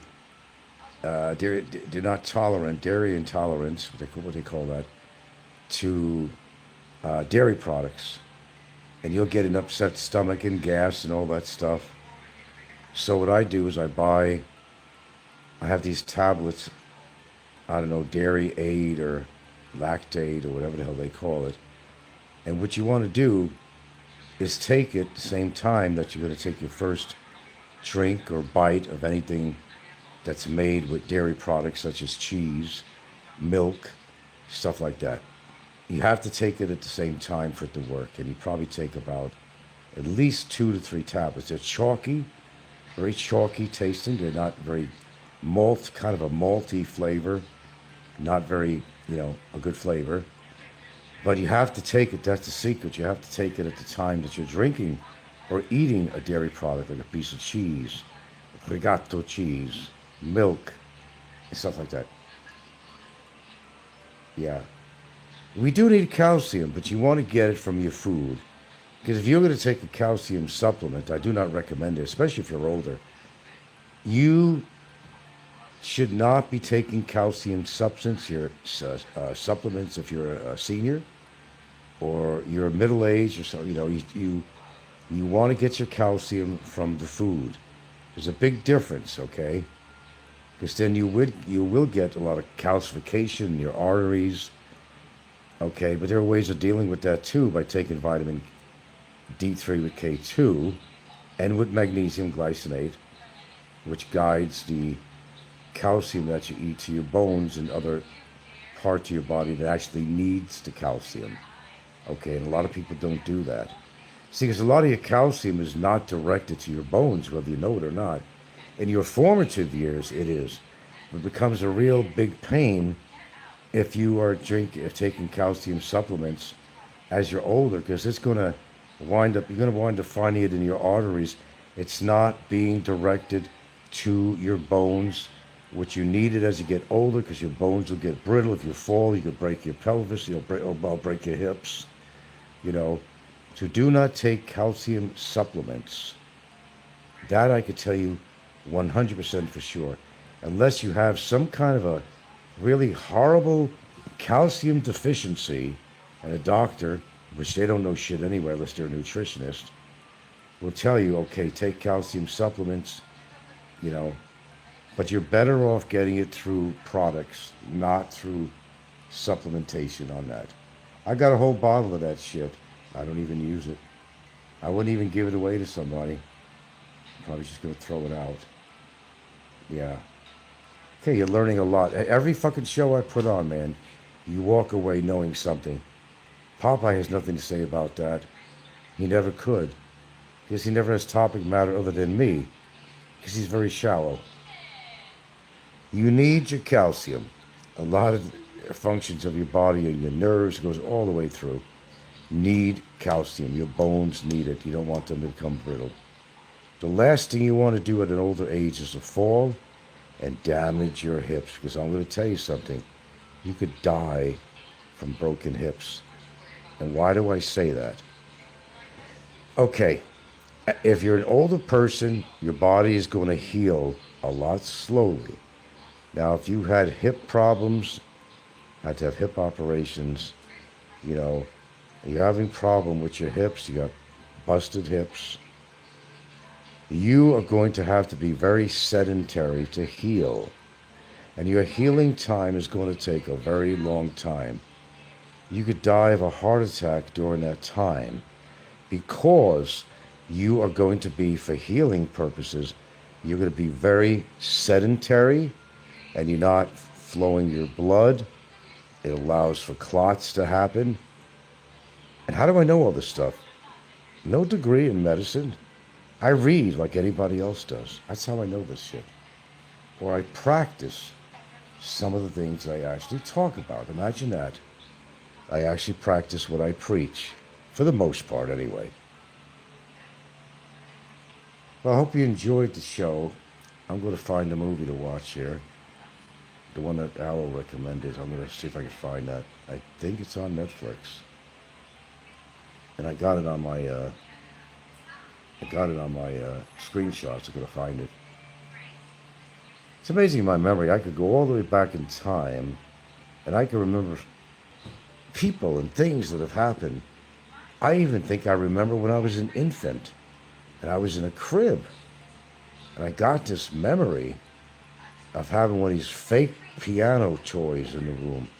Sounded like a piano, ding, ding, ding, ding, ding. Something that a kid would play with. I actually remember I was like an infant. And I somehow remember that. Isn't that amazing? But these days, I could barely remember something I was talking about 5 minutes ago. Medications I take, perhaps, old age, whatever. Whatever you want to pick. But it's also normal, too, and not necessarily your prescriptions. But, yeah, I can... for example, I could do a show right now, and I could have something on my mind I was going to talk about, but then I got distracted from something. I think that's more of an attention deficit disorder, really. And there's something that I really wanted to talk about, right? And then I'm answering somebody's comments on here. So my mind gets distracted. So then when I try to think what I was going to talk about, I can't remember. What the fuck was I going to talk about? And you'll hear me say that sometimes. Shit, I was going to talk about something. I can't remember what the fuck it was. Now, if I had a real good memory, I remembered a couple of movies, the names. I remember Monster, and I just watched part of it. There's another movie that I'm going to watch. That's the one I'm going to watch now. I'm going to find it. And I would have been able to remember that. So I absolutely admit, my short-term memory is kind of sketchy. You know? Unless it was really that important, I'll remember. But I think it's a little bit sketchy. Well, I mean, I'm not 30 years old anymore. I'm not 20 years old anymore either, so you got to think about that too. But yeah, watch your calcium, man. They're good for kids. It's perfectly good for kids growing up. Excuse me, to have cow milk. But we are the only, I think, mammals on Earth that I'm aware of that drinks milk from another mammal. Now, it doesn't mean you can't give another animal milk. Cats, I mean, you're not even supposed to really give dairy to little kittens, actually. They got their own special mother's milk. And they actually say, don't really even give that to a cat. I didn't know that. And by the way, made that mistake in the past. Don't buy ice cream for your dog as much as you want to give your dog a treat. I remember when I lived in Hawaii, I loved my dog to death, and my brother loved his pit bull. And we'd go out different times because they didn't know each other at the time. One didn't exist You know, the other one had died before we got the pit bull, rescued him. We go out in the car with the dogs, big old pit bull. Well, my dog Maggie, who's mostly a lab, a very tan colored, beautiful dog. One of the greatest dogs I've had, and Misty was her friend back in Seattle. But I took Maggie over to me to Hawaii because Misty had passed away. We had to put her down. Yeah, those are some great dogs. And see, I forgot what I was going to talk about. It's happening right now, live. I was leading up to something with this, and then I just lost my train of thought. See, it just happened live. Seriously. That happens sometimes. I get distracted with another thought, and I forget what the hell I'm going to talk about. But I've also witnessed that here on YouTube. It's a lot of vloggers, they start talking about something, they completely forgot what they were going to be talking about. Or some of it is clickbait. They put a title on there to lure people in, then they don't talk about that subject at all. Oh yeah, but I was talking about the mammals. Yeah. As far as I know, we're doing the mammals that you can give that to other animals temporarily if they're starving or something. You have nothing else to feed them, just to get a little sustenance in it. But no, normally, yeah. And by the way, goat's milk, oh my God. That is some nasty shit. I drank it accidentally. I was living in Seattle. I wasn't settled down. I went back home to New York for a while, then came back, and hope you didn't hear that. I bet you did. And,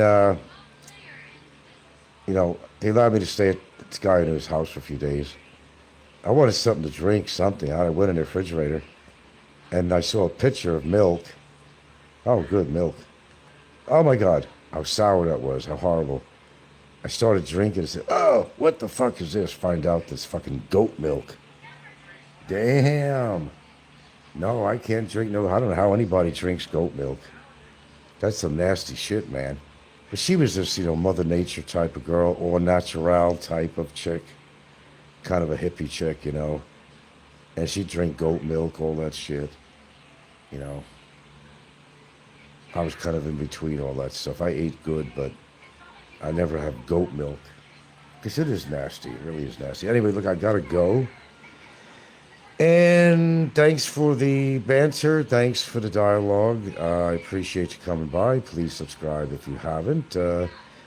We do quite a bit of shows, actually. We're very active on here when I have something to actually talk about. And I really love having shows like this because people are interested in what I found out to be. They love talking about movies. They love talking about foods and restaurants, prices of food in the grocery stores. They love to see that. For those that want to come here or live here and they don't know of certain things or places to eat. I'm not a connoisseur on the restaurants out here. I don't do fine dining all the time. I'm happy with a decent restaurant. Don't have to pay the price for the name of the restaurant, but we have gone to some higher end restaurants. We certainly have. Treat ourselves, which we deserve sometimes, But whatever suits you personally, My diet is kind of all over the planet. What I'd like to eat, I always like to try something different. But I don't eat fish, like I said. I don't eat fish. I'm not into ocean food except for prawns, and every now and then I'll get in a mood for a real cod fillet, even if it's from Gordon's, the one I was going to buy, and I should have picked it up. This wasn't minced meat. This was actual real cuts of Atlantic cod. It's a Gordon's product. So if you go to the store and you see that, they're fillets, and they're made of 100% cod. Not, you got to read the label. Not minced meat, minced fish. They throw anything in there. Make sure it says that it's all cod. Okay? And they'll make a great sandwich. Fuck, you put tartar sauce on it, people like that. When I was in Seattle, we used tartar sauce on fish. We used to go to Ivers, I-V-A-R-S, Ivers. They had them all in Washington State. And even though I wasn't into fish, I really used to love the fish and chips. very nautical feeling, seaside village feeling. It was always near the harbor, always near the waterfront. Perfect location, you know.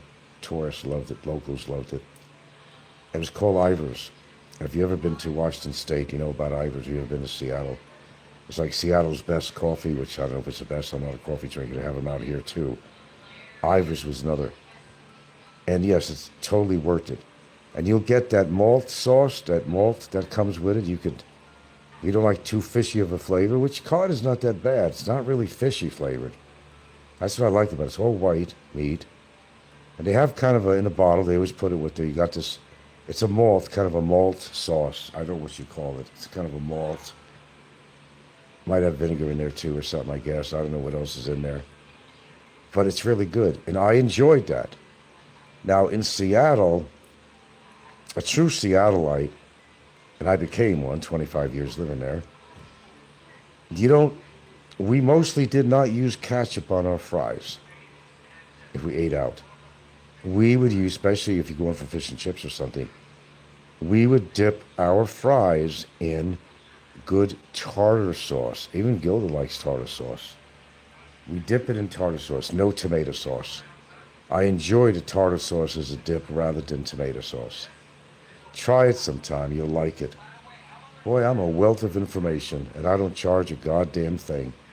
Every goddamn show you're learning something from me. That's worth the subscribing.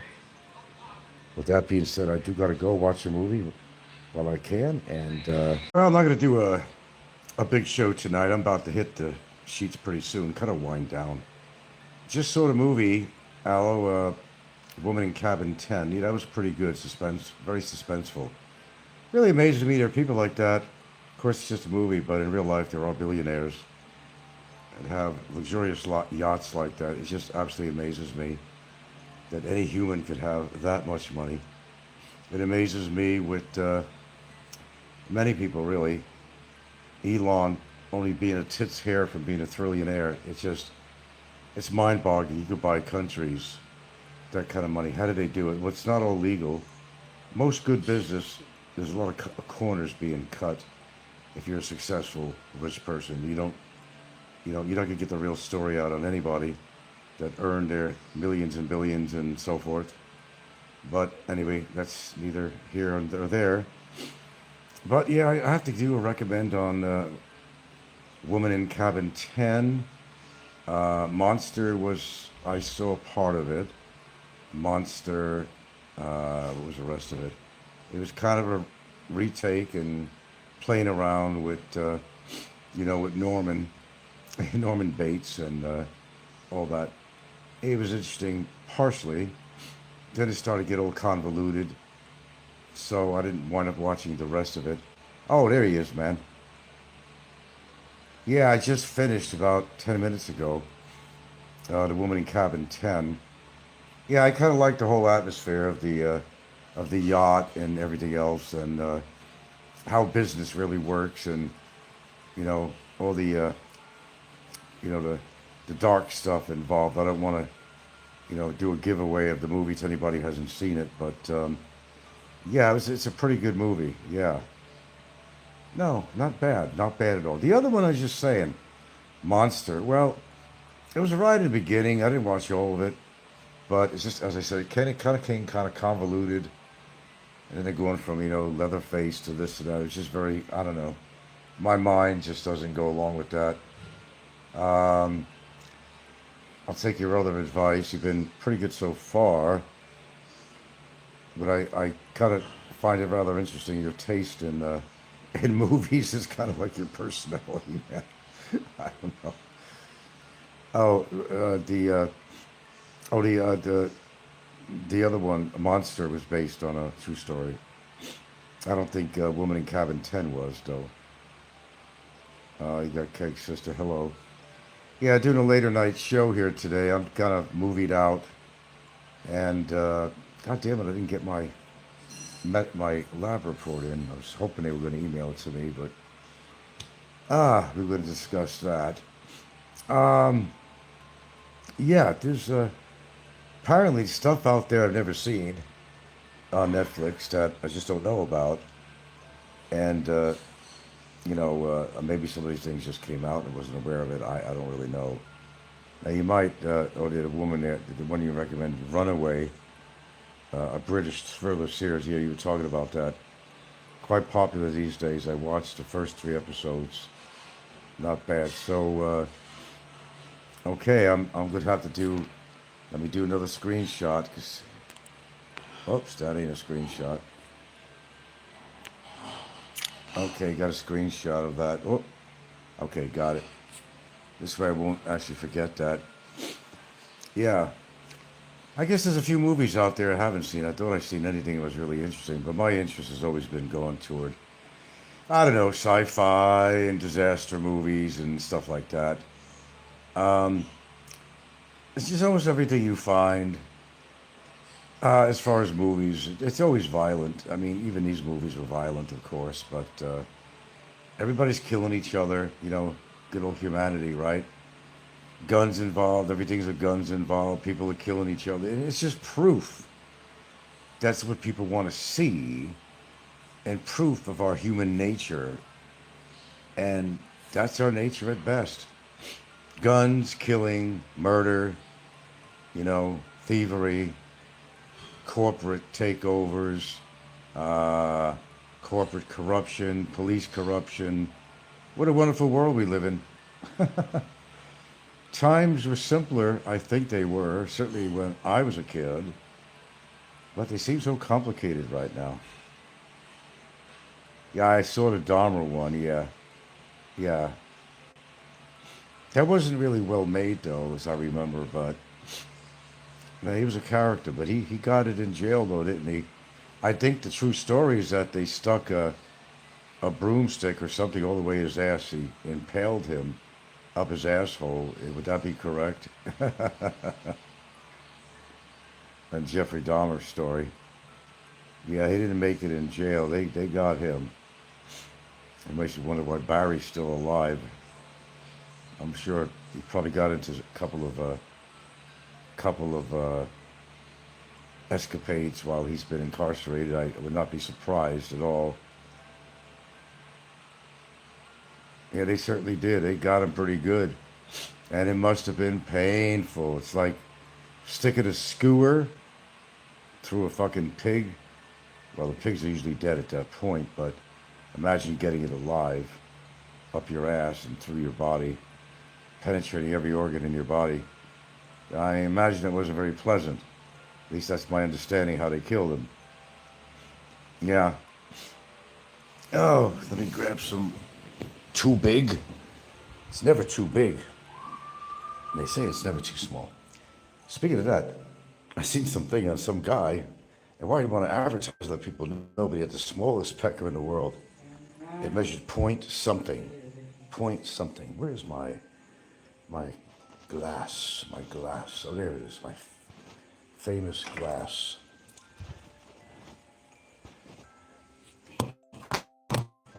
Cup, rather.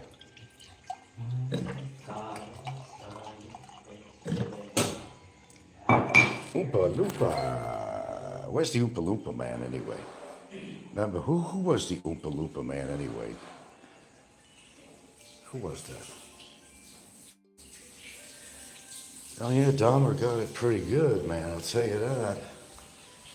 Damn, Green River Killer.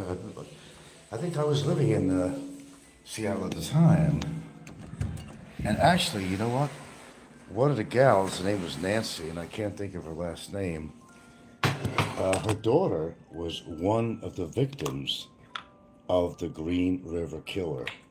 And she was a bizarre woman, man. Let me tell you something. It's a true story. True story. She looked like a fucking witch, I'm telling you. And her house, and people said they'd been there, was spooky looking. And when she was at work, I swear, this is the true story. When she was at work, she always talked about these crows hanging around her house, but when she was at work, and I worked at the North District Office of Parks Department, I swear to you, as good looking as I am and everything, Those crows were sitting up on the concrete part of the roof. She was outside talking. They followed her around.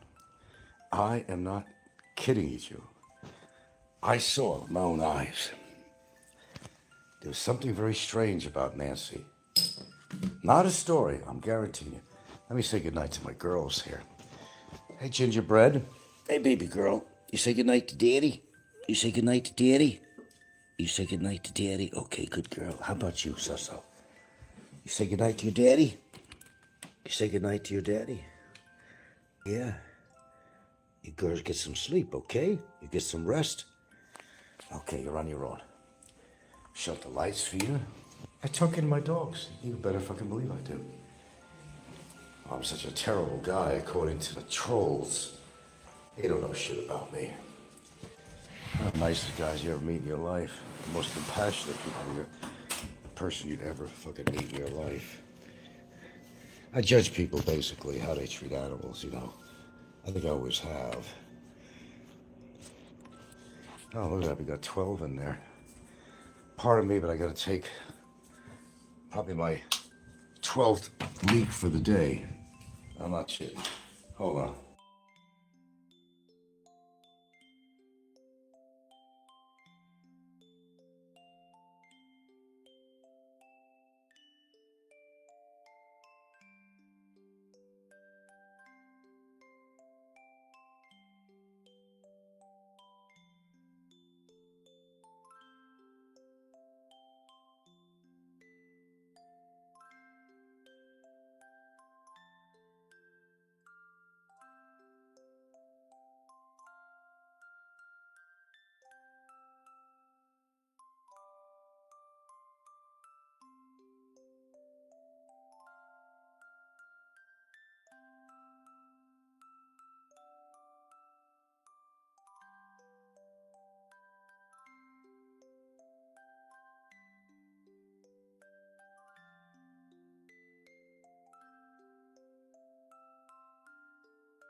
Okay, we's back. I gotta give you, there's something great about being retired. You know, and here's the thing too, you don't have to be wealthy to live a happy life and a good life. You know, it really sucks to go punch in a fucking clock, you know? It really does. Because you're always working for the man, or the government, or whatever it is, but you're always working for the government somehow. But I gotta say, if I was a rich man, yagga digga digga digga digga digga digga do. Yeah, there's something to say about retirement. You know, you can retire wealthy, or you can retire poor, which you might call poor, but isn't it so great when you don't work for the man? Because when you know, unless you have your own business, you're making somebody else rich.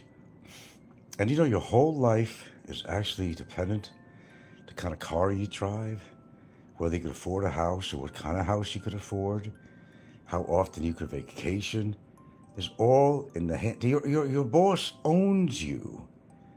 Your boss owns you. If you work for the government owns you. That's exactly what's going on. But unfortunately, you do have to work. You do have to work. You want to get a Social Security pension, you gotta work. Of course, I never worked, according to trolls. Well, I wouldn't be getting Social Security. I can tell you that. Yeah. But it's nice to be retired. You can do what the fuck you want to do nothing at all. Those people that are sweating their ass off, busted. Let me tell you something. I took on a lot of different jobs in my life. I had a lot of experience. God, I was in metal plating, all kinds of different shit. A glass window company. I worked doing seafood processing. I worked putting precrete inside fucking tanks. I mean, I could go through a list of some of the experiences I had in my life. Popeye and people like that. Frank's never worked. Well, the hell with that statement. Probably worked a lot more than he did. Oh, let me plug this puppy in here. Where is my Okay. I didn't realize it was that low. But yeah, we're good now, I think. You know, I look back on it. I mean, I could watch movies when I want. I could do something or do just nothing at all. Or I could walk on the beach. You know, whatever. And it's cool being retired. People got to work their whole fucking life, and then the government makes it harder for you. Now they've actually raised the retirement age to what was it, 66 years and 7 or 8 months. They raised it, so it's almost, what is it, 67 now. That people, if they want to retire at full age, they got to wait till, was it 67 now? I believe it is. Because they hope that you die, so you don't have to collect Social Security. They're smart, the government. Not always smart enough to get away with a lot of shit. Remember, it all comes out in a wash, and it's coming out with a wash for Trump in big time. He'll be remembered as the worst president in U.S. history. He wanted a legacy. He wanted his name on things, from warships to the Kennedy Center. The biggest ego in the world. He's going to go down in history as the worst scumbag and president, the biggest embarrassment that the United States has ever had. That's the way it works. I gotta wear my glasses. Where's my glasses? Now, when I need them, I can't find them. Where's my glasses? I could just about read what you're saying. My eyes are a little bit fuzzy at the moment, but I think I could read that. I don't think it's a nice statement of what I'm reading. Let's see. Have you ever worked a single job for over 6 months? Of course. I worked for the Parks Department for a lot of years. Yeah. Okay, single job for over 6 months. Disability check is different than saving for your own retirement. I have more than you because of working. Oh, I didn't work. The government decided that they liked me. My swarthy good looks, okay? I'm getting Social Security because the government, I cheated the government, right? Is that what you're saying? The government don't give out free money as much as you think it does. Unfortunately, there are people who try to work the system. I'm not one of them that did. Coming from me, yeah, never mind the trolls. I wouldn't get Social Security if I didn't pay into it. So, phooey on that stupid statement of yours, which you are a troll. And we'll get rid of you. Let's see. Did I ever work? Yes, I did. Yes, I did. I most certainly did. Okay, I answered your question. Now I got rid of you. Bye-bye. Yeah, what an idiot. Just fucking trolls. Answered your question. I wouldn't be getting Social Security. I'm not on a disability. I'm on straight up Social Security right now. And I've been for a while. You have to work so many years, so many hours. And when you qualify, then you get Social Security. Not like Barry. Barry's on a welfare part of it. What is an SSI or whatever it was? Something like that. Yeah. Flipping waffles didn't do him very well, apparently. Yeah. No, that wasn't a good one. This was a troll trying to say that I have not worked a job more than 6 months. So in other words, how the hell did you get Social Security? I'll tell you how I got it. I earned it. I worked the appropriate amount of years and hours. And they calculate like your last 5 years of work. I know how it works. So when I hear foolish things like that, I get rid of the fools. Because they're trolls. I could ban anybody I want. I'm not monetized. I don't really care. I don't care if YouTube throws me off, they're doing me a favor. If I violated some rule or something, I don't really care. I have nothing to lose on this show. I work gratis on here, free. I don't get any funding on my show, so I really don't give a shit. I really don't. I think the last guy was drunk.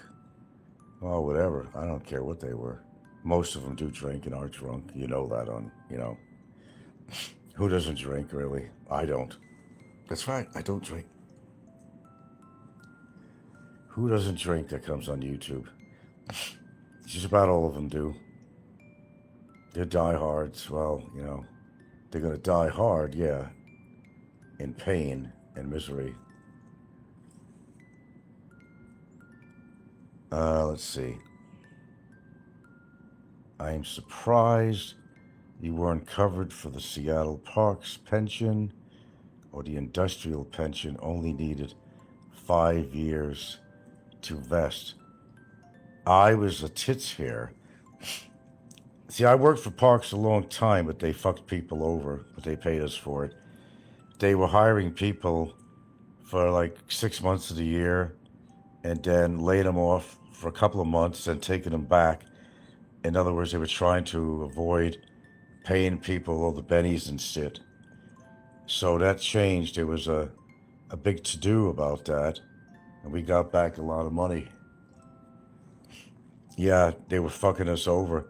So I had actually worked for the Parks Department for quite a while. There were some people that loved it, a lot of hippie types, whenever they were, didn't want to work all the time, that they work X amount of months, and they have enough time to get unemployment, and they live on unemployment until the Parks Department would hire them back, and it would be just like back and forth. That's what they did. And it wasn't intentional on my part. I hung in there until they hired me part-time permanent, and then hired me full-time permanent. And I was a tits hair. If I would have waited just a little bit longer, but I was too anxious to just get the fuck out of there. A tits hair, and I would have been vested. So yeah, I didn't get vested. I didn't get vested. By that much.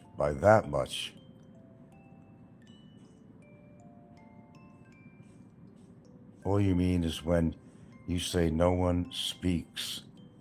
No one speaks. I wonder if they are actually in chat, but shadow banned. I don't know. Yeah, Alo's here. Well, he was, anyway. Which insurance? No, I got, I pulled out what I had in my retirement before I moved to Hawaii,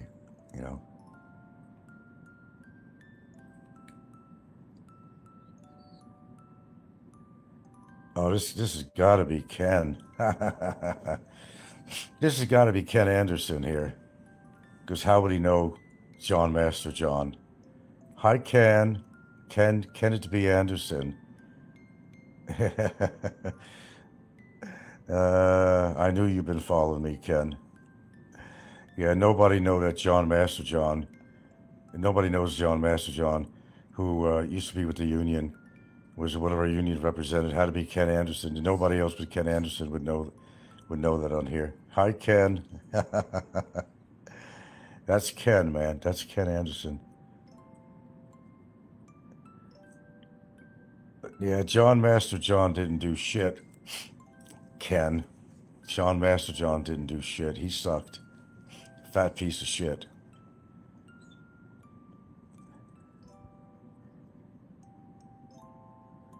Yeah, I was a tits hair from getting vested. And it's, I should have waited longer. I don't know how much it would go. It wouldn't have been much because I would have had to have another 13 years, full-time, 13 years. I'd have to suffer working there for 13 more years to get a full, pension from the city. And I already owned 2 acres in Hawaii, and I had it, up to here at that point with the Parks Department. It was a good job, don't get me wrong. But there's like anywhere else, there's a lot of politics, and I just looked forward to getting out of there. I loved Hawaii. I loved it to death. I dreamed, whistled tunes I mean, I was like totally in love with Hawaii. And I had the opportunity, I had a house built because I own 2 acres of land out there. And that was it. I resigned, and what a great letter it was, too. I'm so proud of myself. I basically said, I'm not going to put up your bullshit anymore. I'm tired of being a target around here. As of today, this is my resignation. Goodbye. Walked out of the office. That was it. That was it. And Ken would know that. Seattle Lights get a nice pension. They were under the same agreement. What a ripoff. Ken, why don't you just come in here under your real name? I might actually let you talk to me. No, you're not Ken. Who are you gonna be? Who would know that? Who would know that? Come on now.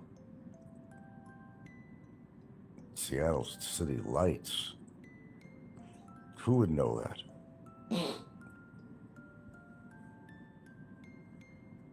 Sobel F. No, that's Ken. That's Ken. Yeah, Kenneth B. Anderson.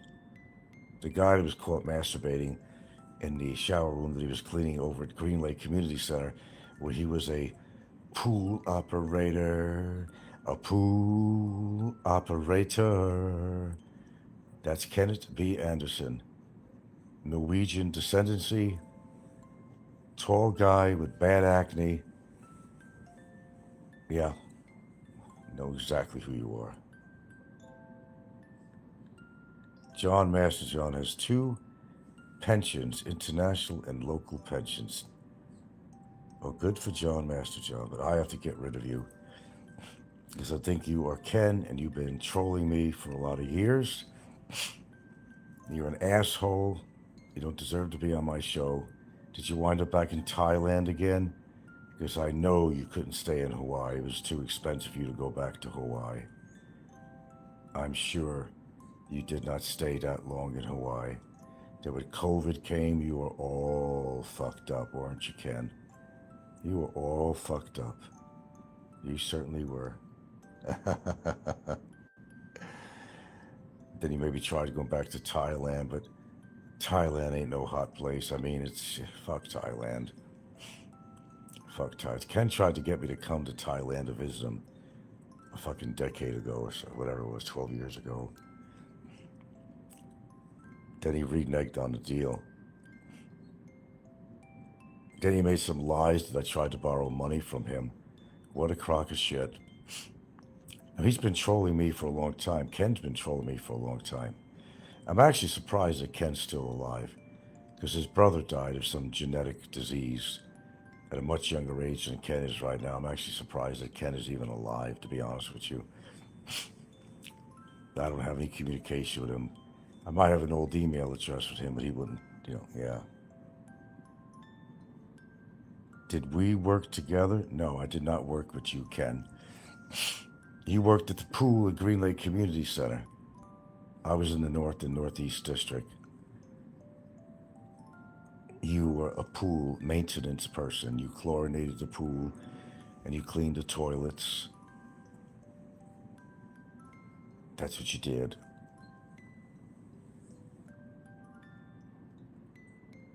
That's you, Ken, pool boy. He was a pool operator, a pool operator. Yeah, how would you know about the name of John Masterjohn being in the Union? How would you know that unless you are Ken Anderson? Because I'm not in touch with anybody from the Parks Department. Nobody. The only closest person I dealt with was Ken Anderson. That's how I know. There's nobody from Parks Department that I'm in touch with. And I do mean absolutely nobody. So it has to be Ken.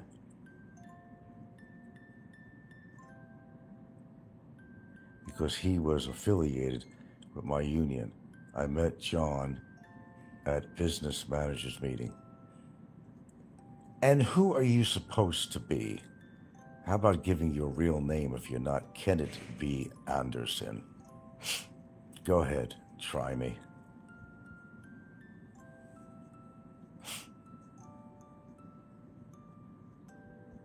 Because I really am not in touch with anybody from the Parks Department. Nobody.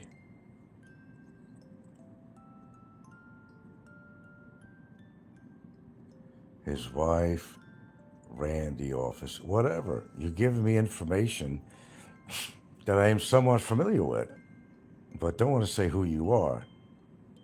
And since you're on my show, you have an interest in me. That's why you came here. And Kenneth B. Anderson would know exactly who the union representatives were in Local 1239. Look at that. I remember the local. The local was 1239. Well, Ian is the one I dealt with was Ian, the fat one with glasses, curly hair. That was Ian.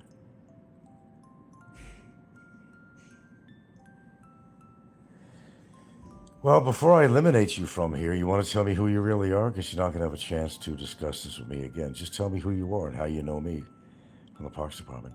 Just say it, man. Say it. I might be pleasantly surprised, actually.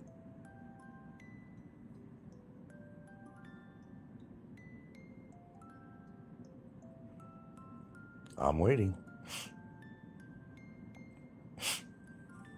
You have a lot of information there, so you definitely know me. That's why you're on my show. Because you do know me. You obviously do. If you know what union and what union representative, you know me. Worked with you or worked around you. And as I said, the only one I could think of that would be Kenneth B. Anderson, who's a couple of years older than me now. And that's about all that could come to mind. And even the name Stobel, that's kind of a Norwegianish type of name, because Ken usually goes under these weird names that are similar to that.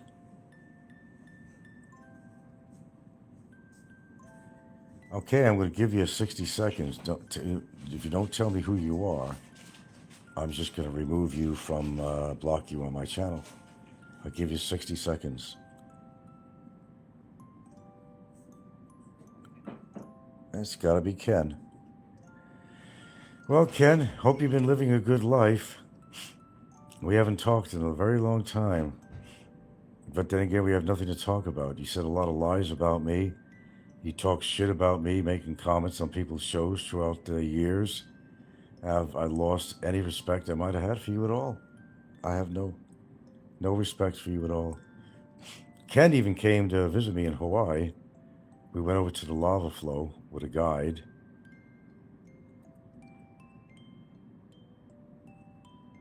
He loves his wine. And Kevin never got laid much. I don't think he got laid to this day. He was living in Thailand with a woman that was with him. She didn't want to lay him. He was living in Phuket. Remember, Ken, when you lived in Phuket? You had that chick, you were boarding her just for company. She was more interested in her cell phone than she was in you. Those are your words. Till you finally departed ways. Yeah, I remember all that, Ken. I remember you had an injury, or 2 times injury on riding a motor scooter in Phuket.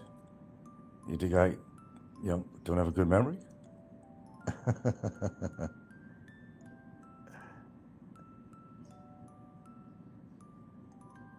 That's got to be Ken. That's got to be Ken. I'm fine.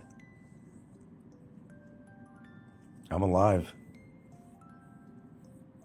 That's all you need to know. But you've been listening in. You know exactly what's been going on, so don't play dumb. All right, I'm going to eliminate you. Have a good life, Ken.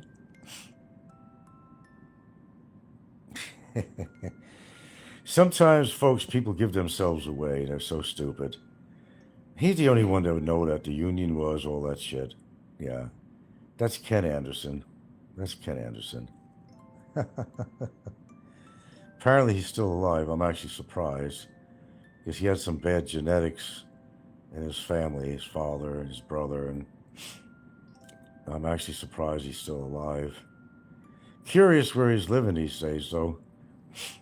I just don't think he went to remain in Hawaii because I think even for him, with a pension and Social Security, Hawaii, and he used to stay in the, was it near the Alameda Shopping Center over in Waikiki. He'd rent a place there, a studio, but he probably couldn't afford it now, wouldn't be able to live a good life if he would have stayed in Hawaii. So I wouldn't be surprised that he probably went back to Thailand or something, you know. It wouldn't surprise me. See? Yeah. Probably was Ken. More than likely, I say 80%. 80% percentage that was Ken Anderson. Because I don't know anybody from the Parks Department that would follow me on social media. Nobody. Except Steve Akau, AKAU, but that was more of a Facebook thing. And I didn't even know if Steve was alive. He's getting, I don't know, he's actually Hawaiian blood and Portuguese. He'd come to Hawaii all the time. He was my lead worker at one time at the Parks Department. So, but he drank a lot, and I think he fucked with drugs a lot. I don't think the guy's even alive anymore, to tell you the truth, really. Who got $10,000 a month pension from? No, this guy was on the union. He was a union representative at a union that I was belonging. Yeah, I was actually part of a union. And this guy made a lot of money from two different sources. He was probably living off $10,000 a month, doing really good. That's pretty good. That's 120 grand a year. Well, take away taxes. It's still good. It's still good money. Damn good money. Sweeping floors. I'll tell you what, man. Pay me enough money, I'll come over and clean your fucking bathroom. Or come and clean your yard, or mow your yard, or plant trees, or whatever. I wore a lot of hats in the Parks Department because they would throw me over to one division to another division. You do some work for horticulture a little bit. You do some work for another district. You might work at a community center to fill in for a while when they were on vacation or ill. You would work all the parks. It's all about the parks. Yes, you'd pressure wash the bathrooms, the grounds. There's a lot of different things I've actually done. But I think the easiest job I had was basically just going around with the truck, park to park. I had a route. It's pretty good. But like anywhere else, there's a lot of politics, you know. There's politics everywhere, you know. Problem is, I used to do everybody's job, and that got to me after a while. When I'm on a job, I do the best I can. No matter what your position is, I do the best I can. But there were people that would lazy out. They wouldn't even go and do their job. I'd see them under a tree somewhere in a park reading a newspaper in their truck. I mean, I've seen this all the time. They got away with a lot of shit. And my supervisor used to follow me around, make sure I was doing my job. I was targeted by her. You know why? Because I'm the same person on YouTube. I spoke up about things. If I thought somebody was trying to do me wrong over there, they were fucking laying around reading a newspaper while I'm working my ass off. I told the supervisor about it. I said, hey man, I'm not going to do everybody else's job. They even tried to blame a truck on me. The truck I normally drive around. They had a big gash in there because they hit a bollard. If you know what that is, it's either made of cement or steel. It's to not allow trucks to enter a park area. They have a chain going across from one bollard to the other. And they went through that and they hit the bollard and smashed the side of the truck. And they blamed it on me. But the funny thing was, that was my day off from work. They were using my truck on that day. So they had to admit fault, okay? It's funny. how things work out. Yeah, 10,000 a month pension. Yeah, that's good money, man. You live anywhere you want in the world at $10,000 a month, really. I don't see why not. 10 grand a month is, as long as you're not gonna, you're not gonna live in a $10,000 a month fancy rooftop apartment, penthouse or something.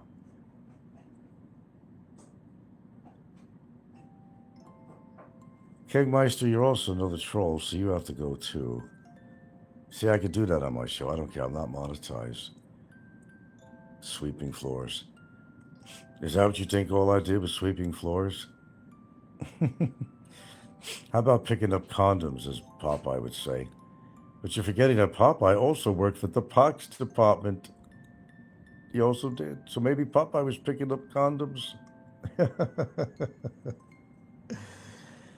It goes whirling round as the wheels go round. As the world goes round. Funny how things work, isn't it? But you know what? I gotta get off here, man. Anyway, the movies are pretty good. Alo, if you're still out there, I doubt you are. But thanks for the reference. I'll try to watch that other one tomorrow that you suggested. So I'm always looking for a good movie. And Ken B. Anderson. Yeah, surprised? Surprised you're still alive, actually. Because personally, I don't know anybody from the Parks Department that would even bother to look me up, to tell you the truth. I really don't. I don't. I'm being honest. The only one would be Ken Anderson. We used to live in the same condo complex. I got him a little word that, hey, they had these kind of interesting units around this little lake, and, Ken wanted to move in it for a while. He rented an upper floor with 3 bedrooms he didn't need. He's kind of a bookworm in many ways. Kind of a nerd. He was kind of a nerd. So he lived there for a while. So yeah, I not only worked with him, but he also lived at the complex that I worked in. All right, Al. Anyway, thanks for the suggestions. I appreciate that. Always give me a suggestion. I'm all for it. Hey, Popeye's kind of mad at you, though. You know that, right? Frank and Alo's having a relationship. Oh, we certainly are, aren't we, Alo? And Popeye's green-eyed. He's all green-eyed. Maybe even teary-eyed. He really is, Alo. Hey, man, that's one of your buddies from the RRR, man. But no, Popeye, always remember, he kissed up to you. Always kissed. They all kissed up to you. They were so afraid of you, the gesture. My God, you scared the shit out of these people, man. Popeye sucked your dick whenever you needed it, man. That's a fact. I don't care what people say about me. I don't either. I'm so used to it. Popeye thinks he's hurting my feelings all the time. Labeling me as this, labeling me as that, labeling me as that. This is old hat. None of that shit happened. So I don't have to feel guilty about something, and my life goes on, whether he likes it or not. It's just funny as hell that they have that much time on their hands to do the shit they do. I'm the one that's laughing on this side. Yeah.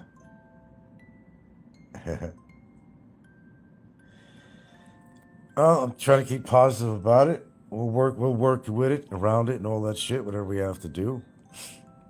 Weren't you supposed to do something for me, Mr. Alo? And Popeye, by the way, Popeye was laughing at that.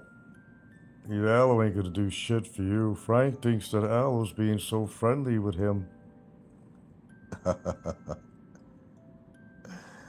That's, yeah. Oh, we're always welcome for help. We're always looking. Why not? Why wouldn't I?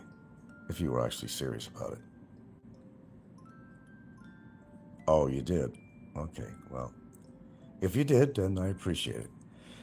But nevertheless, I gotta go. I gotta wind down for the night. We did quite a few shows today, but as I said, I'm not counting how many shows I do or uploads. I'm well beyond that. If I've got something interesting to say, I'll come on. And I've noticed that a lot of people are doing that too lately. More than ever. They're doing multiple shows, a lot of channels that you didn't really hear a lot of shows from all the time. A lot of them are doing daily shows now. I guess it's a new trend. Well, whatever works for them. They're monetized. They have a reason. Me, I'm just a poor man. I'm just a poor man. Nobody loves me. I'm not making no money. I'm not making shit on here. I do this for gratis, for free. I think that's awfully generous of me, and I give a lot of information out too, for nothing. I'm not expecting anything from anybody. I'm not begging for money. No. Totally free. Free advice, free everything. All right, I'm out of here. Hey, folks, thanks for listening, man. It's been real. But I gotta wind down for the night.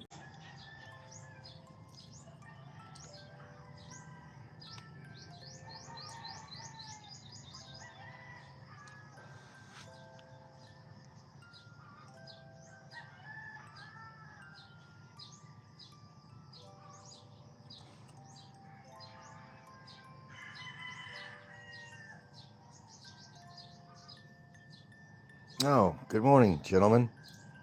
Good morning. Hey, Alo. What's up, man? Yeah, I guess so. How you doing, man? Right off the bat, after watching, I don't want to name the show I was watching and his wife, but because I was just actually reading the comments on somebody's show, and some of it was pretty valid. And there was a statement like, to come all the way to the Philippines. In other words, you got, being a white man, a foreigner, you got the choices of the world, you know, and they wind up with the most butt ugliest people, women, that you could ever fucking meet. And I don't get it. Henceforth the title, you know, youth or whatever, I don't know, looks or youth or something. It just doesn't make sense to me. Now, I'm not going to go over whose channel I'm actually talking about, but it's just an observation, and I'm not being Mr. Mean and attacking, but it's just an observation. I really don't understand it. But I was reading the comments on this guy's show, and they were, you know, I was a good boy. I said, LOL, no comment, because I was reading the comments, and other people says, like, damn, dude, you come all the way to the Philippines, and that's your choice? And I've noticed that on here. Oh, yeah. Alice said, I thought it's the early mailman catches the baker. Never heard that. But you can't help wondering that if you're gonna, you know, if you decide to live in the Philippines, you know, that you're gonna develop a relationship with all the beautiful Filipinos out here, and there really are. I mean, I must tell you, there's a lot of beautiful Filipinos out here. Well, you know, just saying that, you know, looks aren't everything, but let's get real. If you're gonna, you know, transfer your life from one country to another or sell everything you got or whatever, and you know, you would think, I mean, you'd think, unless you know you're that deep with, you know, the ideology that, well, it ain't looks, you know, it's personality, but this guy's got a woman that not only don't have the looks, but she has a mean ass personality, man. I don't get it. You know, I don't get it. I don't get it. You know, you're willing to sell everything you got or whatever, halfway across the world to wind up with, oh, I know people say, well, that sounds kind of shallow. What are you, shallow Hal? No, I'm not even really being shallow, because you see, when you have a combination of a woman that is not only good looking, not only bad looking, but she's also has a mean ass personality, it makes you wonder, like, you know, what the hell is that all about? I mean, seriously, what is that all about? What's it all about? Alo. Why do these people travel across the world to get what they get? What's it all about? I don't know what it's all about. It's called desperation. It's probably because they couldn't get a woman in their country, no matter how hard they tried, for whatever reason it might apply to that particular person or persons. I don't get it. I have to be honest. I've been on here Well, obviously a long time. I've seen. No, it's a good commentary. I've seen the girlfriends and wives of a lot of these vloggers, and I have to be honest with you, because I'm always honest. I'm not impressed. I'm not impressed.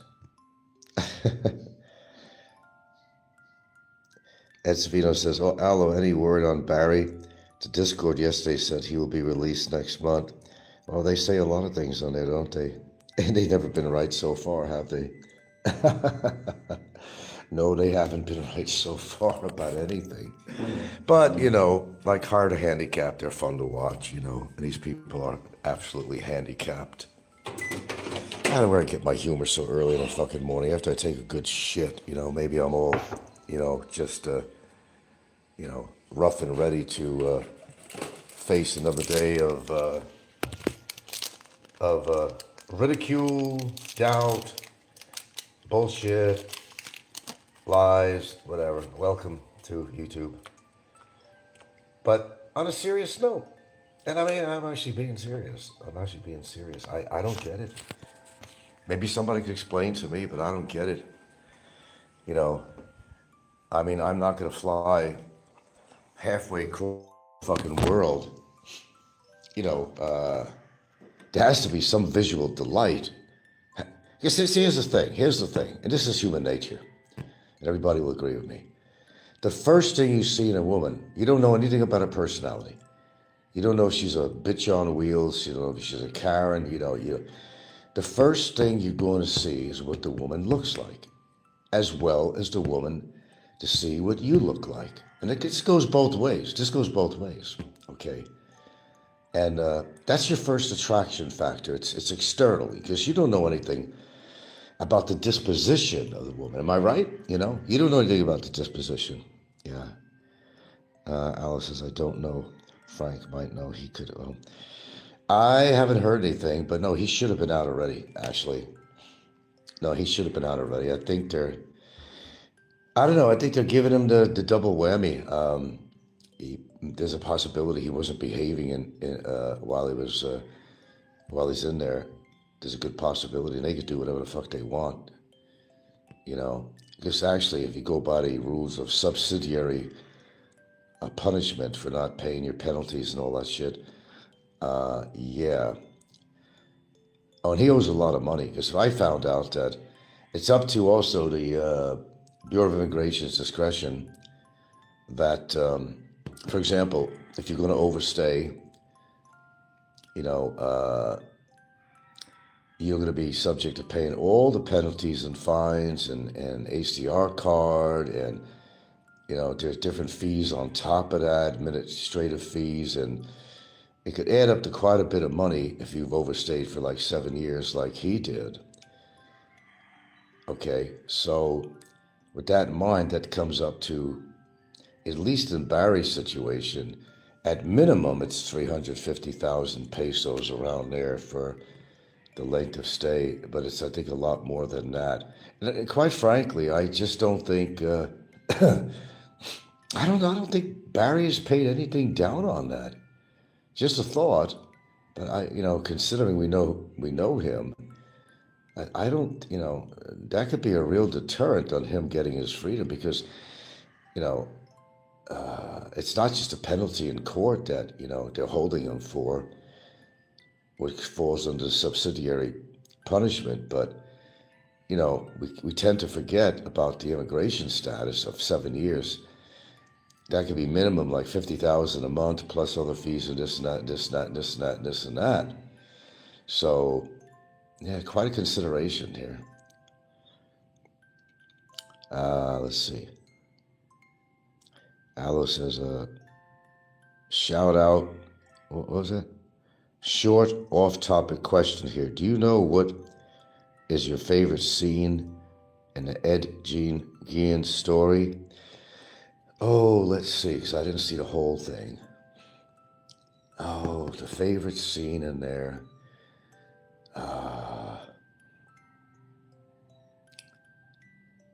I think your favorite scene, I don't know, maybe. Oh, I know what your favorite scene is. I bet I know. Tell me if I'm right. Is when he dresses up like a woman in her bra and panties? would that be it? No, it goes deeper than that. Not only was he dressed up in a girl's bra and panties, but he was leaning up against a wall and he was jacking off in that clothing. Would I be right? Ah, see, I know you, man. Do I not know you? See, I know Alo. I dealt with Alo for a fucking decade, man. Perverse as it was, you like that kind of shit. We are brothers from a different mother. Oh my God, did I say that? See that? How did I know that? How did I know that? Of all the scenes in that movie, how the hell, see what insight I have with people on here. How the fuck, with all the scenes in there, how would I know that? How would I know that? Amazing. Amazing. See, I'm good. I'm good. Knowing you and blah, blah, blah, yeah, I would think that would be the scene that you'd get off on. Literally, maybe. Okay, see that? I'm good. I'm good. I read people very well. That's why I know so many people on YouTube, what they're really all about. I got this incredible insight. Okay, right on, man. See that? Right on the button. Right on the button. You all heard it, folks. You all heard it. Yeah. Well, you know, it did strike my attention too. I was thinking this movie's getting a little bit too weird. Too weird. I mean, this is a guy that, you know, he even considered maybe taking off his genitals. He had the, you know, the homosexual tendencies, you know, that if he could change his body into a woman that, you know, he would do it. He would do it. He would do it. Pretty graphic scenes in there too, you know. Pretty graphic scenes. I don't know. I never understood, you know, I my opinion on why transgenders and different things like that. You know, I think when things were simply like gays, we never really talked about the LB, whatever community. It was always either you were gay or you weren't, right? You just heard gays, and there wasn't all these other factors that came in and divisions of being gay, and, you know, whether it was, you know, lesbian, whatever, I can't even, you know, LB something, whatever, transgender. He was just gay. But, you know, the funny thing about that is, see, I lost my train of thought already. I told you, I'm pretty fucked up. I'm pretty fucked up. I am fucked up. I am fucked up. Okay, it was simply, okay, I know where I was getting to. The question is it inborn, or is it acquired, or a personal choice that a man would decide to be, or vice versa, want to be gay? Okay. I always thought, and they used to use the excuse that, and it is true in some cases that, you know, little boys have a tendency to want to be a girl rather than a boy, and vice versa. I think for the most part, as they get older, I think it's a personal choice they make. I don't think it's a biological thing. But then again, that's just my opinion, of course, respected or not. I think it's not a biological thing per se. I think it's a choice. Now, I will give you an example, and it might be funny. You know, I'm just going to be as graphic as I can. You know, a lot of these fat American chicks, you know, they just can't find a boyfriend, so they do two things. And tell me if I'm lying. I'm just being graphic. I'm being plain out there with this. And of course, is my observation of over 70 years on this fucking earth, okay? Two things I have noticed in America, because that's where I'm from. That, I'll give you an example. American women who were either too fat, not very attractive, right? Okay, they would go for women because they couldn't get a man. Okay, then there's a second factor, and this is going to have to be with race, actually. And you will notice that a lot of women, this is my observations from growing up in America, because I've seen it, okay, based on fact and evidence.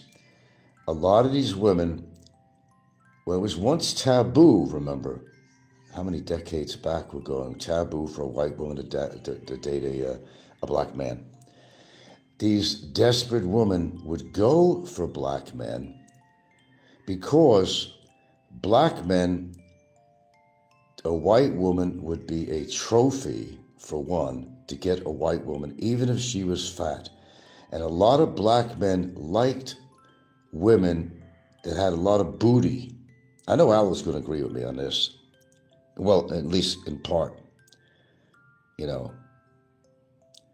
that's what I've seen. If a woman in America could not get, see, blacks were never their first choice, but when they couldn't get a man, they knew it was easy to get a black man because he wasn't that discriminative, really. And it's just like Filipinos would like to have a white man as a trophy. It was the same thing with a black American man to have a white woman, because that would be a trophy girlfriend or wife. And they weren't very discriminative as far as weight and looks. It was just, hey, they got themselves a white woman. No, it's not a racist statement. And I know Popeye would say to her, oh, it's a race, Frank's a race. No, I'm not being racist at all. I'm not being racist at all. I'm telling you what I've seen and how it is. So if that woman, you know, she was overweight, couldn't get, she did two things. Okay? She either went for, she became a lesbian, or she dated a black man. And if you grew up in America, don't tell me that I'm full of shit either, because I'm not full of shit. That's a fucking fact. Okay. Have you heard of Black Rabbit with Jude Law? Another guy who was in Ozark. There's a series. Sounds familiar. Should be good. I'll check it out. Sounds familiar, the Black Rabbit thing. With Jason Bateman. I looked it up. With Jason Bateman too, really. It sounds familiar, actually. I don't think I've seen it. But the name Black Rabbit, if that was the title, I think I have actually heard of it. But about my assessment, am I right or wrong? You know, we're not jumping on any race or anything like that. We're not doing that. I'm just saying, my observation growing up in America, this is what I saw. I mean, it still goes on today, you know. Now, the only problem is if the woman was a Karen, then not even another lesbian or a woman would want her, or unless it was another Karen, or a black man. Because a black man don't want a Karen, even if it's a white woman. I tell you, my assessment of people is very good.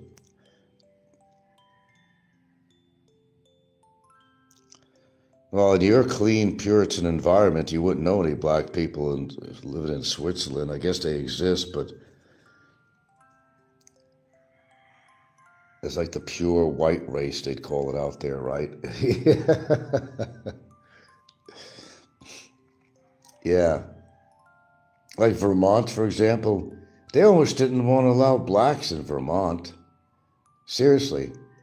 There must be blacks in Vermont, but Vermont is a very discriminative state.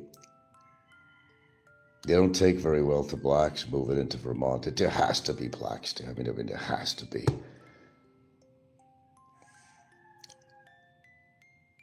Well, they play soccer for Switzerland, but I don't know any. Yeah. Sometimes I'm right on the button with some stuff, you know. Sometimes I'm right on the button. And, as I said, I don't make this shit up. I go by experience. I go by what I observe, what I hear, as well as what I talk on my show here about other YouTubers. It's all from their own material. So people say, oh, Frank's always a liar about something. I don't know what I've lied about other than being in Macton. I mean, it seems to be such a big issue with Popeye. It's like the top on his list for some reason. I don't know why. Him and the Macton thing. So big fucking deal. I baited your ass, Popeye, and others. Big fucking deal. I was in Hawaii and I said I was in Macton. Wow. The world has changed. Well, the world went off its axis because I said I was in Macton. They still talk about it. That's desperation. Well, they play some. Okay, got that. Well, anyway, those are my observations. So getting back to the YouTubers now and their girlfriends and wives, which is the topic, really, as the title may or may not imply. I have yet to see, and I'm thinking, and no, by the way, I don't find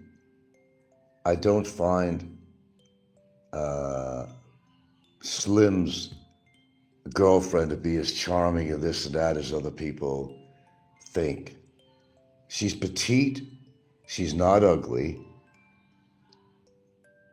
and never said she was, but she's not part of Team Frank as far as what I'd look for in a woman, and she's too giggly and like she's on laughing gas or something, man. I don't know what it is with that chick, but I couldn't hear all that babbling all the time. I just couldn't do that. I personally could not deal with it. So far, and I'm trying to think very hard, and I'm even thinking about more obscure channels that maybe are not in the limelight as the people we know and all the characters we know in the forefront. And I'm trying to think, and no, so far I'm at a loss. I don't, that I would find to be very attractive. I have not, there's nothing on my number one list so far. There really isn't. No, I haven't.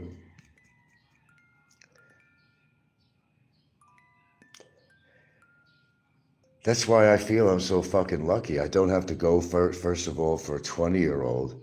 I got an adult woman in my relationship, and she's not a bad-looking woman at all. I find her to be very attractive, and I think other people do too. Sure, she's getting a little older. She, looking a little bit here, but she hasn't gone through too much of a change, luckily. But so far, so fantastic, But I've yet, for example, I never found, Ren's girlfriend, even when she was slim, I never found her to be attractive. There's some I could talk about on here. But, we have one guy out here that I'm not going to mention his name, but, he's got a beastly looking Haggerty woman. And I think everybody would agree, no names mentioned on here, so I don't get a lawsuit on me or something, because I'm attacking a Filipina.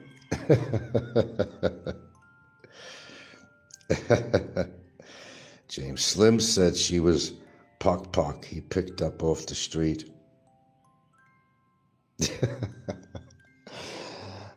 Oh, you talk about Slim? Oh, yeah, I don't know. I heard different things about that. I don't know what's true, really. Like, if I know something's true, I'll talk about it, but I can't really say. If I don't know the real facts, I'm not going to be like your typical bullshit artist on here. I don't know. I don't know where he met her. I have no idea.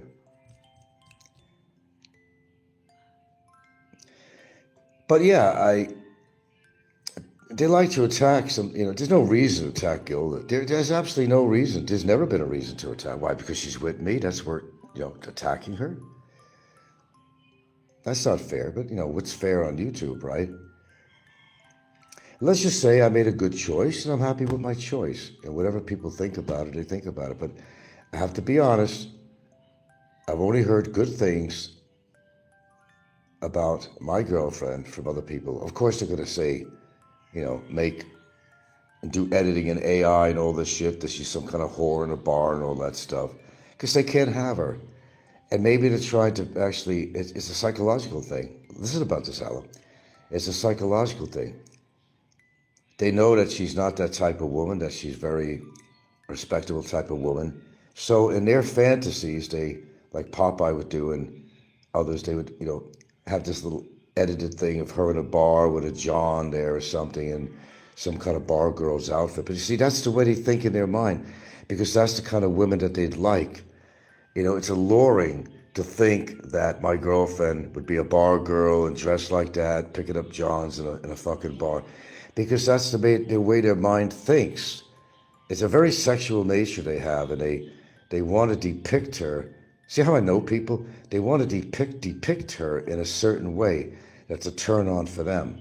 Just like they'd love to think of her in a porno movie or something and see her naked and everything else. They would just shit, their fucking panties would be down all fucking day to their ankles.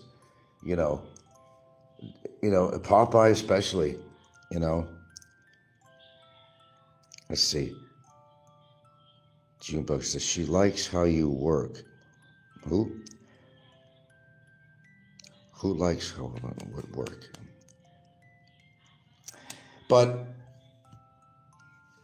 I mean, I never really thought about that. I did, but now I pretty much figured it out while they try to do these AIs and editing and shit and making my girlfriend always in a bar scene or something like that, like she's picking up guys, bar finds and shit. It's because that's the way these people think on here, because that's the kind of women that attract these guys. After all, these foreigners, they hang out in bars all the time drinking, and they're around bar girls and stuff.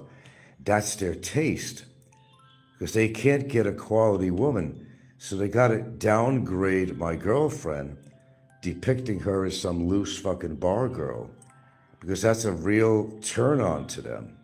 It's absolute turn on to them. Would you agree with my little thoughts there, Alo? If you're still out there? My little analogy of all this? Because I think I'm right. You'd be surprised how people think when they're having sex with their own wife.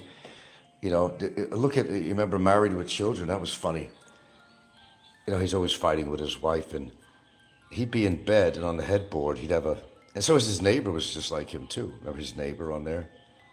They were always indifferent to their wives and stuff, And what he would do with Peg, he'd have he wouldn't really get off on Peg, but what he'd have to do was put a centerfold of some naked, beautiful lady on the headboard. Then he would have no problem. You have another theory? Please do share, sir. Please do share. I'm just having a plain green tea this morning, folks. No additives. Not this morning. Well, tell me your theory. We're all waiting to hear. We got the famous 13 people in here now, and you know who they are. But they get off on shit like that, man. They get off.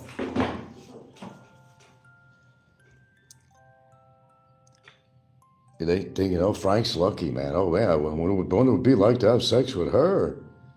I know the way they think. Because they're all fucking perverted, man. They're all lonely, desperate, and drooling at the mouth sometimes. Come on, we're waiting for your theory. Ed Savino said, as well as I. But that's why they try to do these things, trying to show my girlfriend in a bar situation. She don't even go to bars. Never met her in a bar. She's never a bar girl. She don't drink. She's totally the opposite of what these guys go for, but they like to fantasize that, what if she was? What if she was? Oh, wouldn't that be hot? Wouldn't that be hot if I could be a customer of hers? It's all in their mind. Sick, perverted Low life minds. You thinking of, Junebug says, I was thinking about you. You an actor? Am I an actor? An actor! An actor! I'm an actor! Should I quote something Shakespearean?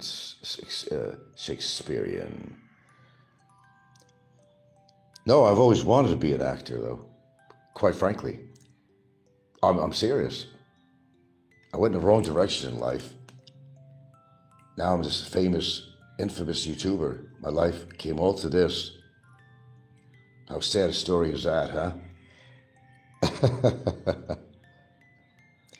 I'm an actor, an actor. I'd love to be an actor.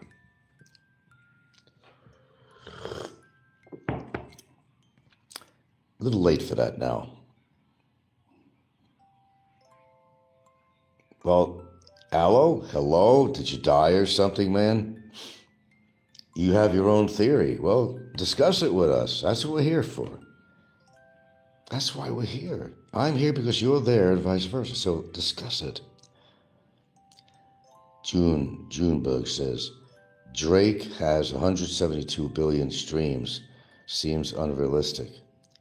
Who's Drake? Who's Drake? Scroll up. Oh, did you say something? You wrote it down. Okay, I'm going to scroll. Maybe I missed it. It says I have another theory. That's all I'm getting. Wait.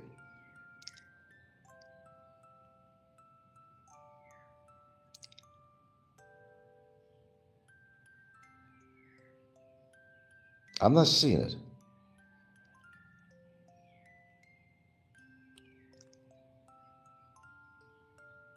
I don't see it. I don't know. I'm not seeing it.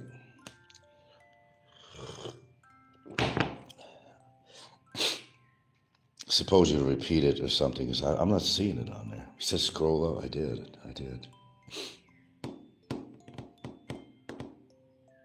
No, I don't see it. You said you have your own theory, but I don't see it. Let's see.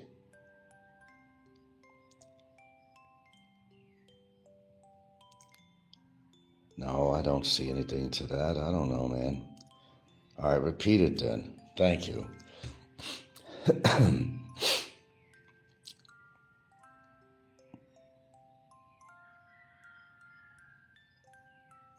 The theory would be about the women that these guys choose or something, or Okay, Alo says, here we go.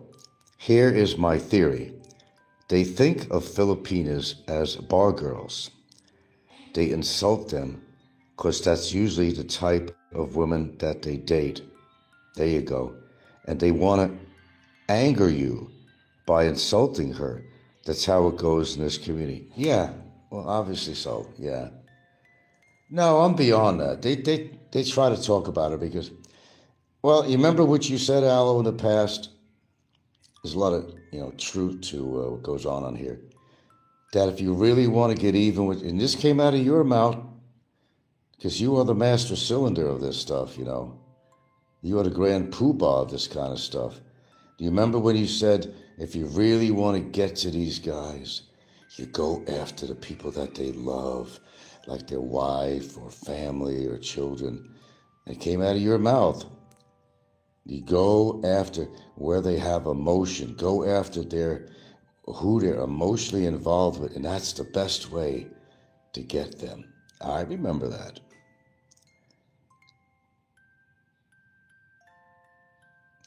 Junebug says 1 billion total streams. Was Drake one of your top artists this year? I don't know what you're talking about, Junebug. Who Drake is, top artist? I have no fucking clue. What are you smoking or snorting? I don't know.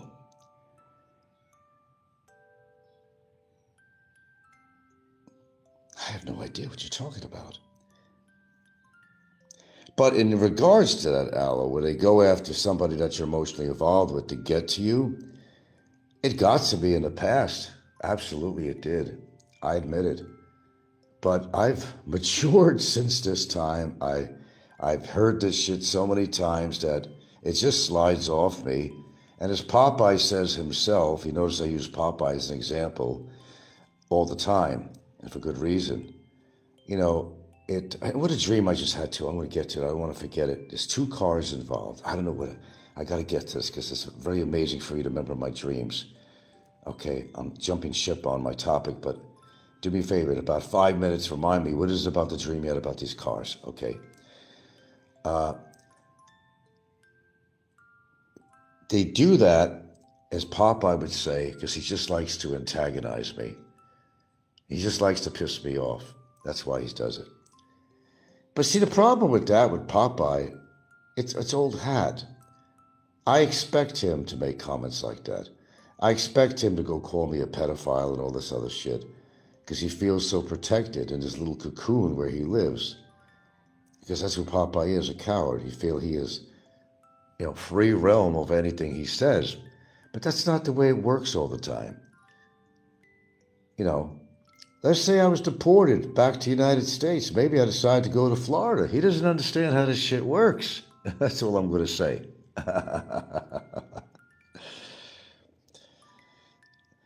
Alice says, well, I want to be honest. If they would attack someone close to me, yes, it would get to me.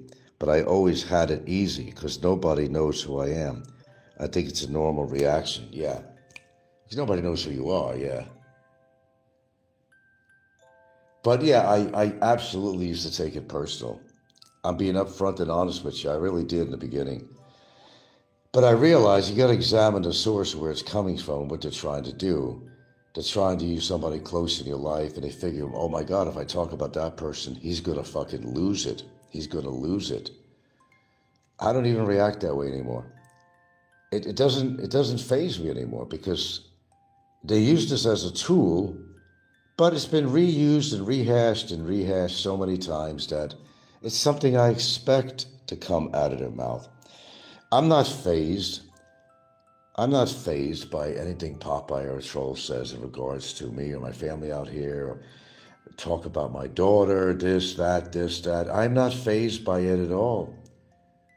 I'm living my life. They're not living my life, although some live my life, vicariously through me. They're living their life vicariously through me, but I also realize that too, which is pretty sad and sick that they do that. But no, I could honestly tell you, I'm not really fazed. I just have a good memory, and I said that dozens of times, even recently. I said, I think I have some pretty shitty short-term memory. I would think I do. But my long-term memory, I don't forget anything that everybody has ever said about me or mine. I just don't talk about it. I just remember it. And if a situation comes up, I can make application to what they say or some action to what they said about her or whatever, then I'll do it. It's just nothing to talk about. It's in my head. I remember what they say, and that's all you need to know. Yeah. But Popeye could talk about her till the cows come home. It doesn't faze me at all. It's just proof that Popeye is a piece of shit. And he's a bitter old man who only wishes he had my girlfriend, as well as some other vloggers who are considered trolls, only wish. Because a woman is not worth talking about unless she has that bling. And my girlfriend has that bling, and that was part of a title on the show called She Has That Bling. Do you remember that, Alo? It was called She Has That Bling.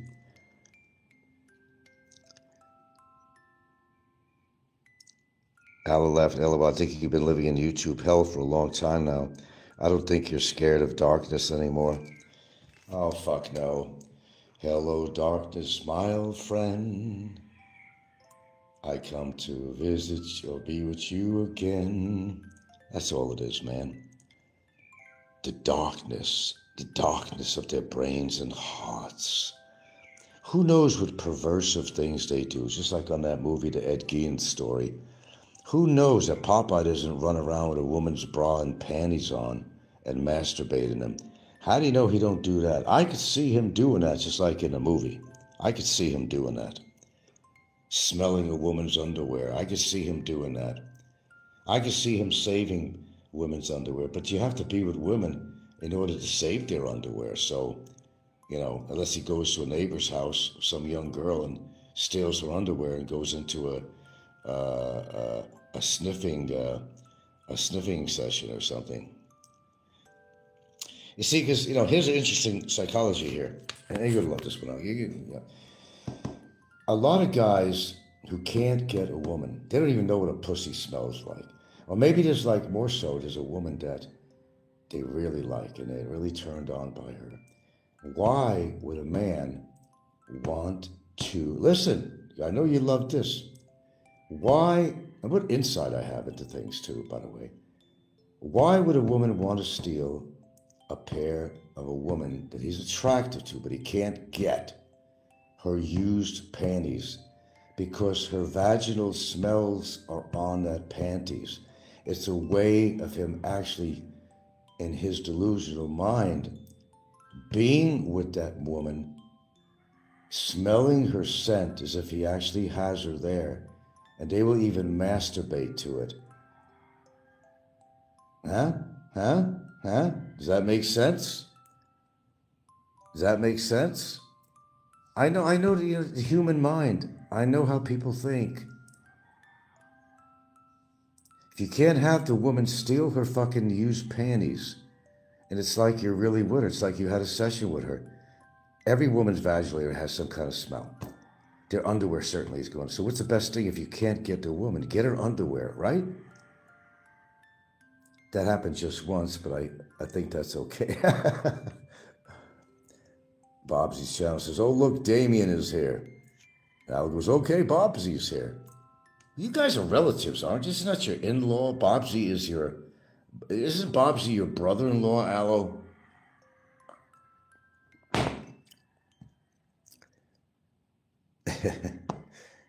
Damien is supposed to be Alo.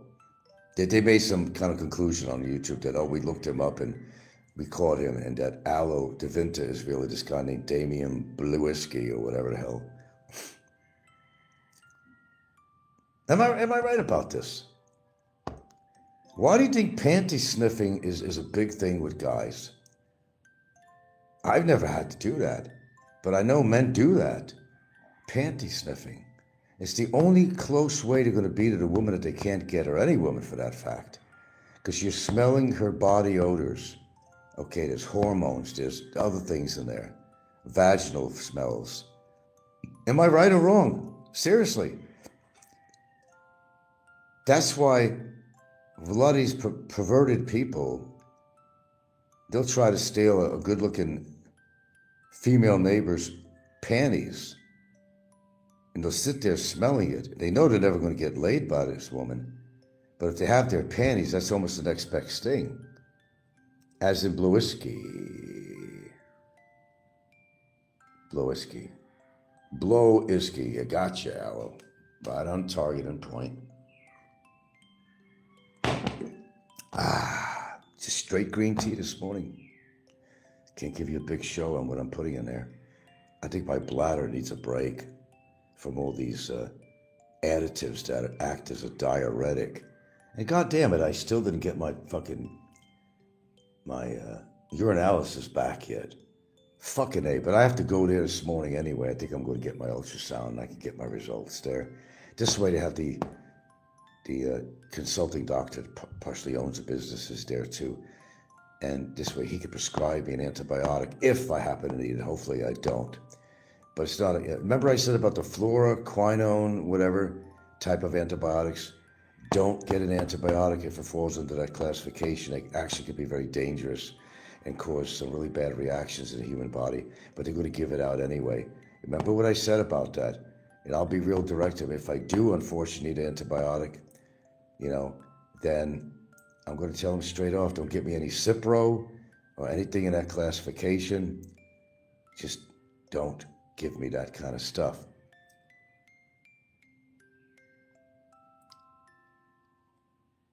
June says, Doja Cat. I don't know who Doja Cat is in my subscriber. I don't know who Doja Cat is. How do you know who you are? Alice says, unbelievable. Alice says, Ricardo Picadillo in the house. Ricardo Picadillo? Hello, darkness, my old friend. I come to be at you again.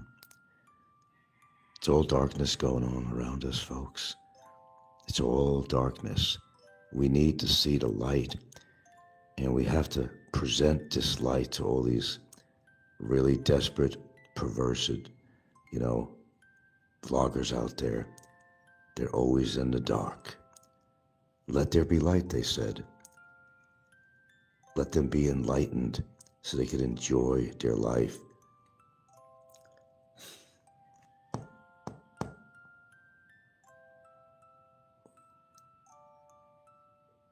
Okay, been a good show so far. I think it's oatmeal time in the old corral. Now I gotta defrost my blueberries. One thing bad about blueberries, you take a shit, it's fucking black. Anything goes on my show. You ever notice that? Your shit is what you eat, basically. And Popeye, who loves his shit and his corn, yeah, corn doesn't really digest very well. But when Popeye gets really down on hard times, he's been eating corn. He picks the corn out of his shit. Of course, he'll put it through a strainer and through some, water and some little bit of vinegar and everything to clean it off. But it's a way of eating and getting back the product to eat again. It's called recycling. Popeye recycles his corn and his shit. Let's see. Alo says, Lux in tenebris. Ooh, heavy. Light in darkness. Oh my God, that's pretty heavy, Alo. I need to drink a tea for that one. That's too heavy.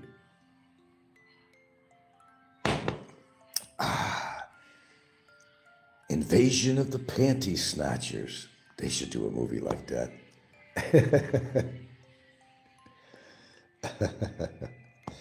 But you gotta admit there's truth to that, man. How do I have such insights? I never even done that myself. Personally, I find it gross. You know me, I'm kind of Mr. Hygiene and all that stuff.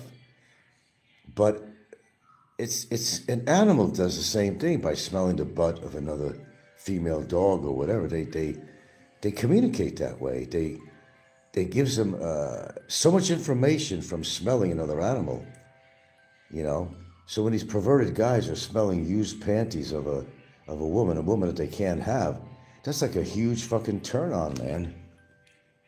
It's almost like having real sex with a real woman because it's our sensories. It's our sensories. You had to take Latin class for 1 year? Wow. Bobsy said, Frank, you should share with Popeye what your facial cream choices are and routine, as he could really do with it, wrinkled like a prune. We're on a roll today. I haven't had any for a while, to be honest with you. I have a bottle of red Zone. I haven't been using it. The only reason I didn't use it is overnight, sometimes I might rub my eyes. I might have some retinol on me. If you don't believe me, I'll show you. I'll show you.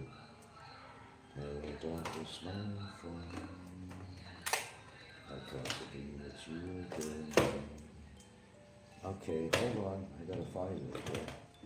Mr. Retinol, Mr. Retinol, Mr. Retinol. So much shit in here, makes it impossible to find anything. Where are we? Prednisone. My God, what do I have in here? Where is it? Where the fuck is this shit? Hold on. This is becoming a little bit frustrating. Canine eardrops? No. Where is my retinol? Oh, wait a minute. Ouch. No, that's not it either. I know it's in here. 125%. Strawberry jam. How long has this thing been in there? Tell you what, they gotta really go through this refrigerator. They really have to. This is some serious shit. Where the fuck, good question, where is my retinol? My gulai. I wouldn't lie to you folks. I got the bar. Oh, here. Ah, shit. Ah, shit. Look what just happened. They had this open thing of fucking raisins in here. Now it's all over the floor. Ah, Jesus. Unbelievable. Unfucking believable. Here's the retinol. I found it after I dropped all the raisins. High class moist, high class. That's why you know it's not pure retin. But they call it, high class moist essence. Anyway, it's not the normal stuff I buy. In fact, I don't even know where the fucking bottle is. I got the box. But now I gotta, before I get a 50 million ants here, I gotta. One thing or another, folks, right? And I gotta clean up this. Take collagen. Take collagen, eat, pop some vitamin C's every day. There are moisturizers you could use on your face, but I just really don't think they do a lot. Okay, here we go. We got to sweep up all these raisins. Jesus Christ, that would be an ant festival here. They already sensed it. I could see a couple of them coming out.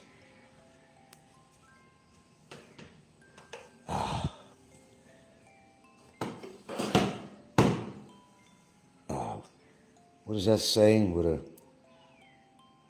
tether, whatever. What is it? World I weave. What is that saying? Boy. All right, where's the dustpan so I can get rid of this shit? Hello, darkness. Friend. Come to be with you again. Where are you? Oh, there's one of them anyway. I don't know. Let me just do this real quick. And,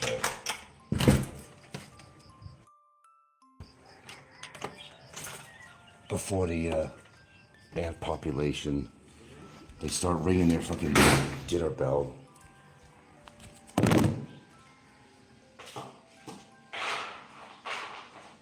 Okay.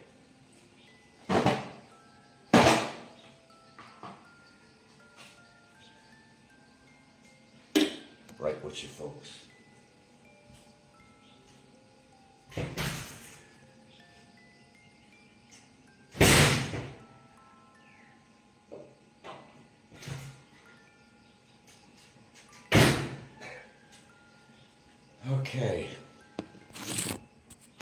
Okay, here we go. We're all done. Oh, the retinol? Yeah, it actually, with the daily use, can actually reduce the effect of wrinkles on your face. It can actually repair the skin a little bit. But I'll tell you something, I had something called Flora something, had to throw it out. This thing was $600 for a tube. When I had that little bit of skin cancer, this dermatologist, and I was able to get it on my Medicare, and this fucking tube would sell for cash for $600. I kid you not. And what this stuff does, it could rejuvenate skin. It's almost a miracle cream. It's made for the cancerous lesions to make sure it don't come back. Your skin will get like kind of crusty and bubbly, when you use it, but that's just a side effect. Good morning, princess. Good morning to you. Good morning to you. Oh yeah, I had a dream about these two cars that I supposedly owned. One was a two-seater sports car, and the other one was another vehicle. I did remember that. And somehow I had it in a dealership, and in this dream, and for whatever reason, I sold it to them or something, but I wanted to get it back. But then they were going to charge me all kinds of big money. One of the cars was a two-seater. It almost looked like a Porsche. It looked like a Lamborghini or something. It wasn't that fancy, but it was somewhere in that line. but it did burn a lot of oil. So I was questioning myself, do I really want to buy this back? But so cool looking and shit, you know? God, I actually remembered my dream. And it didn't make any fucking sense at all. And there was another car. For some reason, I did it again with another car. And I could never retrieve these cars back for one reason or another. Maybe I didn't have the money to get it, or maybe they were too troublesome to be worth having back. No, never leave this open because of the cats there. We don't have to be, You break up the cat and the dog when they fight, yeah.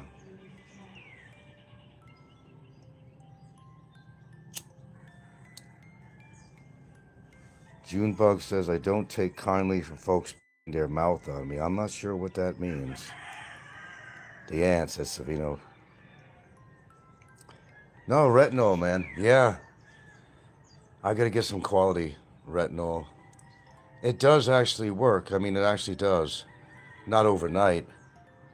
But the retinol in your skin, it really does work on a deep dermal level, certainly surface level, to help eradicate or absolutely just, reduce the signs of aging.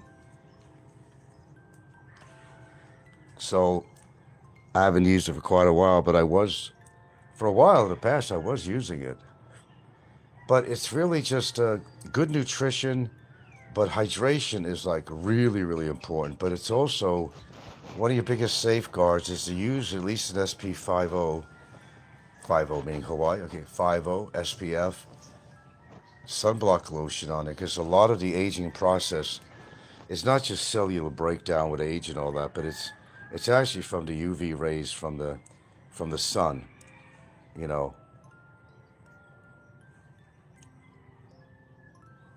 That's where most of it happens. It's on a cellular level too, but I think about 65% of it is going to be on the level of how much sun exposure and damaging.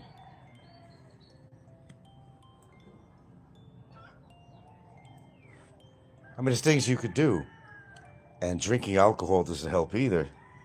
That'll make you look really old. I mean, look at Jimbo, and Jimbo's only in his 50s. I could swear he was at least 65, and he's supposed to be only like 54 or something.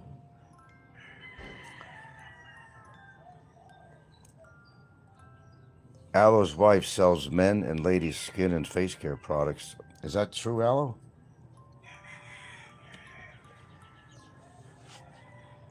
But I also, maybe that's what I ordered too. I'm waiting for one more order. I don't know. I think I ordered some collagen because I ran out of collagen a while back. I take collagen supplements every day normally when I have it. You need the collagen. You're losing a lot of collagen as you get older. Alo said, fuck that. His wife did. Alo didn't even know what retinol was.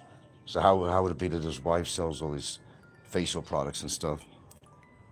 He would know what retinol was. He wouldn't have to ask. Oh, by the way, just out of curiosity, is Popeye simulcasting me again? Anyone want to check that? I get off on that shit. I'm serious. I mean,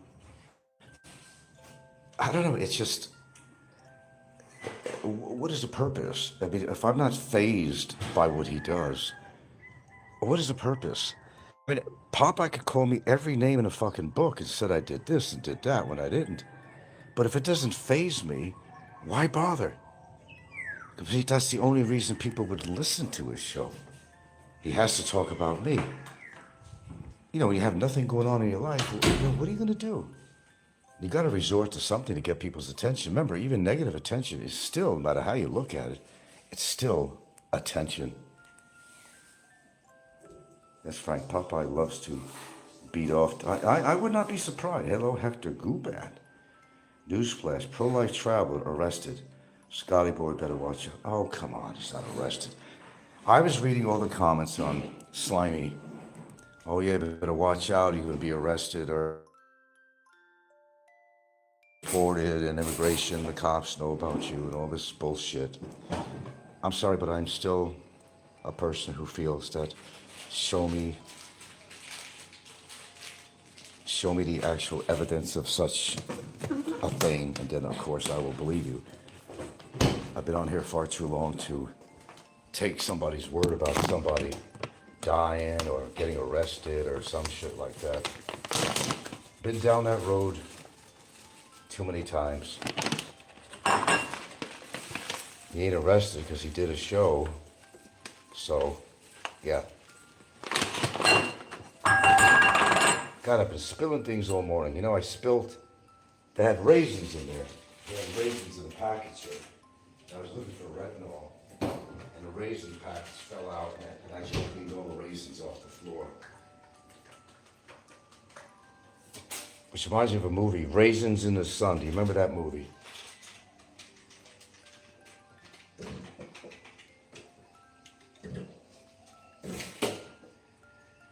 So the way I see it, yeah. So you know exactly. Oh, okay. I usually need a dish for that because the oatmeal kind of boils over. It gets all over the plate. Yeah, newsflash. Lots of news flashes, but they're all fucking bullshit. That'd be great if it did actually happen. If anybody deserves, like, I think Slim. What's the big one? Big one. I don't need. I don't need a big one. One of these. That one. But that one's good too. That's yeah. At least has the edges on it. And how long do I put it in there for? What do you think? How well do you know me? How long did I put it in the microwave? What do you think? Wild guess. 3 minutes. Ooh, ooh, ooh. Yeah.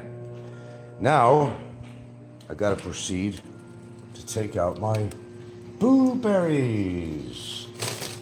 But I'm going to go hog wild this morning because what I'm going to do, I'm also going to take out my strawberries. Oh my gosh. Oh my goodness.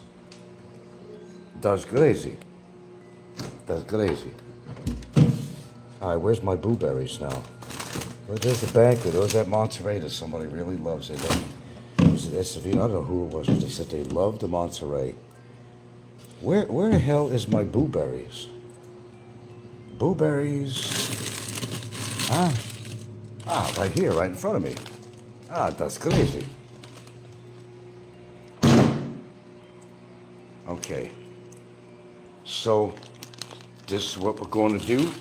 Tell you what we're going to do. We're going to take this bowl right here, and we're going to deposit some blueberries. Yes, we are. Very delicately, very carefully. Got to respect them. Got to show some respect to the blueberries. Come on, get out of here, you bastard. We're going to take some blueberries out. As such, well, that's a lot of blueberries. I don't need that much. No. Then we're going to take this puppy. They're frozen as shit, too, by the way. Did I even break them up? I don't even know. Okay. We got them. Oh, my God. Look at that. Frosted like shit, but we'll let it defrost. And we will have that.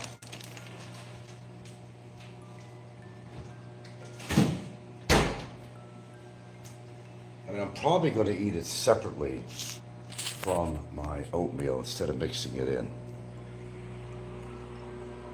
Probably separately.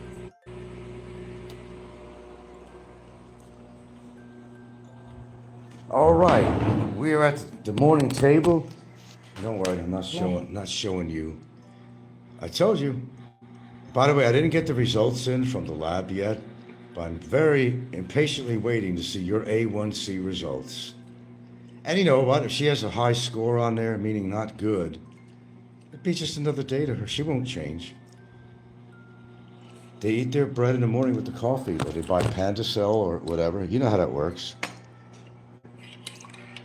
Hector says you could thank me later for giving you the scoop. Well, you know what, Hector, I wish that was true with all my heart. I pushed it, and I pushed it, and I pushed it. I tried to encourage people to talk to DSWD. Oh, I pushed it. There's only so far I could push something, and, people, as you know, always wait for somebody else to do something. Oh, they sure talk up a storm about somebody with all their gripes. They shouldn't be doing this, the kid without the car seat, him with being underage women and all that shit, but they don't do anything. Generally, they don't. Historically, since I've been on YouTube, there's always somebody waiting for somebody else to do something, as would happen with Barry, I know he's Estonian. And yeah, I'm familiar with the last name, although I could never have to write it down. Rusapuu. Slim Rusapuu. Well, there should be some news story on it then. No, perhaps it's wishful thinking, Hector. But I haven't heard anything. You're the only one that came up with that. He had a show. I saw it this morning. Well, he uploads it for the next day. So what he did yesterday, you see in the morning. Because when I get up, it says it was posted like 2 hours ago. Meaning that he probably didn't upload it until he got up in the morning. So, in other words, he's free. And there's nothing going on with him. So whatever you heard, as I said, I don't buy a story unless you could actually prove it. Simple as that.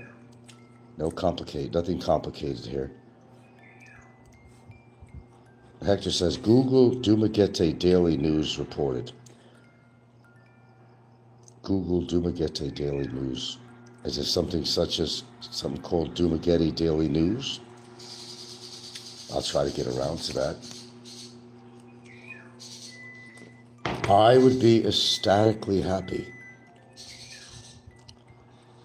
And what is he doing all that paperwork? Is he in preparation of leaving the country or something? Why is he gathering all that paperwork? It's supposed to be for the kid, to give him the official name of baby boy or whatever the hell he's calling him. Or did I heard he's going to call him Slim like his name? I certainly hope not. Baby's not Slim. He's a fucking Michelin tire. He's the son of the Michelin tire man. The kid is fat. Poor kid. It's not by his choice. That's the sad thing about it. A kid has no choice. They don't choose their parents, They don't choose their parents. And they have no choice. If a parent is not taking care of their children, the poor kids, they have no say in it at all. That's the sad thing.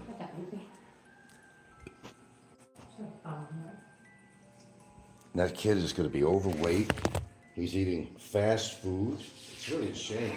It really is. He's eating fast food.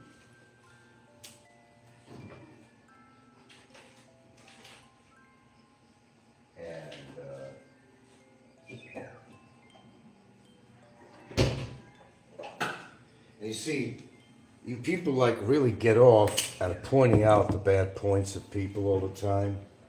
You love doing that shit. But for the people that really are bona fide undesirables, they don't do anything. They won't do anything.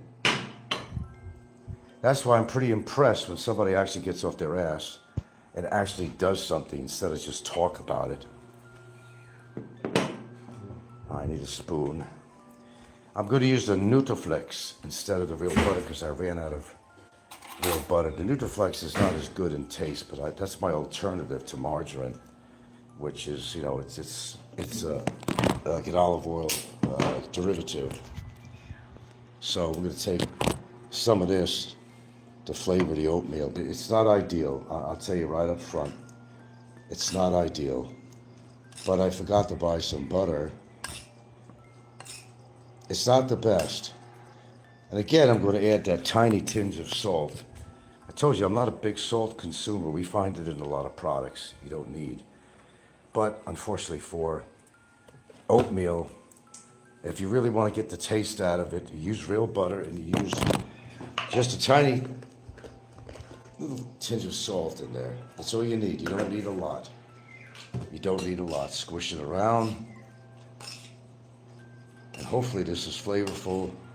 As I said, I'm not using real butter this morning because I ran out. We'll see.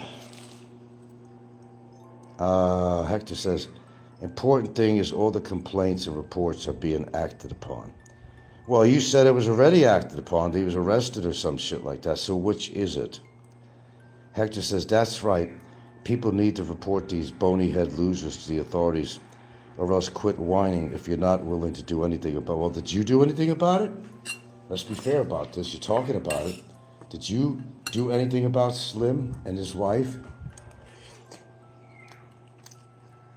Fair question. What did you do?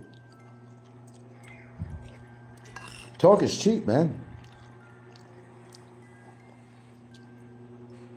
Lorpak is great butter. Salted Lorpak. Well, I use a local butter, but, well, wherever it comes from, I don't really know. But I always wind up buying the salted one because the butter doesn't taste good unless it has a little bit of salt in it.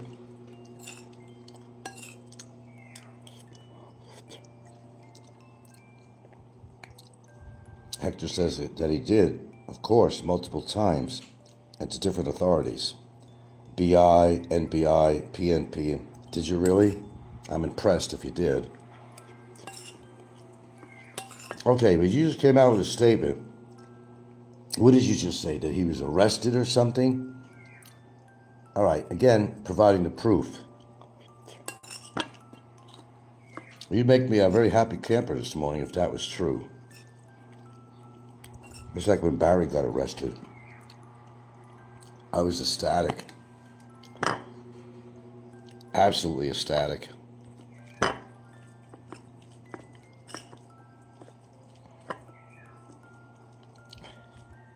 Well, we'll see, said the blind man, right?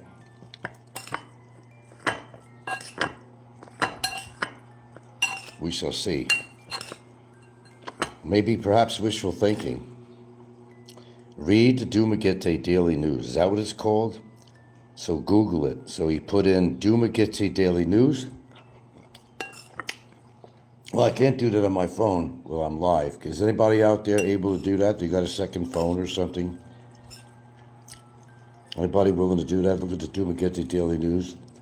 See if it says anything about Slim. Ah, now this tastes better.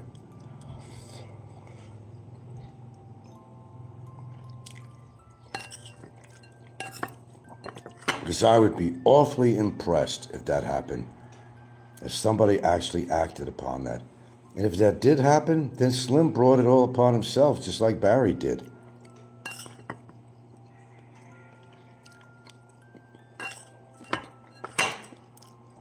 Because personally, I cannot stand Slim. There's nothing about that guy that I like.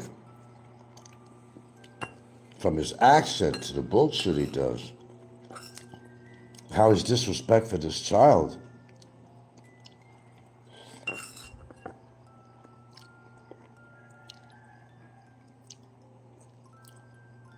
She is in sore sores. What does that mean?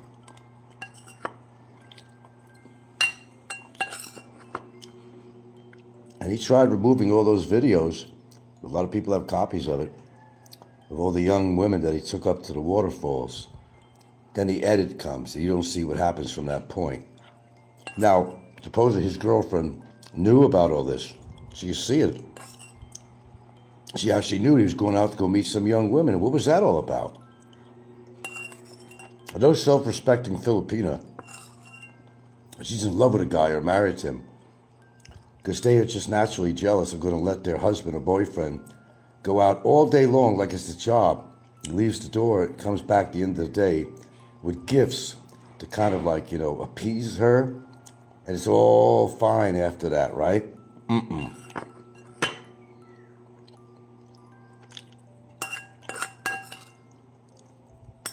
Done. Oh.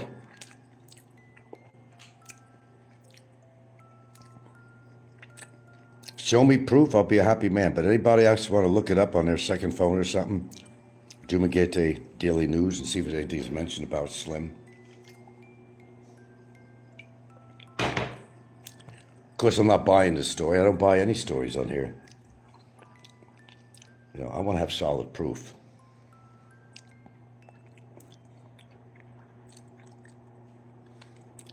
I'm not asking much. Maybe I am. But they're both guilty. Both him and his woman friend, whatever she is. Whether it's an arrangement or whatever, it don't matter. There's a baby involved here. That's the point. Not even Popeye could argue that, but he would. Okay, Hector says, connection with allegations of child abuse and exploitation.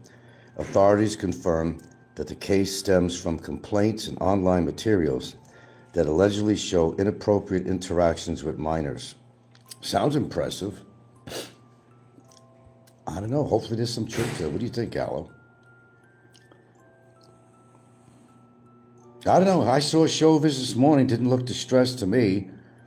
But then again, these shows were made the previous day that he uploads it in the morning. I know because I get up in the morning, something will show up on the feed. And usually if you look at it, when it was made, it was like 2 hours ago he uploaded it or something like that. These are excerpts from the article. You should read the whole goddamn article then. Why excerpts? Read the whole fucking article. We got the time and the willingness to hear it. Alo, you've seen the article?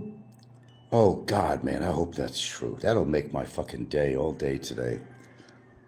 Look, guys, let's be real about something. I want you all to listen to me on here. Fun is fun, but there are really people who are actually undesirable people out there that you should go for. If you have any respect whatsoever for the Philippines or Filipinas or Philippines people, those are the people that you have to. Don't make up stories about Frank Battaglia. Don't make up stories about anybody because you just don't like them. Get rid of the people that need to be getting rid of. And I'm serious as fucking sin. Serious as a hot attack, as Popeye would say. A hot attack. These people need to be dealt with. No fucking false, phony complaints because your boyfriend's in jail. No phony baloney fucking complaints. It's a waste of judicial time. It's a waste of your own time.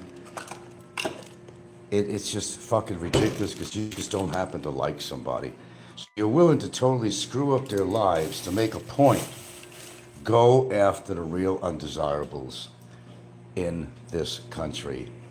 Otherwise, you're wasting your time with other bullshit. Forget about fairness. There is no fairness on here. You think I like going through this fucking complaint shit? No, I don't. Of course not. I'd be lying through my teeth, and I do have teeth. It's unnecessary. It was unwanted. It was invalid. And I'm not happy camper about all this. Oh, believe me, I'm not. You have no idea what level of unhappiness I am with this report. You have no clue. I'm livid about this. That's why I always feel that I have to take action as a result of this. That I'm really going to have to really think about, which I did already. I did more than think about it, let's put it that way. Sometimes you got to leave people alone. You don't like somebody, say, hey man, I don't like you. In fact, I fucking hate your guts. That's okay. Express yourself. There's nothing wrong with expressing yourself. Do it within the guidelines or limitations of fairness and the law and so forth. Don't slap somebody because you don't like something about them. There's got to be a lot more than that. And what you say? Your reaction? Alice says, but I am not familiar with the guy, but I mentioned over on Discord. That's the guy Frank talks about in his live streams. That was my initial reaction. Hector says, Salamat Alo. Mustana. Alo, hey Hector. Okay, I will look into this. I mean, I haven't heard anybody mention it, but then again, I just got up an hour and a half ago, whatever. I don't know. I'm hoping that Hector's right. like I said, I don't believe everything I say, and you got to understand that that's just the way I am. There's so many rumors and hearsay and all the bullshit that goes on YouTube that you really can't believe it. You get trained not to believe it. After all, you've been attacked for a decade. You kind of build up some thick skin. You don't believe anything you fucking hear on here, and you bite. And normally you shouldn't. Oh, like putting phony resolution papers up, which is fraudulent. Jay fucked up on that big time. Believe me, he has. I won't go into it.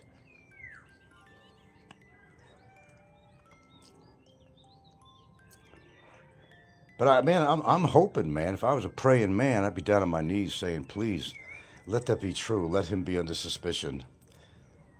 That guy should be thrown out of the fucking country. And I'm not going to feel sorry for his girlfriend because she's gone along with all this shit with the baby and that car seat, allowing him to go out and cavort with underage women. That's not acceptable in this country or any other level. Hector says this news is on Reddit too, albeit the slant and bias on some subreddits. Okay, now you got my curiosity going. I want to look into this. Definitely I will. But, according to his last show, didn't look like he was under any stress at all. And by the way, give me a little clue about something here. What was all this paperwork he's trying to gather? And they're going to these different offices and NBI and all that shit. What is that all about? What does it have to do with something with getting the baby, his name, or something? There might have been more to it. What was really going on with that? They were going back and forth to these legal offices. Is this related in any way?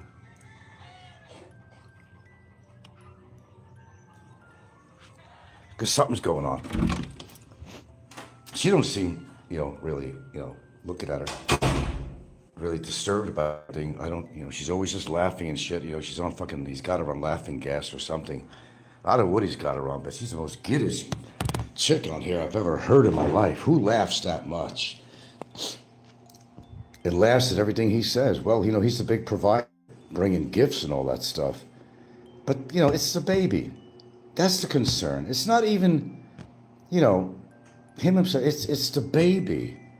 I don't care if you're a troll. I don't care who the fuck you are.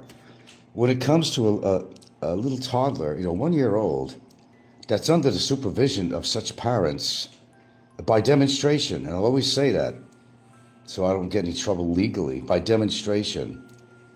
And we've seen it all. The baby's overweight. They shoved food in his mouth he choked on twice. I mean, something's got to be done, really. It's on Reddit too, albeit the slant and bias and some subreddits hits. This time you do got to put boots on the ground with certain situations, People tried and failed with me for a whole fucking decade. Why? Because everything was invalid that they said about me.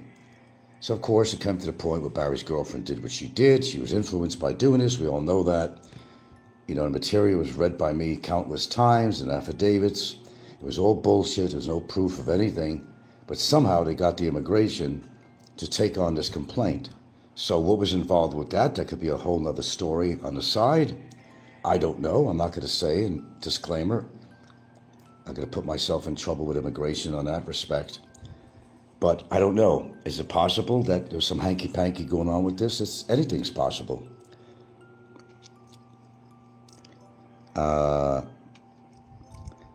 Bull Breams, seen it all. James Marshall Hendricks says probably a smokescreen for his nemesis.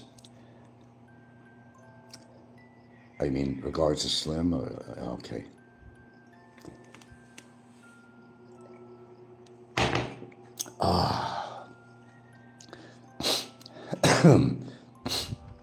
Nothing like getting the cobwebs out in the morning with a good cup of tea. Actually, to get the benefits of tea, you're supposed to drink at least 2 cups of it a day. I really don't, to be honest with you. I may have one later on, but it has to be before noon. The caffeine in there still will act as a diuretic and so forth and so on. You'd be surprised some of the herbs and stuff that you use in supplements, they act as diuretics. They'll make you go pee a lot more, they'll make you go poop a lot more. I'm still waiting to get these results in. I want to see if I have another active UTI. in which I'm going to get the right antibiotics. And you don't, let me tell you something, straight up. You don't want to fuck with your kidneys. People think it's a straight up thing that you had kidney stones, but it goes beyond that because there could be damage caused by the kidney stones and by the invasive procedures that they fuck around with you with, of putting a scope in there to look around, to try to retrieve the stone, and then getting the procedure to break up the stone, which is lithotripsy and all that shit. Yeah, you could damage the urethra, you could, all that stuff. That's why I want to get another ultrasound this morning. I'm going to go back to Bantayan because I have to get my results anyway. And if I have a UTI, the doctor's could be right there, and I can pick up the prescription right there in town at Mercury and get the right antibiotics instead of that fluoro something quinone, which is the kind of antibiotics that you don't want to use. And then, by the way, that's a very valuable piece of information, as I always share with people. There's a certain classification of antibiotics that you don't want to be on. Noted side effects, some mild, but some very extreme. And some people have a horrible allergic reaction to the chemicals in there. So next time you go to a doctor and he says, I'm going to give you antibiotics, tell him you don't want the fluoroquinone, whatever classification. Cipro is actually in that classification, very popular. Antibiotic called Cipro, which is like ciprofloxacin. Boy, I'm a wealth of information, and I know. Appreciate it.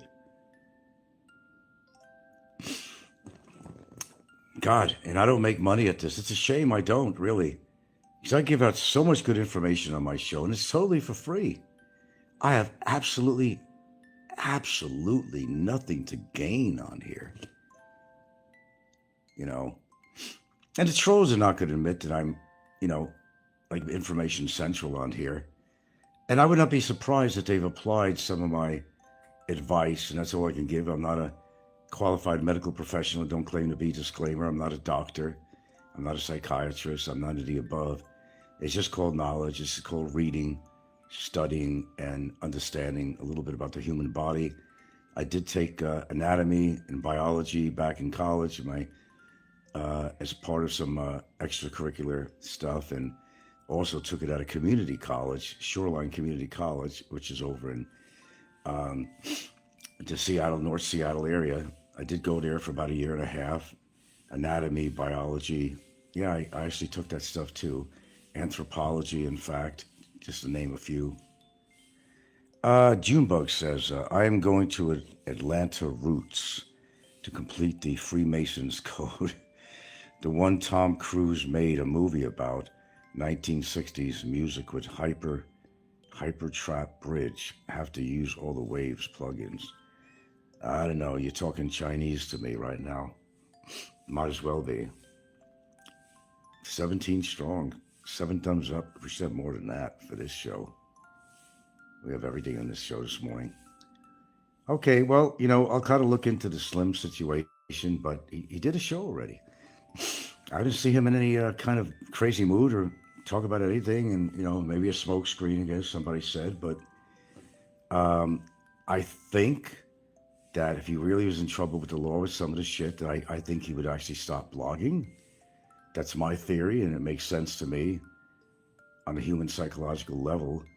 It would make sense that if you're really guilty of something, you're going to stop vlogging. That's why I've been accused of every fucking crime in the book, and I'm still vlogging. General rule is that if you're really guilty of something, you're going to disappear. You're going to make yourself obsolete. You're going to make yourself gone, like Gone Girl. I'm still here, which means I got nothing to hide. That's the difference, human psychology, human behavior. If you got something to hide, then, you're not even going to be on YouTube. You don't want to talk about yourself, what you're doing, what your mate's doing. You're not going to give out any information at all if you're in hiding, if you actually committed a crime. Okay? You would not be out there every day doing shows. I mean, that's just a fact. I've got nothing to hide. I could live with myself, okay? I could live with myself. A lot of people can't. Am I a perfect vlogger? Am I a perfect human? Hell no, I'm not. I'm not a narcissist, okay? I've been called that. I'm not anything close to being a narcissist. I don't stare at myself in a fucking mirror like, oh, What a great looking guy you are. I always said it. I'm my biggest critic. I am. I absolutely am. No question. So label me as a narcissist is absurd. Absolutely absurd. That don't fit me. That's not my character. Now, a lot of times, I'm not very empathetic with people, but they don't deserve to have any empathy for me. I can give sympathy to people. I'm more of a more into being sympathetic with people than I am being otherwise empathetic. And that's a fact, and I admit it. I don't have a lot of empathy for certain people on here, and for good reason. I could sympathize, saying what a poor sap, he has to live this life and all that stuff, voluntarily, in fact, but and have to do with, the things that they do, that it's pretty obvious that, there's something lacking in their life, like a relationship or common sense or any kind of what you might call morals, moral turpitude. It doesn't exist on here, man. But time is a test, with me. I've been on this thing a long time on YouTube. Time is the test. How long have I been on here? As I said, I've been called every name in the book, allegations of this and that, but I'm still here. Why am I not running away? Huh? Because there's nothing to run away from. I didn't commit any crimes, period. Sure, they can make up stories till the cows come home. It doesn't mean it's true. This doesn't just apply to me. It applies to a lot of people on here. People talk about people all the time. Is it true what they said? But the only way to know if something's true, and as I always been saying, certainly been saying it lately, if you've seen it, if you heard it from the mouth online of the vlogger, for example, you have visually seen it, it's recorded, it's record, you've heard it, then it's true. There's your evidence right there. Freedom code, 15 years. What's 15 years? Time flies. What's 15 years? No, I don't know how long I've been on. I know at least 10 years, but when I first actually got on YouTube, it was a lot earlier than that. But I really wasn't making shows. I think I was just listening in. Because I can go back to, I think, to 2014, to be honest with you. That I remember seeing, on my shows where it says, started, whatever. You created a show, like, or whatever, 2014. I could go back that long. No, I haven't been on here about 15 years. I might have signed up into YouTube and not having a show around maybe 2014. I don't know if that just qualifies for me being on, not having a show. A lot of changes in all that time, hasn't it been? Well, physical changes on me.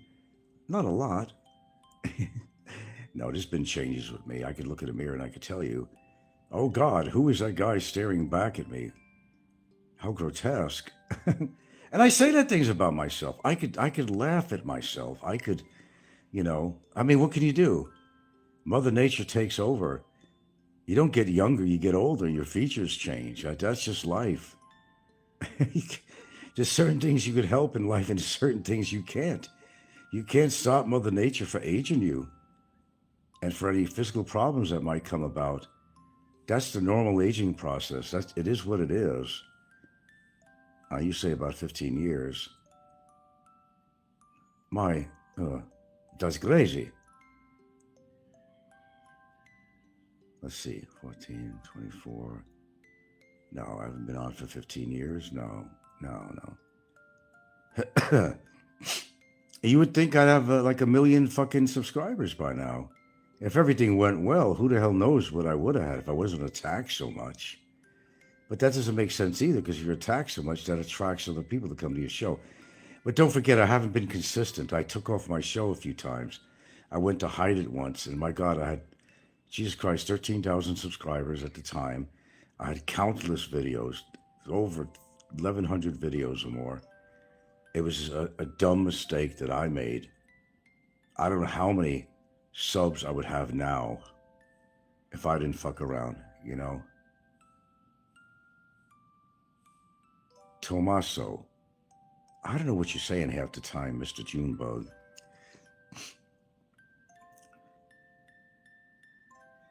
Hello, darkness, my old friend. I come to visit you again. A lot of people live in darkness, man. I mean, sperm nips. You remember the thing with the sperm nips? Was that Flying Circus or his predecessor? I don't know. God, the things they talk about and do on here is so fucking bizarre, man. I could picture like one of these movies, you know, horror movies, like the one, you know, Edward Gaines' story, what people do behind closed doors in their house. You don't know what these YouTubers do, man. You really don't know. In a dark room and what they do and what they're looking at with their pants down to their ankles, looking at people's wives and girlfriends, or, you know, just some of the stuff that they post on there, which is so fucking, you know, some of it almost seems like dystopian or something, you know. It's just incredible. Okay. We're having a pretty good shoot this morning. We've been lately. We've been always have good shows on here. I give people what they want. So I'm a good salesperson, basically. Unfortunately, I don't collect monetarily on this. It's too bad that I don't. Because I really don't think I'd make money on here anyway. Nobody wants to be seen gifting me any fucking money like a super chat or something. Because they're just too much pussies. They're afraid of what the trolls are going to think. That's why I never made money when I was monetized. Very little. Because they don't want to be attacked by the trolls. Boy, do I have good insight into people on here? I certainly do. Alo knew from that movie what scene that he found to be fascinating and related to somehow. I was right on the button, wasn't I, Alo? That's a pretty good insight when you get to know people on here. What perversive thing would Alo relate to or like? Because Alo could be quite perversive, you know. We know Alo. He knows I'm not attacking him. And, you know, whether Alo is just an online personality or not, you know, which could very well be the thing. As you can see, he talks like a gentleman on my show. I have no problem with Alo, despite what he did with me in the past. I still remember it. I'm not going to forget it. Please keep that in mind. Oh, no. But he's been a gentleman. He's been helpful. He suggested some great movies for me. There's been good dialogue with Alo on here, so I don't have a problem. Alo says, yep, right, on the money. And that one, I'm laughing my ass off. Yeah, yeah, I know. Alo, I don't know. I think you have, I don't know, you have some perverted ways about you, very bizarre stuff. I'm convinced of it, but I think you have that other side to you too, because I've actually seen it. You know, you've had lucid moments that I've seen you on YouTube. Yeah. Yeah, lucid moments. That's a good one. I don't think Alo is all that bad of a person. I think he has a certain online personality. That's what I think. That's what I think. A very powerful one. People live in fear of Alo. This is the man, they don't know who he is. They never met him, but they're in fear of Alo, even Popeye. And Popeye's kind of more, you know, he's a little concerned right now because he has not been pro-Alo. And he used to be part of the hate show, the Triple R hate show. Popeye's got to watch. He's got to watch out. Because I know Alo. If Alo wanted to do something crazy, he could have people deliver shit to Popeye's house. He could do all kinds of crazy stuff. I mean, if he really wanted to. Because he has the resources to do it. And he's done it. You know, I've been at the receiving end of some of the stuff that Alo's done to me. So I know. I know, for sure. He's somebody to deal with. Just like I'm somebody to deal with. We got that in common anyway. We have a commonality, though. We just go forward, man. We forge forward with stuff that we believe in. And we take action. So I know Alo pretty well. Never met the man, never seen what he actually looked like. No, I don't believe he's Alan Fried or Freed. No, I don't believe that. That was just a phase I was going through. But he is who he is. And maybe it's better we don't really know who he is. It makes it more exciting and more mysterious. What's that group's name? Question Mark and the Mysterians? What a name of a band. Right on the money, Alo says on that one. Laugh my ass off. I'm here to please, Alo. I'm here to please everybody.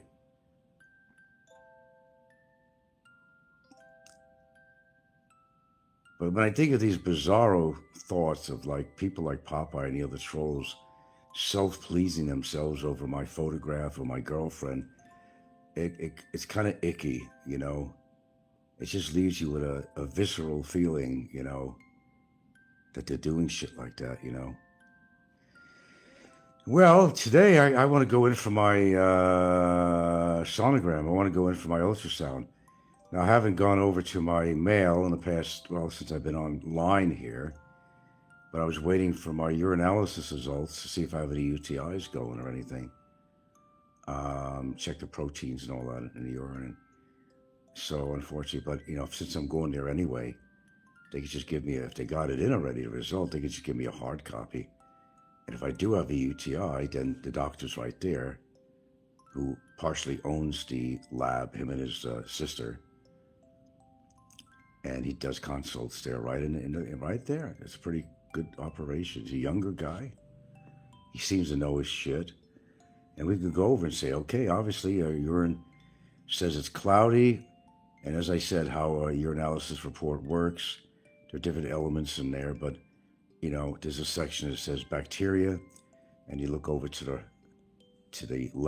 right, and it'll make some descriptions. It says appearance, cloudy, and bacteria, many, or few, or not notable, you know. So if it's cloudy, could be a reason for that. But even if it says few bacteria, then you got bacteria. Some say, but don't worry about it, she's got a few, but that could add up. So that's where the antibiotics come in. But it's your choice of antibiotics that has to be important. Don't let them just give you any antibiotics, like I said earlier. Certain types you want to avoid, okay? And I don't like taking antibiotics at all. I've taken plenty in my life. You know, it could take up to 6 months to get the, I like to call it the flora and fauna of your body to get to normal levels, okay, as far as your protective bacteria and cells and all that. You know, like chemotherapy will destroy your good cells. What do you think? What do you think it means? Separate the word, define it. Anti means against. Biotics, bio meaning life. So what it is anti-life, and that's exactly what it is. It's killing good bacteria in your body as well as bad bacteria. It's a trade-off. But you don't want to let an infection fester. You wind up dying like Fazio did. Okay? He would be alive today, more than likely. But the guy was very dense. And he's gone. And the one thing you don't want, you go to UTI, it could affect your kidneys or whatever. Whatever. You let that go, buddy. CKD, chronic kidney disease, CKD. You don't want to mess with your kidneys, man. You really don't. You want to go on dialysis? It's not only expensive. Sometimes people have to go 3 times a week. Your kidneys break down, man. That's pretty critical. What do you think filters out the toxins? So what up for me today? Yeah.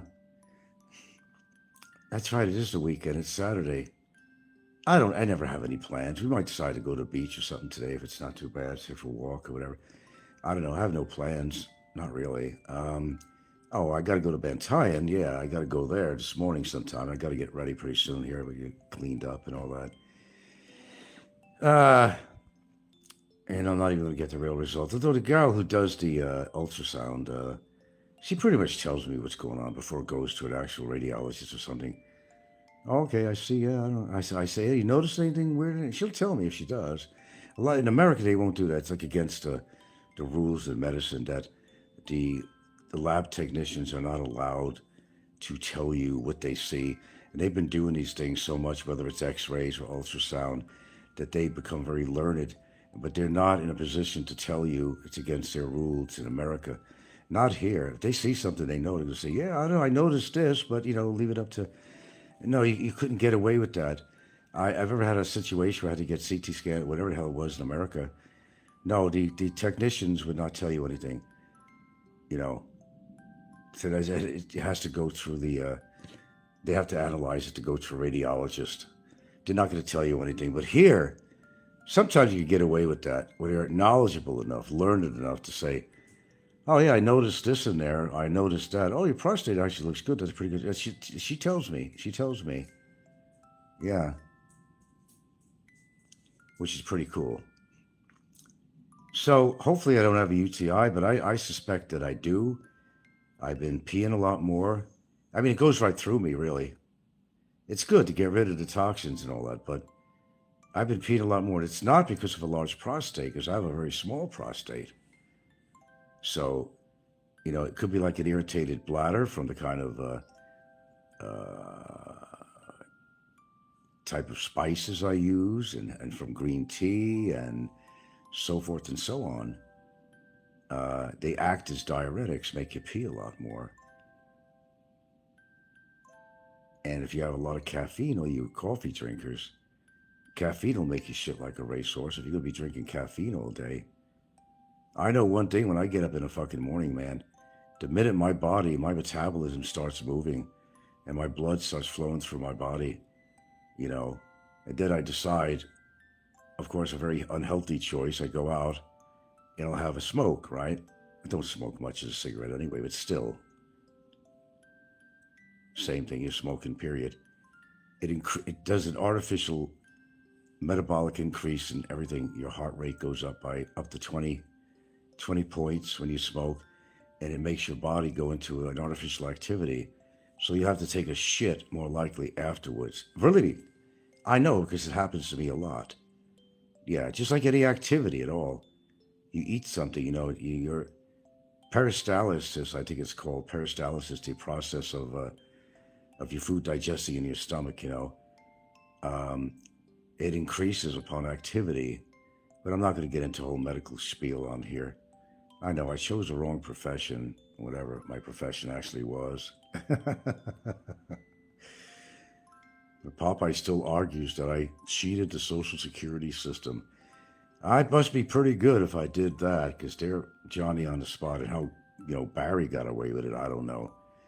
But then again, he was on more of a welfare type of Social Security for those underemployed or something. But, no, I earned it the old-fashioned way. I actually did work, Robert. You know that?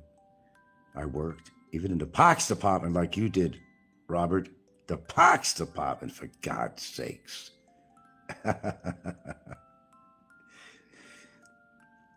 I worked, man. Maybe it wasn't one job for the whole of my life. That would have been nice, get a pension. I was that close to getting vested. Inch by inch, step by step, I was closer to getting that fucking being vested. That close. But I fucked up. Oh, well, can't change history, Can't change history. History has a way of repeating itself, too. Keep that in mind, That close. I couldn't wait. Oh, no, Mr. Impatient Frank. He couldn't wait. I am out of here. Here's my fucking resignation, you motherfuckers. See, when I make up my mind about something, it may not always have a beneficial effect to me all the time.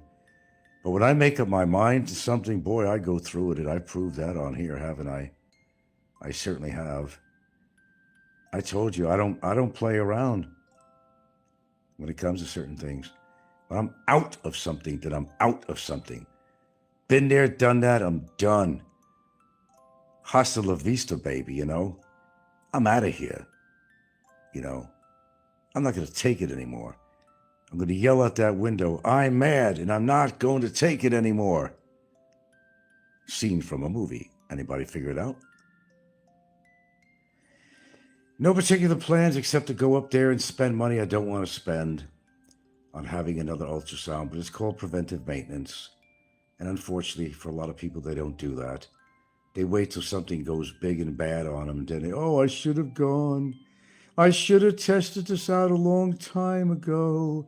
Get the violin player and the small violin out there. You know, really, it's your own fault. But don't get me wrong, anything could happen to anybody at any given time without notice. There's certain uncertainties in life. You better realize that. I don't care how good you're feeling, how good you're looking. Something could just hit you out of the blue that you never knew you had something wrong. Why?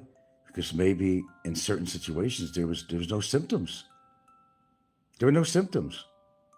I know a lot of people who whistling Dixie, walking around, going for a walk, enjoying nature, enjoying life.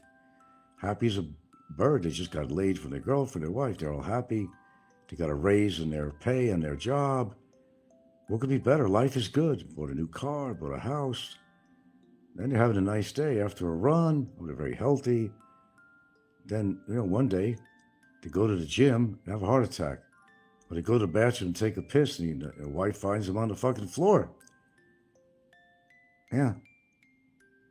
In other words, there are uncertainties in life and there are things that you cannot prevent. And I'm big on supplements and all that shit, but